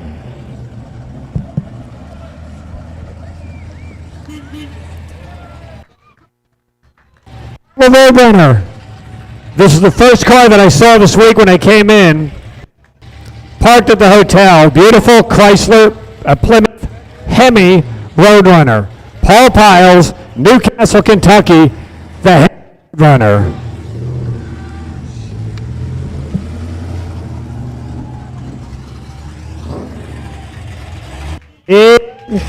From up in my neck of the woods.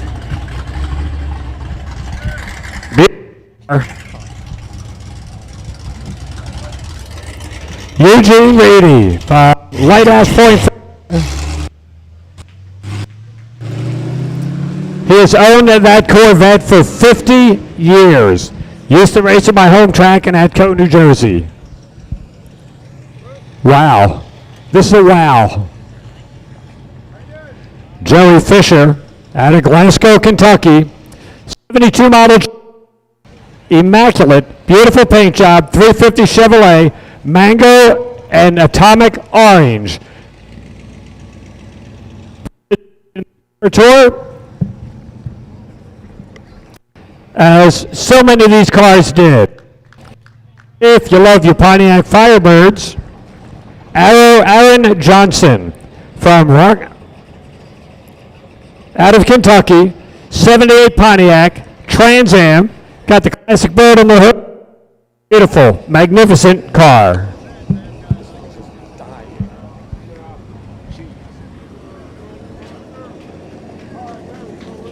Thank you. Next up, Louisville, Kentucky, Stanley Cottrell, 69 Chevrolet. The 396 Chevrolet Chevelle, one of the classic cars of the PPG Show and Shine. Camaros are everywhere. Tommy Woodward from Kentucky, 67 Camaro, beautiful bronze color, spectacular for the Pro Touring car. Whoop. There you go. Bob and Christine Gratton from Florida, 32 Ford, 1991 Gator Nationals winner and superstar. Bob Gratton, a long-time drag racer. So he went from drag racing to show cars and is just as successful at each endeavor. Troy Harston from Scottsville, Kentucky, 67 Chevrolet Camaro, convertible, custom-made wheels for the race car, and a runner again from Kentucky.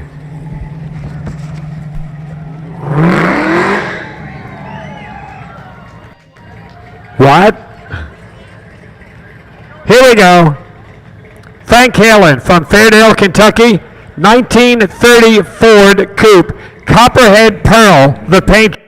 Interesting color selection and choice on that particular car.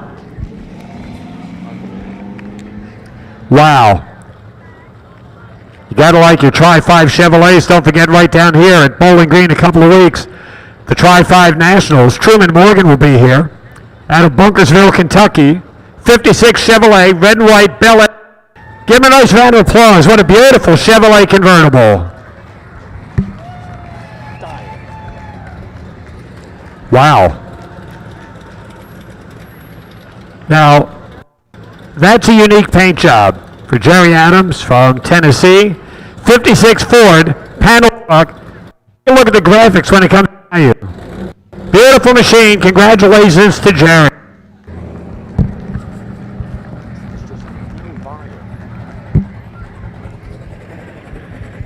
Wow. Call me crazy, but I think that's a stock engine in that car.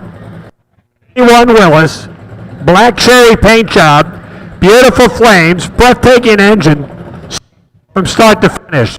Classic 1941 Willys.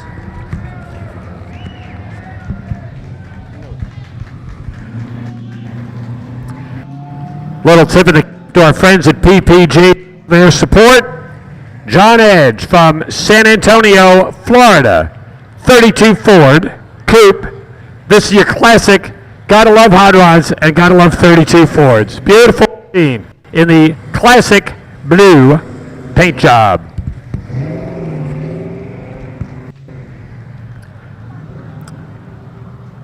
Chevrolet Camaro, one of the great cars from the GM folks, late 60s, 69 model. The Camaro SS RS in the azure turquoise color out of Millerton, Tennessee for Bart Wilkinson. Great job for Bart. They celebrated some birthdays here this weekend.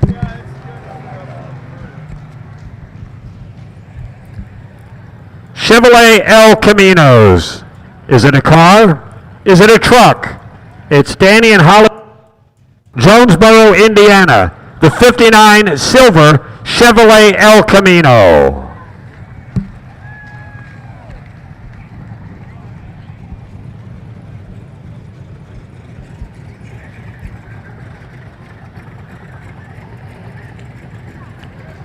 And Jack Wallace from Murray, Kentucky. 29 Ford, Cranberry and Plum, the paint job. Marvelous street cruiser. Guys with the cars always get the good-looking women.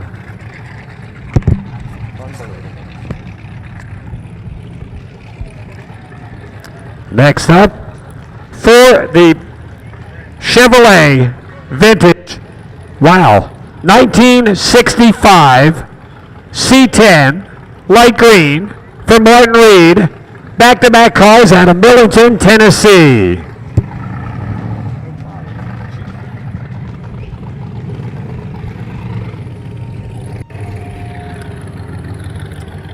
This, one of the most photographed vehicles here this weekend, Ken Jones with a 34 Ford pickup.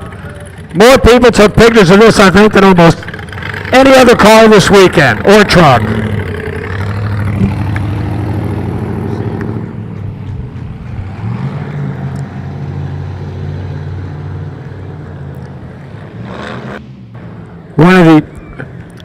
One of the very early Buick Specials. Eddie and Tina Campbell, the hard-to-find Buick Special model, vintage 1950.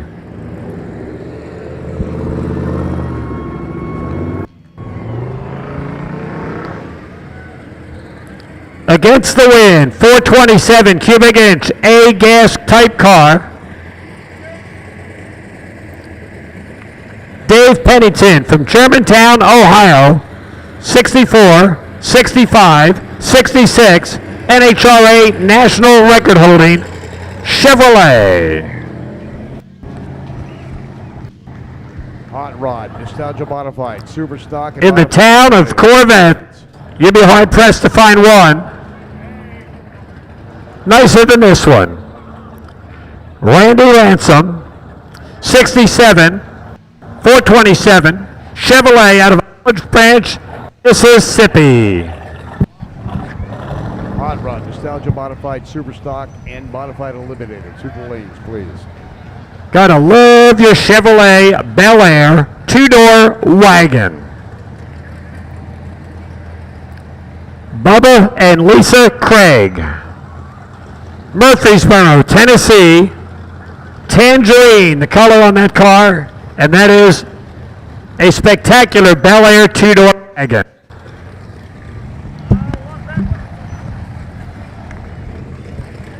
The Oldsmobile 442 of James Eaton. Great day for a convertible ride. Glasgow, Kentucky, 442, Crimson Red, classic 1969, high performance hot rod.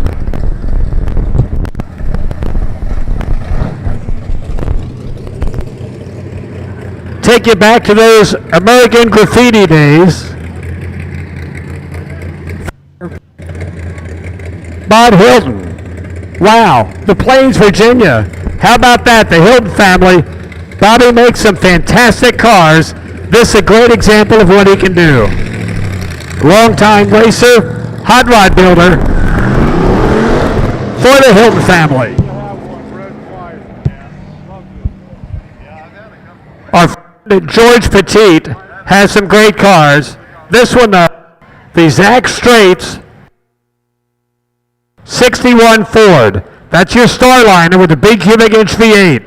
Beautiful body style on that.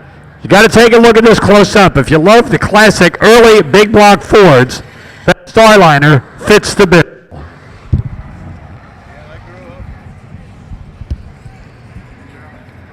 And it's another Bel Air. Gotta love them. Greg Fleener out of Kentucky, 56 Chevy, classic green and white paint job. The interior is stunning if you get a chance to take a look at it before you leave. The wheels, custom made for the car, the classic paint job, the 56 Chevrolet Bel Air.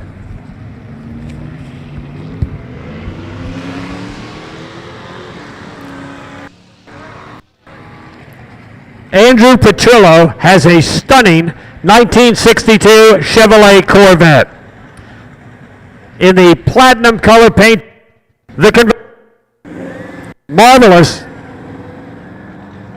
construction inside and out. Clayton Lashley from Oklahoma. 64 Chevrolet Suburban. Very collectible, very hard to find, and you won't find many, if any, in the condition of that Oklahoma car.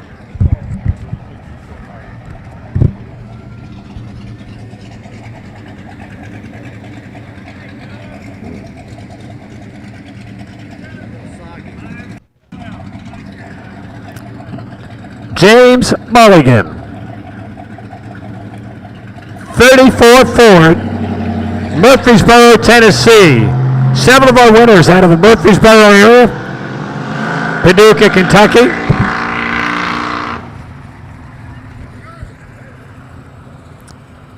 And Gene Stills. Right. 66 model Chevrolet Nova. Gotta love the high performance Novas. And how about a nice round of applause for all the winners in the PPG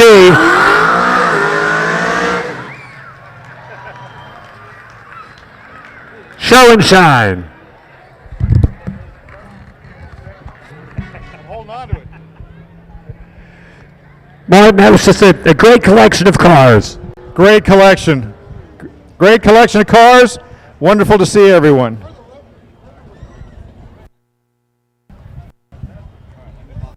All right, again in the pits area, please listen up. Hot Rod Eliminator, Midwest Nostalgia Modifieds, Nostalgia Superstock, and Modified Eliminator. We need you back to the lanes for your final rounds. We're getting ready for final rounds in all categories, folks. And right now, we need Hot Rod Eliminator, Midwest Nostalgia Modified, and Nostalgia Superstock and Modified Eliminator to the lanes for your final round of competition. We're going to do a little track prep as we get ready for the final rounds in all categories. Thank you for waiting with us.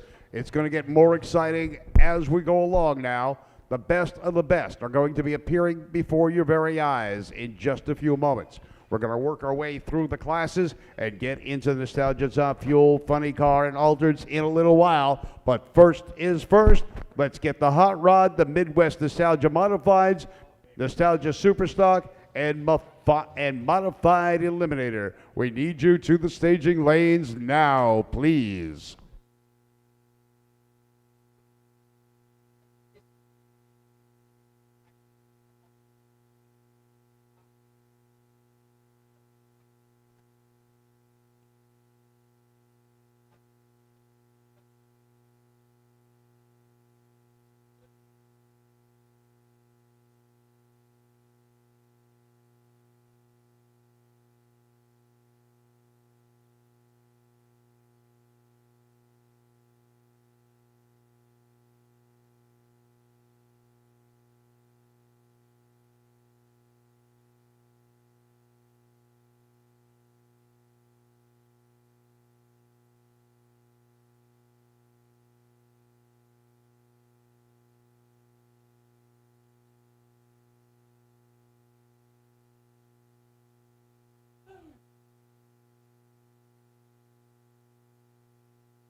Hot Rod Eliminator, Midwest Nostalgia Modified, Nostalgia Superstock, and Modified Eliminator. Final round. Contestants, please return to the staging lanes.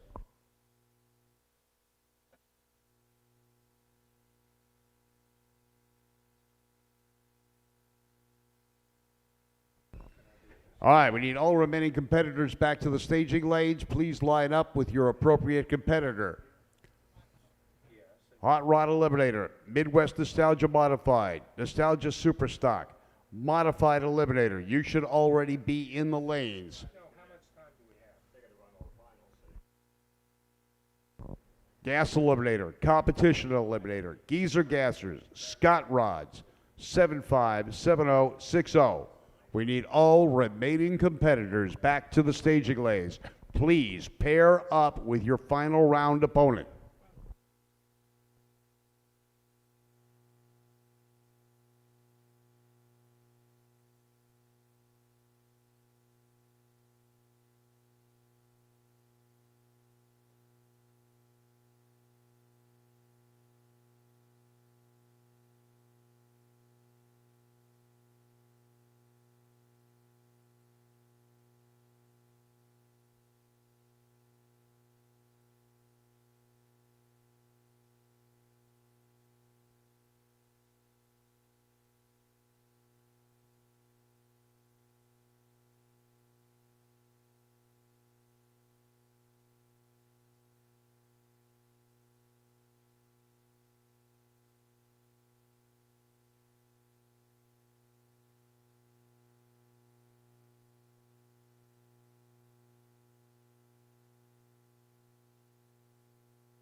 Again, all remaining competitors, please return to the staging lanes. All classes, all remaining competitors, please return to the staging lanes for final rounds.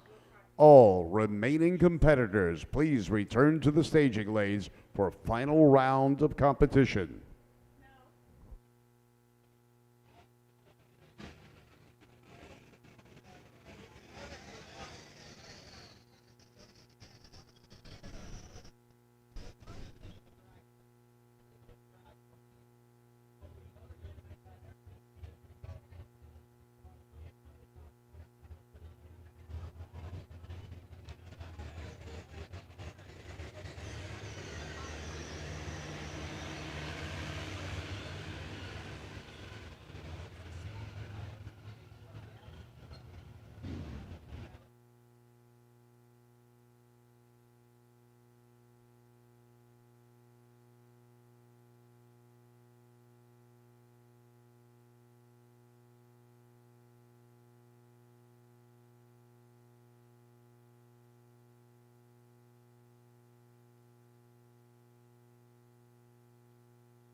Gas and comp.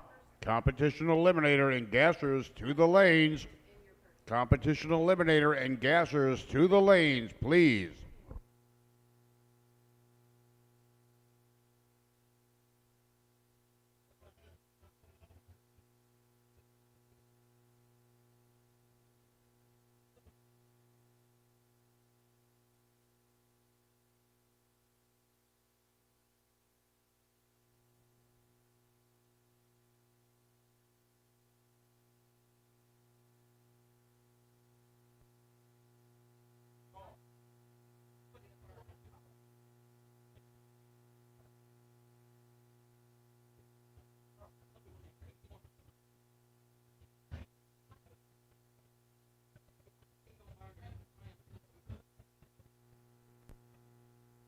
Again, we need all remaining competitors, except for the nitro cars, all remaining competitors except nitro cars to the lanes.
Again, we need all remaining competitors to the lanes except for the nitro cars.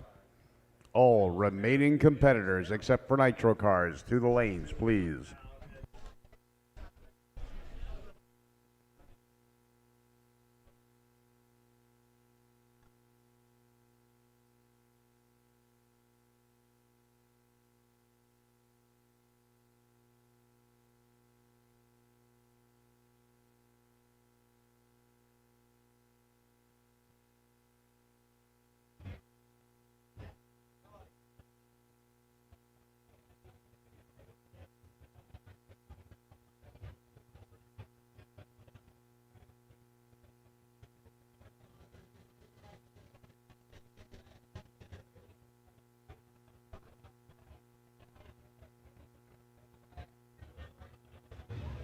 All right, cars are coming around the corner, and we're getting ready for final rounds.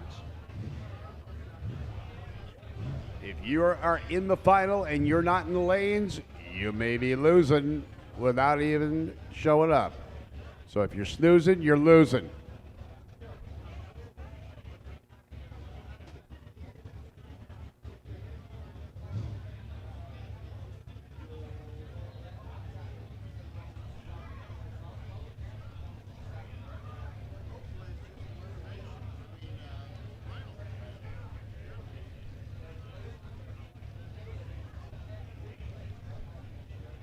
Ricky Hansen out of Covington, Louisiana, with this Morris Minor that has become a giant killer today, shutting down all the competition. He's sitting way back in the back seat. He's up against Bear Nichols in the Nova. Nichols was the number 12 qualifier. Hansen, the number 10 qualifier. The dial-ins, almost heads up. 10:01 for Hansen. 10:02 for Nichols. Nichols, he says he's got a 283. Maybe on half the engine. The other half is another 283. We're not sure. He's quick. Ricky Hansen, 434 cubic inches worth of Chevrolet power stuffed in a little Econo box. The Morris Minor.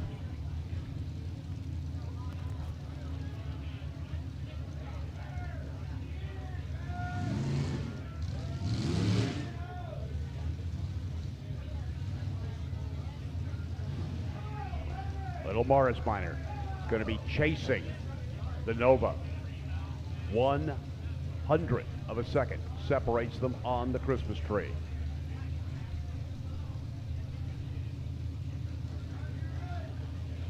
Taking their time to stage. Anticipation, adrenaline, all building. Morris Minor full stage, runs right in there. Bayer taking his time. E-stage, lights drop. Oh, and a late start for Ricky Hansen. You can't do that against Nichols. Nichols out in front, Hansen closing in, but it's not going to be in time. 10:28 to a 10:04. Hansen had a 5/10 of a second reaction time against the 48. And Bear Nichols becomes the Hot Rod Reunion champ in Hot Rod.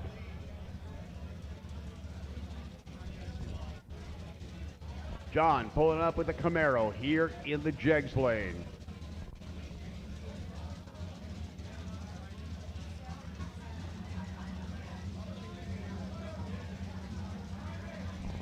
Pair of Camaros. John Meinl out of DeLand, Florida, 67 Camaro. Greg Curta out of Franklin, Kentucky, 67 Camaro. 350 small block in the right lane. 454 big block. This is a modified category. You've got a D modified Camaro in the right lane, a B modified in the left lane.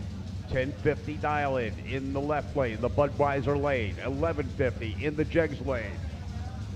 The green machine will leave the line first.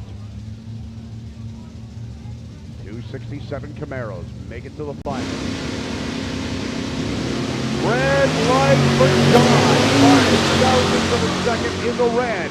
Greg Carter becomes the modified champion in the Budweiser lane. He goes 10:46 on a 50 to an 11:43 on a 50 and a 005 red light for John in the 67 green machine out of Florida. Mick Alls out of Albany, Indiana, New Albany, with the 68 Dodge Dart. George Warren, the fabricator in the 67 Fairlane. 390 cubic inches worth of Ford, 426 cubic inches worth of Mopar. 1025 dial-in for the Dart. The Fairlane with an 11 flat. Fairlane will leave the line first. 3/4 of a second later, Nick will be chasing.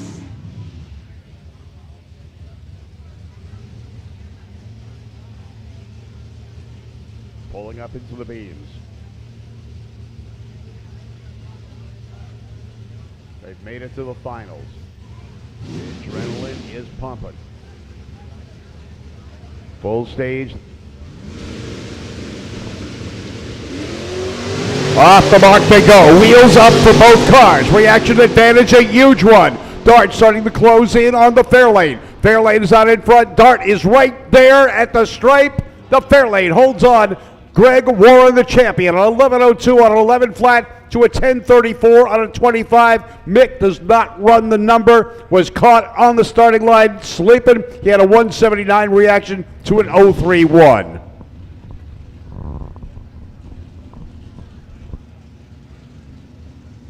Donnie coming up. Donnie Beeler out of Elizabethtown, Kentucky with his Camaro. The beautiful Corvette of Jack Small alongside. The AAA modified production Corvette taking on the H modified production Camaro.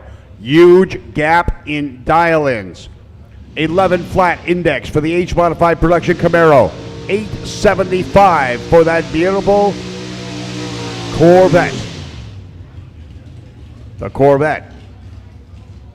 In its hometown almost. Production of Corvettes didn't come here when this car was built, but it is the home of the Corvette Museum and production for the current Corvette since the early 1980s.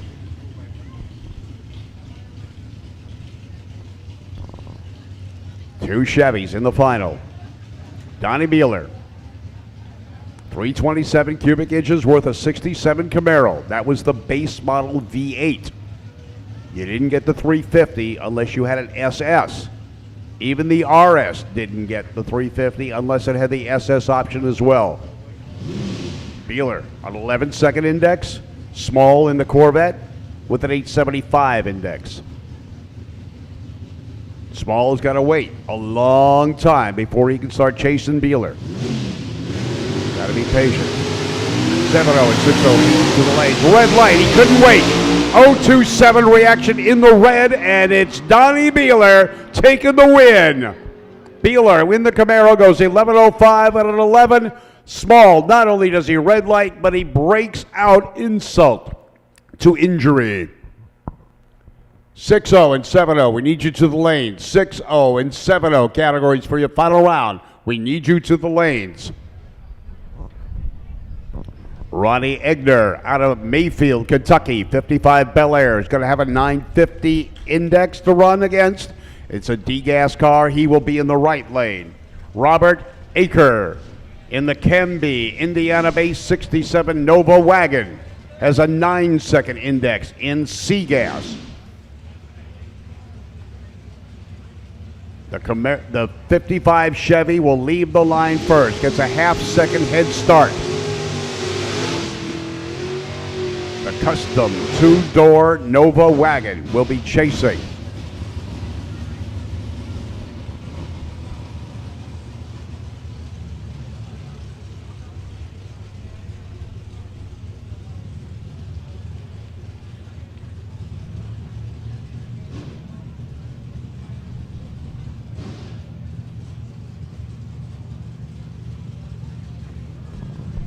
Ronnie Egner, 55 Chevy. Moving up. Robert Aker moving up with his Nova. Aker's the first one to hit the pre-stage.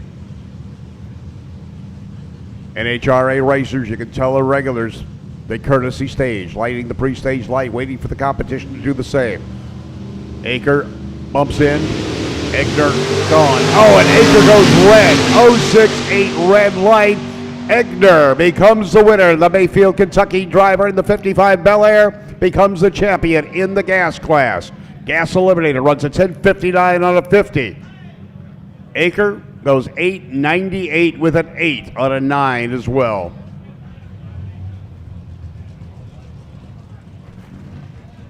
Chevy Roadster, Jackson Messamore out of Hanson, Kentucky, the 22-year-old, and he says he is the punk kid. 38 Chevy. Bill Foisting out of Waukegan, Illinois, 48 Topolino. 850 index for the B Comp Eliminator Fiat. 9-second index for the C Comp Eliminator Chevrolet. 40 years difference in age. The more senior, Bill, will be chasing Jackson Messamore. Chevy power in both cars.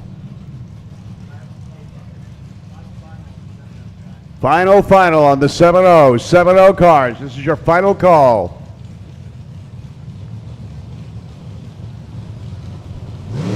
Cars are up. Up goes the kid. Oh, reaction times within 1,000th of a second of each other. This is going to be a tight one coming up on the finish line lights. The Fiat moving strong and gets the win. Double breakout. Bill takes the win. 8:48 with a 7 to an 8:97 with a 3. The margin of victory 145 10,000ths of a second. Willie's pickup truck coming up here in the right lane. Joe Bush, Laurel, Mississippi. 327 Chevy, he says he's got for power. Pat Canal out of Springfield, Louisiana. 41 Willys, 392 Hemi. 2 seconds worth of head start for the blue coupe. The pickup truck going to have to chase him. It's going to give up 2 seconds on the starting line.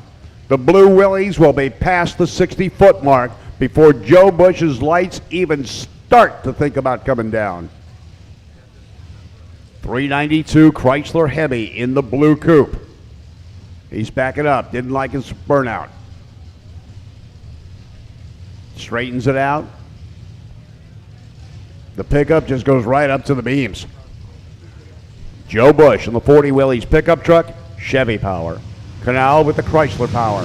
Canal off the mark. Red light for Joe Bush, and Pat Canal takes the win. It's tough to wait those 2 seconds and watch the car pull away. He goes 026 red. He's going to kick himself. Pat Canal breaks out with an 1192, had a 133 reaction time. Joe Bush goes 1008 on a 10 with an 026 red light. Ray Kosicki out of Aurora, Ohio. Number 2 qualifier in the 33 Willys. Coming up against Bob Cook, Chagrin Falls, Ohio, in the Corvette. Your number 7 and your number 2 qualifier. These are the Scott Rod Gassers.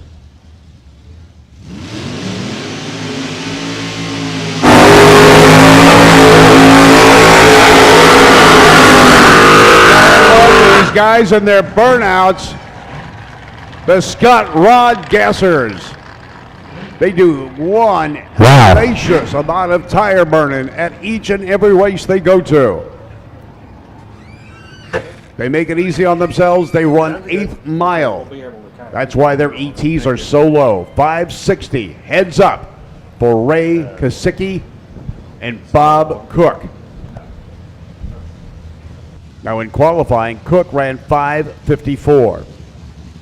Ray Kosicki ran 566. The index 560. So Cook was too quick. Kosicki, he's got a little room. But they've made it this far. They've worked their way through the field of Scott Rod competitors. You've got a Willys up against the Corvette.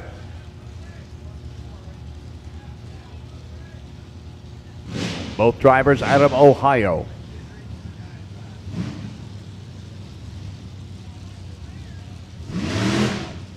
A dry hop pulls the front wheels in the air in the Willys.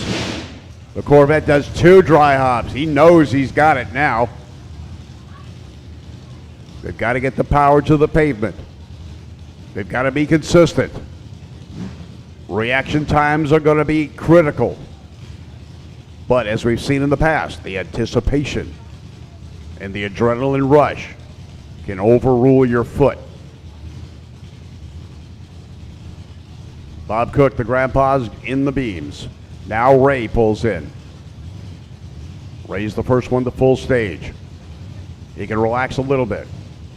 Relax time is over. 036 to a 124. And the Corvette in the hometown of the Corvette Bowling Green takes the win. He breaks out. Ray red lights. 552 to a 566. Ray runs right on the qualifying number he ran earlier. And Bob Cook goes even quicker. But Cook didn't red light. It's first or worse. And in this case, the red light's considered a safety violation, so Ray Kosicki, a valiant effort, goes 036 red, and Bob Cook is the champion.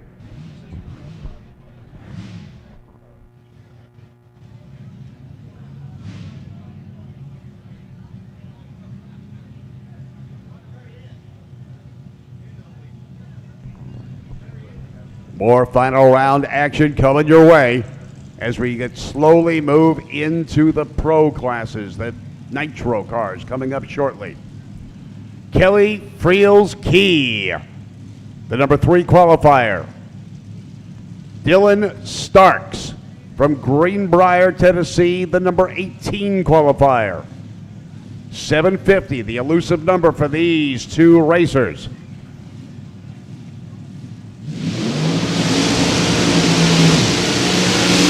Kelly with the beautifully finished top Bantam Roadster. She had two qualifying runs, a 55 and a 51. Dylan Starks had three shots, went 74, 73, and then a 64. They've made it this far. They've made it to the finals. They've got the cars dialed in as best they can.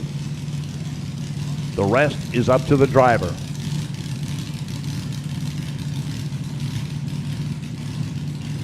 Kelly Friel's Key. Been consistent all day long. Starks has run well. He's up against a better qualifier. The tension has built to a crescendo here. This is all there's left. The final round.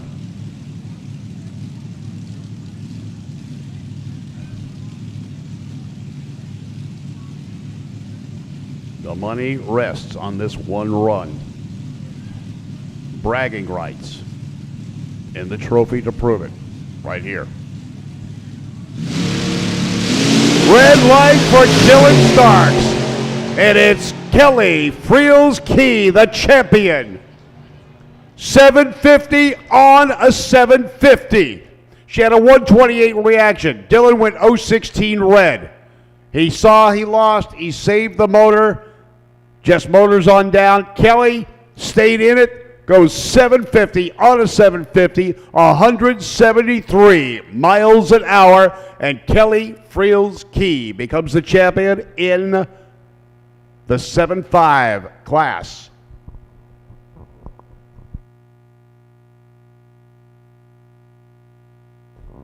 (7-0 and 6-0 coming.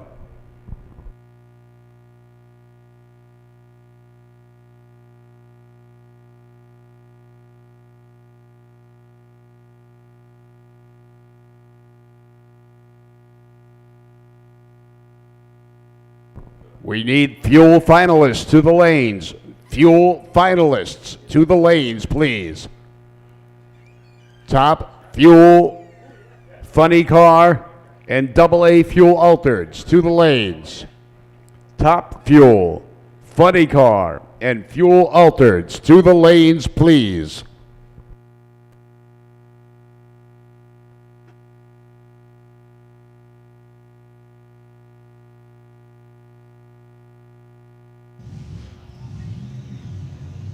The 7-0 category, Jeffrey Sanborn out of Shelbyville, Tennessee, 38 Topolino. Larry Harkin out of Rockport, Indiana, 48 Anglia. Topolino with a picnic table spoiler in the back. Larry Harkin with the big wing thing up in the air.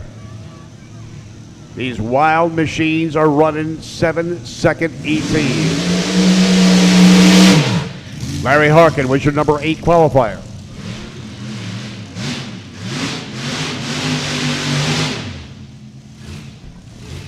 Harkin, number 8 qualifier, ran a 7:05 on the 7 index.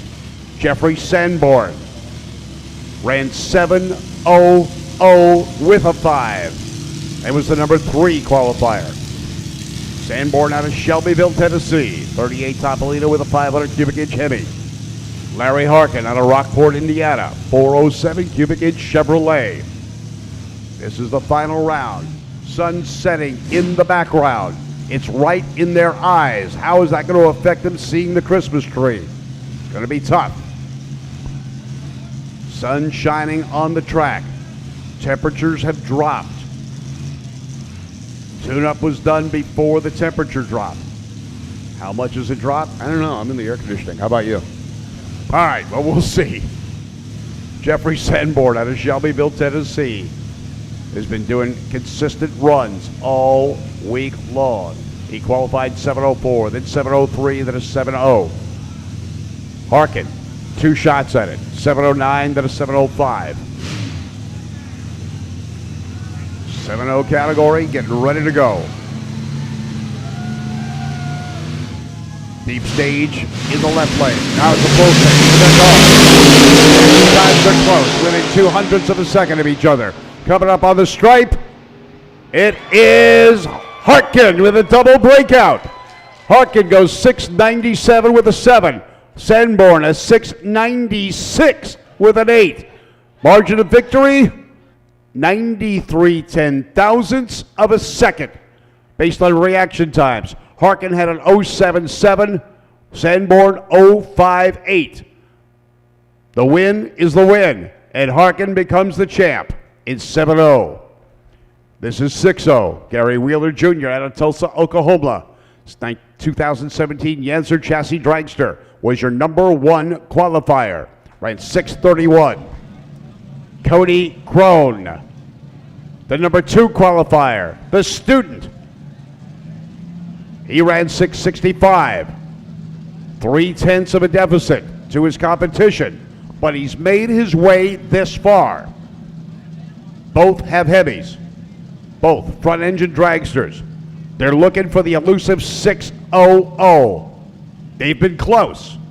You've got your number 1 qualifier in the right lane, number 2 qualifier in the left lane.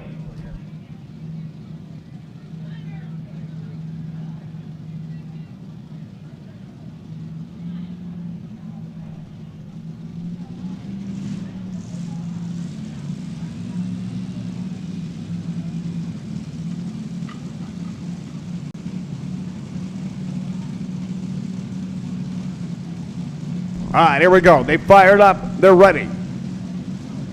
6-0, the magic number. Neither of these cars has gotten that low, so they've got some room to play. Uh-oh, Cronin's car is being pushed up. Is it running? Yeah, he's running.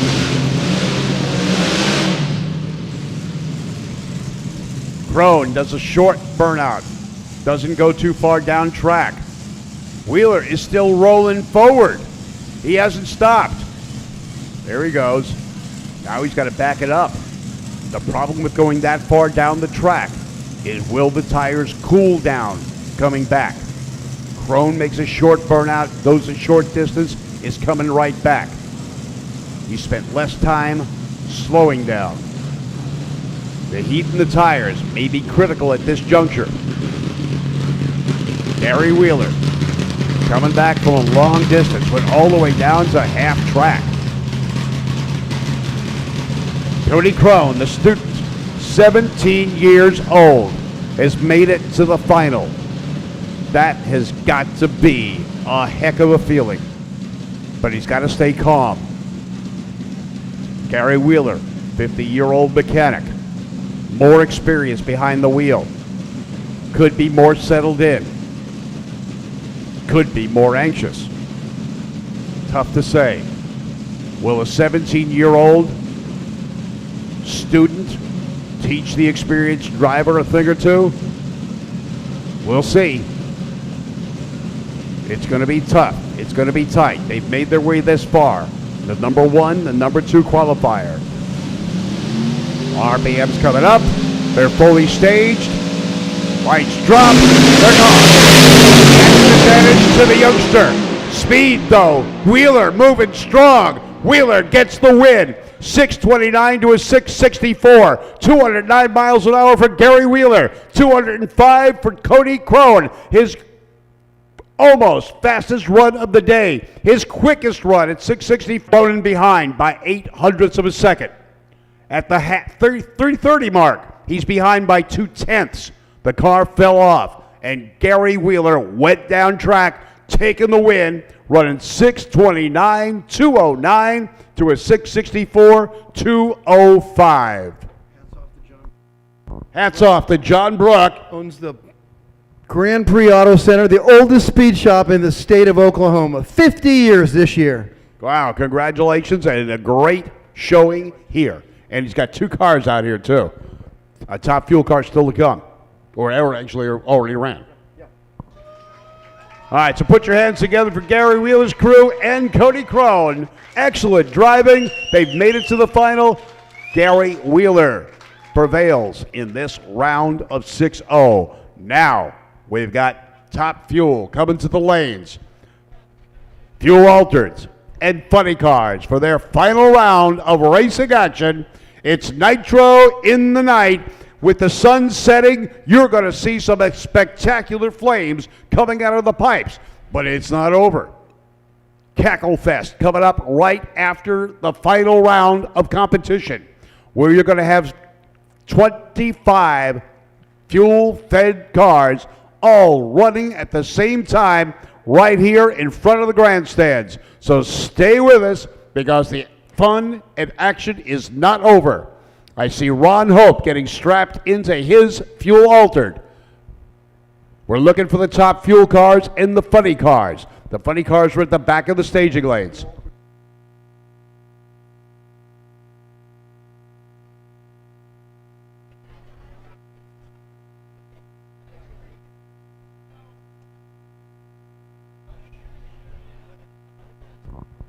All right, folks, what'd you think of this week's racing? Was it good?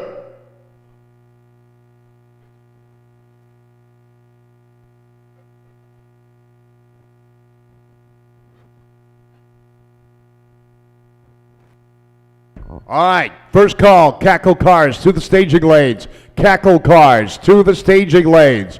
We need all Cackle Cars, whether you're a push start or static start. We need you to the lanes. Cackle Cars to the staging lanes, please.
All right, here comes the Fuel Altereds. Ron Hope, the birthday boy, 77 years young, pulling up in the right lane. Now, his son was supposed to meet him here. Ron Hope was supposed to run against him. Ron isn't here. Or Brian, excuse me. Ron's there. Brian's supposed to be coming up. He's driving Pure Hell, the Fuel Altered, owned by Rich Guasco. Rich is here. And his lovely daughter, Jill. And his lovely daughter, Jill? Okay. So we're waiting for those guys to come up. Ron Hope, anxious. Now, Ron Hope, at 77 years old, is involved in multiple kinds of racing. He's looking to run 300 miles an hour this year at Bonneville. We're going up in August. We're going to try and see him up there. He runs 2 Fuel Altereds that are identical cars. They go all over the world. He's got 3 dates set for this year already. He's looking forward to doing it. He had a match race set up for last year in Great Britain. Unfortunately, we couldn't get there. So Ron is here, getting ready to go. Oh, they're not waiting for Brian. So maybe something went awry with the Pure Hell machine. So Ron Hope's going to do a single exhibition run for you. He ran 668 at 219 miles an hour earlier.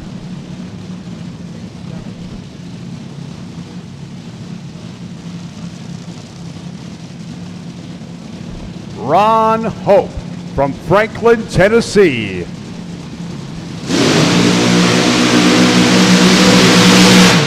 Yeah, baby. Fuel Altereds, known for their every which way but straight. Now, some of the guys use a funny car style chassis. It's got a longer wheelbase. It flexes a little bit more. It's easier to handle. It goes straight, more likely. The famous Wild Willie Bosch had one of those. threw the chassis away, went back to the old school chassis.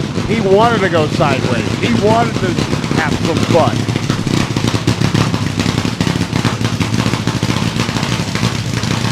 So Ron Hope says, I'm not waiting for that kid.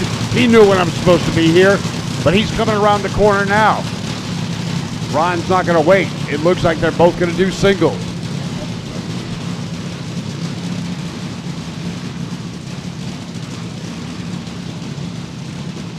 So Ron Hope, what we'll do is we'll take a look at the ETs. Who's going to run the better ET? Brian had to back out last time. Ron went down and blew his doors off. This one will determine who's paying for dinner. Yeah, oh yeah, they definitely eat good. So Ron Hope, getting ready to go. Rat Trap. This car has been all over the world. Ron takes it wherever they ask him to. He's enjoying life. I guess you could call this Ron's rocking chair. No, he's not cutting any corners. He's not sitting back and relaxing. He'll stop when he's stopped.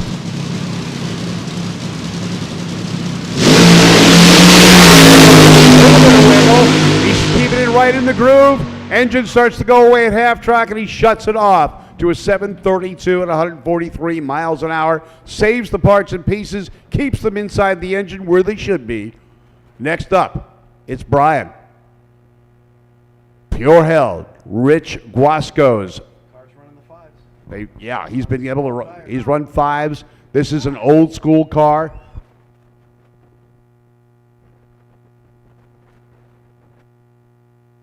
This car was built 25 years ago to replicate the original Pure Hell car that he ran with earlier on. All right, Ron has come to a stop on track. We'll get him clear before we send Brian down.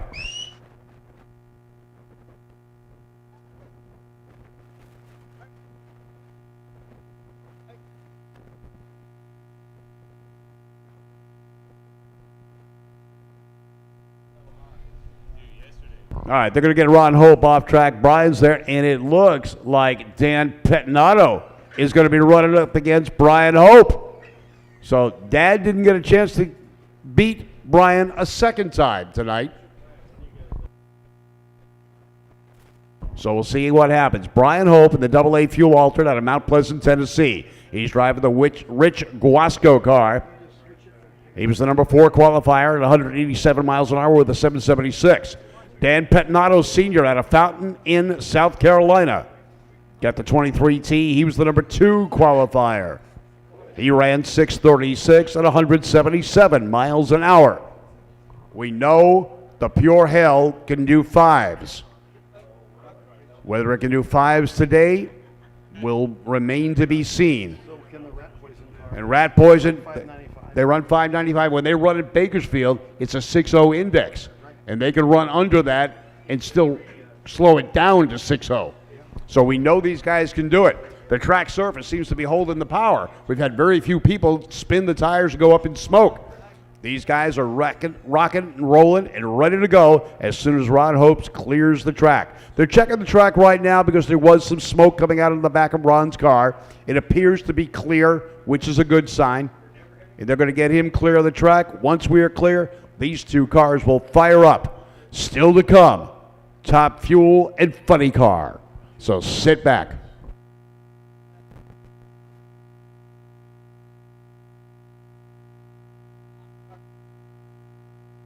All right, so we're going to run all the fuel alters. They decided to all come back and do exhibition runs for you.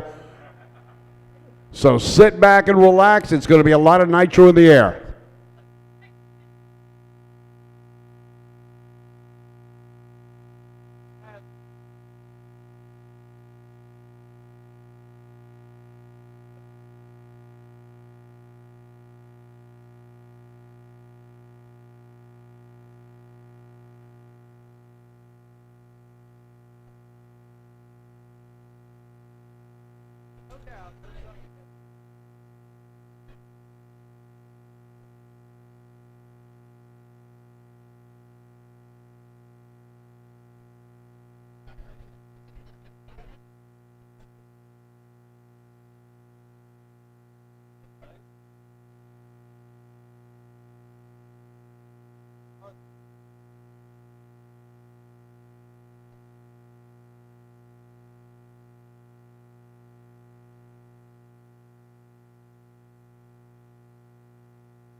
All right, a little bit of clearing up going on down there.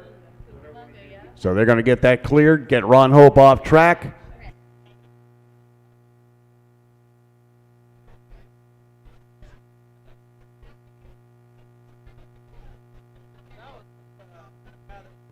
The lights have gone down.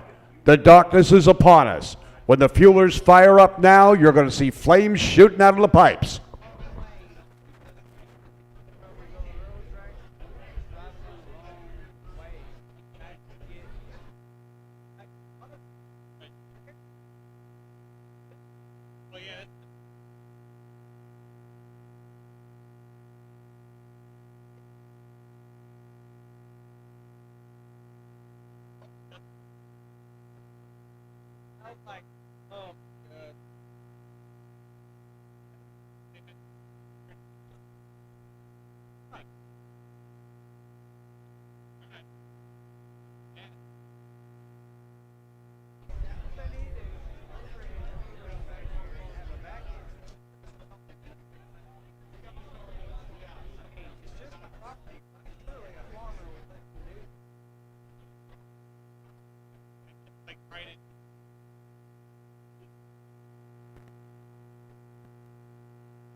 Cacklefest cars should be in the staging lanes.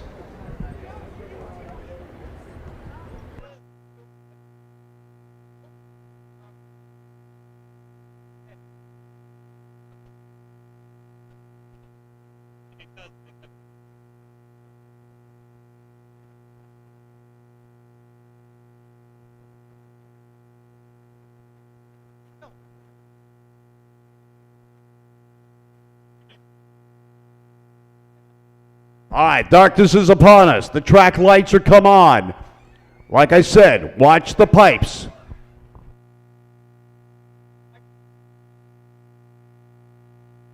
All right, so we've got a little bit of stuff down there to clean it up.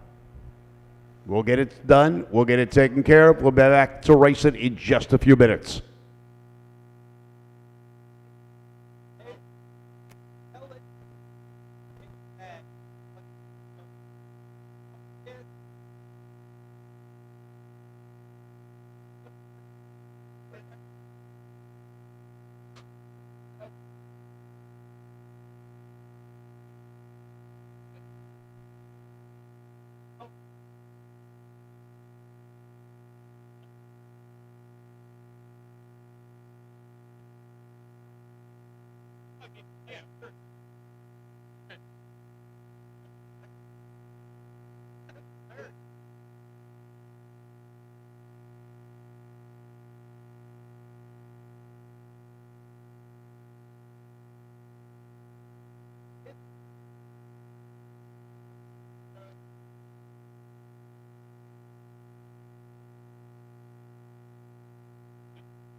All right, cleaning up a little bit of stuff down there at the finish line area.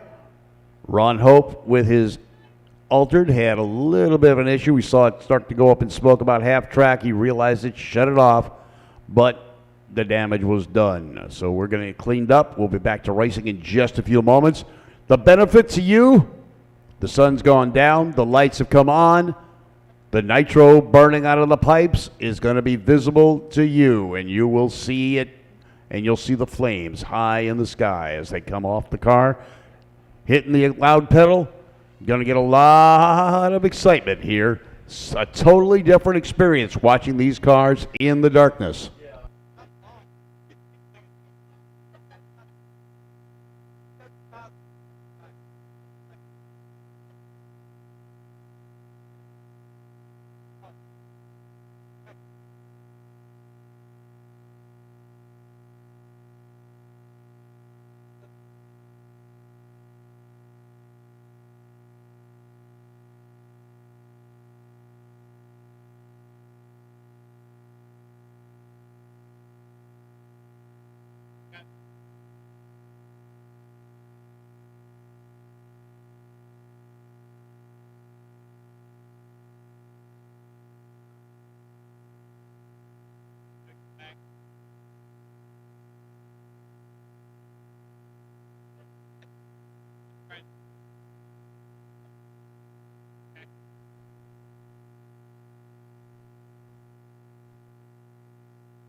All right, Cackle cars, we need you to the staging lanes. Cackle cars to the staging lanes. Brian Hope getting strapped back into the pure hell as we get ready to go. Track is just about cleared and ready, and the altereds are getting ready as well. Brian put his helmet back on, climbed back in. They're strapping him in place right now. Don is doing the same. Actually, Don just sits there relaxing. He never got out of the car.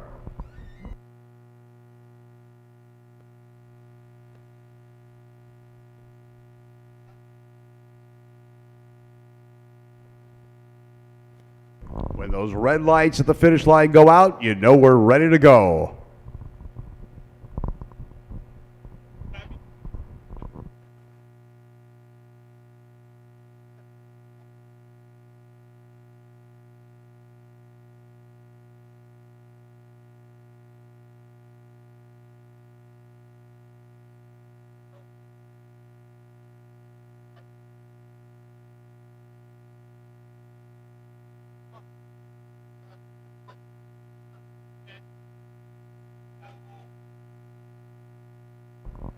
The crowd around the fuel altars is getting large as people get more and more interested. It's gotten dark enough they need a flashlight to look at everything to make sure it's all right. Last time out, Brian got crossed up with his car. He had to back out and let Dad take the win. Brian Hope out of Mount Pleasant, Tennessee is driving the Rich Guasco car. He'll be here in the Jegs lane. Don Petinato Sr., 23T, out of Fountain Inn, South Carolina, your number 2 qualifier. It's got a 426 cubic inch Keith Black motor, a 417 in Guasco's car. Guasco's car, a reproduction of his original fuel altered, but this one is over 25 years old. It's not just a race car, it's a showpiece that has been on display and shown many times.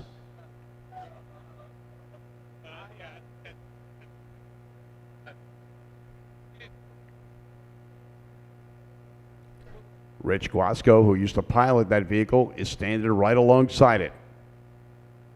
Confident Ron and Brian Hope. In this case, Brian doing the driving is going to do a good job. He's piloted the car before. Brian, his dad Ron, and Brian's son all are licensed to race at Bonneville at speeds in excess of 200 miles an hour.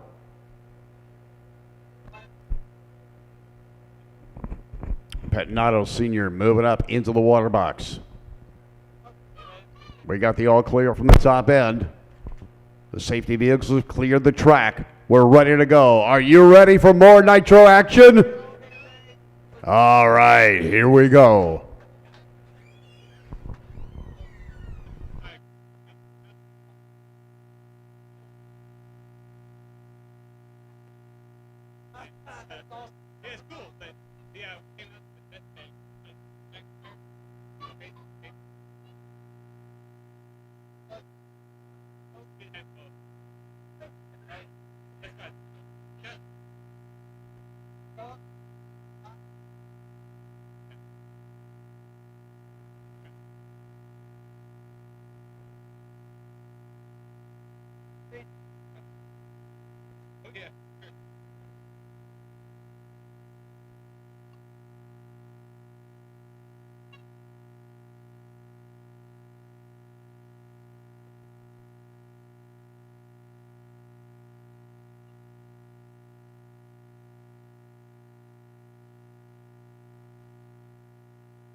All right, the fire in the hole. Here we go. Petinato's car is lit. Brian's car is lit. We're getting ready to go. Nitro in the night. Rat Poison and Pure Hell getting ready to run. Look at the difference in the cars. Look at the difference in tires. Rat Poison's got monster tires in the back. Pure Hell's got the same size tires that Rain. Wiggle it and watch it. Small block here in the right lane. Old school style 392 type motor. 417 cubic inches. Up against a 426 Keith Black, the late style heavy. They're running them a little on the lean side right now. There's no flames coming out of the pipes, but wait till you see them hit the accelerator. That's when the lightning will begin.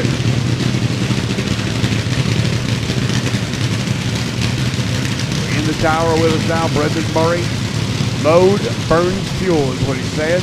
You can see the pipes in the rat poison.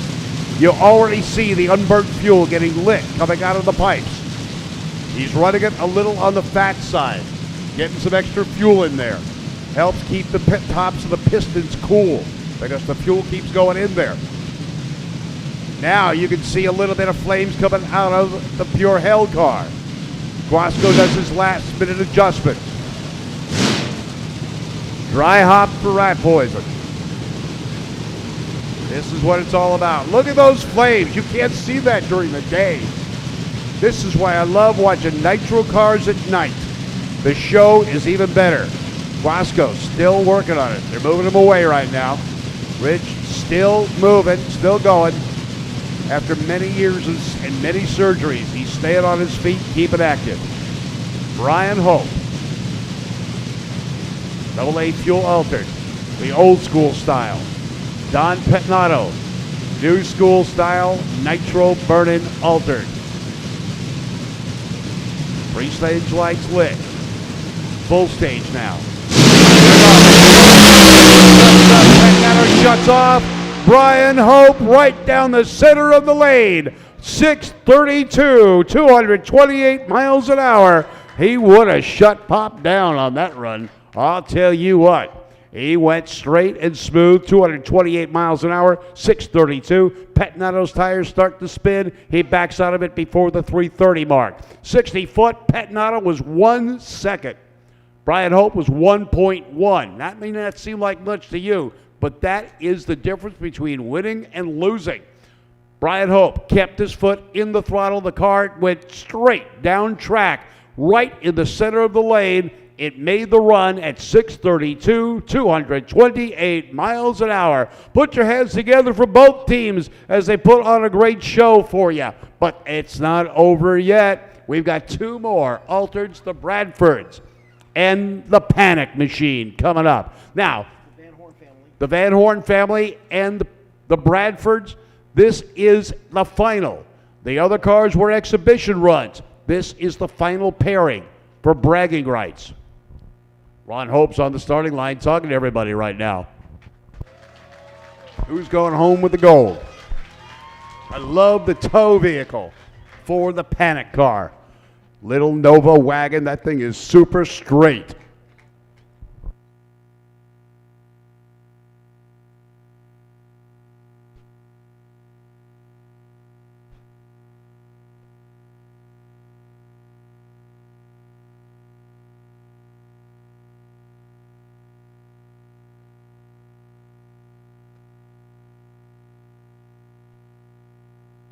Old school style Fiat Topolino. This car's been around for decades. Yep. This is the real deal. I would say that Bradford probably has the most laps of anybody on this racetrack here today.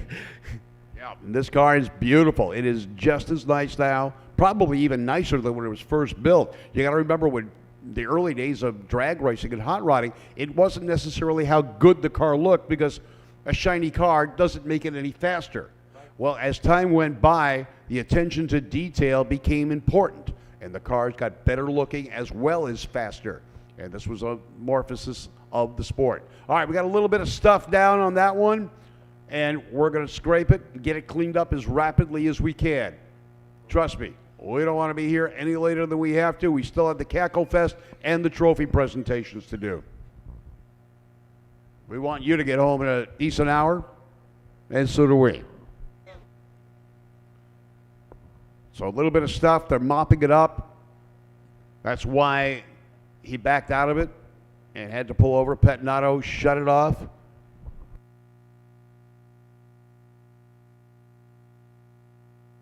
So Nick Van Horn in the Bantam will be in the Budweiser lane. Randy Bradford will be in the Jegs lane. Now Randy's car was the #1 qualifier, running 6:35. We just saw Brian Hope do the same thing. Too bad he couldn't have put that down during the... Having your racing operation at some point in the world. Is it? Okay. He's standing there with his wife. He's not paying any attention to us. You've had that a lot, and I do too. People don't pay attention to us all that often. They actually work. Yeah. They actually purposely try not to listen to us at times. But, hey, Brendan and I go back for a number of years. Nostalgia racing, early days, even before you ran that 5-second run with your Chevy-powered dragster. You've had a couple of cars since then. The latest one built by the Indiana guy, the Aussie. The Rooman, and he does a really nice car. He just recently moved back to Australia, and this is my 41st year racing, but we've been doing this nostalgia stuff since like 1982. And for a while, it was just a local Northern California thing, and then it expanded down into Southern California, and then it became nationwide when Good Guys got involved, and they had a full series, and really brought legitimacy to this type of racing. And on the West Coast, we had Nostalgia Racing and NHRA, and in the East, they had IHRA and NHRA. So it was like a different deal. And finally, there was a blending nationally of all the kind of, classes and races that we would have, and it's become a real standard as far as racing now. I mean, you really have to work hard at all this stuff because there's technology involved with a really hard, specific set of rules to make these cars limited on performance. So you work hard at it, and it'll come around for you. But boy, nothing comes easy, I'll tell you that. Now, I remember when we started this, I was with NDRA before Good Guys, and then got with Good Guys when the Top Fuel cars were actually the old cars they were taken out of the barns and running them again. Absolutely. We ran iron blocks and iron heads and old 671 blowers and the old tires, and it was a big deal to get the car to run in the sixes, but they would smoke the tires to about half track, and then you really had to drive them. Later on, they went to an M&H style tire, and it was a limited series tire. It was only 12 inches wide, and for probably a good 10 or 15 years, we ran that tire, and that tire was really a performance limiter. But I think by having that performance limitation, it kept more people in check and let more people run a car. And a few years ago, we had 29 Top Fuel cars at the March meet one year, and that was because everybody could afford to do it with a couple of guys with a job and a little bit of talent, and it was fun. Now we go a little bit faster, and it costs twice as much, but we still do it because we don't know how to do anything else. We're crazy. And it's fun, and the fans love it. You bring out the cars. We talked about Dan Horan, who is the #1 guy on the hit list, and he won the March meet last week or 2 weeks ago. He's here today, #1 qualifier. He's defending it. He's trying to get another win. His dad was still driving his original Top Fuel car when we started doing this back in the 80s. And they updated that car, and they updated that car, and they updated that car, and they had a crash with that car, and then they built a new car, and Keith Bergen built that car. But Curly, who's a real dear friend of mine, Horan, actually, we used to tour together, and I would come out here to the Midwest and Indianapolis. We'd run with Good Guys. We'd run at Columbus, or we'd run here, week to week. And I probably put 20,000 miles on the road with Curly. And, over the years, you make some really genuine friendships with these people. And, Curly's looking down, smiling really hard at what's going on here today. Dan Horan is, definitely making Curly proud. Yeah, he is. It's taken him a long time to get settled in and get things going. He's gone through crew chiefs. He's gone through cars. He's changed things, kept changing things. Now he's gotten consistent. He's got solid cars, solid equipment, and he's running strong and a solid crew. The hardest part of going racing at this level is having a good crew that's consistent because, everybody develops jobs and families and lives, and it takes a lot of commitment to do this. And, the travel involved, the time off from work, your vacation time, your, Father's Day, all the fathers that are out here today doing this, we all appreciate you coming out and doing this because, without that, giving up that one day for you, it's, this wouldn't happen. And, there's so much involvement with the, families in this kind of racing. It's a good thing. We you have to look at the big picture.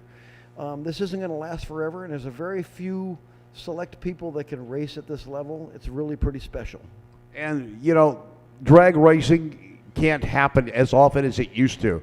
We've lost a lot of tracks over the years. They haven't built any new tracks. This is one of the older tracks in the nation, and it still operates on a regular basis, is still providing the same type of performance the racers demand, and it's the only track that I know of where you can be sitting in the shade in the heat of the day watching a race. No other tracks like this.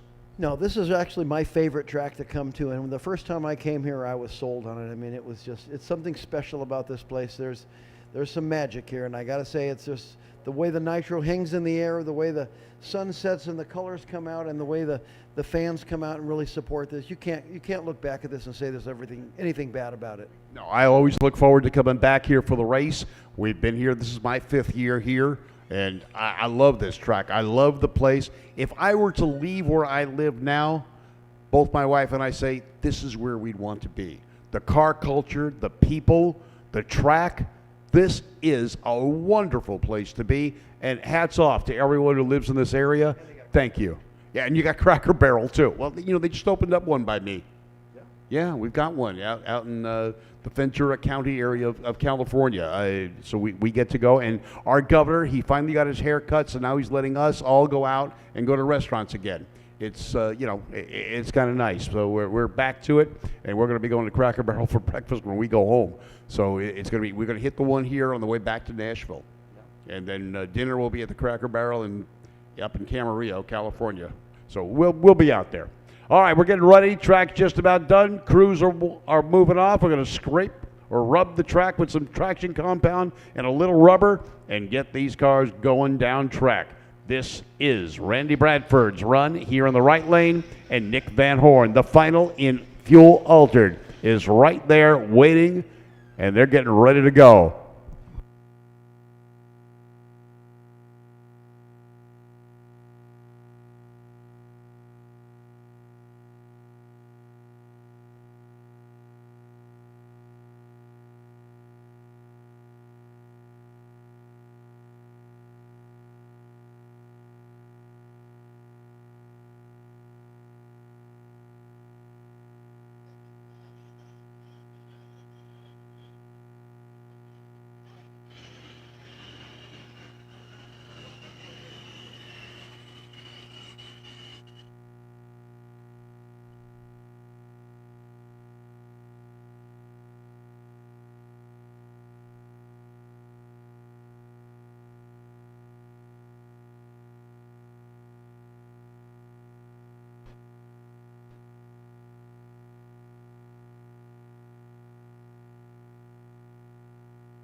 Fire in the hole.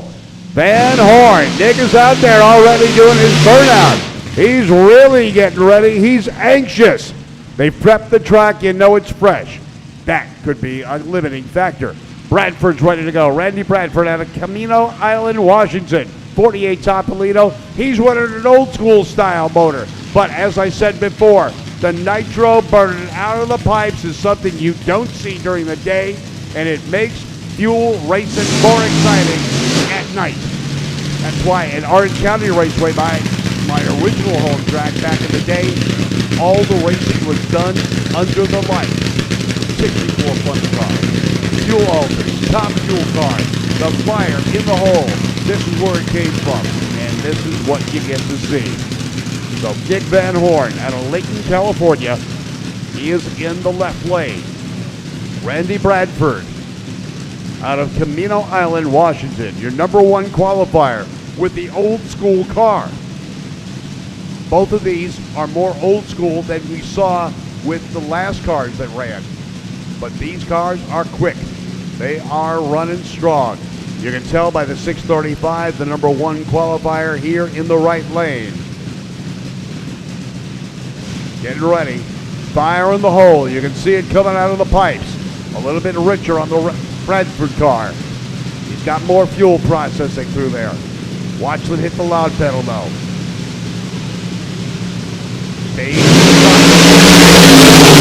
Bradford car hit. You can see the flames coming out of the pipe. At the stripe, it's Bradford. 617, 228 to a 624, 232 miles an hour. Randy Bradford, number one qualifier, takes the win. All the way from Washington to take the win. And you know the thing about it, he's as a West Coast car, lives in snow country. He does not have a set of wrinkle wall snow tires that we're aware of. A big hats off to Dave Tinkerbell Giles for that effort. Brendan said so. All right, as we get ready now, we're moving into Funny Car. Funny Car drivers, you should be suited up, ready to go. Funny Cars coming up next. They'll be followed by Top Fuel and then the Cacklefest coming your way, along with award presentations. Put your hands together for the two teams putting on a great race. 624 to 617, 232 miles an hour and 228 miles an hour straight down the quarter mile. Funny Cars, come on, pull up.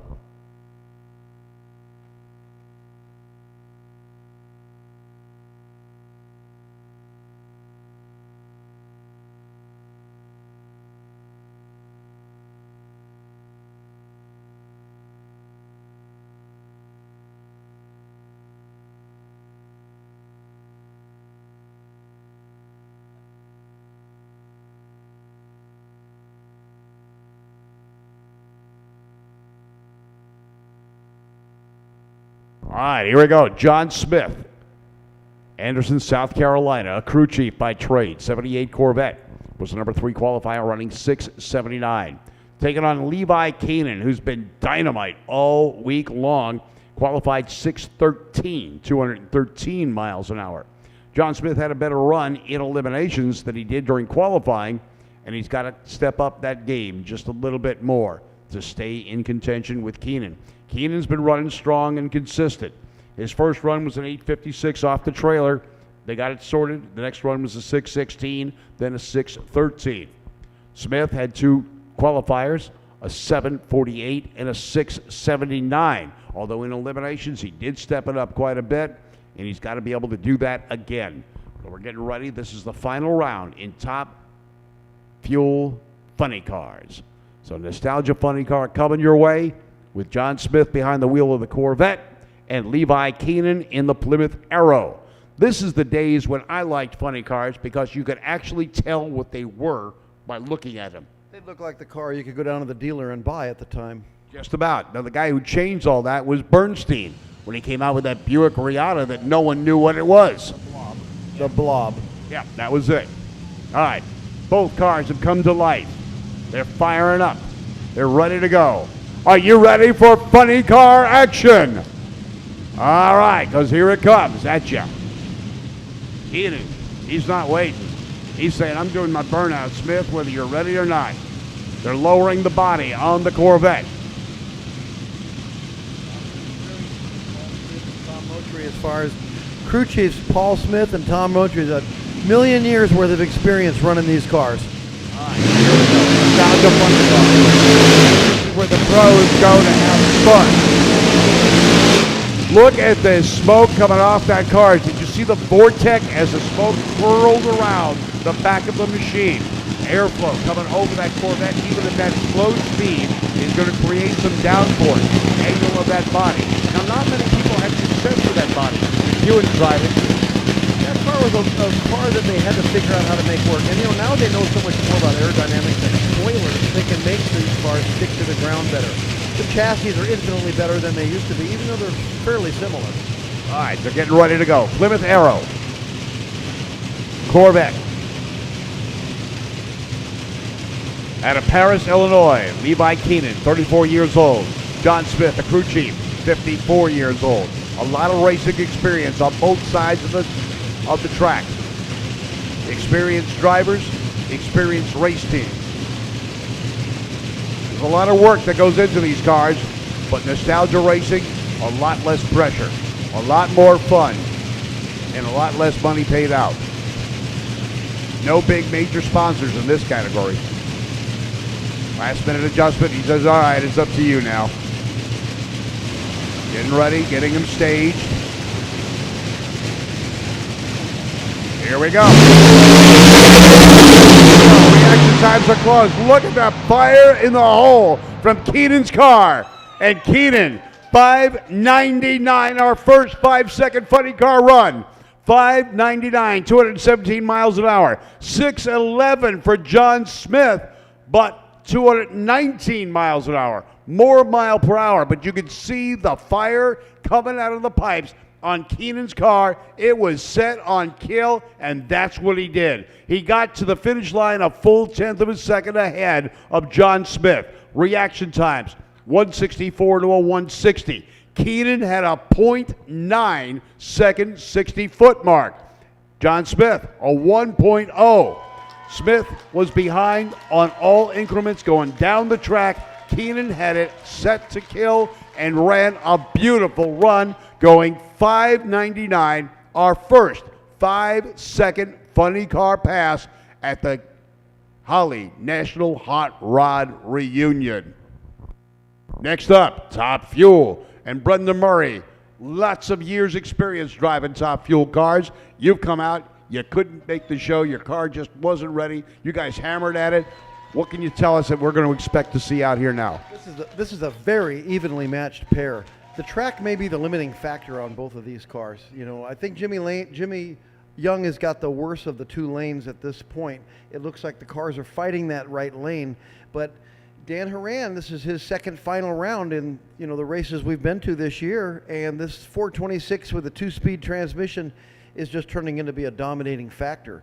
Anything can happen here today, as we've seen in the semifinal, you know, with car smoking the tire and Jimmy Young being able to, you know, get down off a car that got a red light. Anything can happen. There's going to be, I don't know, 7,000 horsepower on the starting line here, guardrail to guardrail action, ground-pounding thunder at your fingertips.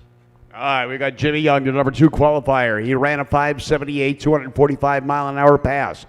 Dan Horan, the number 1 qualifier, 570 at 248 miles an hour. This is going to be tough. 3-mile-per-hour difference, not much. ET-wise, 0.08 of a second separates these two guys. They've gone through the field of 8. They actually went through a field of 12 cars going for position, but made it in eliminations through 8-car field. They're ready to go. Pete Kaiser turning the wrenches on Dan Horan's car. Jimmy Young down there as well, getting ready to go. Horan fires up first. Jimmy Young waiting. They say, okay, now you can go. 1, 2, 3, 4, 5, go. They let Horan start up first and run for a little bit. Now, why would they do that? Why would he start first? Some guys want to build a little more heat in the motor. Some guys want to do a little bit, might be a little bit of a mind game. But generally, their program is pretty consistent. All right, so Jimmy Young pulling up into the water first. He does his burnout. They both do healthier burnouts this time than they've done in the past. Temperatures have dropped. Track conditions have changed. The sun hasn't been on the track now for over an hour. That's going to reduce its temperature.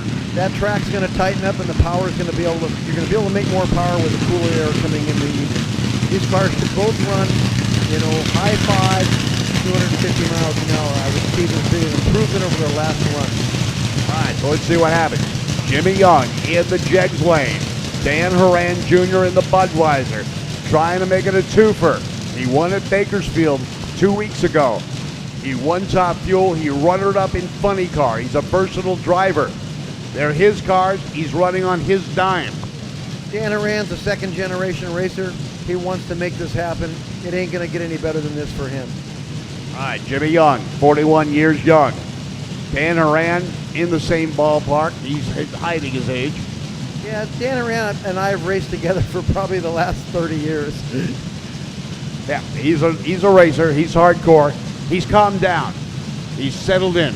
Oh, yeah, he's definitely his own man at this point.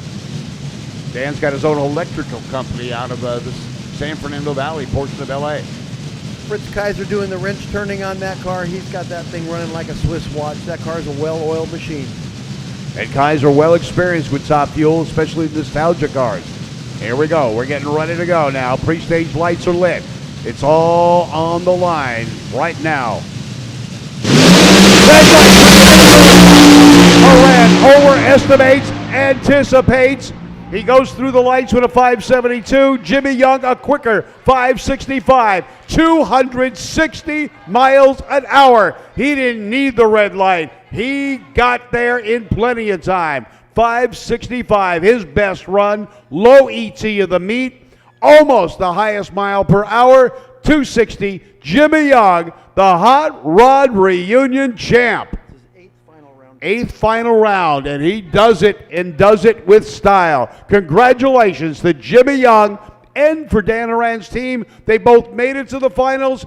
The Jimmy Young crew put it all together. Horan, over anticipating, beat himself on the starting line with that bright red light.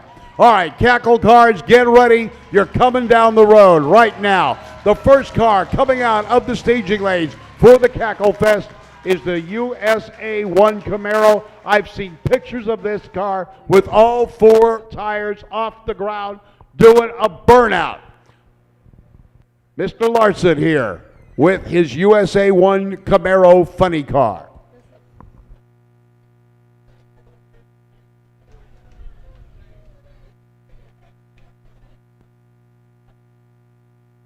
All right, we're going to let Bob Fry tell you all about the cars. Coming up, I'm going to be down there to help him.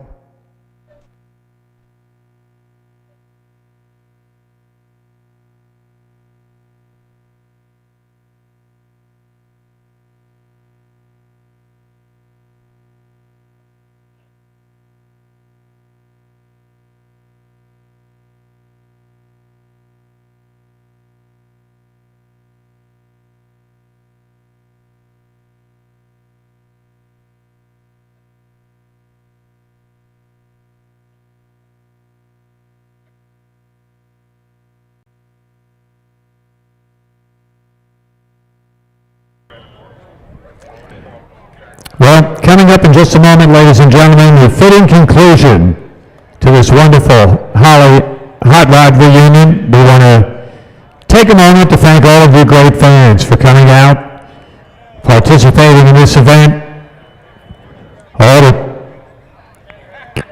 support the sport of drag racing and keep the memory alive of a lot of the people who have done so much to establish the sport. Especially here at this racetrack. You're very blessed to have a track like this here in this particular part of the country. Continuing running races. We had our honorees last night with their special reception, and almost every one of them at one time or another had run here at this racetrack. There's a lot of history here. There are a lot of great racers that have all participated at this event. The Cacklefest now will begin by sending some cars down the racetrack. First off, it'll be our push start cars, followed by the static start cars.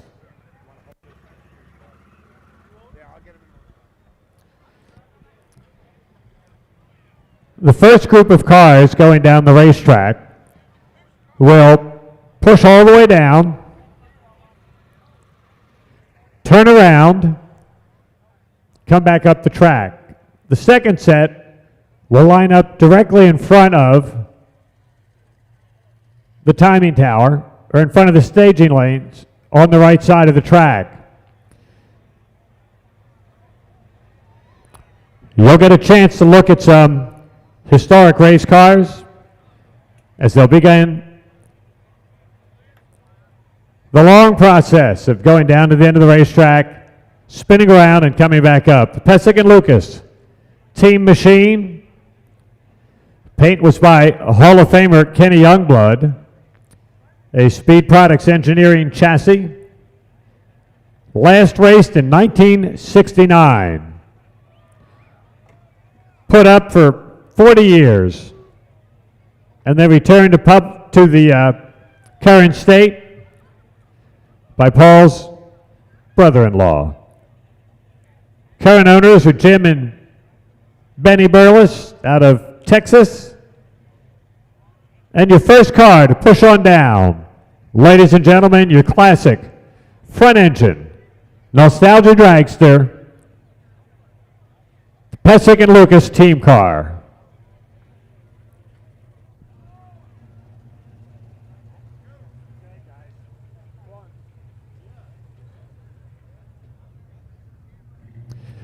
You're going to see an interesting variety of these cars, from the classic rail jobs, if you'll pardon the expression, to the full-bodied cars of like Huntley and Boggs.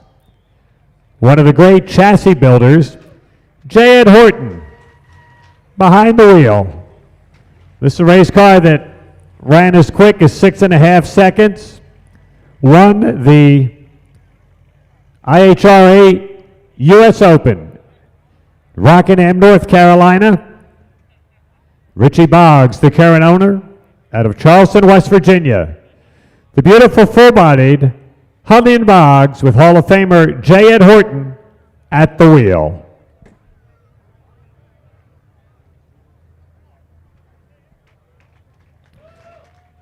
And we got a whole pile of cars out of the Huntley and Boggs Racing Stable. 1967 AHRA World Champions from Green Valley Raceway in Texas. This is the car that is currently driven by Marty Harrison. It's a 200-mile-per-hour car. The Kellison body, unique in top fuel drag racing. Going down in front of you now, the second car for Huntley and Boggs.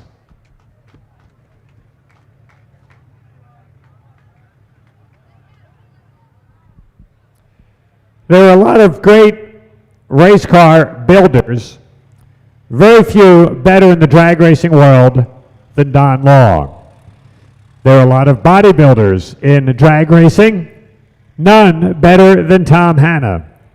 This particular car, a chassis by Hall of Famer Don Long, body by Hall of Famer Tom Hanna. Ronnie Sandifer with the car. It's a 6.5 second, beautiful, full-bodied, classic, top fuel dragster.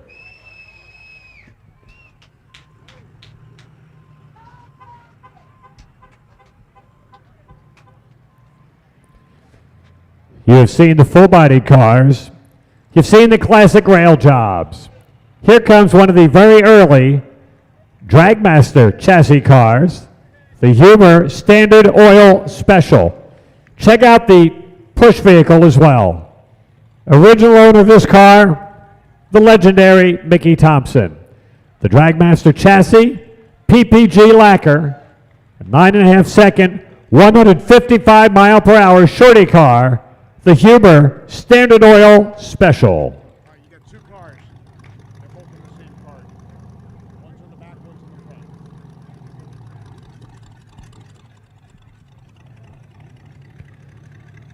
the legendary Kreitz and Donovan team car, another chassis built by the legend Don Long. The Bob Kreitz was one of the great engine builders, car builders, and team owners in the sport of drag racing. John Neese currently owns the car, running out of Tulsa, Oklahoma, the hotbed of the legendary Kreitz and Donovan team machines.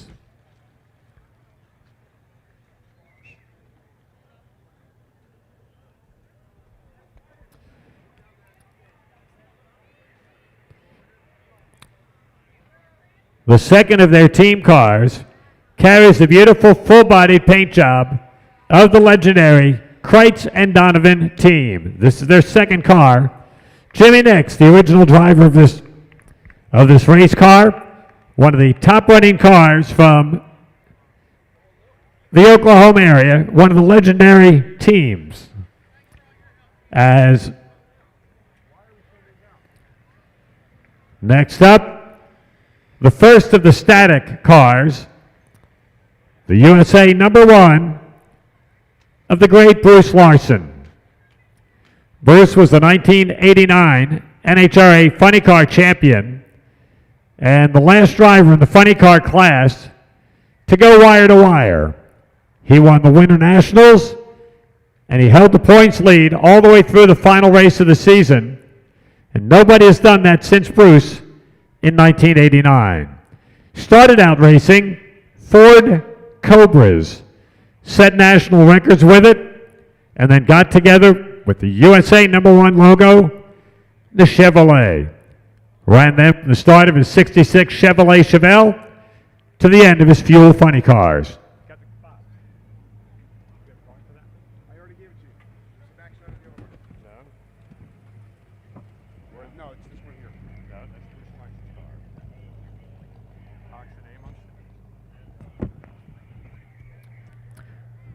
The Cox and Amos team is next up, a 388 cubic inch Chrysler engine.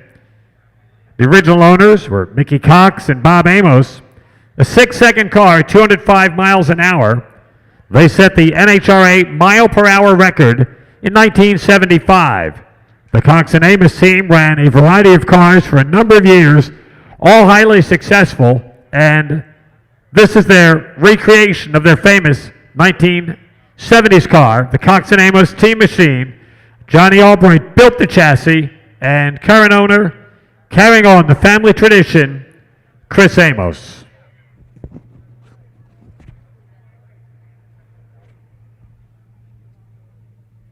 You have this one? No, I don't. No, here we go. As the parade of front engine cars continues, Bruce still jockeying for position over there. The Bellwether Automotive Special, a Woody Gilmore built car, again bodied by the legend Tom Hanna. A Division III race car from right here in this part of the country, now running out of West Chicago, Illinois. This particular car ran 658, 220 miles per hour, and had some of the great drivers including Jack Mitchell, Roger Clayton, Roger Price, all behind the wheel of this beautiful Bellwether Automotive Special.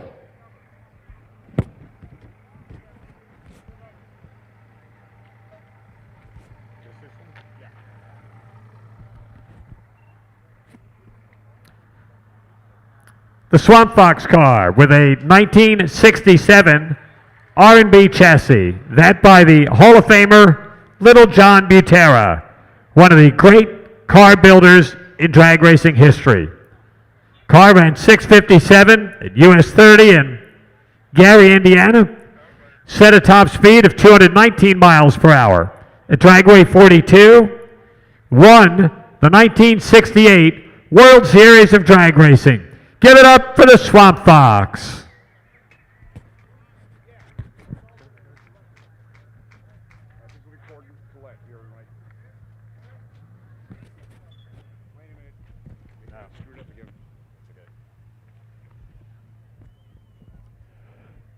One of the great racing teams, the Great Expectations car of Jim and Allison Lee, a spectacular record-holding entry.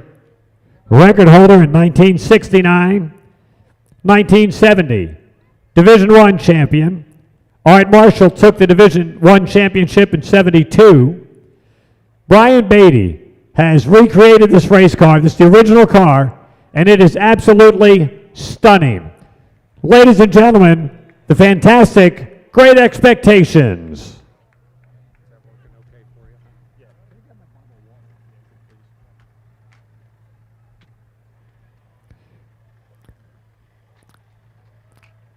One of the best in the business.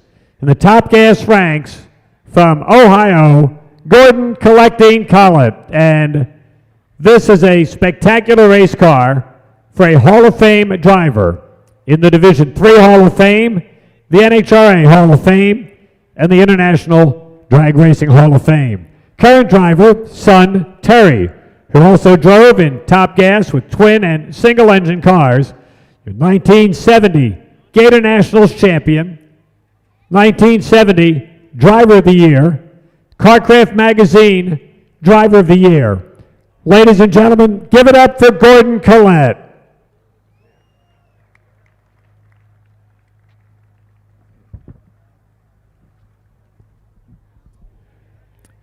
A very familiar figure here, the Hunt Family Farms machine.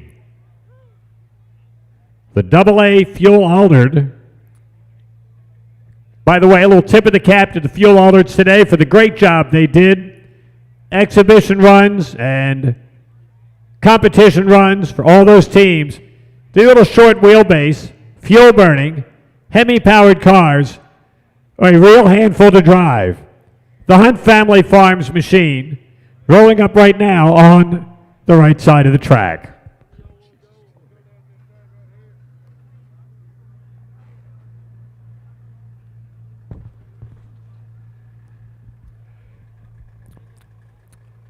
Talk about a car with a short wheelbase.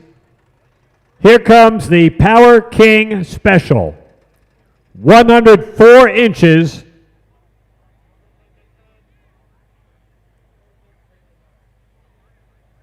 One of the great cars out of Tucson, Arizona. First car to run 180 miles an hour out in Arizona. And John and Ray are in the Arizona Drag Racing Hall of Fame. This car, it's hard to believe you ran top gas dragsters and top eliminator with a car about the size of a junior dragster.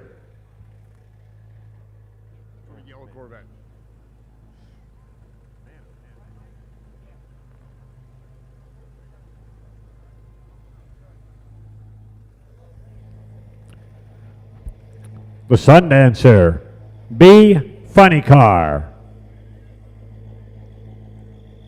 James Hardman,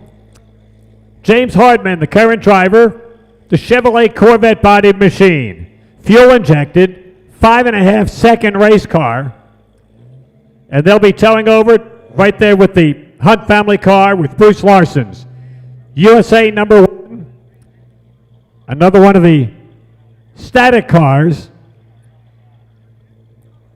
designed to run in the Double B Funny Car category. This one fuel injected, Chevrolet Corvette bodied machine, the Sundancer.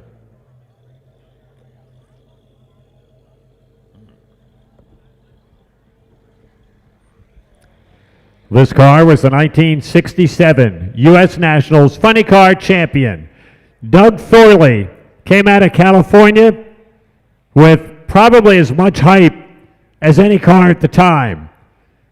We lost Doug during the last year. This is a spectacular race car, the Chevrolet Corvette bodied machine, Corvair bodied machine.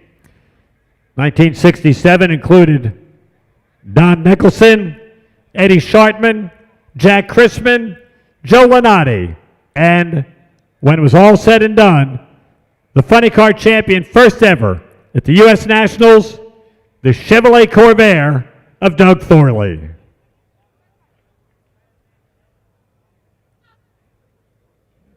holding them up until you start talking about them. Just bring them in. Bring them in.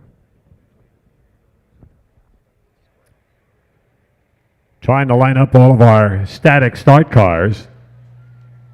The Gizzle Hopper, a fixture here at Bowling Green for so many years. The awesome body machine, 170-mile-per-hour race car, and the full-bodied. Used to run in the AA competition category or A-comp category. They were basically dragsters with some configuration of body on them. David Stewart with the AA fuel car, 1961 class champion, low ET record holder, and Brian started driving at 14 years of age. These cars, relatively short wheelbases, a lot of power, a very unique class. Always great to see them here at Bowling Green, the Gizzle Hopper.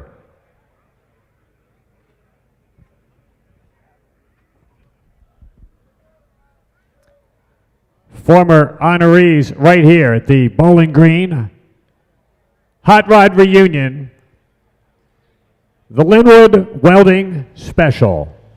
Pat Bilbo, original owner, back in 1960.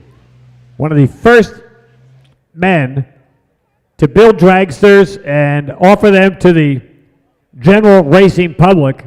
This surprisingly short wheelbase car was a gasoline-powered, Hemi-powered machine that ran over 180 miles an hour in 1960. An amazing team, the Bilbo name, legendary in the sport of drag racing, former honorees right here at the Holly National Hot Rod Reunion.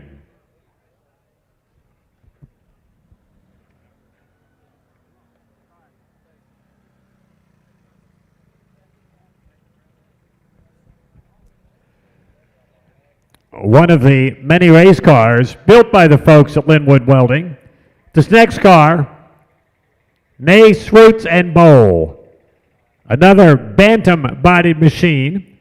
And if you're listening closely over the weekend, Hot Rod Bob told you all about the American Bantam.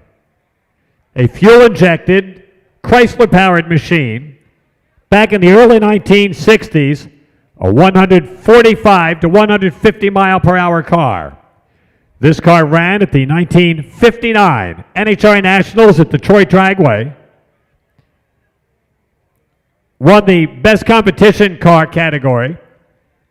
Also competed in Indianapolis in 1963 and 1964. The competition coupe, American Bantam.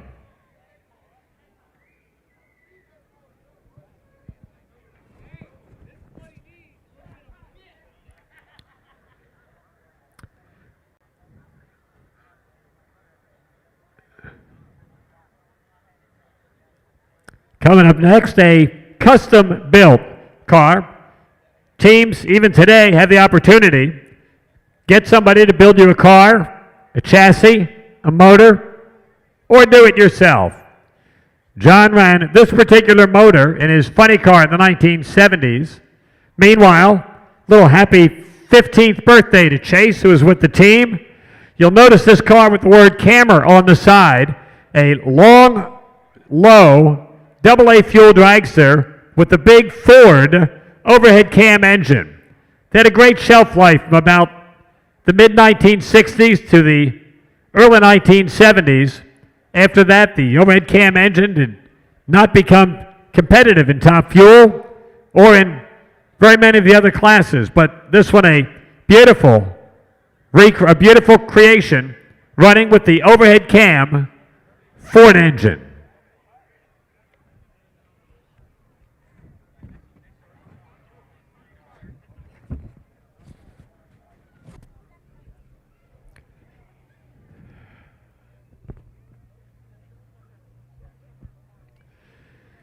The Didmar Brothers Top Gas Machine. Current owner, Lori Dill. Restored and recreated by husband Sean at Alchemy Engineering. Sean has done some magnificent work on a lot of the cars that we've seen here over the last couple of years. here at the Hot Rod Reunion. This particular car, built in 2009, originally with a Kenny Ellis body on it, and the Ditmar brothers, one of the great racing teams from this particular part of the country. Now, if you're sitting up there in the grandstand saying, boy, these look like fun cars, I wish I had one, well, I do believe that this car is for sale.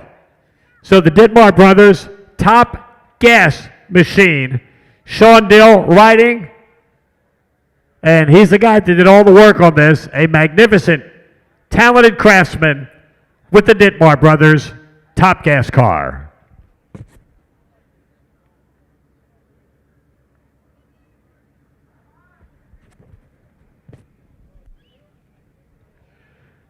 A rather eclectic collection of race cars from the short wheelbase to the long wheelbase, Chrysler, Chevy, Ford-powered machines.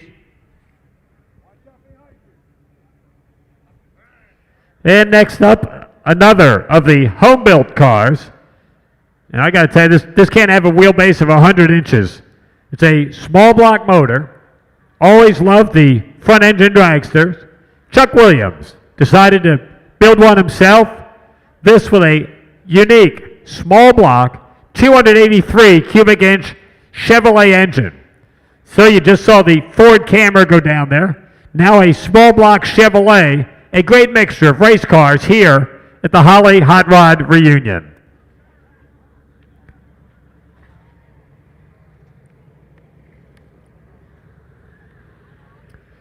This gentleman, a member of the Kentucky Motorsports Hall of Fame, an honoree here at the Holly Hot Rod Reunion, one of the pioneers in the sport of funny car racing, a great driver, a beautiful car, Randy Walls with his 70 Chevrolet Nova, says, quote, kicked all the big guys' butts in the 1960s and 70s. Started with the Nostalgia Funny Cars in 2004, won the championship. Randy Walls, one of the true pioneers in the sport of drag racing, especially with the funny cars, and a guy who, if you go back and look through his career, will show you what makes great superstars in drag racing. Overcoming adversity. The early years of the funny cars, there were an awful lot of crashes and fires, and Randy Walls has seen it all and done it all. We're proud to have honored him here at the Holly Hot Rod Reunion, and glad to have him as a member of the Kentucky Motorsports Hall of Fame. Out there on the racetrack, from the funny cars, the front engine, dragsters, the small block machines, and yes, even the overhead cam Ford. We're glad to have them all here, and in just a moment, these cars against the wall, the cars at the end of the racetrack will fire up, and we'll begin the final moments of our Holly Hot Rod Reunion here at Bowling Green with the Cacklefest.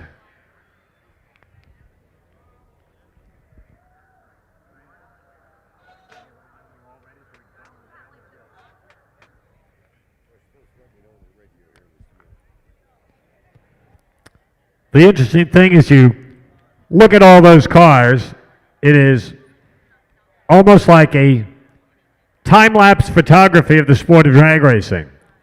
From 100-inch wheelbase dragsters, and I guess the latest contemporary car out there would be Bruce Larson's USA number 1.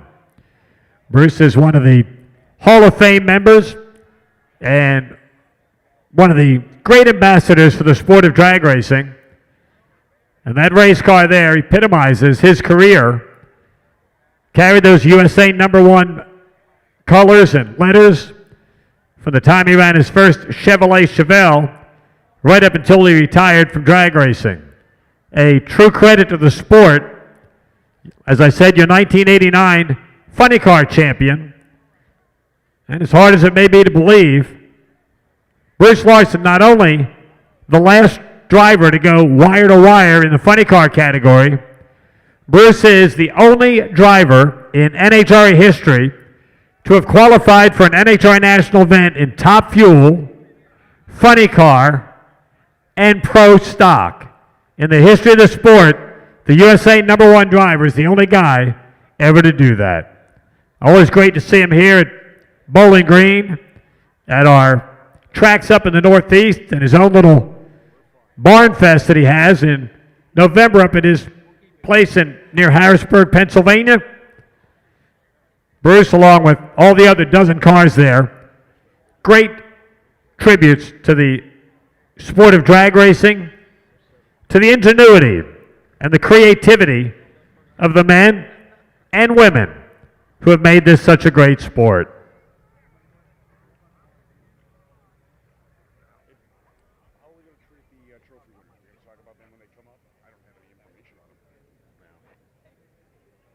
You're not going to intro them or nothing. They're just going to do put. Huh? They can do that behind you here. Yeah, they'll get a shot in front of the banner, and that's it.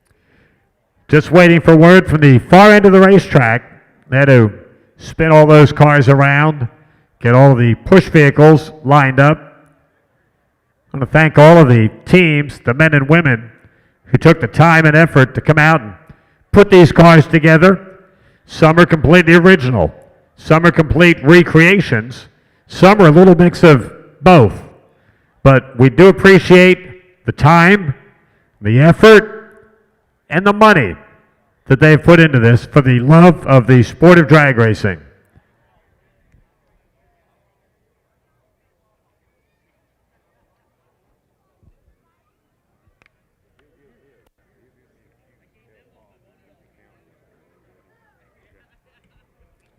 So they're just lining up the cars at the far end of the racetrack. As I said, want to make sure that logistically everybody's in perfect line.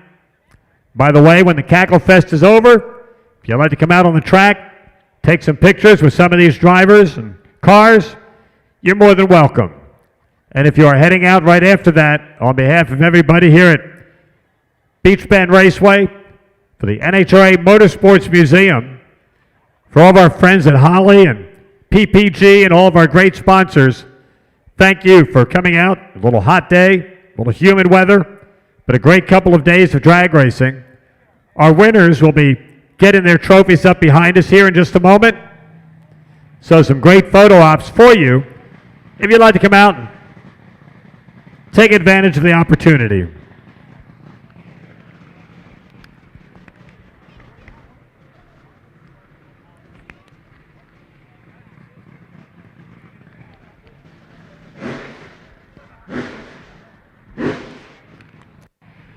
Just trying to make sure that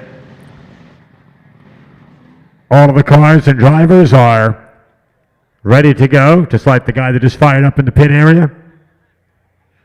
Little bonus, one car Cacklefest in the pit area.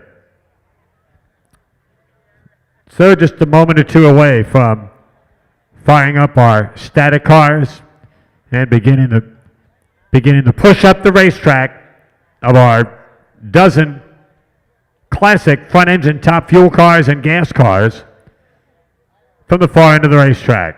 The static cars should all be standing by. We'll be giving you the countdown here in just a moment as soon as they tell us that the cars at the far end are ready to begin their push-up.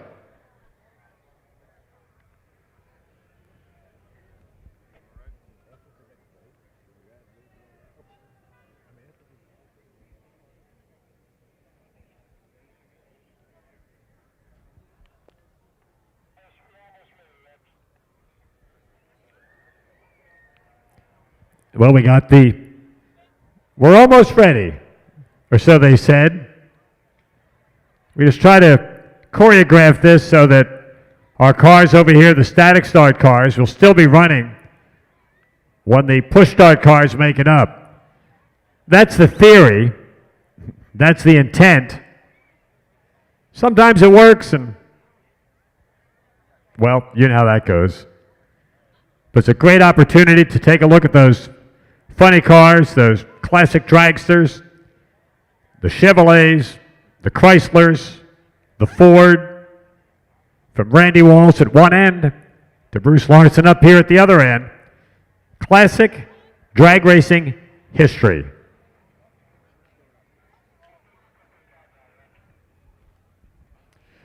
Ladies and gentlemen, they tell me the cars at the far end of the racetrack are ready. Static teams, please get ready. We'll do the countdown from 5 to 1 and hopefully start the Cacklefest. Ladies and gentlemen, 5, 4, 3, 2, 1, start your engines. Oh, please.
Ladies and gentlemen, Cacklefest 2021. What a great show. Come on out on the racetrack, take some pictures, meet the drivers, pace yourself on your way out. Thanks to all the drivers, all the teams, and all you great fans. And for one last word, he carried you through the entire weekend. Ladies and gentlemen, on the starting line here, final word from Hot Rod Bob. Thank you all for coming out to this great event. Glad you could be part of it. I'm Hot Rod Bob Fry. Thank you for being here. Put your heads together for all the drivers and all the car owners that put this show on for you. Very good job. You really did a great job all weekend. Thank you. I appreciate it. I enjoy working with you guys. I enjoyed